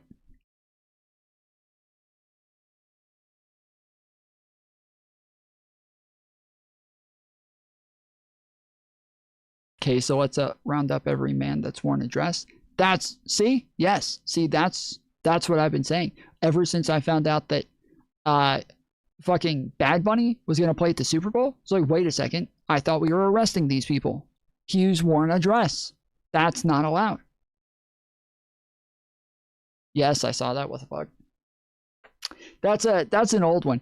I've played that on this channel 1,000 times. There's been so many times where I've talked to people about the fact that, like, when I was younger, pedophilia was like a bad thing, but the word almost never was brought up. Like, it just wasn't a thing that people ever really heard or talked about. And underage, like being with somebody underage wasn't even like all that frowned upon. Like, it wasn't that big of a deal. It was like, oh, that's illegal, but like nobody gave a fuck. Like, nobody was gonna call the cops on you. Nobody cared. And when I was in middle school, I remember there was always girls who, like, and almost anybody who's around my age, almost everybody around my age, I'm 37, okay? Almost every single person here who was born in the 80s can testify that they were in middle school and probably knew girls who said, I don't date middle school boys. They're too immature for me, and they don't even have a car. I date guys who are in college. So same with high school girls. I don't date high school boys, okay? They're immature. And they can't even pick me up in their own car, okay? They don't even have their own place. College, what the fuck? That's crazy. Well, I mean, we all also knew the girls who were in middle school, very ahead of their time. They were built different. And those were normally, yes, the girls who were dating guys who were in college. And you would see the fucking cars pulling in and dropping them off and picking them up and all that shit. It was a very real thing that just nobody really thought much of. Like, seemed weird, but whatever. Most of the time, if you're the person who's in that situation, I remember when I was in elementary school, there was a girl who was in high school who, every time I went to the skating rink, I used to go hang out at the skating rink all the fucking time. Every weekend, I was hanging out at the skating rink. And there was a girl who was in high school, and I was in elementary school, and she would come over and make out with me and, like, do all sorts of shit. I thought it was based as fuck. I thought it was cool as fuck. I was like, hell yeah, dude, this chick's in fucking high school. I'm a fucking baller, dude. What the hell? Yeah, not gonna lie, I knew some girls like that. I'm 44. Yeah, they were built different. Not college guys, high school guys, definitely. Okay, yeah, well, I mean, even like maybe not all new girls in middle school who were doing that. But by the time girls are in 10th grade, which normally they're like 16 at that point, 16 or 7, well, no, 15 or 16 in 10th grade. Almost everybody around my age, everybody knew girls around 10th grade who were dating college guys. Everybody, every fucking buddy knew girls in 10th grade who were dating college guys. Like, that was for sure. Everybody knew that shit. Like, at that point, everybody knew that. And then when I was older, even like when I was like 18, I worked at a car wash for a while. And there was, or no, I was like 16, 17. I dropped out of school and I was working at a car wash. And one of the kids who worked there, he was 16. And every day, a mom would pull up, we would wash her car, and then he would go to lunch and get in the car with her and leave. And then she would drop him off like a half an hour to an hour later. And he would say, yeah, that she picks me up all the time while her husband's at work. We go have sex, and then she drops me off. And there's a bunch of other moms too, like that. There's a bunch of other moms that are picking me up, and while their husbands are at work, they want to have sex with me. And I go have sex with them and come back. These are moms that are like, they're like 28, 30. Like, me watching this, I'm thinking, ew, dude. Ew, bro. We're fucking 16. What? Like, 16-year-old girls are fucking hot as hell. Why would you go with a mom, bro? She has kids, dude. Ew. Ew, bro. She's 28, bro. Gross. She's fucking 10 years older than us. Ew.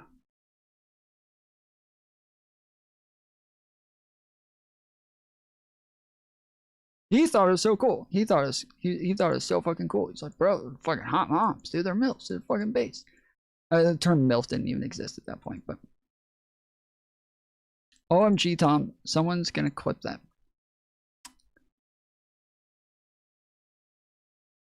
I'm just saying,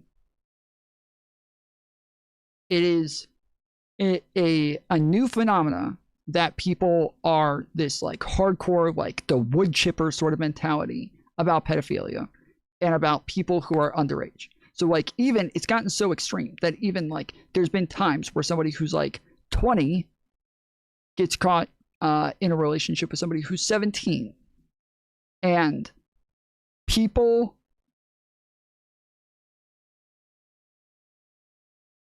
start calling them a pedophile. Okay? Like, again, most of the time, there's going to be legal questions there and issues and stuff like that. Fine. They're not a fucking pedophile. But that is a very illegal thing. Or sorry. That's not what I meant. It is a very common thing that is not like out of this world, but it's a very, I'm sorry, fuck, I messed it up again. It's a very common thing that people call folks pedophiles for like the slight difference that exists there. And it is an internet phenomenon. It is a thing that has come from the internet, that like pedophile hunting and QAnon and Pizzagate and like all of this shit has changed the way that we conceptualize all of these things forever, to where every single streamer that has ever existed, they've all at one time or another been accused of being a pedophile, like all the fucking time. They're all accused of being pedophiles all the fucking time. And it is now like, the worst thing that you can be accused of, when the worst thing that you can be accused of should be a fucking socialist. That should be the worst thing that you can call somebody, the worst thing that they could ever be accused of. It should be a socialist, but Now it's a pedophile. Ugh, big deal. And your daughter see it.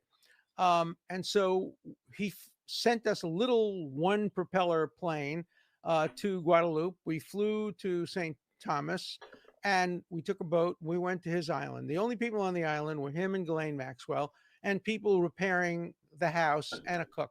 There were no young people, nobody at all. We spent one night on the island along with Professor Michael Porter, who was a distinguished professor at the Harvard Business School, his wife, and two of his in-law relatives. That was the only time. 18 is legal, eh, Pepe?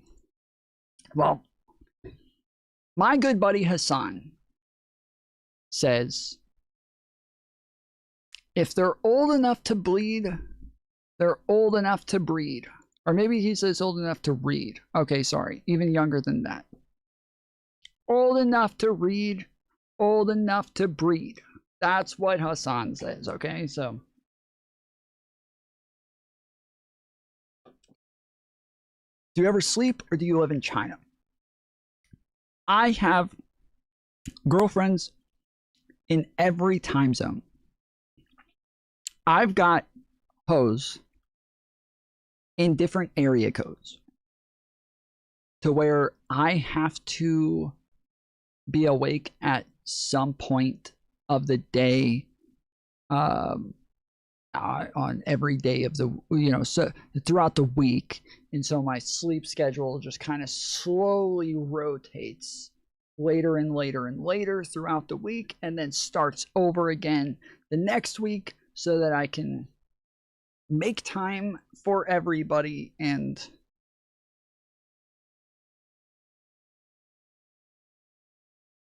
take care of business.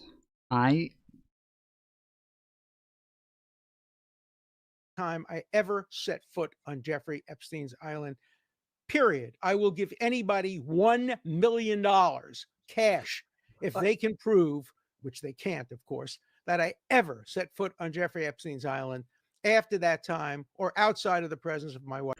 Well, see, and this is a red herring. Like, MAGA has made it to where all of these people are able to use the island as a red herring to keep saying, I didn't do anything wrong. I never even went to the island. Puh, never even went to the island, dude. So how could I do anything wrong? Bro, 90% of the cases and the accusations are all taking place in Florida and New York. Who gives a fuck if you went to the island? But MAGA has made everything about the fucking island to where it's like, oh, if you went to the island, you're definitely guilty. So the majority of the island is like, has like buildings and they have like business meetings there, and they have like, all sorts of like restaurants and shit. It's like a resort. They do all sorts of shit. That they have a fucking airport there. Like, there's all sorts of shit there. What do you think they have fucking 10-year-olds flying the planes? What do you think? What do you think? It's all just nothing but like little 10-year-olds walking? No, it's not. It's not. Like, they call it Pedophile Island. It was a meme, but that isn't literally what the island was. It wasn't just like, oh, pedophilia all the time, let's go. Like, when people say like, oh, Musk said that he went to the island and he was asking for the craziest party while they were there. I don't think that was the party where they all sat down and played fucking Legos the whole time. Okay? I don't think that was the party where they all listened to Kid Bop. I assume the craziest party had a bunch of adults and drugs and all sorts of shit, okay? That, like, the island was not this big deal. The problem is that a bunch of people lied about whether or not they went to the island, and that's the issue. Elon Musk, I don't know about Alan Dershowitz, but Elon Musk and the other weird guy who looks like the Arby's commercial dude, they both went to the island, claimed they didn't. We have the proof. They both went to the fucking island, and they lied about it. That's a big deal. They fucking lied, which means that there's some sort of reason. Peter Thiel? No, it's the guy that we were just watching in the last video where they kept saying that he's always smiling every time Trump says something about like how stupid the Epstein files are. He's standing right next to Trump smiling. Nutlick? Yes, Nutlick. Yes. Lutnick also said he met Jeffrey Epstein one time, and that him and his wife were so disgusted by Epstein that they never wanted to talk to him again and decided that they would never meet him again. He never, ever talked to the guy or was in the same room as him ever again. And then it came out that they had actually like a long business relationship after. They continued to stay in contact with each other. They were next door neighbors for a decade. They were very close for a long time afterwards. He just fucking made the whole thing up. He just lied the entire time. And so yes, him and like Elon Musk didn't just lie about this either. He didn't just say, "Oh, the island? No, I never went there." No, he said Jeffrey Epstein begged me to come to the island, and I kept telling him, "No, dude, no." I kept turning him down. I was not going to go to that island. No way. I knew the type of stuff that happened there. And then the emails come out, and it's instead Elon Musk begging to come to the island. Elon Musk is begging to go to the island. Not Epstein begging him to go to the island. It's him begging Epstein to go to the island. There's just like, why? Why did you do that? You didn't even have to fucking do that, bro. You didn't have to fucking lie like that. Like you could have said, yeah, I went to the island, but it was just like we just went and hung out and partied like that. He wasn't like convicted or anything. I didn't know any of the shit, or actually no, he was convicted. Actually no, yeah, sorry, he was convicted in 2008. This happened in 2013. So no, yeah, he did continue. Never mind, yeah. Anyways, the point is, the island is a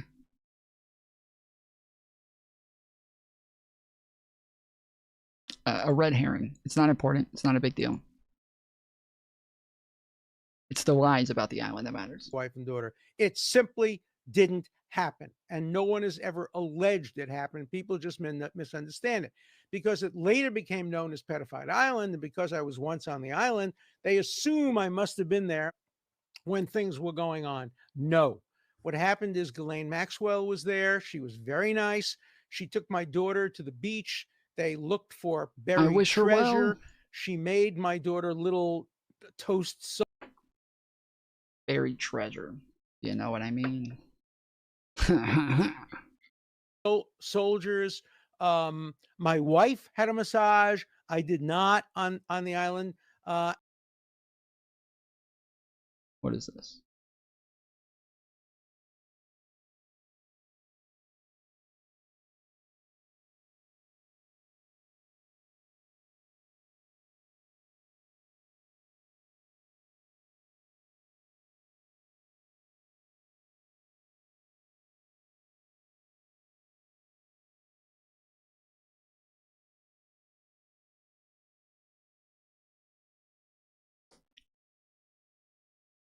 Based. And that was the end of it. We took a plane home commercially. The only time I was ever on the island. And that is categorically the case. I have never had any association. You went to a resort island and didn't get a massage. Okay, there's something wrong with that statement either way. True. Yeah, I would get a fucking massage if I went to that island or in a resort of some sort. I love massages. I'm tense all the fucking time. Elon Musk runs a bunch of businesses and shit. You would assume he likes massages sometimes as well. Kind of weird that most of the things you would assume would go wrong on the island, Alan participated in those scenarios. What? I'm sorry, did I read that wrong? Kind of weird that most of the things you would assume would go wrong on the island, Alan participated in those scenarios. I'm sorry, I don't know what that means. I would have gotten a massage from not from a child.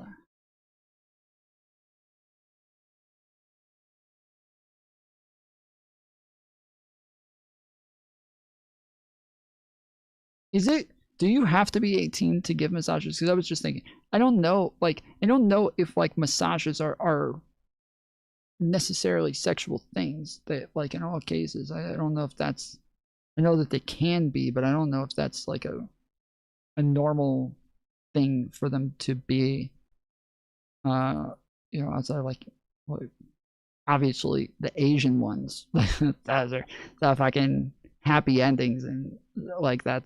But I don't think that's all places. Okay, Google. How old do you have to be to get a masseuse license? I don't know the answer to that specific question. According to dreambound.com, in most places, you must be at least 18 years old to practice as a licensed massage therapist. Okay, so yeah, as I was getting ready, right after I said, okay, I can't say the word, Google. Okay, good. Right after I said that, I realized, oh, you have to have a fucking license to do this, so you probably do have to be 18. So that makes sense. Association with Epstein from the moment I found out what he was accused of, except a professional relationship. I defended him, but I was not friendly with him. Once the case was over, Okay, except for a professional relationship. That's why I was like earlier, I was confused. I'm like, wait, what? I thought he defended him in that case. What the fuck? What is happening? How does he say that he didn't have a relationship with him if he defended him in the case? Never again had any relationship with him. He called me on the phone from time to time about legal advice growing out of the plea bargain, but any kind of personal relationship ended on the day he told me that he had been accused of these crimes. And the first crimes he was accused of involved, I think, 3 or 4 women. I thought it was 8. Hello. He would know better than I do. I don't really like Luke Beasley. He's kind of fucking obnoxious. I don't know why I'm waving my hand like this, but I can't. I'm not a big fan of this guy, and but he's funny. He's a funny guy sometimes. He can be funny once in a while. So we're gonna watch this video for a little bit. Somebody sent it to me. They said that I should watch it. Bucky sent it to me. He said that I should watch it. So we're gonna watch this now and see what it's called. Shock Live. You don't like him because he's gay, huh? Yes, that's one. Because he's gay, but also he's kind of a provocateur of sorts. I feel like he does too much with like the clickbait with I feel like his titles and his kind of just like YouTube ethics. Like I feel like his titles and his thumbnails almost they very rarely accurately represent the content. I think I like his uncanny wholesome vibe, but yeah, the sensationalism is making me unsub to a lot of.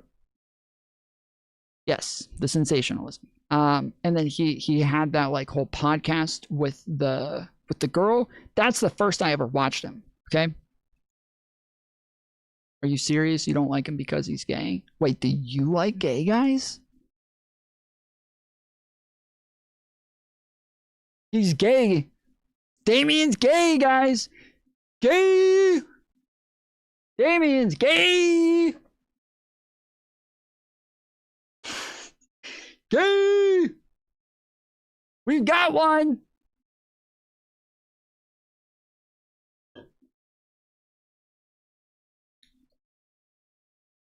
I am a gay guy. He admits it.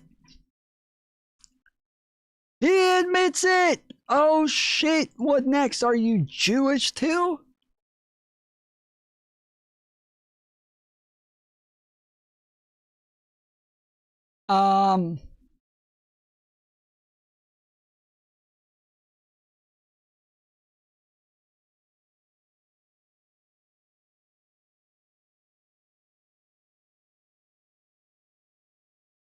So what? I was just, it's a joke.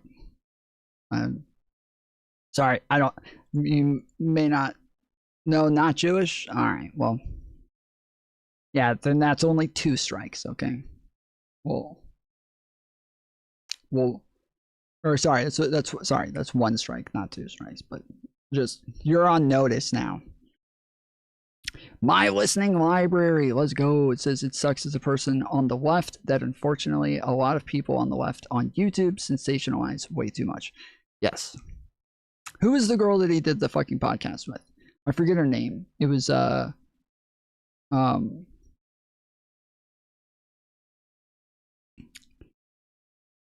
Sorry, I say a lot of like really fucked up shit in very dry ways, and you'll have to get used to it. And I can be fairly racist and homophobic and transphobic and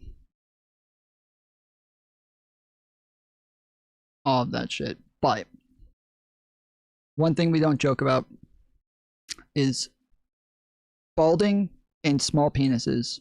The chat has decided that those two things are off. Those two things are going too far.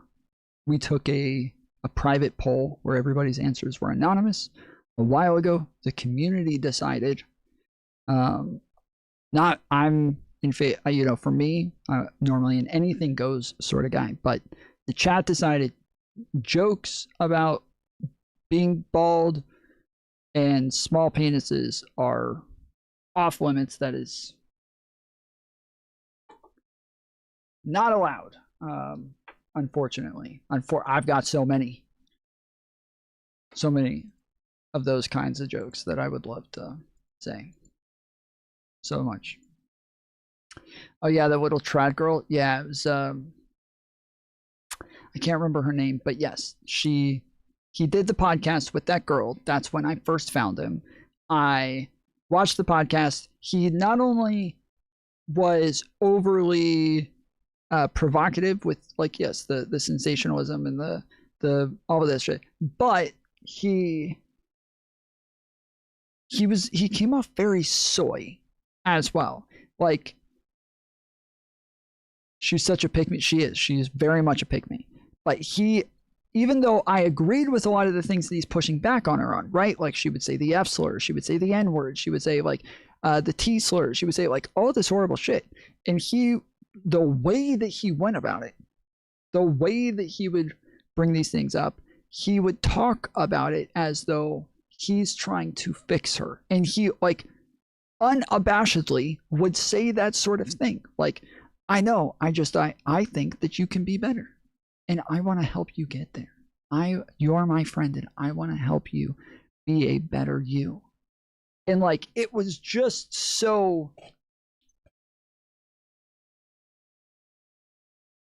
I don't know. It just seemed it was too much for me. Too much for me.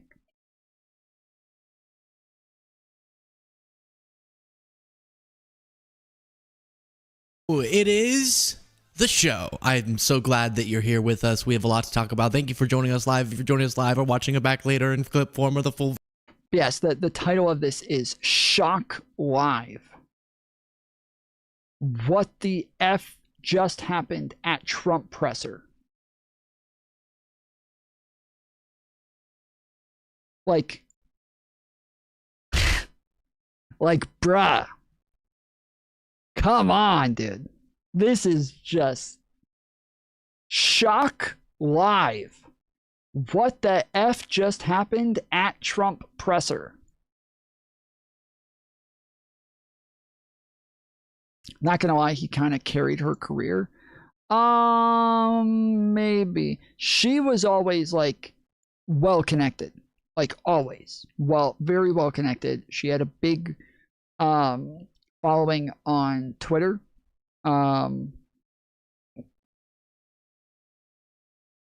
She's,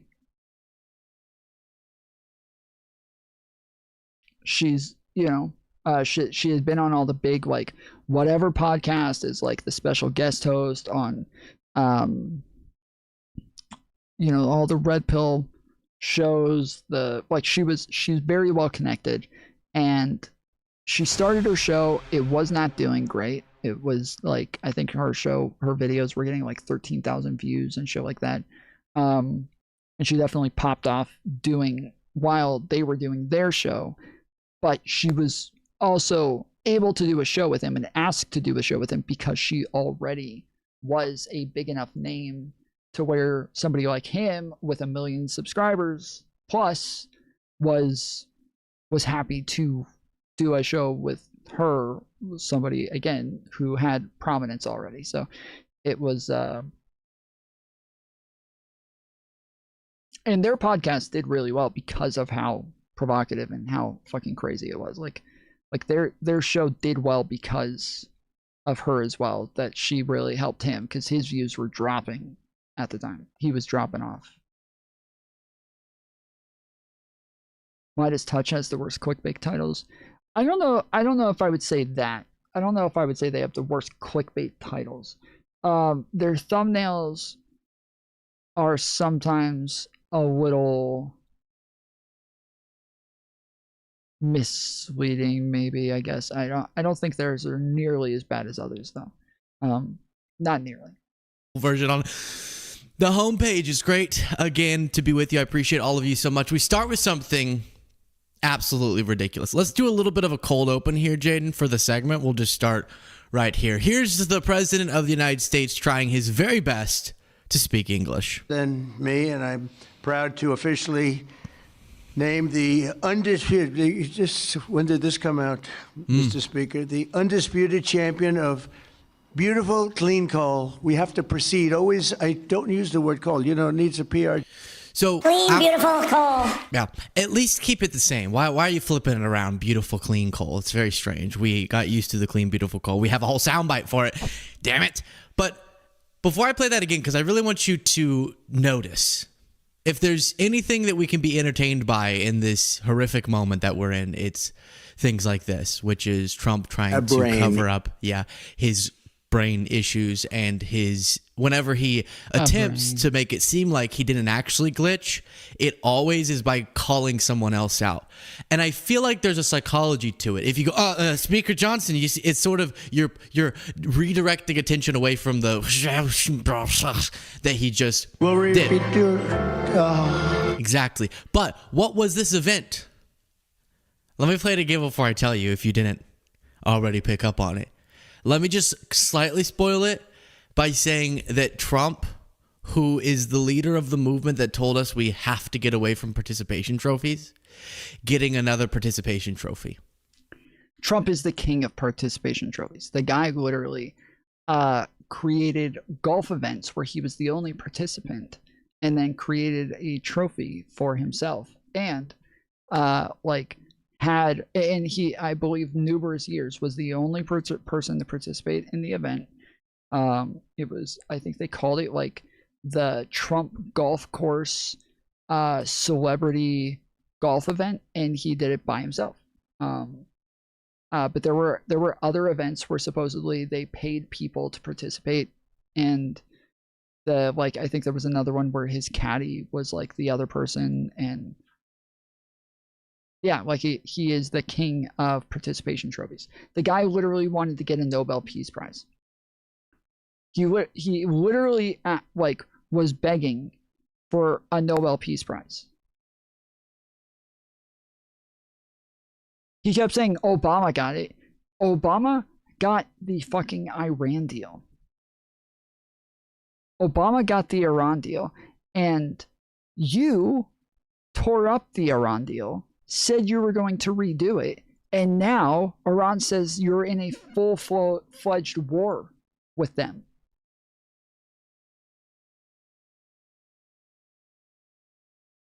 You've bombed Iran or Iranians numerous times since. And you're sitting there like, oh, I want the Nobel Peace Prize. Obama got one. You're not Obama, my guy. It's a snackening. Let's fucking go, boy. So I'll give you more information on that in a second, but here, once again, is what we just watched. Than me, and I'm proud to officially name the undisputed. When did this come out, Mr. Speaker? Hey, you messed me up, Mr. Speaker. Hey, welcome back, everybody. Producer Jaden, when do we start? We're starting? Okay, so we're starting. Welcome to the show, everybody. It's exactly what he does. Now, what does he mean by when did this come out? It was made up. He received the Undisputed Champion of Beautiful Clean Coal Award from coal lobbyists as he's trying to regressively reinvest and reinvigorate the coal industry. We're doing coal. Just so you know, the only reason that it's Shock Live, guys. Shock Live. It's not the case that the only reason we've gotten away from coal as an energy source is because wokesters were too worried about the environment. Now, that's a factor, and that's important, and we should not want to inhale pollution, but it's because it's also ineffective with our modern energy sources. Much more efficient and effective, and yes, clean energy sources that he is shutting down and then trying to revamp coal plants, which makes no logical sense. It's just like he got in his head that that's, I don't know, some culture war or something. So let me, you might think I'm kidding about this, but this is a real thing. Even attendees, Mediaite reports, laugh as Trump gets made-up award trophy from lobbyists at White House event. And let me play more of this than I was originally going to, because this whole setting is like, I can't even think of the specific anecdote I'm thinking of, but you know, you've heard those stories or those movies or people have told the anecdote of, oh, our old relative sort of lost his mind, but he really loved working at an office. And so we set up a fake office for him with a phone that doesn't go anywhere and a Google Doc that he types in. He thinks that he's sending emails, and we kind of just let him go through the motions. That's what this feels like with Trump. Yeah, except normally they were just forcing them to do slave labor, telling their father-in-law that if they didn't make all these cold calls for them to sell their bullshit product, that they were going to send them to a nursing home. So if they wanted to stay with him and his wife any longer, they were going to have to make all these calls so I can get my sales up. They get a bunch of people wearing hard hats to award him the Undisputed Champion of Beautiful Clean Coal Award. It's just weird. Aside from the policy being incoherent and bad for our environment and bad for energy costs and bad for everything from the standpoint of logic. So here's the presentation. Mr. President, on behalf of Michael Day, the chairman of the Washington So these are coal lobbyists. Coal Club and all the coal miners across our great country, I'd like to ask there's some executives and coal miners are going to join us on stage, and we are going to present you an award, sir. Oh, that's great. Thank you very much. Thank you. Bro, y'all saw that motherfucker trying to get me? Y'all saw that? You see how I handled that like a motherfucking champ, bro? He's dead now. I'm alive. He's dead. He was trying to get me.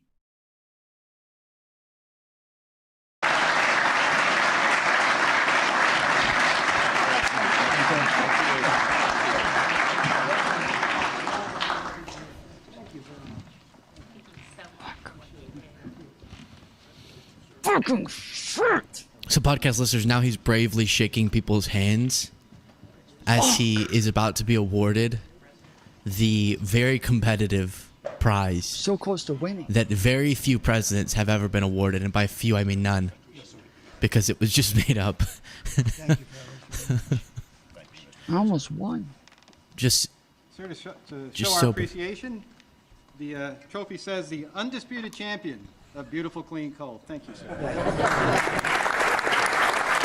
So even the crowd laughs, but then Trump's like, "Thank you. This is a big moment.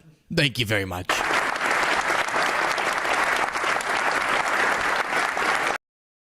I'm gonna make a trophy for him. It's like biggest dumb bitch. And I'm gonna make the trophy his hair, but like gold plated. And I bet you he'll show up to get it.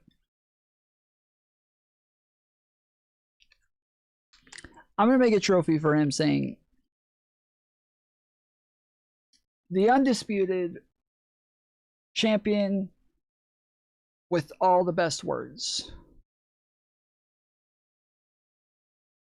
And the trophy's going to say, big dumb bitch on it. But because he can't read, he'll have no idea what it says. And I bet you he'll show up to get it. I bet you make a trophy for anything, about Trump, just saying like, hey, you want a trophy, we want you to come so we can give it to you. He'll show up. He'll show up to get that fucking shit.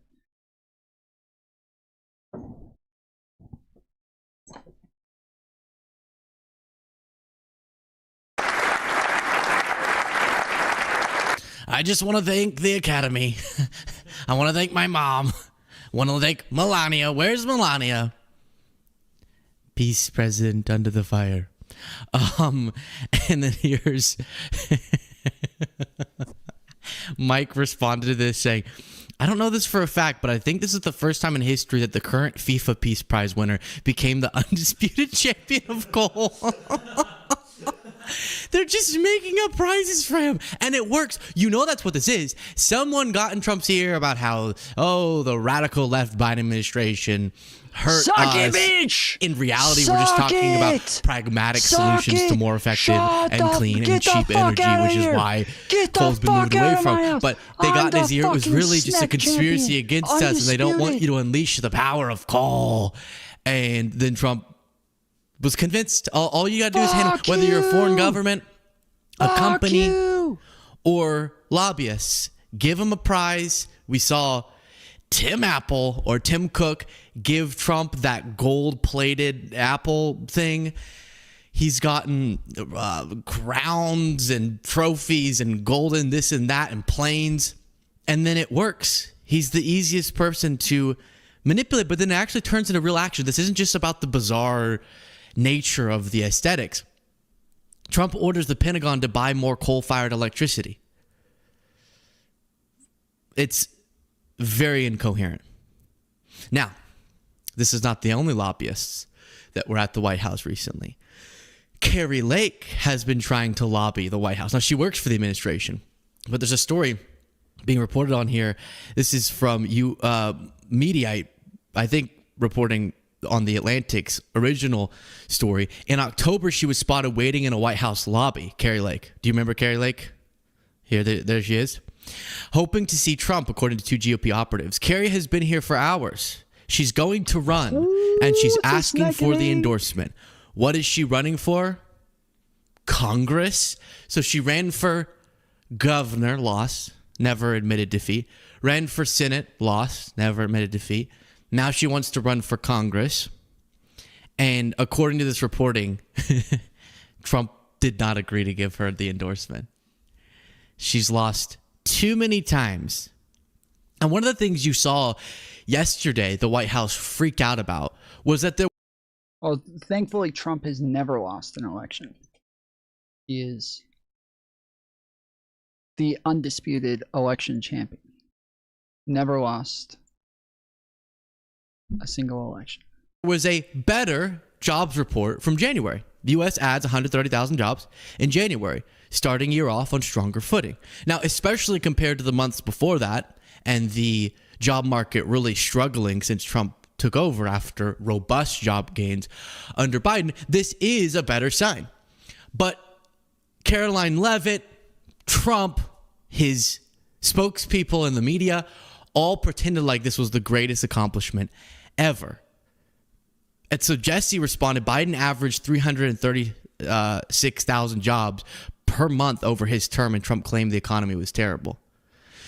Even the last 2 years after the big pandemic rebound, you had like 200,000+ jobs average per month under Biden. And they said that was terrible and that we had gone to hell. But now 1 month after contraction months, after job loss months of 130,000 jobs gained is a huge accomplishment in MAGA world. And even some people who are supposed to be more-ish serious media pundits played along with that. Rickster, what were you going to say? I'm going to say that nobody's going to rain on my parade, and these numbers are what they are, and 50K. I made this hat 2 months ago, And the reason I made it is for exactly a day like today. All these naysayers steeped in politics continue to be negative. That's okay, because 50K says you've all been wrong. You keep from going in the water even though it's very hot. Is this the Dow? The Dow right now is over 50,000. Outside. Okay, so let's just put this in perspective, everybody. In 2023, we saw 3 million jobs added under Biden. In 2024, we saw 2.2 million jobs added under Biden. In Trump's... The idea is that with Trump's economy and the way that things are going, we will hit 5 million jobs in the next decade, and that includes 2024.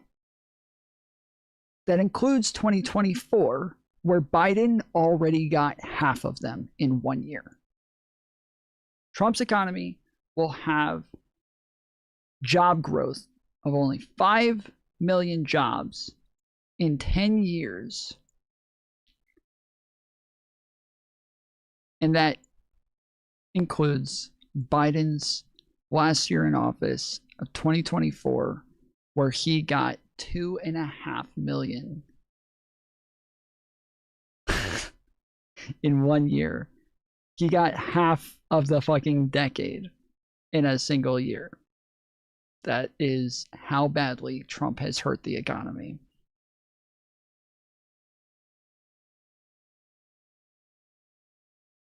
First year in 2025, as a direct impact of his mostly tariff policies, he only saw 181,000 jobs added net.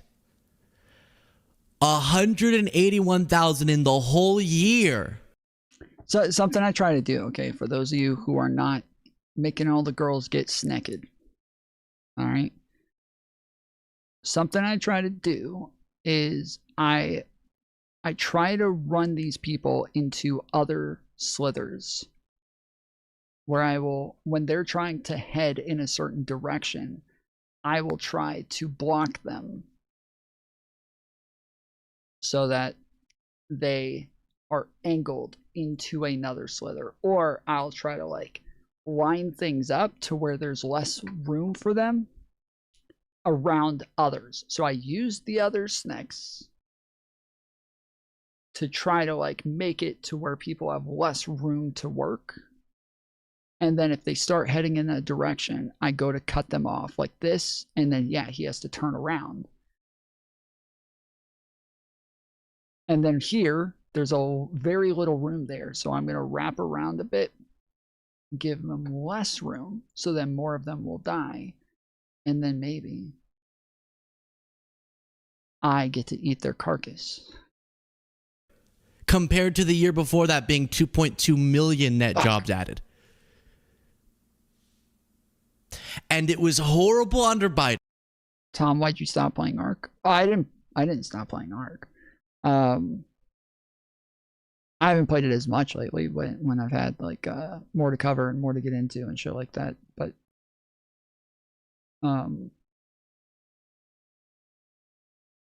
yeah, I might even play Ark in a little bit. Biden, and now great under Trump is what they want us to believe. Oh shit. Now you want to zoom out even further to all the people who still want to believe Republicans are better for the economy? I got cheated. Look at the total jobs created by party from 1989 to 2026. I'll just put it this way, podcast listeners. Yeah, it's okay. Trump hired a new jobs data person. And they said this is the best job growth we've ever had. So he fired the one who knew how to do math. Because that's some woke bullshit. That's some woke bullshit. He had to get somebody who will give him the numbers that he wants to hear. Picture a ginormous blue bar and a barely visible tiny red bar. 50 million jobs under Democrats. So to be clear, okay, there is context needed for this. There is context needed for this. This is true. This is real. But there is context needed for this, okay? Under I think it was George Bush Sr. There was some like economic crisis that happened in the 80s. I don't remember what it was, but Clinton was taking over in a time where things were on the down. That wasn't necessarily Bush's fault. It might have been the war. But we were in a downturn. Clinton took over and had to get us out of that. I think it was a stock market crash. I think that's what it was. I think there was a stock market crash. And that's why like Clinton had to get rid of like Glass-Steagall and shit like that, okay? Then George Bush takes over. George W. Bush takes over after Clinton, and he has the 2008 housing crisis right at the end of his presidency.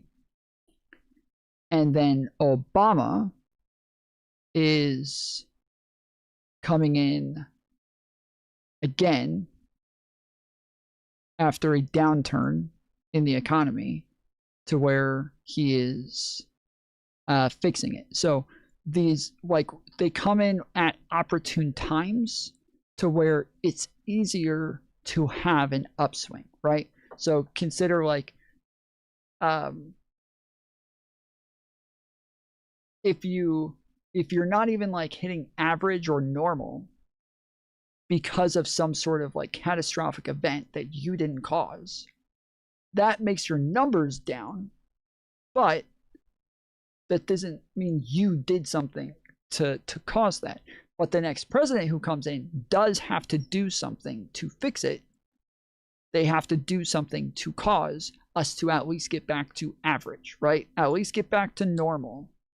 That's what they have to do, right? And so if you even just get back to normal, get back to where it was during the majority of Bush's presidency, now it looks like you had this great, this great economy. You're the fucking best, right? Then during Trump's administration, he ends up having COVID at the end. And that obviously, again, massive economic downturn.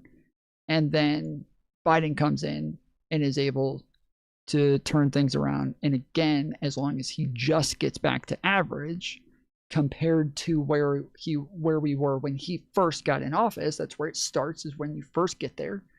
And then from there, you have a lot of job growth. Well, why? Well, just because we just recovered from the downturn. Now, that's the added context that I'm going to give you. With that taken into consideration, Democrats, when studies discount the downturns, they take those out. And they discount just getting back to normal, just getting back to the average. When they discount those two things, Democrats still wipe the fucking floor with Republicans when it comes to job growth.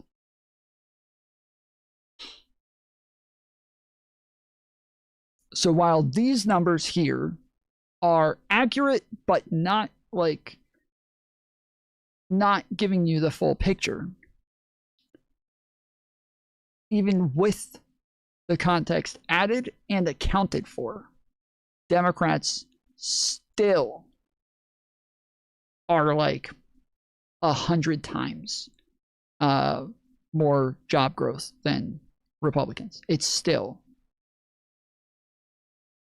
So it does not change. It doesn't change as much. It takes off maybe like 60% of that. Okay, so you take off 60%, you're still there. Like, you're still there. You're still like 100 times. You're still doing like 100 times better than the Republicans are. So, yeah, this is.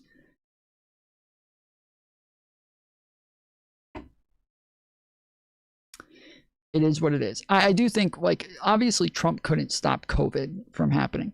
With the others, with Bush, I don't think we can blame him for the 2008 housing crisis. I don't think we can blame his dad for the stock market crash. I don't think we can blame them for those things. I do think to an extent we can blame Trump for how to the extent that our economy was affected by COVID. I do think he wasn't going to stop it. He wasn't going to make it to where it wasn't going to get us at all. But even most Republicans will admit, like, Donald Trump really fudged up prepping us for COVID. And 1.4 million under Republicans. Guess what?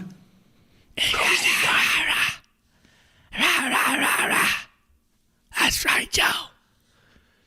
And then the other thing that you'll hear from Trump defenders is that, okay, maybe the numbers, if you just look at them big picture, are bad over decades, or even just Trump v. Biden or whatever. But that's because what Trump's doing here is creating jobs for native-born Americans, but just taking away the jobs for immigrants. So that's really what's skewing the numbers. No. Well, I have a massive post about the fact that the one of the bigger problems is that we do have a labor shortage right now, and that while we have a labor shortage, Donald Trump is not only slowing down immigration, slowing down not illegal immigration. I'm saying Donald Trump is slowing down all immigration. He's slowing down all tourism that's good for our economy. He's slowing down all job visas, student visas, asylum claims, refugee claims, any type of immigration. That is all slowed by 90%, something like that, to where we now have two things happening at the same time. Labor shortages, meaning we don't have enough people for the jobs that are open right now. And two, we have a job shortage. We have a high unemployment rate, meaning people who are looking for a job cannot find one. Those two things existing at the same time is quite a fucking achievement, dude. That is quite a fucking achievement. How do you both have a labor shortage crisis and a high unemployment rate?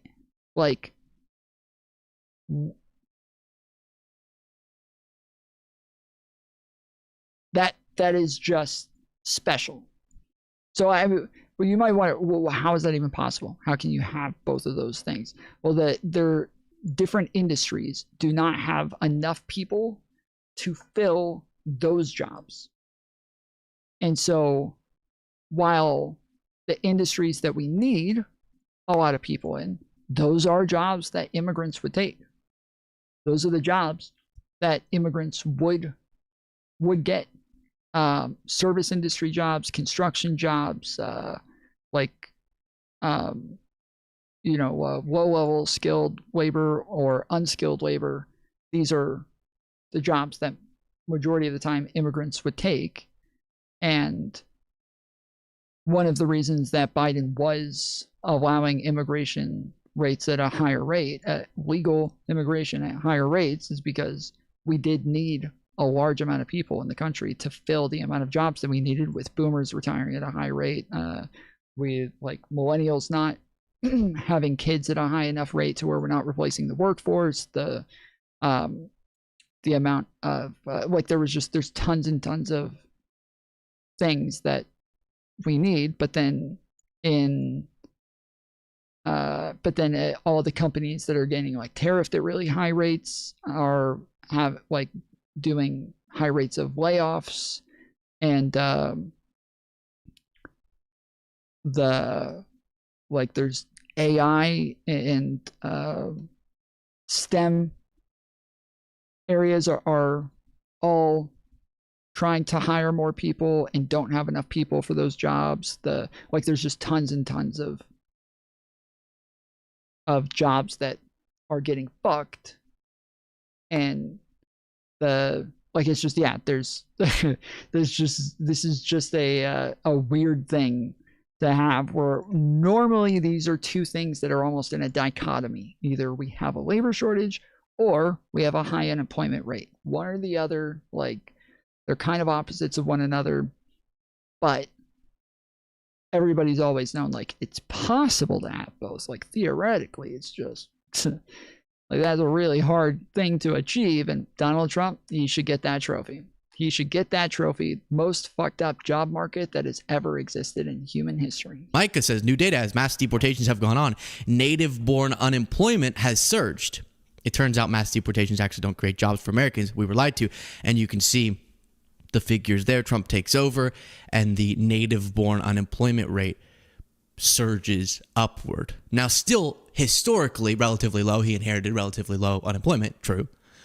But it is not the story they're telling of, well, okay, yeah, if you take away all the jobs that Biden gave to all the immigrants, then it'll look bad. But if you only count the native born, not even true. Not even true. And then to one. Oh, and just to be clear, Biden also had a historic labor shortage. It's just that when you have a labor shortage, the thing that you do is you bring in a lot of immigrants. Like, that is what you do. When you have a labor shortage, you either, if it's skilled labor, you start to put incentives into like people going to school for certain careers and try to put like scholarships up, and just like you try to get incentives to get people to go into those fields for their education.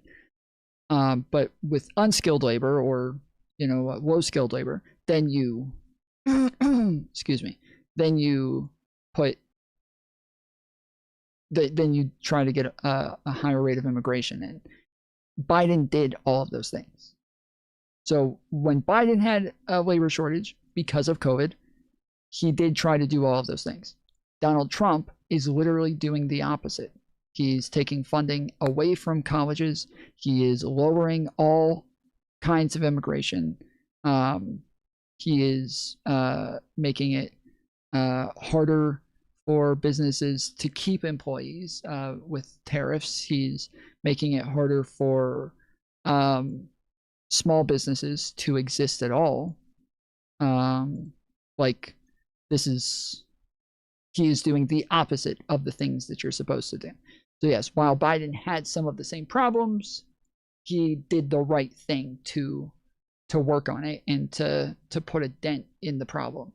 Donald Trump is doing the opposite of what it is that you do to make them worse. This again reminds you of the fiscal responsibility lie with Republicans. Okay, well, maybe the reason that we've seen a softening of the job market is because Trump is just tightening our belt and he's getting our debt under control.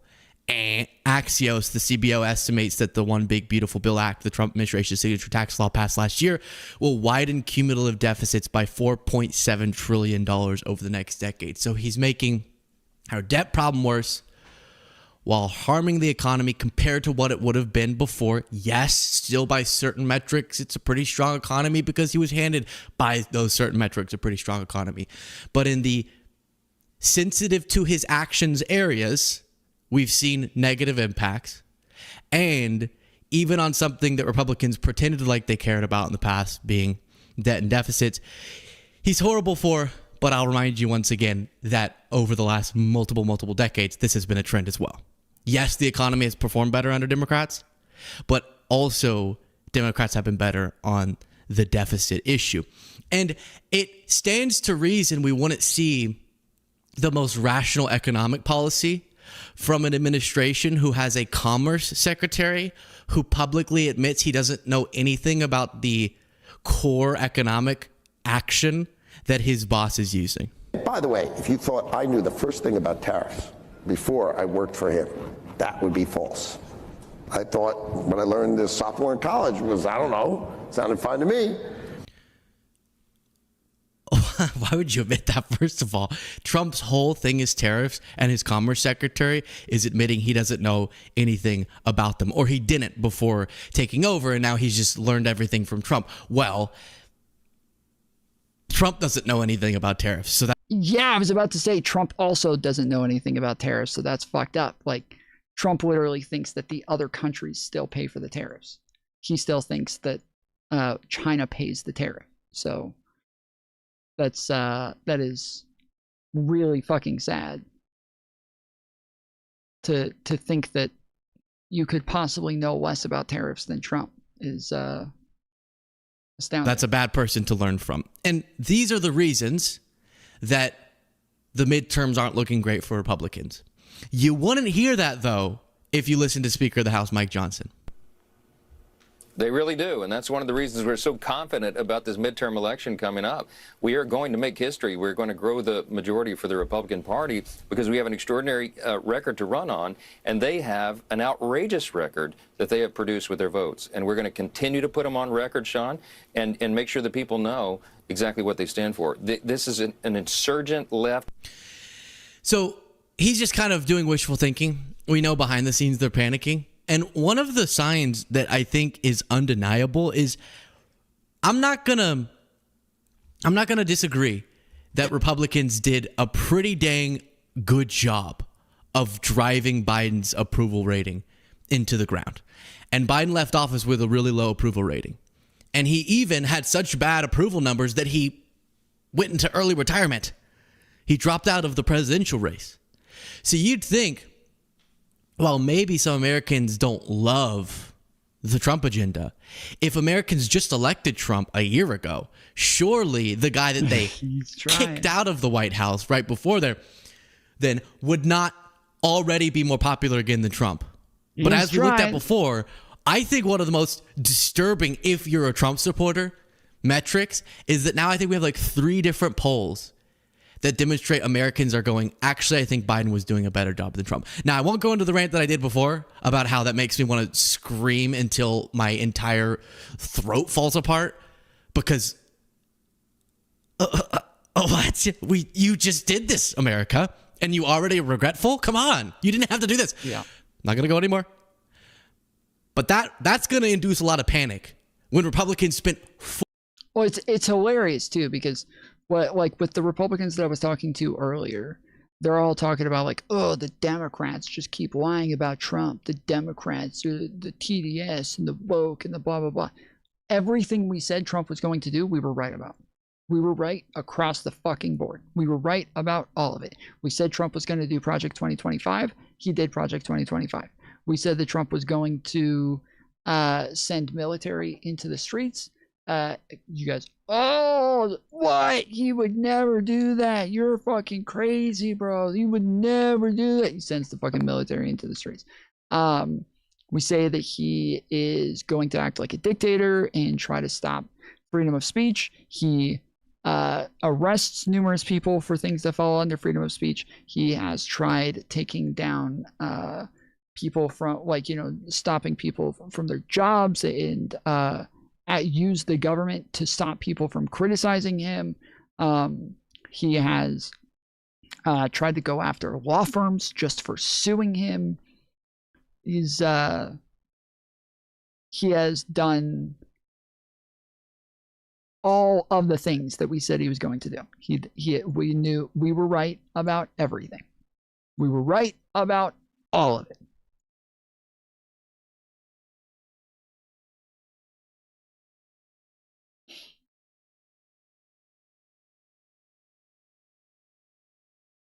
For years, for some reasons that had more justification, for many reasons that were completely made up, pounding, bashing Biden to the ground, where Americans were like, this guy sucks, based on the polling. And already... Sorry, I was hoping a mod would get it so I didn't have to kill myself. But... Public views on this have flipped on the emblem of Democratic Party unpopularity because of maybe billions of dollars of efforts to depict it that way, and because of real F-ups. And already he's more popular again than Trump. Now, does that mean Biden should run in 2028? No. Maybe. Yes. No. Yes. Life, liberty, pursuit of Let's go. Every time I read that up, it Joe makes me laugh so Biden. hard just picturing Let's go, Brandon. Biden in an interview, and someone says, so Mr. President, are you considering running again? And then he puts on his Ray-Bans. He's like, not so fast, Jack. And then he goes back into it. It only beat Medicare. And then if, no, that's not happening, obviously, but it's a very emblematic data point, just given what the 2024 election was about. It really was, even though it was Kamala, it was still very much a Biden brand versus Trump. And for that to have flipped already is a pretty powerful sign. And I gotta be honest, there's a Georgia gubernatorial candidate, Rick Jackson, who's a healthcare executive, very popular right now, and a billionaire. And I don't know if Republicans' issues electorally are going to be solved with campaign ads like this. The Trump-supporting, straight-talking billionaire businessman with nothing to lose. No more free rides for people who refuse to work. You want to sit on your butt, binge watch Netflix, and scarf down Cheetos? Do it with your own money. We'll ban DEI insanity and criminalize reverse discrimination. And if we can't cut the state income tax in half and freeze property taxes, I won't run again. I'm Rick Jackson. What a weird time when billionaires are richer than ever. Income inequality is out of control. And we have a billionaire president ripping away wealth from the very bottom and handing it to the very top. It's kind of a weird time to do the whole, no more handouts, stop sitting on your butt, poor person. No more free. Oh, you want health care? I've made a career out of denying your claims. This is something that I like with the caller earlier who was talking about welfare and, you know, how all of these people are getting rich off nothing, and that they're all able to just sit at home and be lazy and shit like that. I was gonna bring up the Trump corruption and how much money he's made as president, how much money has been funneled into his companies, how much money he's made just off his own presidency. And it's weird because these people, this is all shit that's proven, right? We know this shit happened. We know it happened. There's no questions about it. We know Trump has funneled tons of government money into his own pockets. And then, then you get the Trump coin and all this other stuff, right? We know this.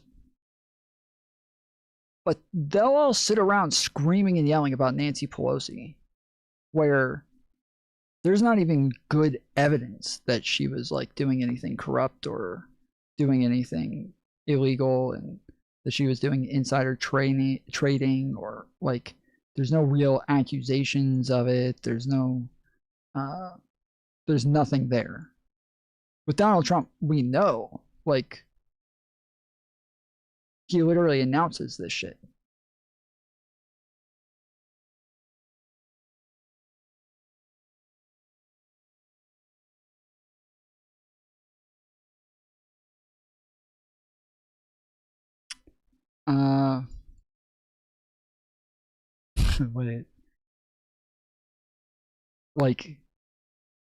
Illyrian, Omar, Illyrian?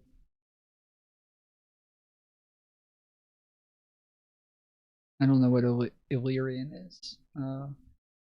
Omar, Nancy Pelosi, Kamala Harris, AOC, shall I go on? What about them? Are you are you making my point for me? Is that you're going to say a bunch of things about people where there's no evidence, or are you saying that those are people that they all the dumb MAGA people spurg out about without evidence? Are you doing the no evidence thing, or are you saying those are the people that they do the no evidence thing about?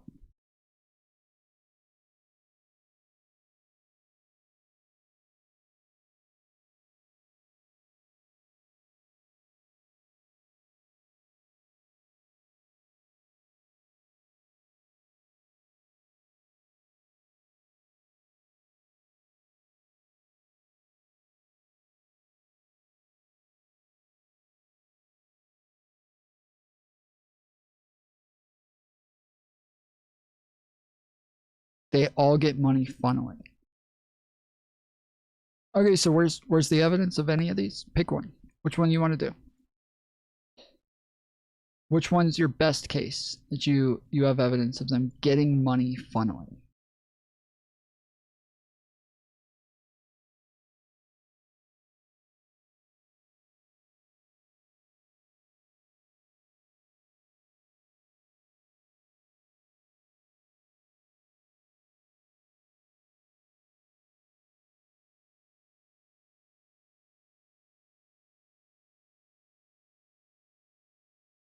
I don't hear anything. Does anybody else hear anything? Can somebody in chat tell him that the audio is working? that it's him?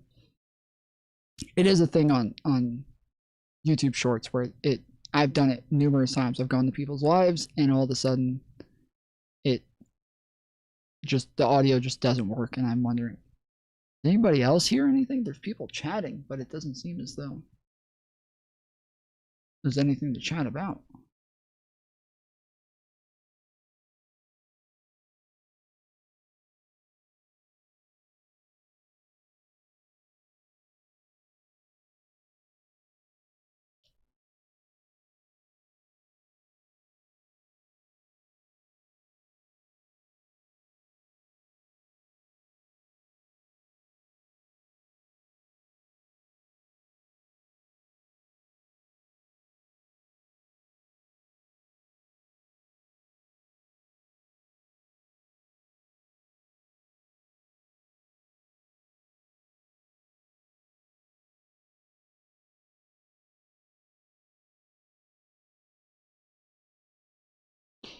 So Poppins just doesn't have one. He doesn't know. Pick one and we'll go over the evidence. Which one's your best one? I don't have one. I don't have evidence. All right, thank you. I feel like people are gonna start thinking I'm like paying people to come in and say this dumb shit just to make me look smart. I feel like people are gonna start just thinking like, bro, there's no way this many fucking retards come in just saying shit that they can't prove over and over and over.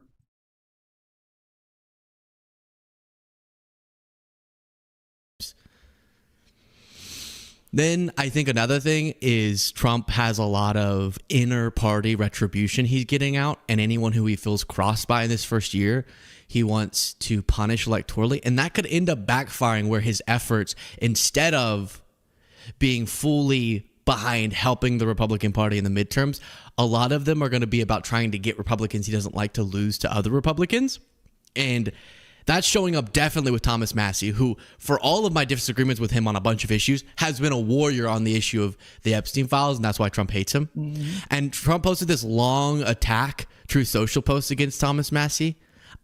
And as you're seeing the block of text here, you're thinking, please, Luke, don't read that whole thing, does. Well, Thomas Massie had the same reaction. He said, I ain't reading all that. I'm happy for you, though. Or sorry, that happened, which is the iconic. I don't really want to read that. And Laura Loomer had a reporter or something go up to Thomas Massie and be like, why are you attacking Trump? Which, if you think screaming at Thomas Massie for trying to advocate for child sex trafficking victims when the president has been covering up the documentation related to that makes you look good, you missed a lot of something. No, I didn't see him on that. Congressman Massie, in the last week, you would have called on President Trump to apologize to Barack Obama, and you're standing here with Congressman Khanna at a press conference implying that the president is a pedophile protector.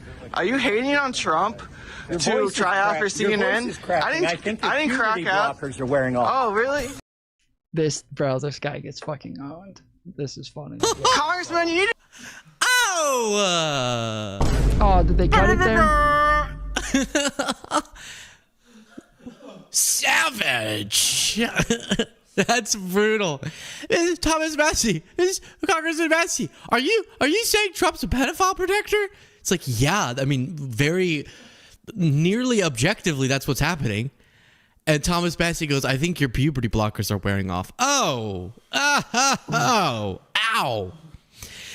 Now, in a time like this, as we discuss the economy, and throughout today's show and in general, we talk plenty about the damage that Trump is doing to our democratic institutions, to our republic, and how some of it starts to feel irreversible if we don't quickly reverse this trend. Like puberty blockers? One thing that is important is some of it feels irreversible if we don't reverse it. That's literally what he just said. Just so you guys know. He literally just said, some of it feels irreversible if we don't reverse it.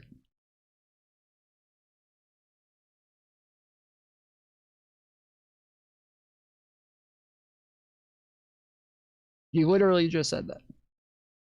Is that it's not just the MAGA crazies that get called out whenever they say destructive things to the future of our country. I think it's important that people who I guess in general you put on the same side hold each other accountable, even though, as you're about to see, Hasan Piker in this clip does not seem to be a part of the movement I'm a part of, because he refuses to say he would prefer Newsom over Vance.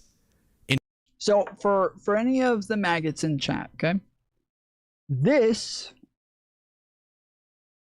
is what a socialist looks like, okay? This is what a socialist looks like. This is how socialists and leftists and communists, this is how they talk, okay? Trump won, get over it, crybaby. Oh, who said he didn't? How confused are you guys? You are literally confused all the time. Holy shit. Holy fucking shit. You guys are just never-endingly confused. It's just a disease for you people to just be confused. Who said he did it? We're fucking liberals, okay? We don't deny election results. That's you guys. That's y'all's thing. We have a candidate who took it like a man, admitted defeat. Donald Trump, almost 6 years later, still can't do that. Yeah, our fucking candidates.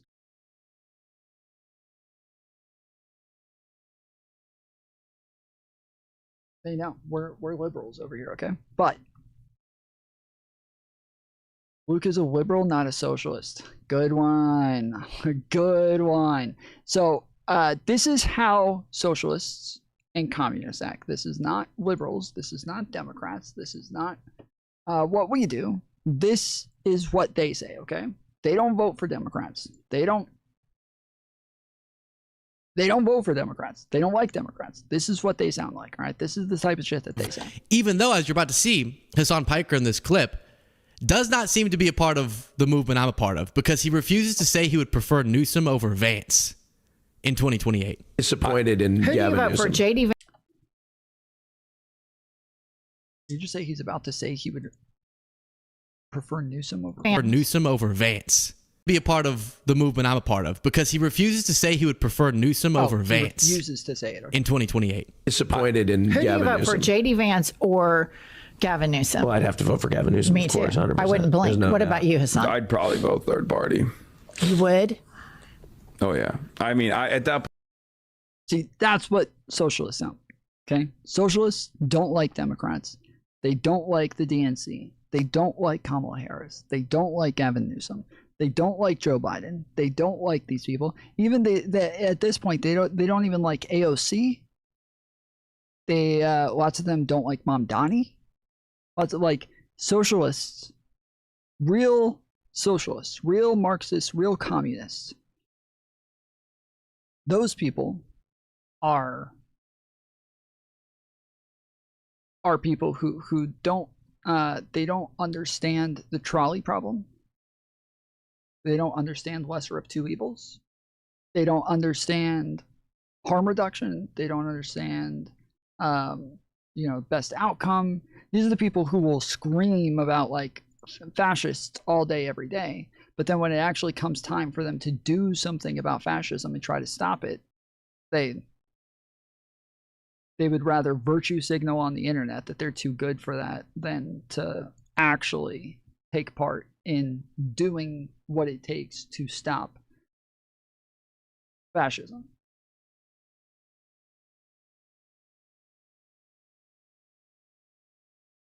Point, it doesn't even matter, like, because my policy on this is the same as like my refusal to endorse Kamala Harris. The reason why I did not endorse Kamala Harris was because she did things that were not only unproductive but also unconscionable. And I still stand on that. I still talk about it all the time because people constantly bring it up. They're like, you didn't sufficiently like promote Kamala Harris. You're the. We're doing stuff, yeah. Yeah, we're doing stuff. We're on TikTok screaming and yelling. We got Hasan throwing fits at random chatters. We got a lot going on right now. Reason why she lost. And I'm like, I am incapable.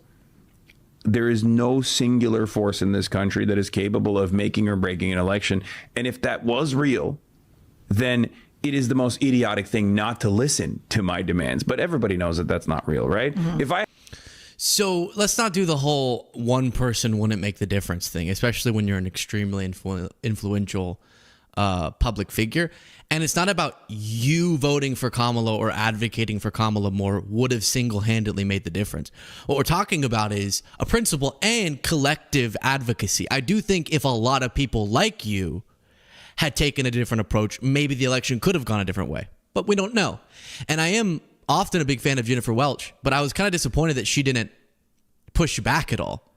Like, to me, it's such a crazy privileged position and out of touch position to be like, well, I don't like Newsom for this reason or that reason, which plenty of reasons to criticize him. And so I'd probably just vote third party, because who really cares if you're in Hasan's position? Life's going to be fine either way. But our advocacy is usually not for only our own well-being. Like myself, Hasan, happen to be in extremely lucky positions in our life because of being able to do this. And with the resources that come with it, with the income that comes with it, and just with the strength. Oh, Jesus Christ, Democrats don't even fight for systemic change. It's almost as if we're not socialists. What? It's almost as if we're liberals. It's almost as if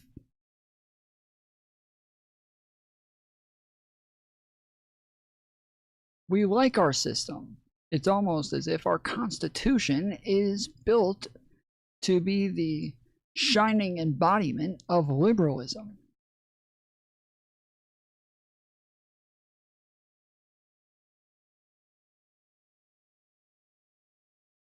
Strength of an audience, there's a certain level of insulation and protection against any administration. But it's the people on the ground. It's the people who are losing their health care. It's the people who are being targeted. It's the people being shot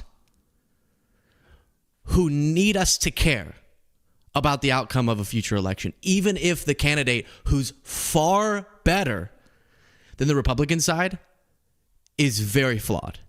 And to not see how the material conditions and people's lives would be so significantly different under any generic Democrat compared to a Republican, I think is insane. I think it's insane.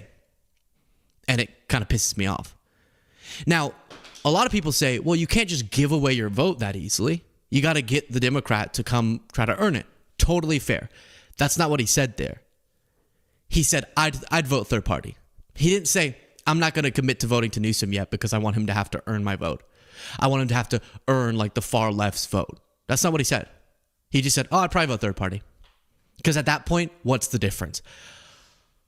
which is only something you say, in my view, when none of this really impacts you. When millions of people losing their Medicaid is a thing. Correct. This is the problem. This is the issue. When we're talking about lesser of two evils, when there is this big of a difference between the evils, right? Like when it comes to supporting capitalism, when it comes to not wanting systemic change, when it comes to, like being in favor of liberalism, sure, there's not huge differences right off the rip in these cases to people standing a million miles away. You might not be able to see. Your Overton window depth perception might be a little far off when you are this far out on the extremes. But to those of us who are here within the window, we can see that Donald Trump is a billion times more supportive of Israel than Kamala Harris. He ran labeling himself the best president for Israel ever. He is going to support and defend Israel no matter what they do. Kamala Harris and the Biden administration were not only critical of Israel and Netanyahu, but Biden made a huge deal about them trying to go into, I think it was Rafah, and told them that they had to stand down, that this was a line that they couldn't cross, and if they did, that there were going to be consequences. There are a couple of instances, and even if you don't feel as though the United States did enough to push back against Israel or to slow them down or to stop them, or that their continued funding was immoral and wrong, even if you think these things, if you actually care about the people of Palestine and you actually care about the death toll, you actually care about the issues there, you know that a vote for Kamala is going to be better for these people's lives. Not only that, but obviously a vote for Kamala is going to be better for trans people. A vote for Kamala is going to be better for gay people. A vote for Kamala is going to be better for black people. A vote for Kamala is going to be better for immigrants. It's going to be better for Latinos. It's going to be like the amount of stop and frisk sorts of scenarios that are happening right now for anybody with a Latino accent. You who refused to vote for Kamala, you were okay with these people being discriminated against as a consequence. You were okay with these people being shot and killed. You were okay with people by the thousands being put into torture camps. Again, I'm not saying this is all socialist. This is not all socialist. This is not all leftist. The majority of them, I believe, voted for Kamala Harris and loudly voted for Kamala Harris. I think that the majority, polling shows this. Even in like my own experience, that like socialists that I know, that is the case. But online socialists, online communists, online leftists, were adamant that they were not going to vote for Kamala Harris, or they didn't say they weren't going to vote. A lot of them just counter-signaled her the entire time and talked shit about her and made her sound like a horrible candidate instead of endorsing her. These people are willing to sacrifice all of these other people. And it's not like there is some end goal that they're going to achieve, right? And they don't believe they will either. If you ask them, like, hey, so by you not voting for Kamala Harris, do you think like you're closer to getting socialism? Like, by Donald Trump winning, are you closer to ending the war in Gaza or ending a genocide? Are you Are you closer to achieving equality for people? Are you closer? No, they'll all say no. No, we're not closer. There are some. Oh fuck! I couldn't even see him. Shit. His head blended in. I thought the yellow part was his head, but his head blended in with the fucking background. The single payer healthcare, you muppet, support it or cry when we don't back whoever. Well, no, I don't. No. I'm not gonna. I'm going to criticize you. I'm going to talk about how immoral it is for you to do this, and that's that. Like I will talk about how disgusting it is to do this shit. It's not crying, and I don't negotiate with terrorists, but the question, are you closer to getting there? They will all say no, except for some few who are accelerationists. Some of them will say, yes, we want Donald Trump to crash the economy. We want Donald Trump to crash the entire system. We want all the pain and the suffering, because that's when revolution happens. We want the deportations and the shootings in the streets. We want all of these things. Nobody ever said revolutions were fun or peaceful or anything like that. We want these things. Those are a few small accelerationists. The rest of them, the by far majority, will tell you straight up, no, we are not any closer. We're not. We weren't even trying to get closer. They'll just use this brain dead line of, I draw the line at genocide.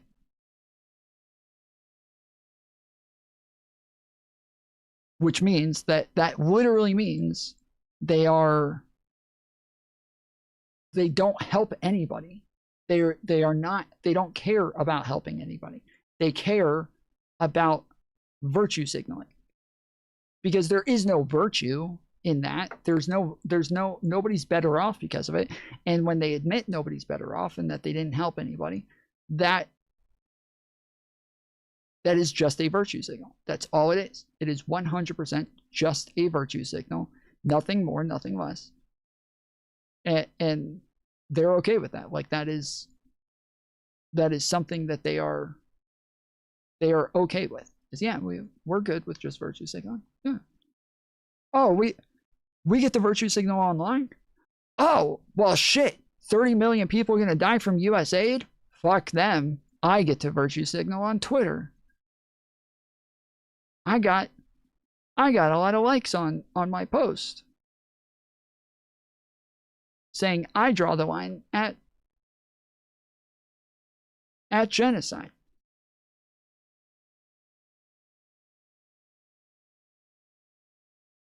Damn, RC, got him.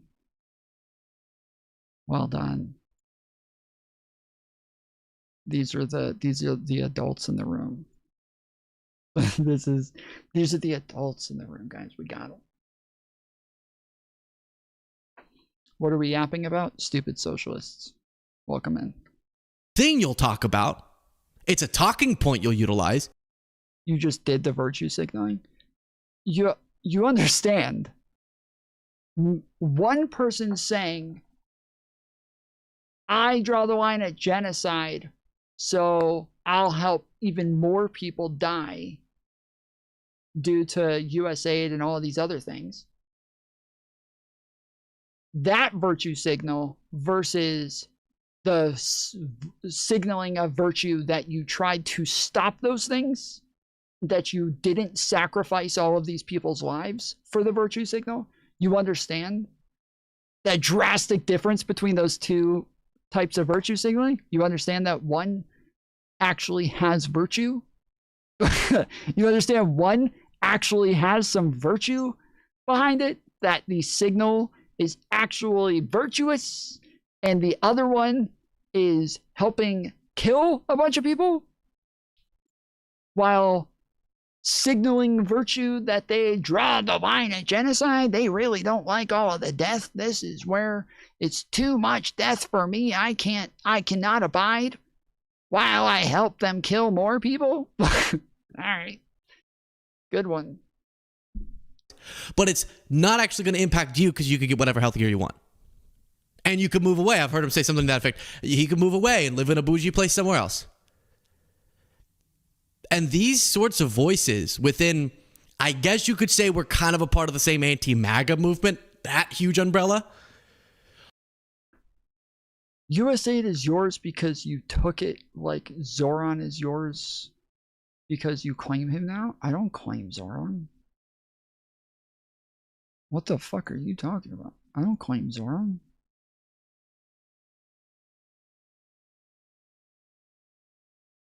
What do you mean yours? What does that mean? Yours.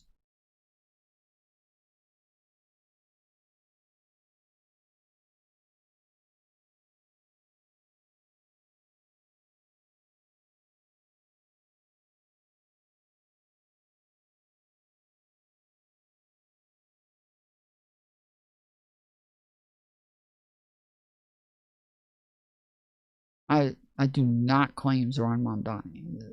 I don't know where the fuck you got that from. I do not know where the fuck you got that from. Me advocating for people to vote for Zoran Mamdani is me caring about the lesser of two evils, even when it comes to voting for a schmuck socialist. That is me holding a principled stance that I will continue to advocate for people to win because I actually care about people. Oh, maybe you don't like Zoran? No, I don't like Zoran. I don't know where the fuck that came from. But I don't know what the fuck, like, USAID is yours. I don't know where the fuck that came from either. I don't know why, like, you guys can never engage with fucking arguments. Your brains are like MAGAs, dude. It's just, your brains are fucking broken, dude. It just engage with the argument about having, like, utility in the outcome. Just engage with fucking real utility in outcomes instead of pivoting to some fucking random gotcha about USAID being mine and Zoran Mamdani being mine. I don't think I said any of these things were mine. I'm talking about negative and positive outcomes of things, and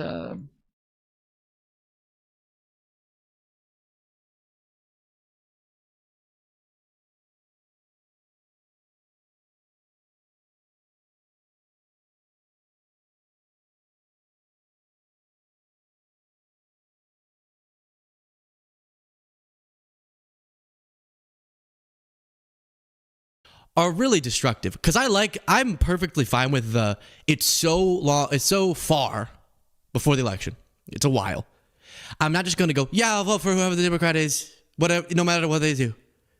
I understand, especially as a public figure, if you want to say, yeah, none of them are going to call in. Like, I question whether or not any of these are real people who say shit this stupid or go to this many red herrings or shit like that. Like, sometimes I feel like, because it's hard, because when I'm talking about Donald Trump and all the horrible things that he's done and all the fucked up shit that he's done and like pulling up proof and everything, and then I have the people who come in and say things that are so brain dead that I think literally brain dead. I think, like, literally this person cannot exist in this fashion. They cannot be this stupid. They wouldn't be able to cross the street with this sort of brain. They wouldn't be able to make it. They would walk right into fucking traffic with this kind of brain. They wouldn't understand a car coming at 60 miles an hour. If I walk in front of it, I'm gonna get hit. Like, they wouldn't be able to think that far in with some of the logic that they use. And so I start to wonder, like, okay, this can't be the case. This has to be like a troll. It might be like some leftist or socialist who's coming in here and just like fucking around pretending to be MAGA. But then every time socialists come in the chat, I think, Nobody can be this fucking stupid, dude. Like, they could not be capable of picking up food off of a plate with a fork and putting it in their mouth, because that would have too much like cause and effect. That would have like a real thought process of like, if I do X, then Y happens. But with the election, like they're incapable of understanding cause and effect. So I can't believe that somebody who's able to type on a keyboard, who knows that if they hit like the letter M or Y on the keyboard, that it'll type those letters in chat. Like, well, okay, they have to understand cause and effect. So this probably is some MAGA retard pretending to be a socialist, just trolling as this person.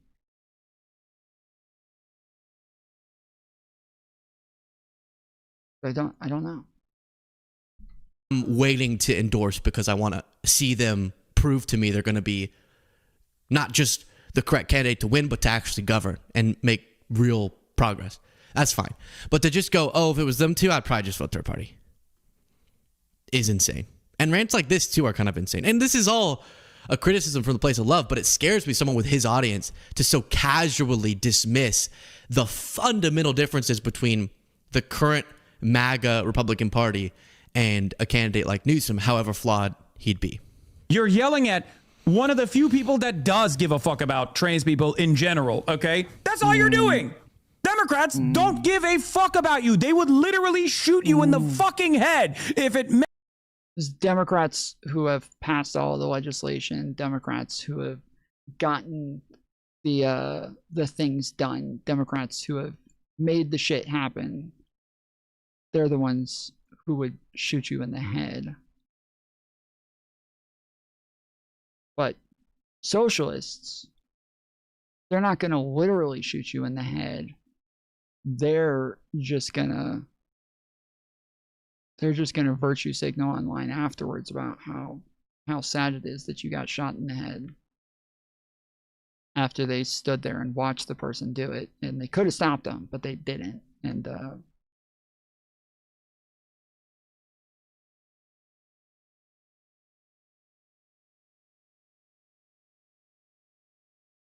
fuck. Meant that they would be able to secure additional. You're very ignorant. You don't hate Democrats enough. Yep. Why would a MAGA person pretend to be a socialist? What are you even talking about? You don't know what psyops are? Isn't that like a thing that socialists are all obsessed with, is psyops? Aren't you guys all obsessed with psyops? Like every single time something bad happens or you look bad, you guys all claim it's psyops. And now you don't think that happens at all, right? That's your claim. Why would people psyop? That's what you're saying, right? Say it. Just say, I don't. Yeah, I'm saying, why would somebody psyop? That's. Just say that real quick, so I know that is, you didn't accidentally type something on the keyboard. You're.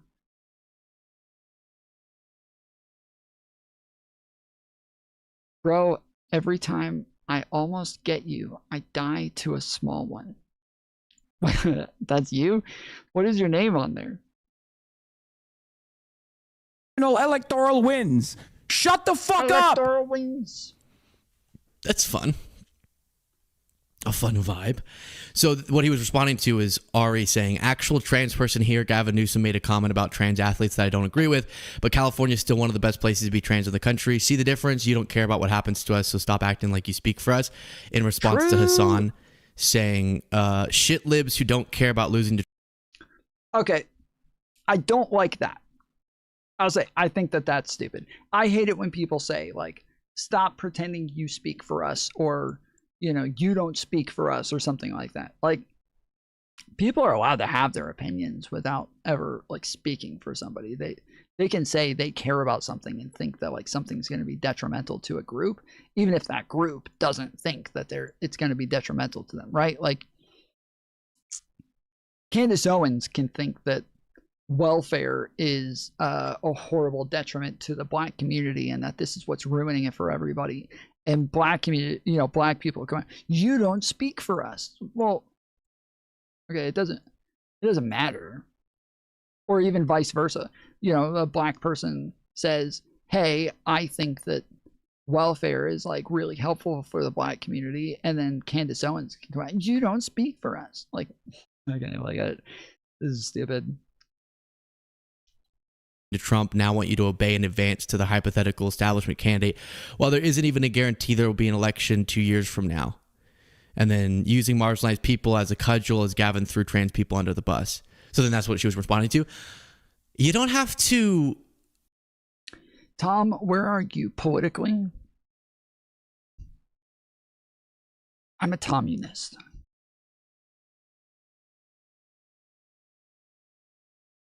Me and my comrades are fighting for the communist revolution.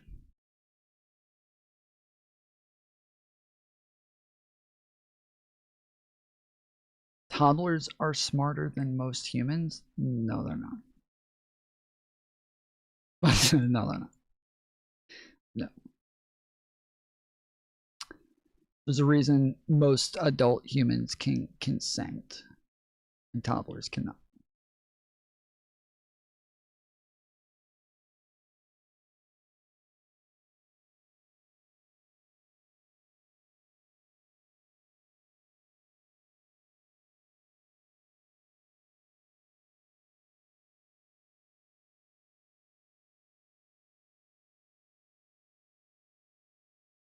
No, you silly person. I'm a liberal. Based lib. Based shit lib. I am a fucking libtard. Not a progressive. Not a leftist. Straight lib. Man, it feels good to be a liberal. You don't have to obey in advance or whatever. I just feel like it's the logic of it. Like, he also wasn't really advocating for Kamala. I don't know what he ended up doing. He's almost conservative, basically. That's what socialists always say. Again, this is what is called Overton depth perception. Okay, this is the clinical term for your problem here. Overton depth perception. It means that on a spectrum of like left to right, you are so far out on the edges to where the farther out you are, the more everything in the distance starts to look the same to you. It's so blurry and just out there that it all looks the same. You can't tell the difference between one and the other. Now, the closer that you are to it, the more of a drastic difference there is. But this is the same problem that like Republicans have, where they don't think there's a difference between a liberal and a socialist, right? They'll look at Marxists and Democrats and think that they're the same exact thing. Well, that's because they have Overton depth perception. They're all too extreme on the right to where they can't understand the differences that are there. The drastic differences that are there. But there are more differences between a conservative and a liberal in certain areas. There are more differences between a conservative and a liberal than there are between a socialist and a liberal. And in certain areas, there are more differences between a liberal and a socialist than there are between a liberal and a conservative.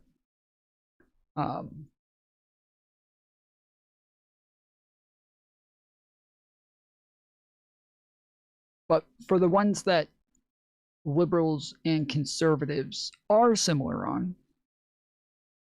those are things that, yeah, we've already dealt with. We're not wondering about those things anymore. That's like that's again like whether or not toddlers can consent. Like, we're not really wondering about that shit anymore, so.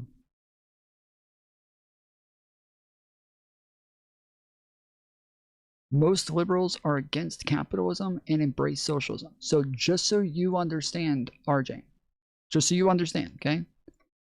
The term liberal literally means they're in favor of capitalism.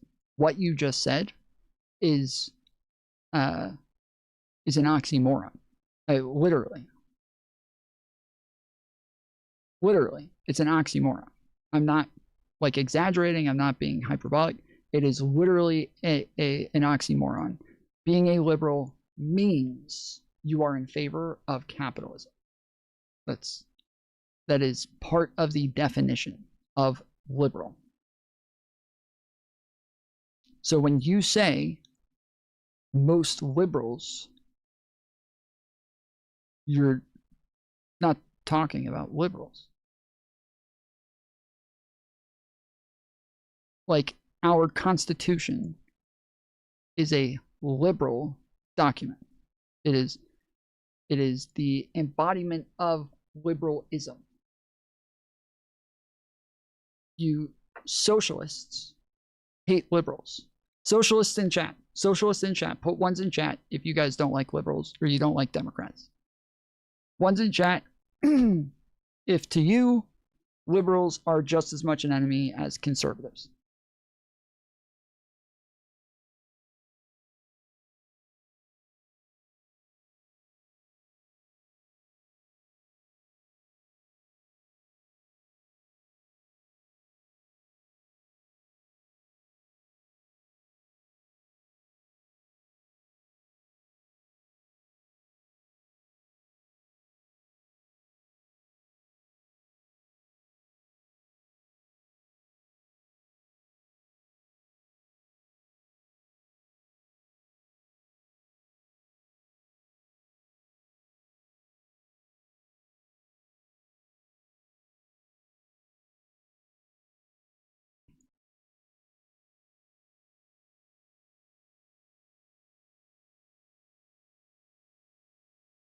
The guy that shot Kirk, was he a socialist? Not from my understanding, no. He was like a moderate liberal, from what I've seen.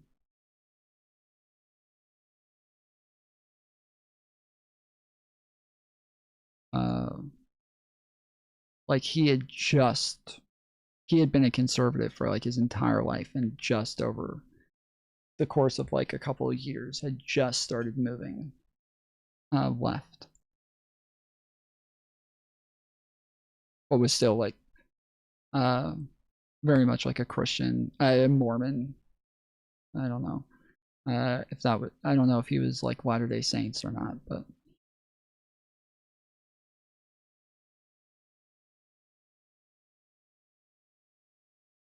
But no, there's no evidence that he was a socialist. So trans can be liberal?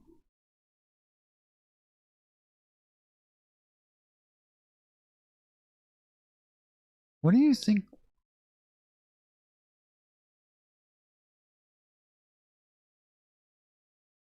What do you think socialism is?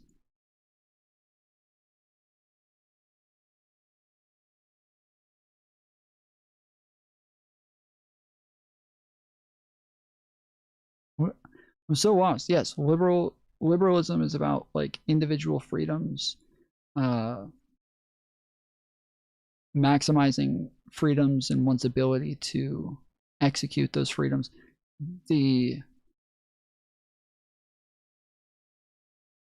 Somebody being able to transition if they want to and live in the body that they want to is peak liberalism, of course. Because socialism is like mostly economics. It's like it's not just economics. It's not literally only economics. It's like a political philosophy, but it is like by most of it is like Marxism is mostly a political or a economic philosophy. It's what it is. Like you can break it down a bit more into like motive analysis when it comes to critical theory, and look at the fact that like there's different ways of analyzing things to come to different normative conclusions, but you're in legal conclusions, but you're mostly talking about an economic theory.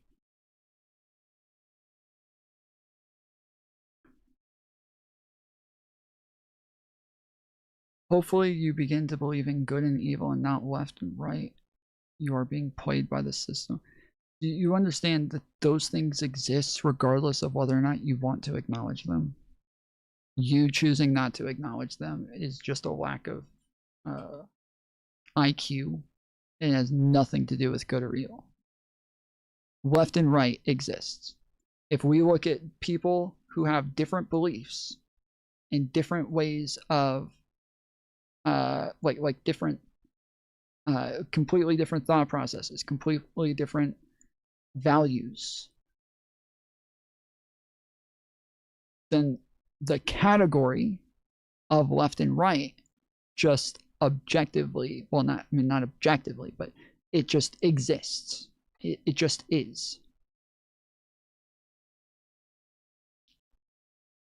Because I was liberal and turned MAGA.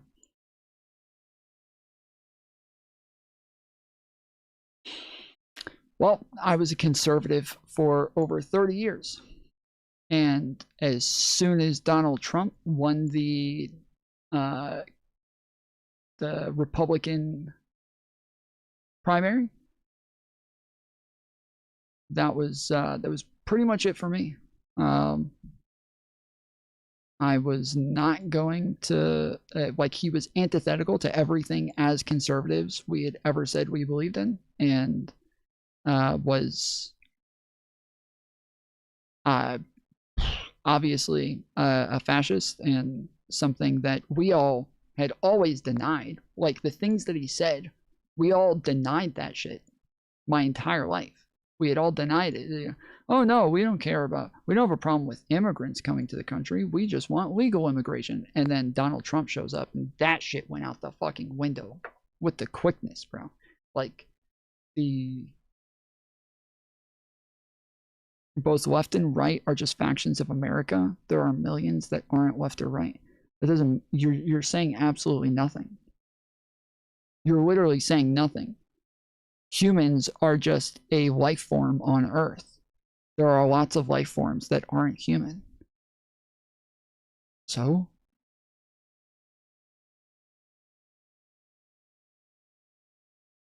What does that have to do with anything? Green and yellow are just colors. There are lots of things that aren't colors. You're just saying two different categories and then saying not everything is that category. So what? So what? That doesn't mean anything. That's just a meaningless statement. Tom, do you think liberals working with progressives would be fruitful in the long run or lead to liberalism being lost? It depends. Like, when we're talking about, obviously there's progressives that are still in favor of capitalism. There's like, you know, soc dems and dem socs and those sorts, that the like progressives aren't all like, you know, these like people who are wannabe revolutionaries. But if it's people who want to take over the Democratic Party, that they want to see the demise of liberals, and they want to take over. No, we not only should we not work with those people are our enemies.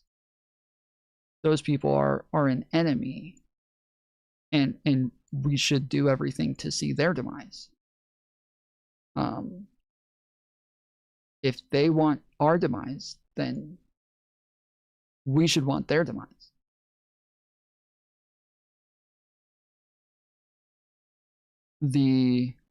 If these are people that you're saying, hey, sometimes people will vote progressives into Congress. Do you think progressives and liberals can caucus together? Yeah, of course.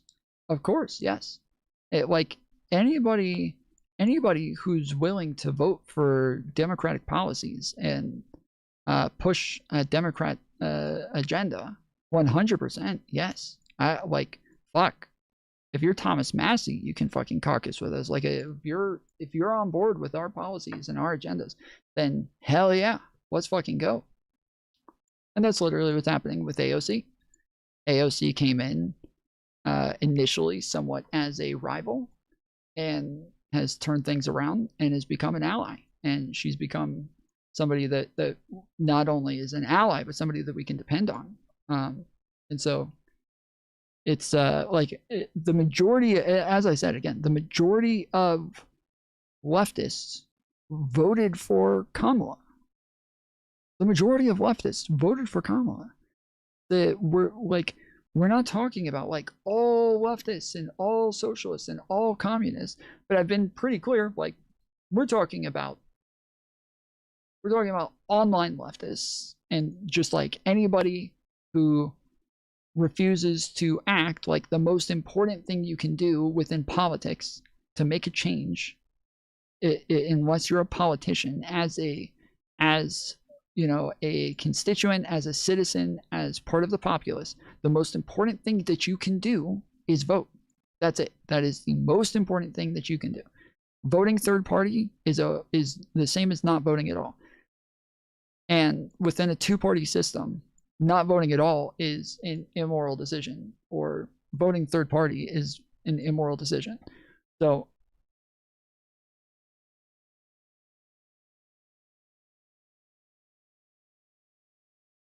as I've said, like there are people who are in prisons, and sometimes they get to vote for the CO that's going to stay in their dorm, right? The dorm with the cleanest dorm that month gets to vote on which CO they have to be in charge of their prison dorm, of their pod. And pretty much all COs suck. All correctional officers suck. They're all like power tripping babies who just want to live out their fantasies of finally being better than somebody and bossing somebody around. And so they're gonna do everything they can to kind of make your life worse. But some are really going way farther than others to make your life worse. Some are really creative when it comes to making your life worse. And so when you're sitting there, you can sit there and feel really righteous and principled by being like, well, I hate all COs, so I'm not going to vote for the one to run our pod this month, because all COs are a bunch of fucking horrible people. Okay. Well, when the one that is creative in making your life worse and doing way more horrible shit to you is the one who wins, you can blame your fucking self. Like you're not principled. You're not principled. You're not righteous. You're not virtuous. You're not doing anything. You are literally contributing to the problem. You are making it more likely that the douchebag gets to win. You're making it more likely that you get hurt. And that applies to everything. In a system like this, if we have a pedophile who wants to rape 1,000 kids and a pedophile who wants to rape 1,000,000 kids, the person who's going to pretend to be principled is going to sit there and be like, I refuse to vote for a pedophile. I would never vote for a pedophile. I draw the line at pedophilia. Okay, well, you can feel super special in that, while the pedophile who wants to rape 1,000,000 kids is raping 1,000,000 fucking kids, and it making almost 1,000,000 more lives ruined by this. But if that's, if that's what it takes for you to feel special and feel virtuous just by saying, oh, I didn't vote for a pedophile, when you could have had a lesser evil, you could have had some harm reduction there, then yeah, I think that's immoral. I think that's disgusting. But I'm gonna vote for the fucking pedophile who wants to rape 1,000 kids. Because one of them's gonna win.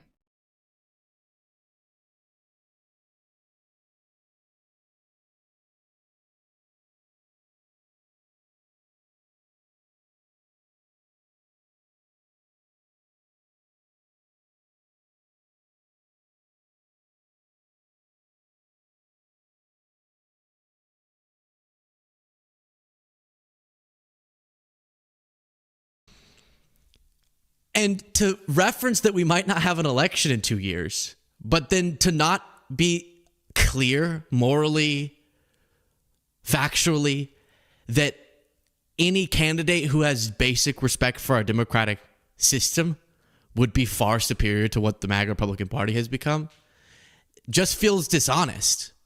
And a lot of people, I think, treat politics like an opportunity to stroke themselves, like to stroke their own morals and make themselves feel so good about how perfectly pure their politics are that no one's ever good enough for them. When politics should just be about how you implement the best outcomes for people. Mm-hmm. And I'm getting a little sick of this. Oh, it'll get me attention and I'm different. I'm edgy if I'm constantly. Like, as I said, like Zoran, not my guy. Not the dude that I want. But if it comes down to it, and he's the Democratic nominee, and he's running against Trump or Vance or anybody like that, yeah, I'm voting for that person. I am voting for Zoran.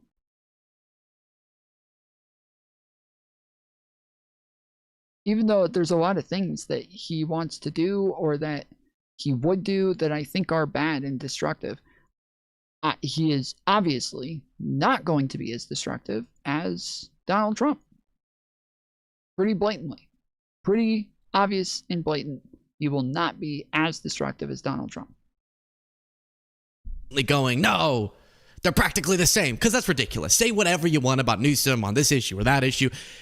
If your brain can't comprehend that there's just miles and miles and miles and miles and miles, a world in between a Vance and a Newsom, I don't really know what's going on with your brain then. And I don't know if you take this seriously enough. I think maybe you just see it as a performance, which bums me out. But again, I say that with love. All right, before moving on, Bilbo said a day without Luke's beautiful face and witty banter is like a day without sunshine. Stop it. Bobby Slack said, love you, Luke, Jaden, and the undisputed clean, beautiful Cole. I saw that coming, and I chose to just run right into it anyway. I was getting ready to move my mouse over to pause this, and I...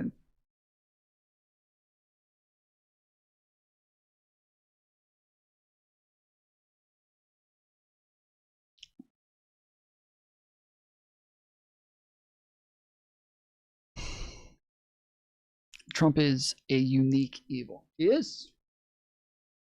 He is, but I don't even think they have to be a unique evil. I think that the fact that Trump is a unique evil makes it worse. But it doesn't change the overall argument that, like, you should always be in favor of harm reduction. You should always be in favor of harm reduction. Like that should always be the goal. Like when somebody a little bit ago talking about, like, oh, well, Republicans are the ones who want harsher penalties for pedophiles, blah, blah, blah.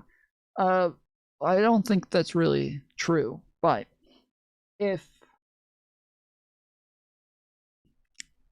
we show you something, if we showed you proof, showed you evidence that harsher penalties for pedophilia didn't make pedophilia, it didn't make it where people were less likely to engage with minors. Okay, didn't make it less likely. Didn't make it to where it was less likely to happen. But like whatever it was the Democrats were wanting to do, like, you know, some sort of rehab or something like that. Not saying that this is the case, but I'm saying it's a hypothetical. If we showed you that harsher penalties were less likely to happen, and harsher penalties were less likely to lead to less children being molested and less minors being engaged with by adults, and that instead this other thing that didn't really have a harsh penalty for them, but it did have outcomes where children were less likely to be molested, or they were less likely to reoffend, they were less likely to engage with a minor after finishing. Republicans would not care. Republicans would not vote for it. Republicans are not as concerned with actually helping children. They're not concerned with actually making it to where pedophiles are less likely to offend or anything like that. Name someone on the left and the right that's okay with predators. Donald Trump was best friends with Jeffrey Epstein for over a decade and is listed as a co-defendant in a case where numerous people said that they saw him rape 13-year-olds. He's been helping a bunch of people with the Epstein files and trying to make sure that they don't get released. And as Mike Johnson has been just trying to protect a bunch of pedophiles. And now someone on the left. Jeffrey Epstein.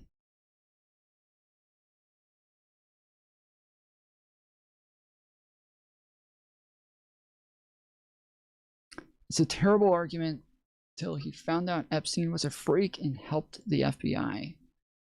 Trump banned Jeffrey from Mar-a-Lago after he found out about him. So Trump has changed his argument on that twice.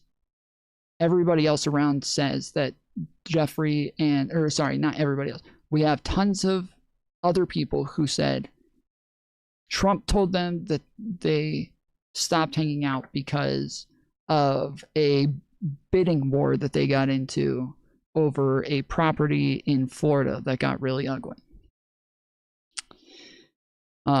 Trump's told two different stories on this. Once he said that Jeffrey hit on a 14-year-old and that the 14-year-old was a member's daughter, and then he kicked him out after that and took his membership. And then the second one was that Jeffrey stole a girl from his spa, and he went and told Jeffrey, hey, you can't do that here, so don't do it again. And then Jeffrey stole another girl from his spa, and so he kicked him out. So that's two different stories that Trump has told. Two totally separate stories, totally different, completely different, that both have been verified, that both are true. Both things did happen. Epstein did steal two girls from Trump's from his spa, and Trump got mad about it. Jeffrey did apparently hit on a member's daughter, and Trump got mad about it. But from what we're told, that is not why he got kicked out. But even if it wouldn't matter. It wouldn't change anything. Donald Trump and Jeffrey Epstein were best friends during the prominent years where Epstein was doing all of the crimes. The time period where Epstein is doing all the crimes is between like 1993 and 2003. That Donald Trump and Epstein have both of them have said, this is not hearsay, both of them have said they were best friends during that period. So I don't know that the whole after he found out about him argument makes much sense, because that nobody's ever said that before, after he found out about him.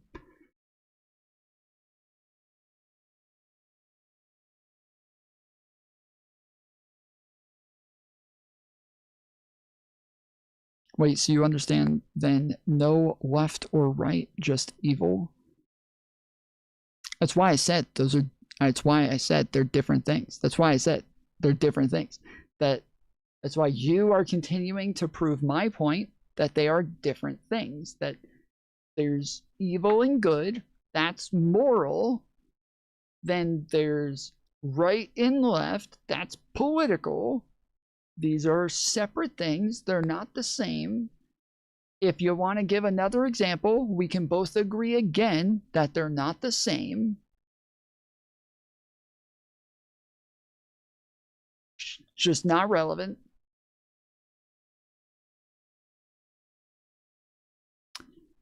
Yo, Sean is fire.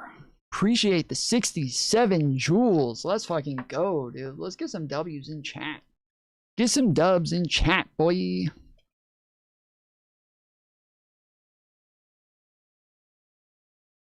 I would think liberals would be more nuanced about the files, but you all just view it as a target to use against Trump. It's far more than Trump, but none of you care. Okay, who else but Trump? Who else in there has numerous affidavits where people are under penalty of perjury? Numerous witnesses claiming that they witnessed Donald Trump rape a 13-year-old. Who else has that level of evidence against them? Because I got 10 more against Donald Trump that are in the files. 10 more, but what else? Who? Let's just start with that one. There's far worse shit. Clinton. Okay, so what claims are against Clinton?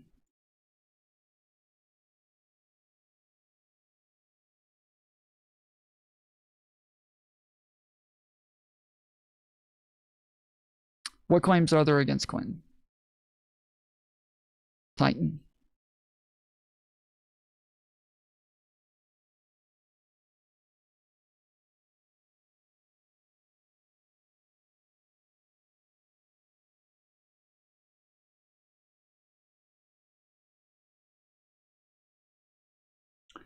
We've talked about a bunch of different people in the files. Like we've talked about tons of people in the files. The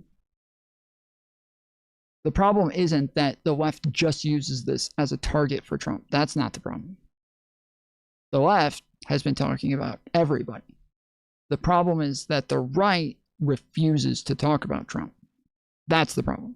The right just refuses to even acknowledge any of the evidence against Trump. And they've been lying about it over and over and over and over. That's it. That's the fucking problem. All forms of claims look at the pic above Epstein's desk and all the pictures of him. That's not what I asked. I asked, where are there claims from people saying that Clinton raped underage girls? Where is that? Where are these claims? I've seen the pictures on the desk. You must have seen the AI edited ones where they added in little girls. There's the hot tub one. There was nobody there. There was nobody in his lap. That's added.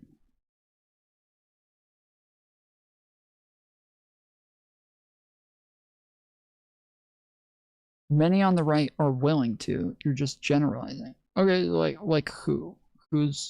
I've seen people on the right criticizing him for covering up the Epstein case. I've seen people on the right criticize him for trying to stop the files from being released. I've seen people criticize him for like protecting pedophiles and shit. I have not seen anybody criticize him for the things that are in the files about him.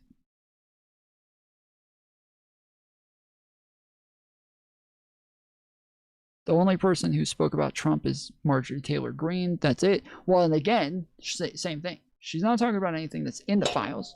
She's talking about the fact that he tried to block them from being released. That's it. Yeah, and same thing. There is not a treasure trove of right-wingers who are doing this. I'm not being super general, I don't know any. I haven't seen any. I've literally seen only the opposite. Andrew Wilson will gladly talk to you about Trump because you're just coming to your own conclusions as if these accusations are true when there's no actual evidence. First off, you just made that up. Okay? First off, you made that up. I did not come to any conclusions that these accusations were true. I never said this. 1. 2, the accusations are evidence when you have numerous people who are confirming the same story. That is evidence. It's not proof. It is evidence. 2. 3, that's not what I asked you. I didn't ask you, do you know of right-wingers who are willing to argue with me about the Epstein files? That's not what I said. I said, here, do you know right-wingers who are willing to defend Trump even more about when it comes to the Epstein files? That's not what I said. I said there are no right-wingers who are willing to acknowledge the evidence against Trump. With Trump, you have to adopt the same nuances with Clinton. I will ask again, what evidence is there to the level of evidence against Trump? Just to be clear, again, the evidence against Trump, I am not claiming that Donald Trump is a pedophile.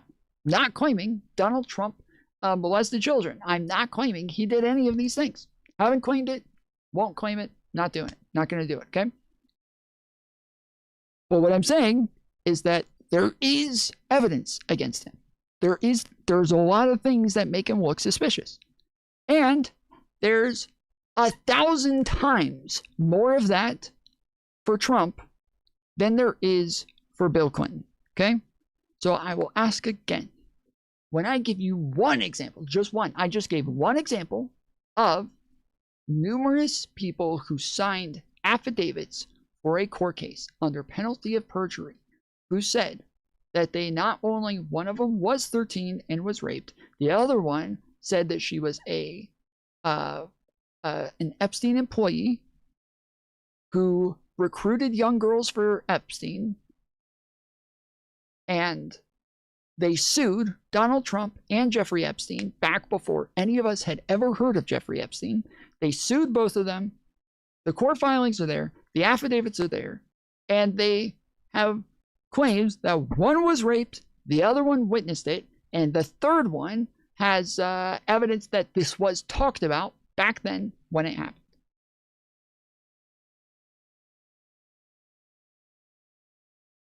You gave your one example. There are so many Trump had gotten redacted. Well, I have tons more of examples. Again, I'm giving one example right now. When they're trying to compare Trump and Clinton, they're acting like these are comparable in any way. Whatsoever. Okay, let's start with one example. Let's start with one. I got 20 fucking more. I got 20 more. Let's start with one. Show me something that is somehow comparable or on a level of, you know, an accusation of Clinton raping somebody and engaging in pedophilic behavior, anything like this. Let's go.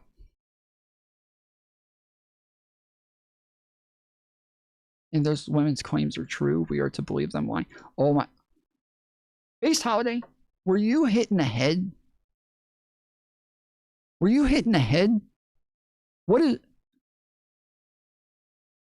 Do you have short-term memory loss? Did I not just 30 seconds before that statement say that I didn't claim that they were true? Did I not just say that?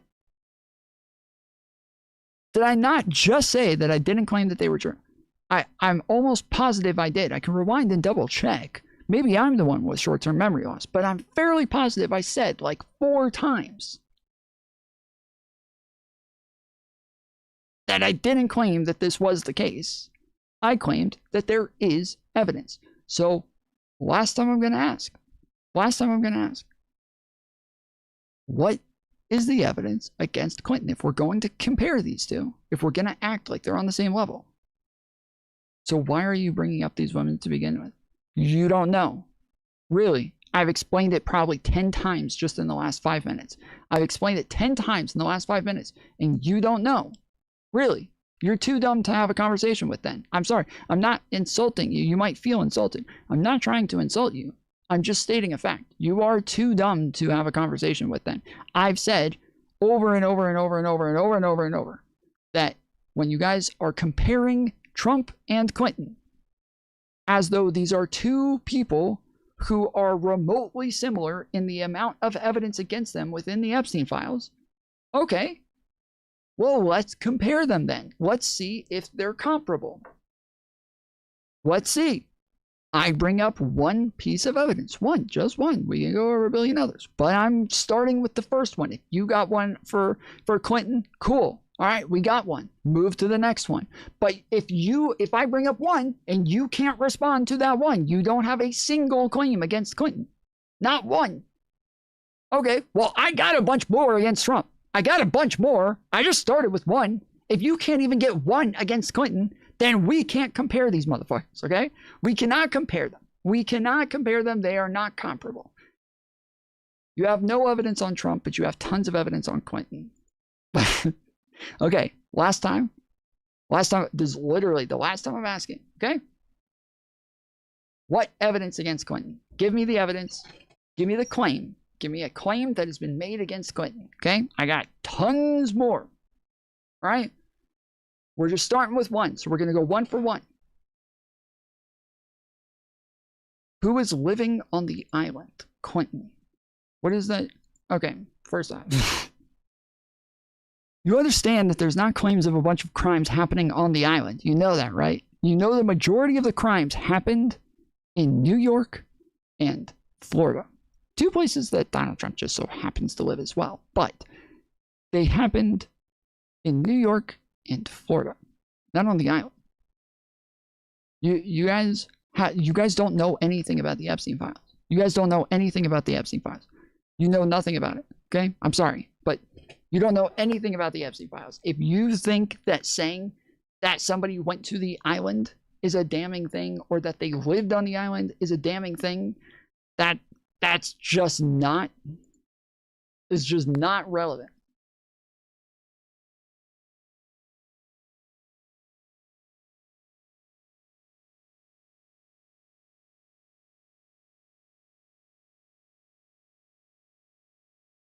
Clinton was just out for like 40 plane rides. Okay, so what is a plane ride evidence of?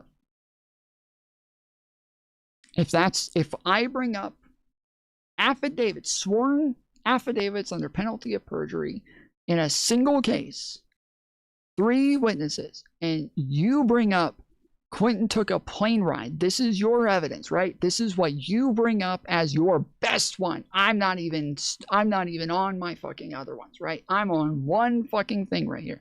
Your response is Clinton lived on the island. I don't know where the fuck you got that from. Okay. And he took 40 plane rides.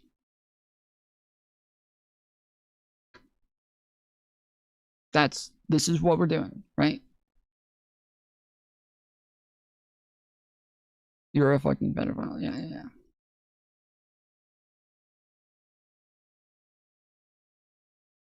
Waiter can't teach stupid. Oh, you mean you can't answer questions? I didn't ask you to teach me anything. I actually know about the Epstein files. I know about this shit. I know what I'm talking about. I actually know what's going on here. I'm just asking you to see if you know, but you can't answer a single fucking question. I have to ask the same fucking question 10 times before you finally come up with 40 plane rides. 40 plane rides. That's what he got, dude. That's what he got. Okay, so let's just say 40 plane rides. I gave you answers. You avoid chat. You've seen I've literally I've been answering chat this entire time. I've been engaging with chat the entire time. Maybe you're special. Okay, maybe you were an only child and your parents only ever paid attention to you and nobody else, but you're not the only person in chat. If you answered and I missed it, I apologize. Put it in chat again. I will look just at you right now. If there was other things besides 40 plane rides, I will look right at it right now. I will not miss it this time.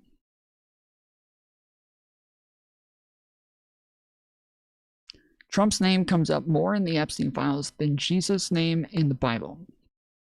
Yeah. I put 5 or 6 in chance. You ran wrong. Okay, I'll pull it up. I will pull it up right now. Okay? If you put those in there and I missed it, I will pull it up. All right? Just hang tight for a second. I will make sure I don't miss it this time. Here we go. Channel activity. Fuck, I gotta expand this. It's too small.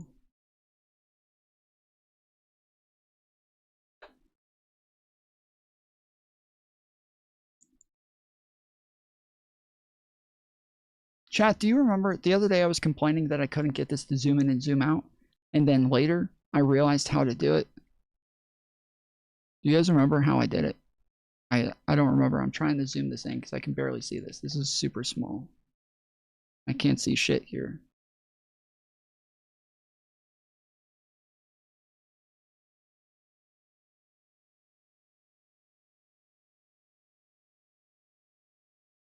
Okay. So it came in Trump MAGA, Bubba Betas. The word is MAGA. Come on, bud. You can get it out. What does the acronym FU, what the fuck, mean? All forms of claims, look at the pic above Epstein's desk and all the pictures of him. Clinton pics. February 27th, the Clinton go before Congress. The pic of Bill in a blue dress. Okay, all right, so let's start there. If that's a thing, I didn't know that that's what, I didn't know that you were bringing that up as evidence. Okay, so a woman in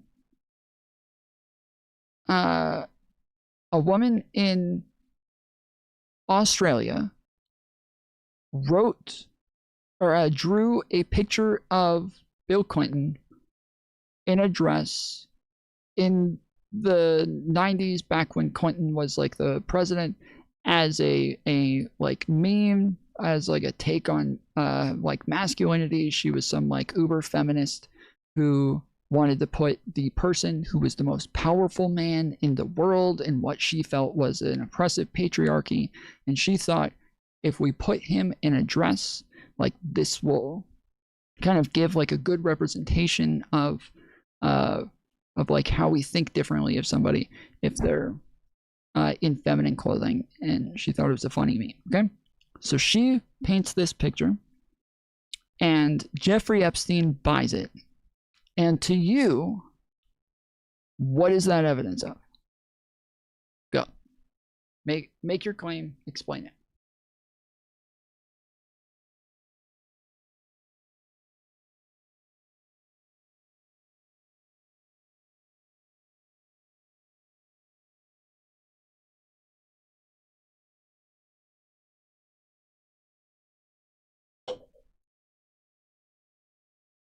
Again, it doesn't have to be concrete. I'm not asking you for proof of anything. I'm asking you for just evidence of something. Like, this doesn't have to be the most like concrete claim of all time. I'm asking for even just loosely associated evidence. Oh,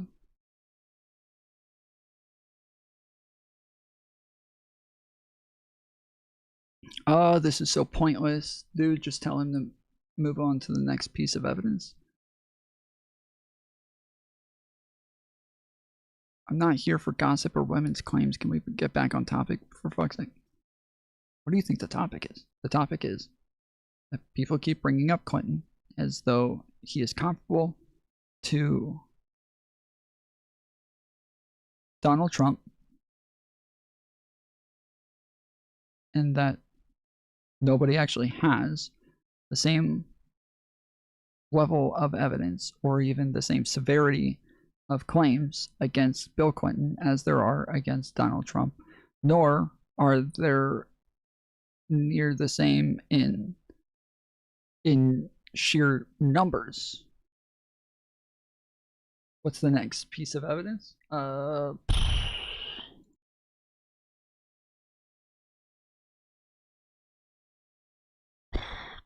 So Clinton's picks, February 27th, the Clintons go before Congress. Zed King tipped $5. Tom, you're wrong about the island. There are a plethora of victims who claim abuse took place on the island, including co-conspirators, and even Virginia claimed she was abused by Epstein on the island.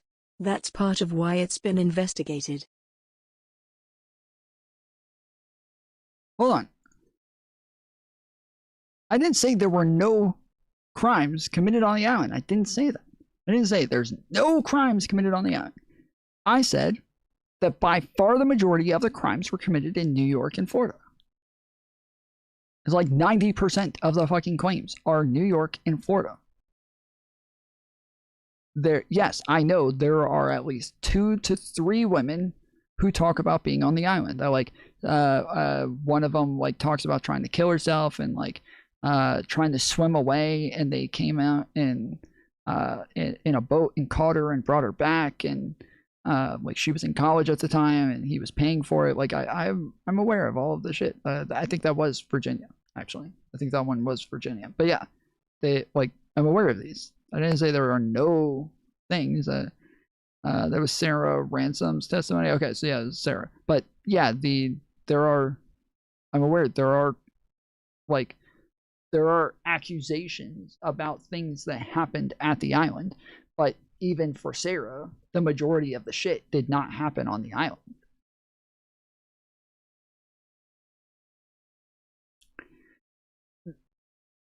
No, you don't. I'm asking from the files, not from Titan. What do you mean? I'm asking you guys for the evidence from the files. You're asking me to give you claims against Clinton?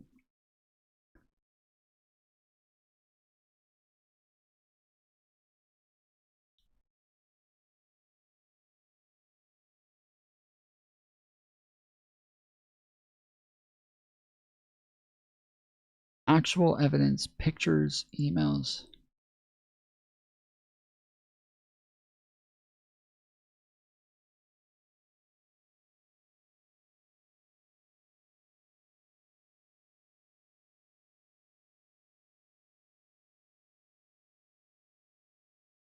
All right, I'm done.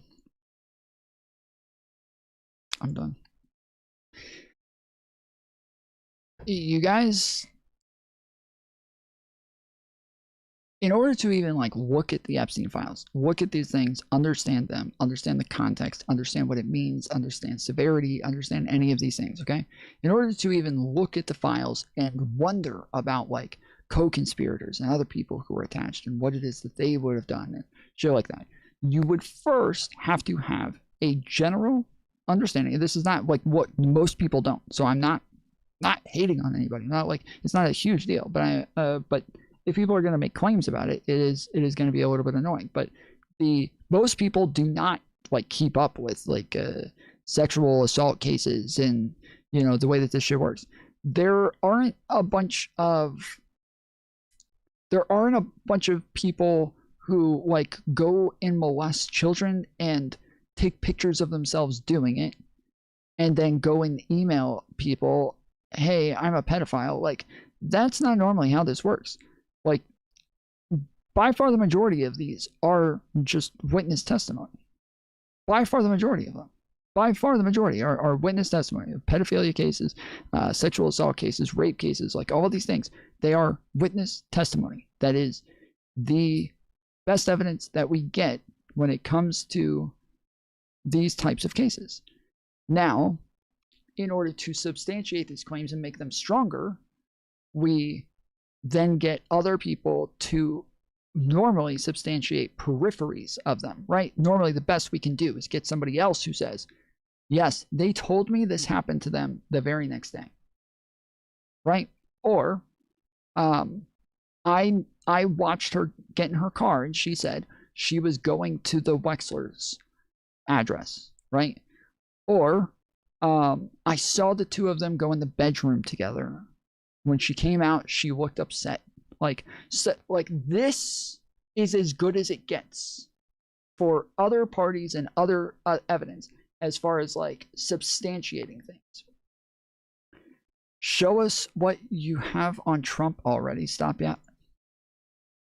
All right, you're you're too fucking stupid to have this conversation. As I said, you're the ones who are supposed to be coming up with evidence, not me. I already came up with the first one. I already brought it up. I'm waiting on you guys to bring up something of similar nature. I've yet to get one. I got 40 plane rides.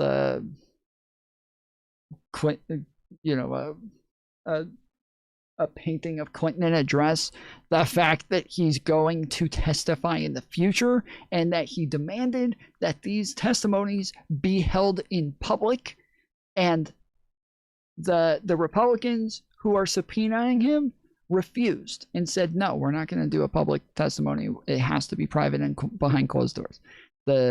And that's when the Clintons said, okay, well then we're refusing to do it. We will only do this if it is public and in front of everybody, because we know you guys are going to lie and characterize everything that happens. So we want it to be public.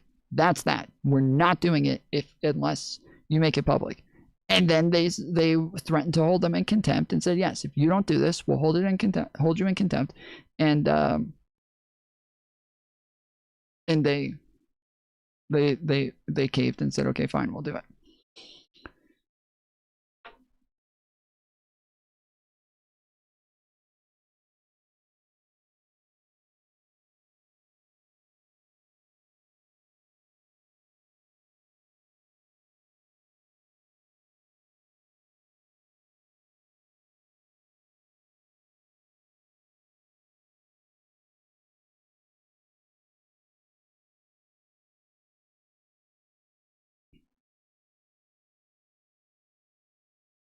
Malcolm X said white moderates. It's MLK, I thought. MLK said white moderates. Wait, who are you arguing with? They said, I thought MLK said the white moderate liberal.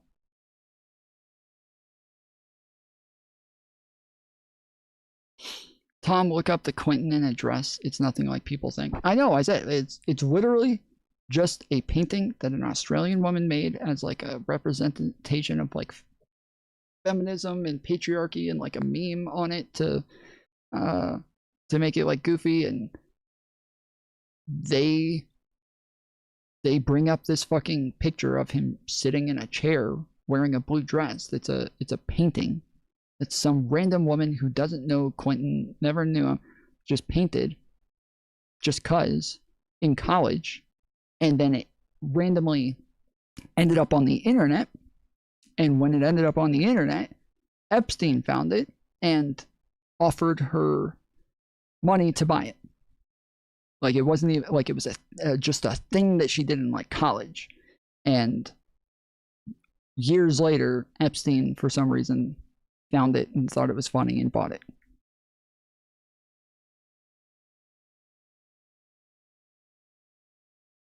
No, I'm here having back up his claims with his so-called facts. I'll wait. What are you asking me to show, Titan?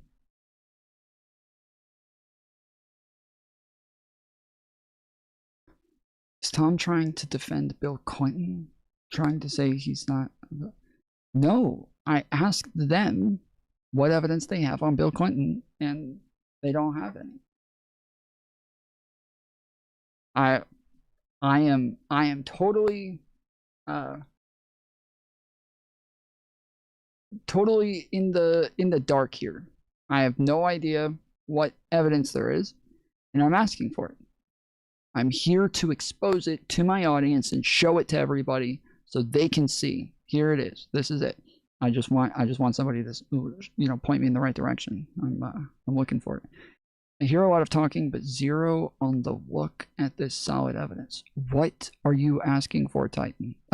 Why do I have to repeat everything like 5 times for these people? It's so annoying. Tell me how many times I got to say something before you understand it, and I will say it that many times the first time.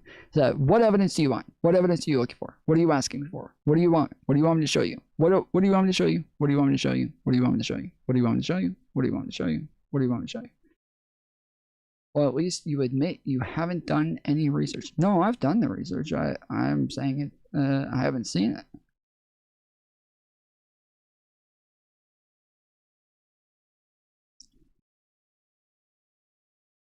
I mean, they brought up a bunch of stuff. I saw all that. I knew all of that. The things that they brought up, that Epstein was on flight logs, that there's a picture of Epstein in a blue dress, that Epstein is scheduled to testify. Why are you in the dark, as you said? Oh, because I looked at the Epstein files. I looked at things that exist. And they're saying that that the evidence against Clinton and Trump are comparable. So I haven't seen anything in the Epstein files that has like Clinton accusations anywhere near the severity of Trump's accusations. So I'm in the dark because I live in reality and I'm unaware of these fake claims that they're dreaming up in their heads. So that's why I'm giving them a chance to show it to me.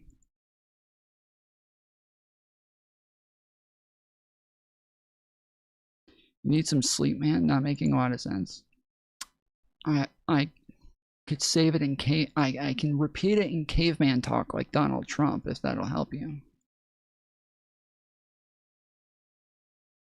Me no see evidence because evidence no exist. Show us these accusations. Cite your sources. I did cite my sources. I did cite my sources. I can show it to you as well, but I did cite my sources already when I said that these are from the court case that was filed against Donald Trump and Jeffrey Epstein.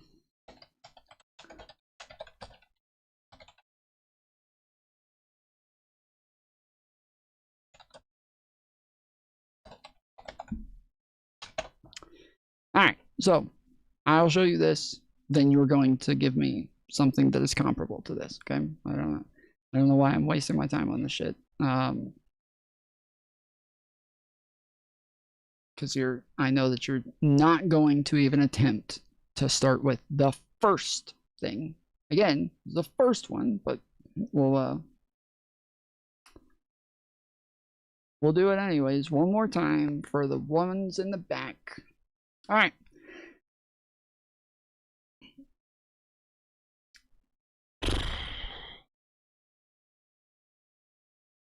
This is a girl who traveled to New York City because she was looking for a modeling career. A girl invited her to a party at the Wexler Mansion. It says the parties were held at the New York City residence that was being used by defendant Jeffrey Epstein. Each of the parties had other minor females and a number of guests of Mr. Epstein, including defendant Donald Trump. At 4 of the parties I attended, I understood that both Mr. Trump and Mr. Epstein knew that I was 13 years old. Defendant Trump had sexual contact with me on 4 different parties in the summer of 1994. On the 4th and final sexual encounter with defendant Trump tied me to a bed, exposed himself to me, and then proceeded to forcibly rape me. During the course of this savage sexual attack, I loudly pleaded with defendant Trump to stop, but he did not. Defendant Trump responded to my pleas by violently striking me in the face with his open hand and screaming that he would do whatever he wanted. Immediately following this rape, defendant Trump threatened me that were I ever to reveal any of the details of defendant Trump's sexual and physical abuse of me, my family and I would be physically harmed, if not killed. It goes on to talk about Epstein and Trump both continuing. Epstein rapes her, is mad that Trump took her virginity. They both continued to send death threats. That there were other girls that were at some of the parties and did the sexual acts with her, and then later they disappeared, and they said, if you don't want to disappear like that girl, you'll keep your mouth shut, blah blah blah. Okay. There's another one just saying that she was her friend at the time, that she told her about this. This is another affidavit signed under penalty of perjury. Just saying that yes, she was told about this back then in 1994 when this happened. Again, these were filed in 2016 before any of us had ever heard of Jeffrey Epstein, before we knew Trump was friends with a guy named Epstein, before any of us knew that there was like, you know, the Wexlers and all of this, and she's citing like they did this in the Wexler mansion and the address and all this shit. So this is all shit that was well before, and it was filed the first time in 2015 in California before Trump was even president. So like this wasn't a thing for like political reasons. This was different. All right, then we got this other one.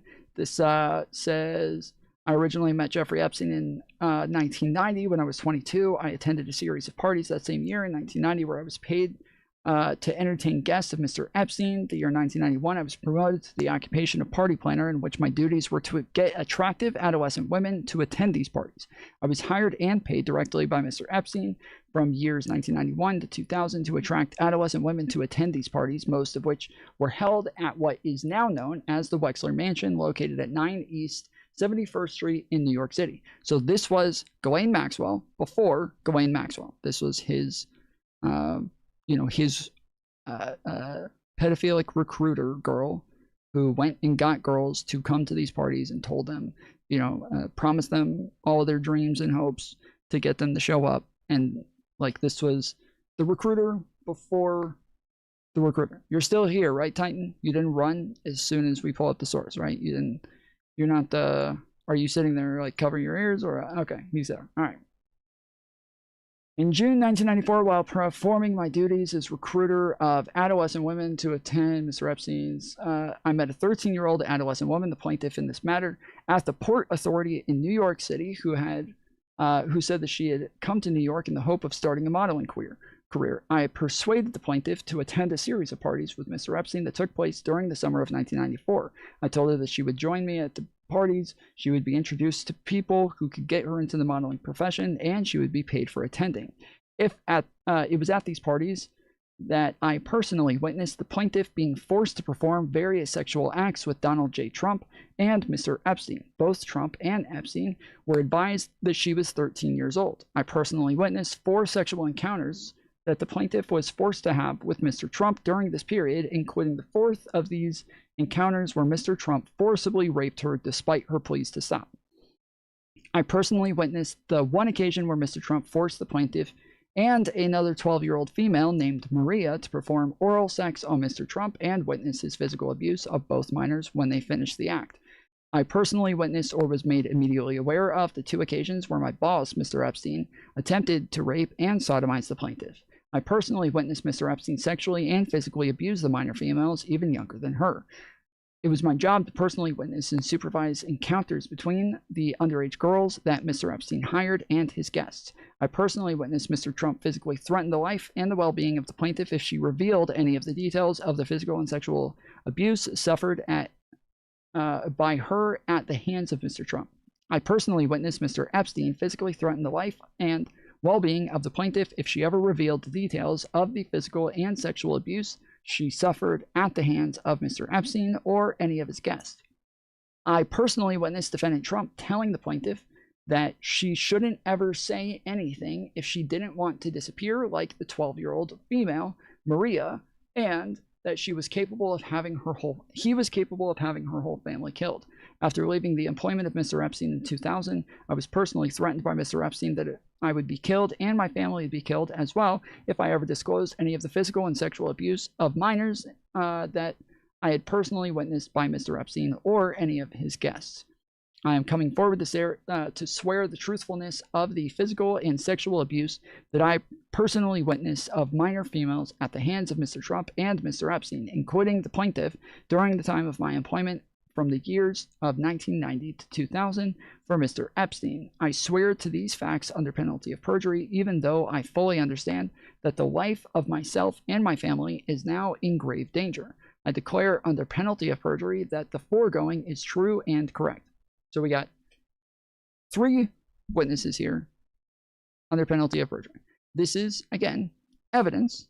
This is not proof. I have not made a claim that this is a fact or that this is true, but that there is evidence. This case, as they keep saying, all of them keep saying, their lives have been threatened. They are in fear for their lives. During the case, the latest source, holy shit.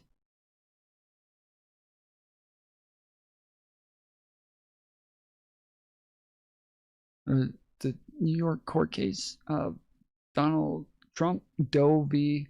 Trump, case 1:16-CV Charlie Victor -07673. Filed 9/30/2016. So, finally, what do you mean finally? You could have said, what's the case number? That's the, as I said earlier, I've already sourced this. So for you to just ignore me saying I've already sourced it and then not ask for a case number is fucking insane. But okay. Yes, this, as they said, their lives were threatened and that they were in fear for their lives, and they during the case said that they were getting death threats and shit like that. I've asked 50 times. Okay, well the chat's broken because none of this is none of it's popping up where you ask for a case number. You did type CN in chat, and you did ask for a source, and you asked me to pull up a source, and you said to me for me to show a source, but you never asked for a case number, as I said. Anyways, this is a lawsuit where they're saying that they're in fear for their lives.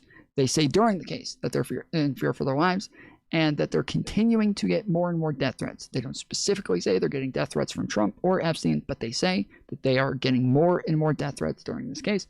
And then, obviously, once Trump won the election, things ramped up heavily. The news is covering all of this shit. It is blowing up, and they the plaintiff went into hiding and then eventually dropped the case.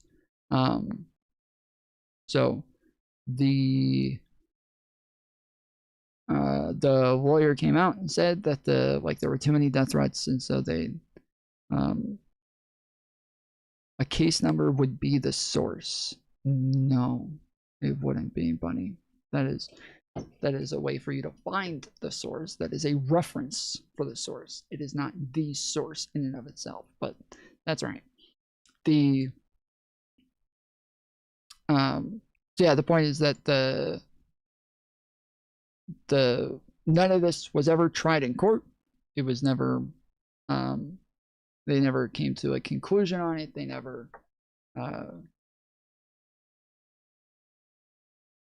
went through the entire process. Obviously, Epstein and Trump have both denied these claims, and so yeah, that's unverified is the word you are looking for. No. I mean, what would you consider verified? What do you think verified means, John Doe?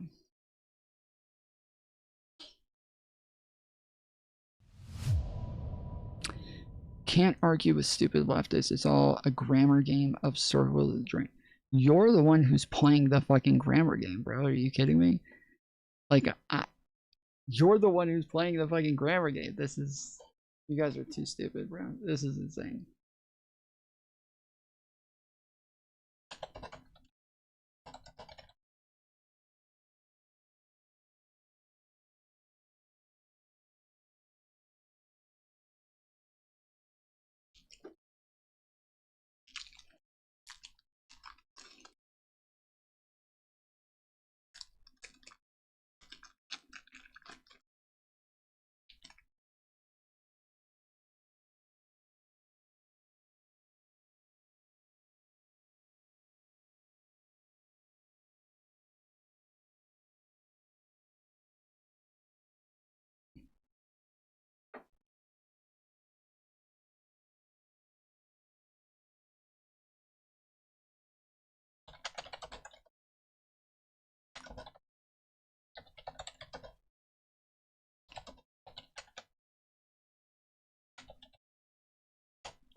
Come on.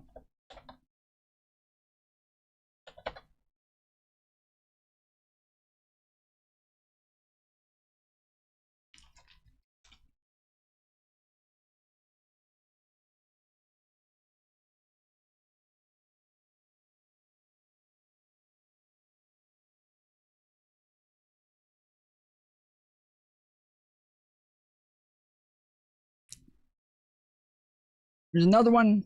Marla Maples allegedly warned mother to keep teen daughter away from Trump. Marla Maples once warned the mother of a teen girl to keep her daughter away from Maples' then husband, President Trump. At the time, Trump sometimes bussed in models for parties at his Mar-a-Lago estate in Palm Beach, Florida, which the late sex offender Jeffrey Epstein also frequently attended. One 14-year-old model who was signed with Ford Models was told to dress sexy for a party in late 1994, according to a report in the New York Times detailing Trump's relationship with Epstein. This is a 14-year-old who was invited to Trump's thing and said, dress sexy.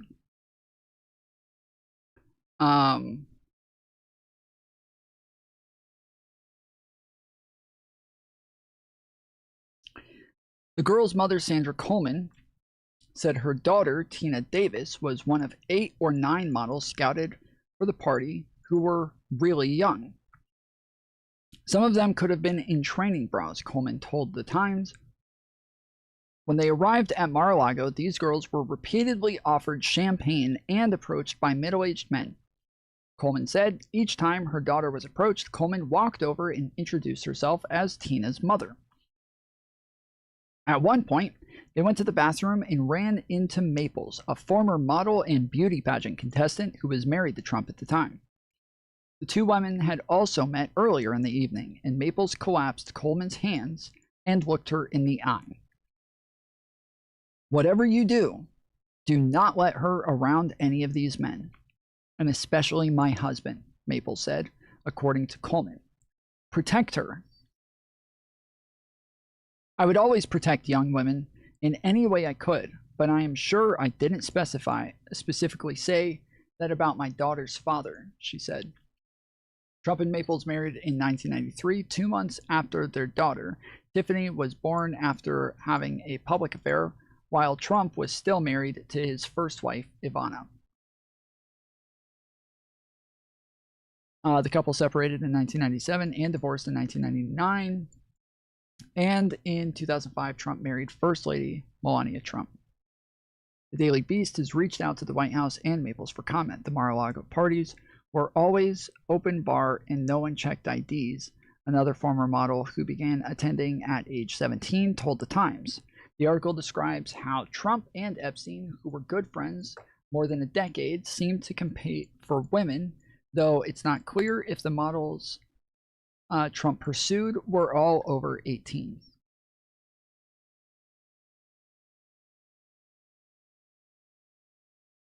The former model who described the open bars said Trump was always all over them. She showed the Times a photo of herself with Trump when she was a teenager, though she couldn't remember if she was still 17 at the time. The president has denied any wrongdoing, despite his long friendship with Epstein, who pleaded guilty in 2008 to procuring a child for prostitution after officials uncovered evidence he had abused dozens of underage girls. He died in Manhattan jail cell, blah, blah, blah. Okay. That's that one. Then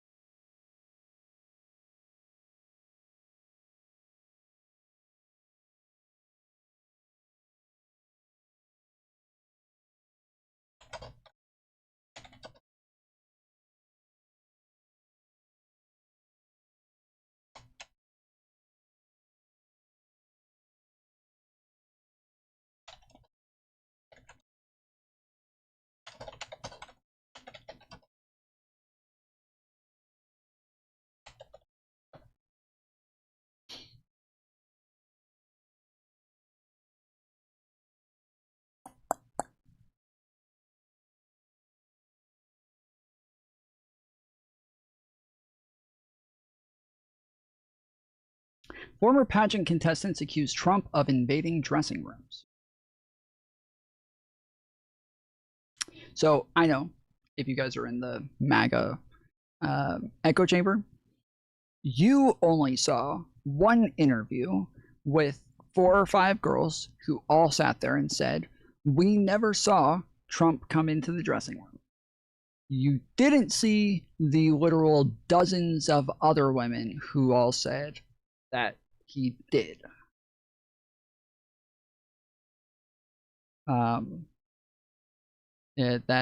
Every time this comes up in a conversation, every single time,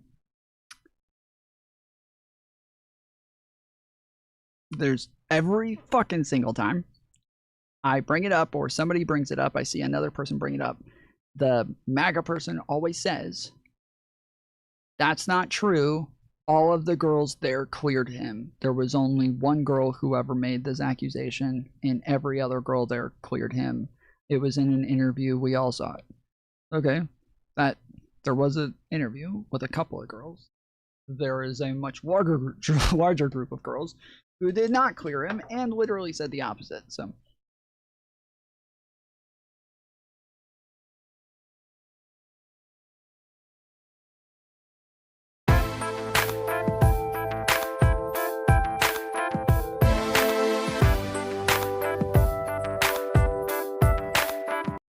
Okay, I thought this was actually gonna have like interviews or something in it. That girl right there, dude, I thought that was what's her name? Brett Cooper. That's not Brett Cooper, is it? She didn't.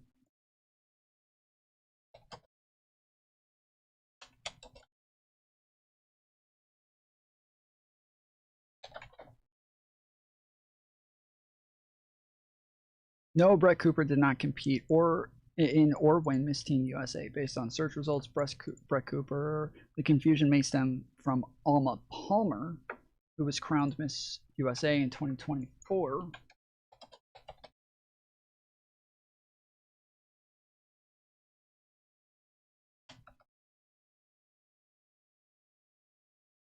What the fuck? Did I read that wrong? Alma Cooper. How the fuck? Okay, yeah.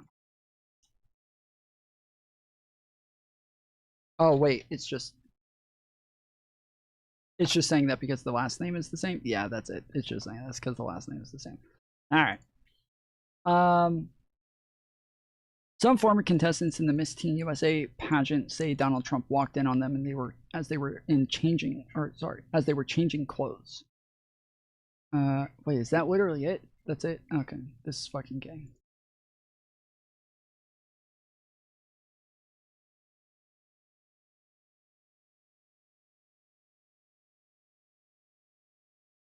Teen beauty queens say Trump walked in on them changing. Update after BuzzFeed News published this story, we heard from a 5th contestant who remembered Trump visiting the dressing room. 4 women who have competed in the 1997 Miss Teen USA beauty pageant said Donald Trump walked into dressing rooms while contestants, some as young as 15, were changing. I remember putting on my dress really quick because I was like, oh my god, there's a man in there, said Maria Bellato, the former Miss Vermont Teen USA. Trump, she recalled, said something like, don't worry, ladies, I've seen it all before.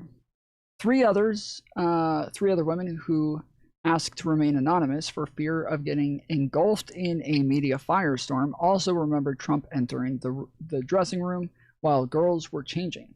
2 of them said the girls rushed to cover their bodies, with one calling it shocking and creepy. The 3rd said she was clothed and introduced herself to Trump. 11 of that year's contestants reached by BuzzFeed News did not recall seeing Trump in the dressing room. Some said they do not believe he could have been there. Discussion of Trump entering the room arose among the women themselves last weekend in a private Facebook group after BuzzFeed News reported that a contestant in an adult pageant said Trump had walked into the changing room when we were all naked. The Facebook group is open only to some former contestants in the 1997 pageant, according to several women who are in it and who described the exchange about Trump to BuzzFeed News. Altogether, BuzzFeed News attempted to contact 49 of the 51 contestants at the pageant. 34 declined to talk or could not be reached. Of the 15 women who were interviewed, none accused Trump of saying anything sexually explicit or making physical contact in the dressing room. Ever since the release last week of a 2005... So just to be clear, this is what like liberals do. This is what liberal news does. This is how liberals deal with things, right? So when I keep making clear I'm not making any accusations against Trump, I'm not saying he did anything, I'm not like saying that he is a pedophile, any of that shit. I am just like presenting the evidence. And I don't know any like major news broadcasters or liberal media or anything like this, or any Democrats in office, anything, who are making these claims that that Trump is a pedophile or that he did this shit. I don't know any, right? I know tons of major media personalities on the right. I know politicians. Like the right is filled with people on the right who are saying Bill Clinton is a pedophile. Like tons are saying Bill Clinton is a pedophile, because when they are making all of these caveats and saying like none of these people said this, you know, that they made like they said he didn't touch any of them, this many said that he couldn't possibly have been there. Like they give you like a very honest picture of what it is that's being said in the article. Republicans don't do this. Republicans are not nuanced. Republicans are not like capable of being this honest or this factual, or as factual as I am being when I'm saying that this is not my claim. I'm not making an accusation. I'm not like saying this or that. I'm saying that if you guys are making a claim against Bill Clinton, you have to make a claim against Donald Trump, because there is more than 1,000 times more evidence against Donald Trump than there is against Bill Clinton. That, as tame of a claim as that is something that conservatives cannot do. They cannot do that. They are not capable. Everything is white or black. It is yes or no. It is just very simple. Pedophile or, you know, God. Like, everything's very, very simplistic. Ever since the release last week of 2005 tape in which Trump boasted about grabbing women by the pussy and said he did try and fuck a married woman, his campaign has been reeling. Trump dismissed his comments on the tape as locker room talk, but it has put his treatment of women under intense focus. Trump, who owned the Miss Universe, Miss USA, and Miss Teen USA pageants from 1996 until last year, has publicly bragged about invading beauty queen dressing rooms, calling it one of his prerogatives of ownership. So yes, he's literally talked about the fact that he can walk into the dressing rooms whenever he wants. He's literally bragged about it, saying that he did this shit, and conservatives will still run around and say that this didn't happen. It's a 2016 article. Ooh-wee. Yes, 2016. A past interview with Howard Stern now making headlines. Trump talking about how he had free reign at his beauty pageants. I'll go backstage before a show. Yes. And everyone's getting dressed and ready. And I'm allowed to go in because I'm the owner of the pageant, and therefore I'm inspecting it. Is everyone okay? You know, they're standing there with no clothes. Is everybody okay? And you see these incredible looking women.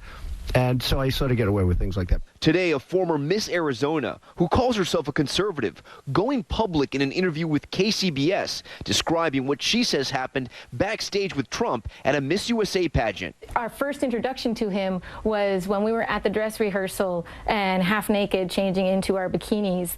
Tasha Dixon detailing her discomfort. To have the owner come waltzing in when we're naked or half naked in a very physically vulnerable position, and then to have the pressure of the the people that work for him telling us to go fawn all over him, go walk up to him, talk to him, get his attention. She describes feeling helpless. Who do you complain to? He owns the pageant. So there's no one to complain to. Everyone there works for him.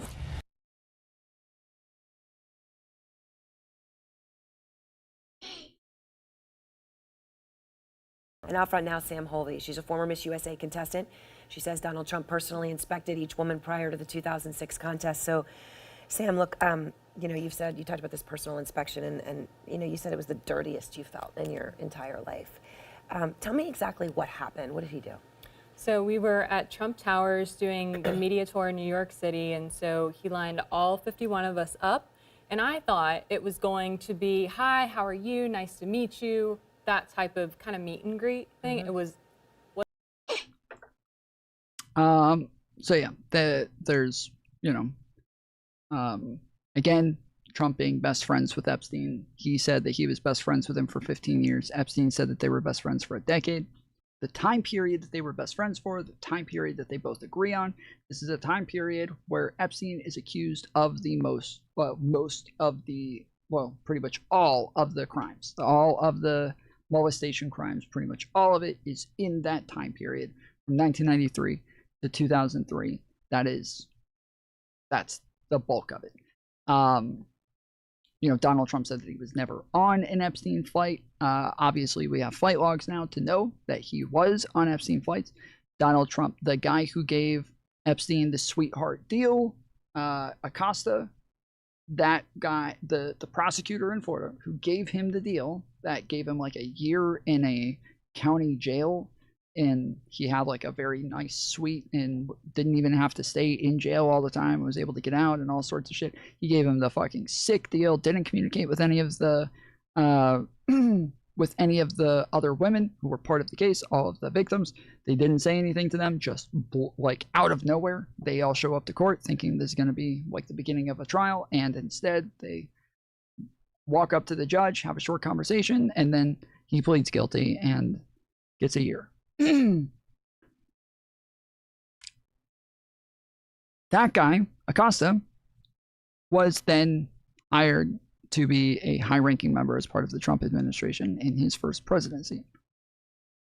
The Howard Lutnick, you know, again, high-ranking member as part of the Trump administration right now. This was Epstein's next-door neighbor. He told us that he met Epstein once and decided he never wanted to talk to the guy again. He was so disgusted by him that he was never going to be in a room with him ever again, and that he never talked to or saw him for the rest of his life.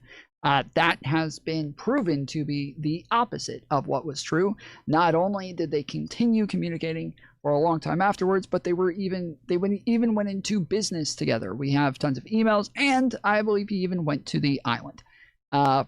Elon Musk, part of the Trump administration, somebody who is heavily involved in some of the things Trump was doing. This, again, is somebody who said that he knew Epstein, but that he didn't like him, and that Epstein begged him to come to the island, and that he always refused and was not going to do it.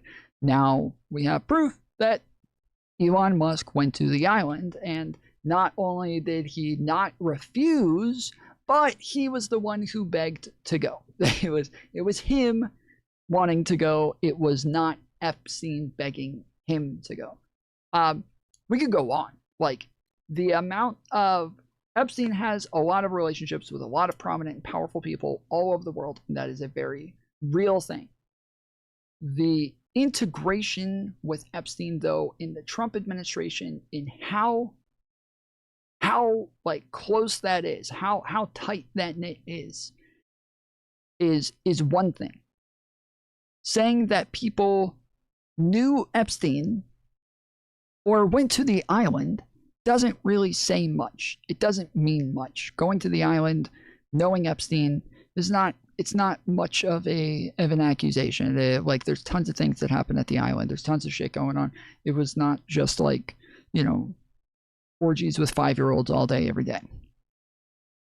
But lying about it, lying about these things is another thing. And the people who are in the Trump administration have continuously lied about their relationships with Epstein and whether or not they went to the island, including Trump, who has also continuously lied about Epstein and his relationship with him. So when we're talking about things that make this stuff suspicious, again, not making the claim that Trump is a pedophile, but that we don't know, we don't have evidence, and we can't have evidence because he has continuously lied about these things and then was a massive proponent of trying to stop the Epstein files from coming forward. He did everything he could to shut everybody up and keep them from speaking out. He has talked about the victims of the file of Epstein and said that they're all just like a bunch of lying losers. There are women who are part of the Epstein victim list, even the original group of victims. One of them said that she was in an office with Epstein. Epstein steps out, Donald Trump comes walking in and is starting to be weird towards her and creepy and is like looking her up and down, and then starts making inappropriate comments to her. And Epstein walks in, this girl's 16 at the time, Epstein walks in and says, oh, no, that one's not yours. That one's not yours. Come on. And walks him off, and Trump makes like another remark about like, a 16-year-old girls or something like that.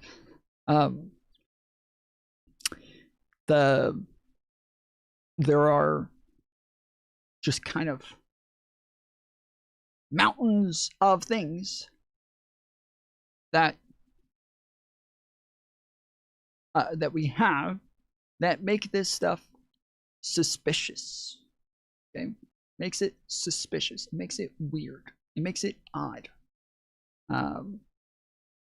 But either way, not making a claim about Trump outside of the fact that it's suspicious.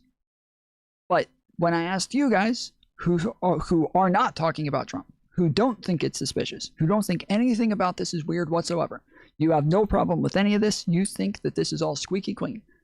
Okay, fine, that's fine. Like there's no nail in the coffin here, so fair enough. But then you are very convinced about Bill Clinton, and when asked, okay, we've got mountains of evidence against Trump, who is named 34,000 times in the Epstein files, in the most recent release of the Epstein files, just this one. And that's after he literally had a whole team who were fucking trying to scrub his name from as much as possible.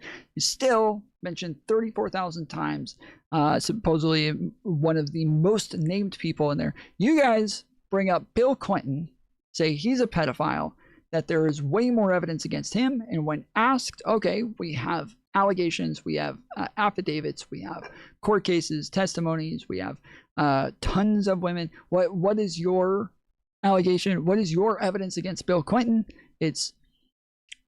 There was a picture of Bill Clinton in a dress.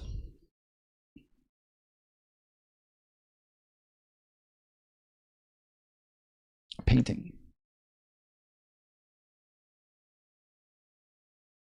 That Bill Clinton was on flight logs.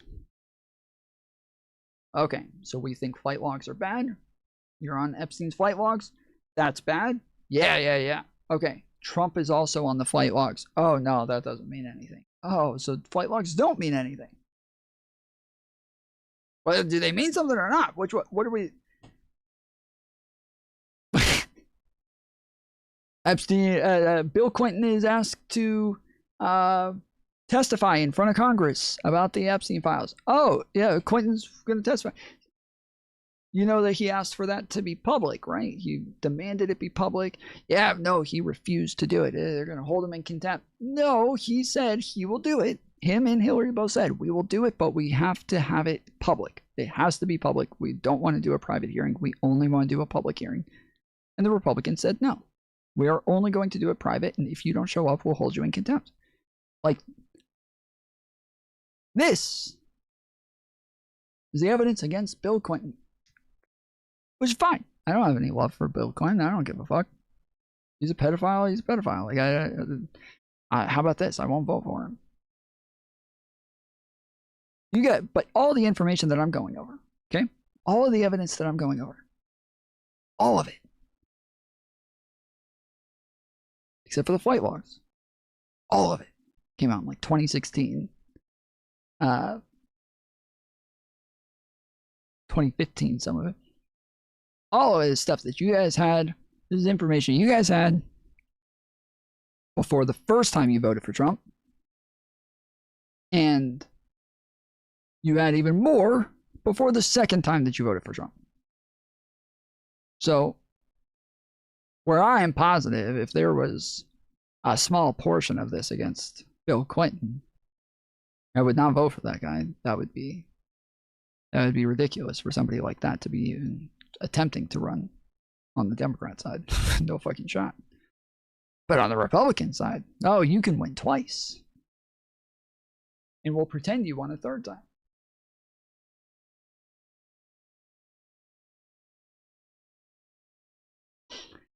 We care about limiting government to make our lives easier and policies that benefit Americans. Epstein is a distraction, but we do want charges for crimes related to Epstein.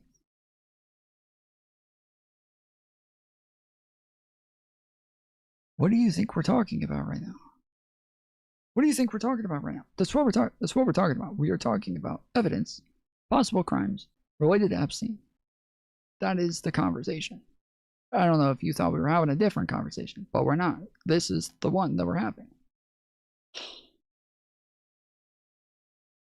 It is conservatives who, for the last 4 years, have virtue signaled about how much they care about the Epstein files. Now, they called it the Epstein list. It's a thing that doesn't exist. It's a thing that they made up. It's not real.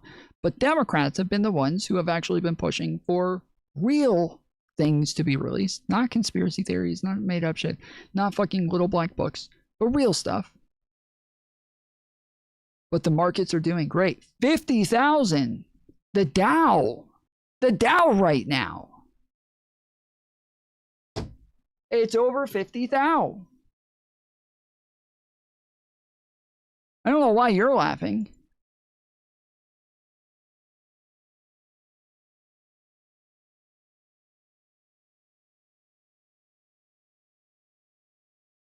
Limited government? Yeah, dude. Conservatives do want limited government. They're literally sending the military out to stop the government from getting away with too much shit. We literally got the fucking military in the streets right now. Just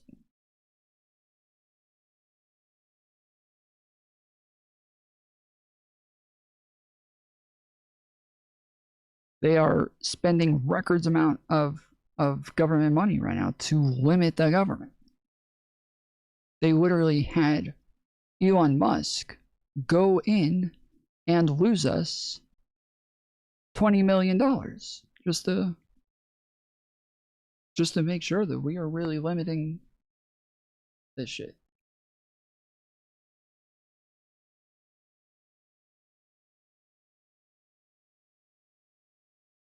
Meanwhile, Trump is getting handed participation trophies as bribes. Hey, look.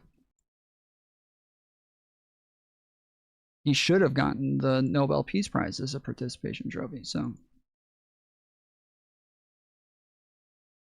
Look, this is what they voted for, okay? You ask them, hey guys, this is like Trump doing this whole like show to get his participation trophy and like being all over the Epstein files and like, you know, lying over and over, getting caught lying over and over, telling you guys that if you care about the Epstein files, you're not part of his movement, you're not part of MAGA, that anybody who cares about this shit is stupid. He said that all of the Epstein files and everything is all a Democrat conspiracy theory made up by Obama and Hillary. That,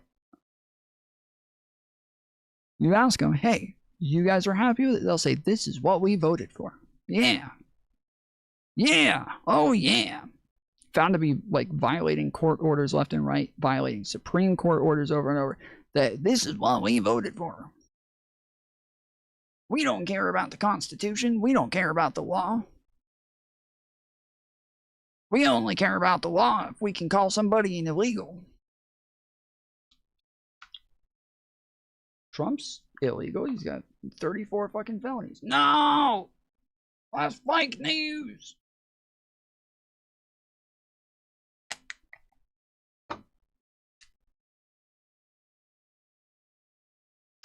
All right. I'm gonna head out. I will be back on tomorrow, hopefully. if you guys would like to send me something that you want me to cover, we have a specific spot for that in my Discord. Okay, you got your big evidence against Bill Clinton. You can put that in the Discord, or you just got like a debate that you want me to cover. You got some news you think I should get into. You got whatever. Put it in the Discord. Link is in the description for the Discord. Make sure you join. We are building an army of liberals in there so we can take over the world, stop the socialists, and defeat fascism all at the same time. We are multitasking over here, okay?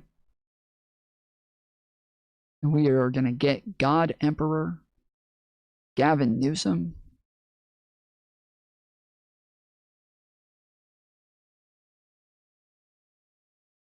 into the highest office for our new one world government to implement globalism. So don't miss out. Libtards unite. Let's achieve communism. All of my comrades. Let's get it. Join the Discord. Links in the description. And yeah, if you have any content that you want to, if you want to supply, please put it in the Discord and let me know. Till then, appreciate you, love you, and I'll see you next time. Later, fools.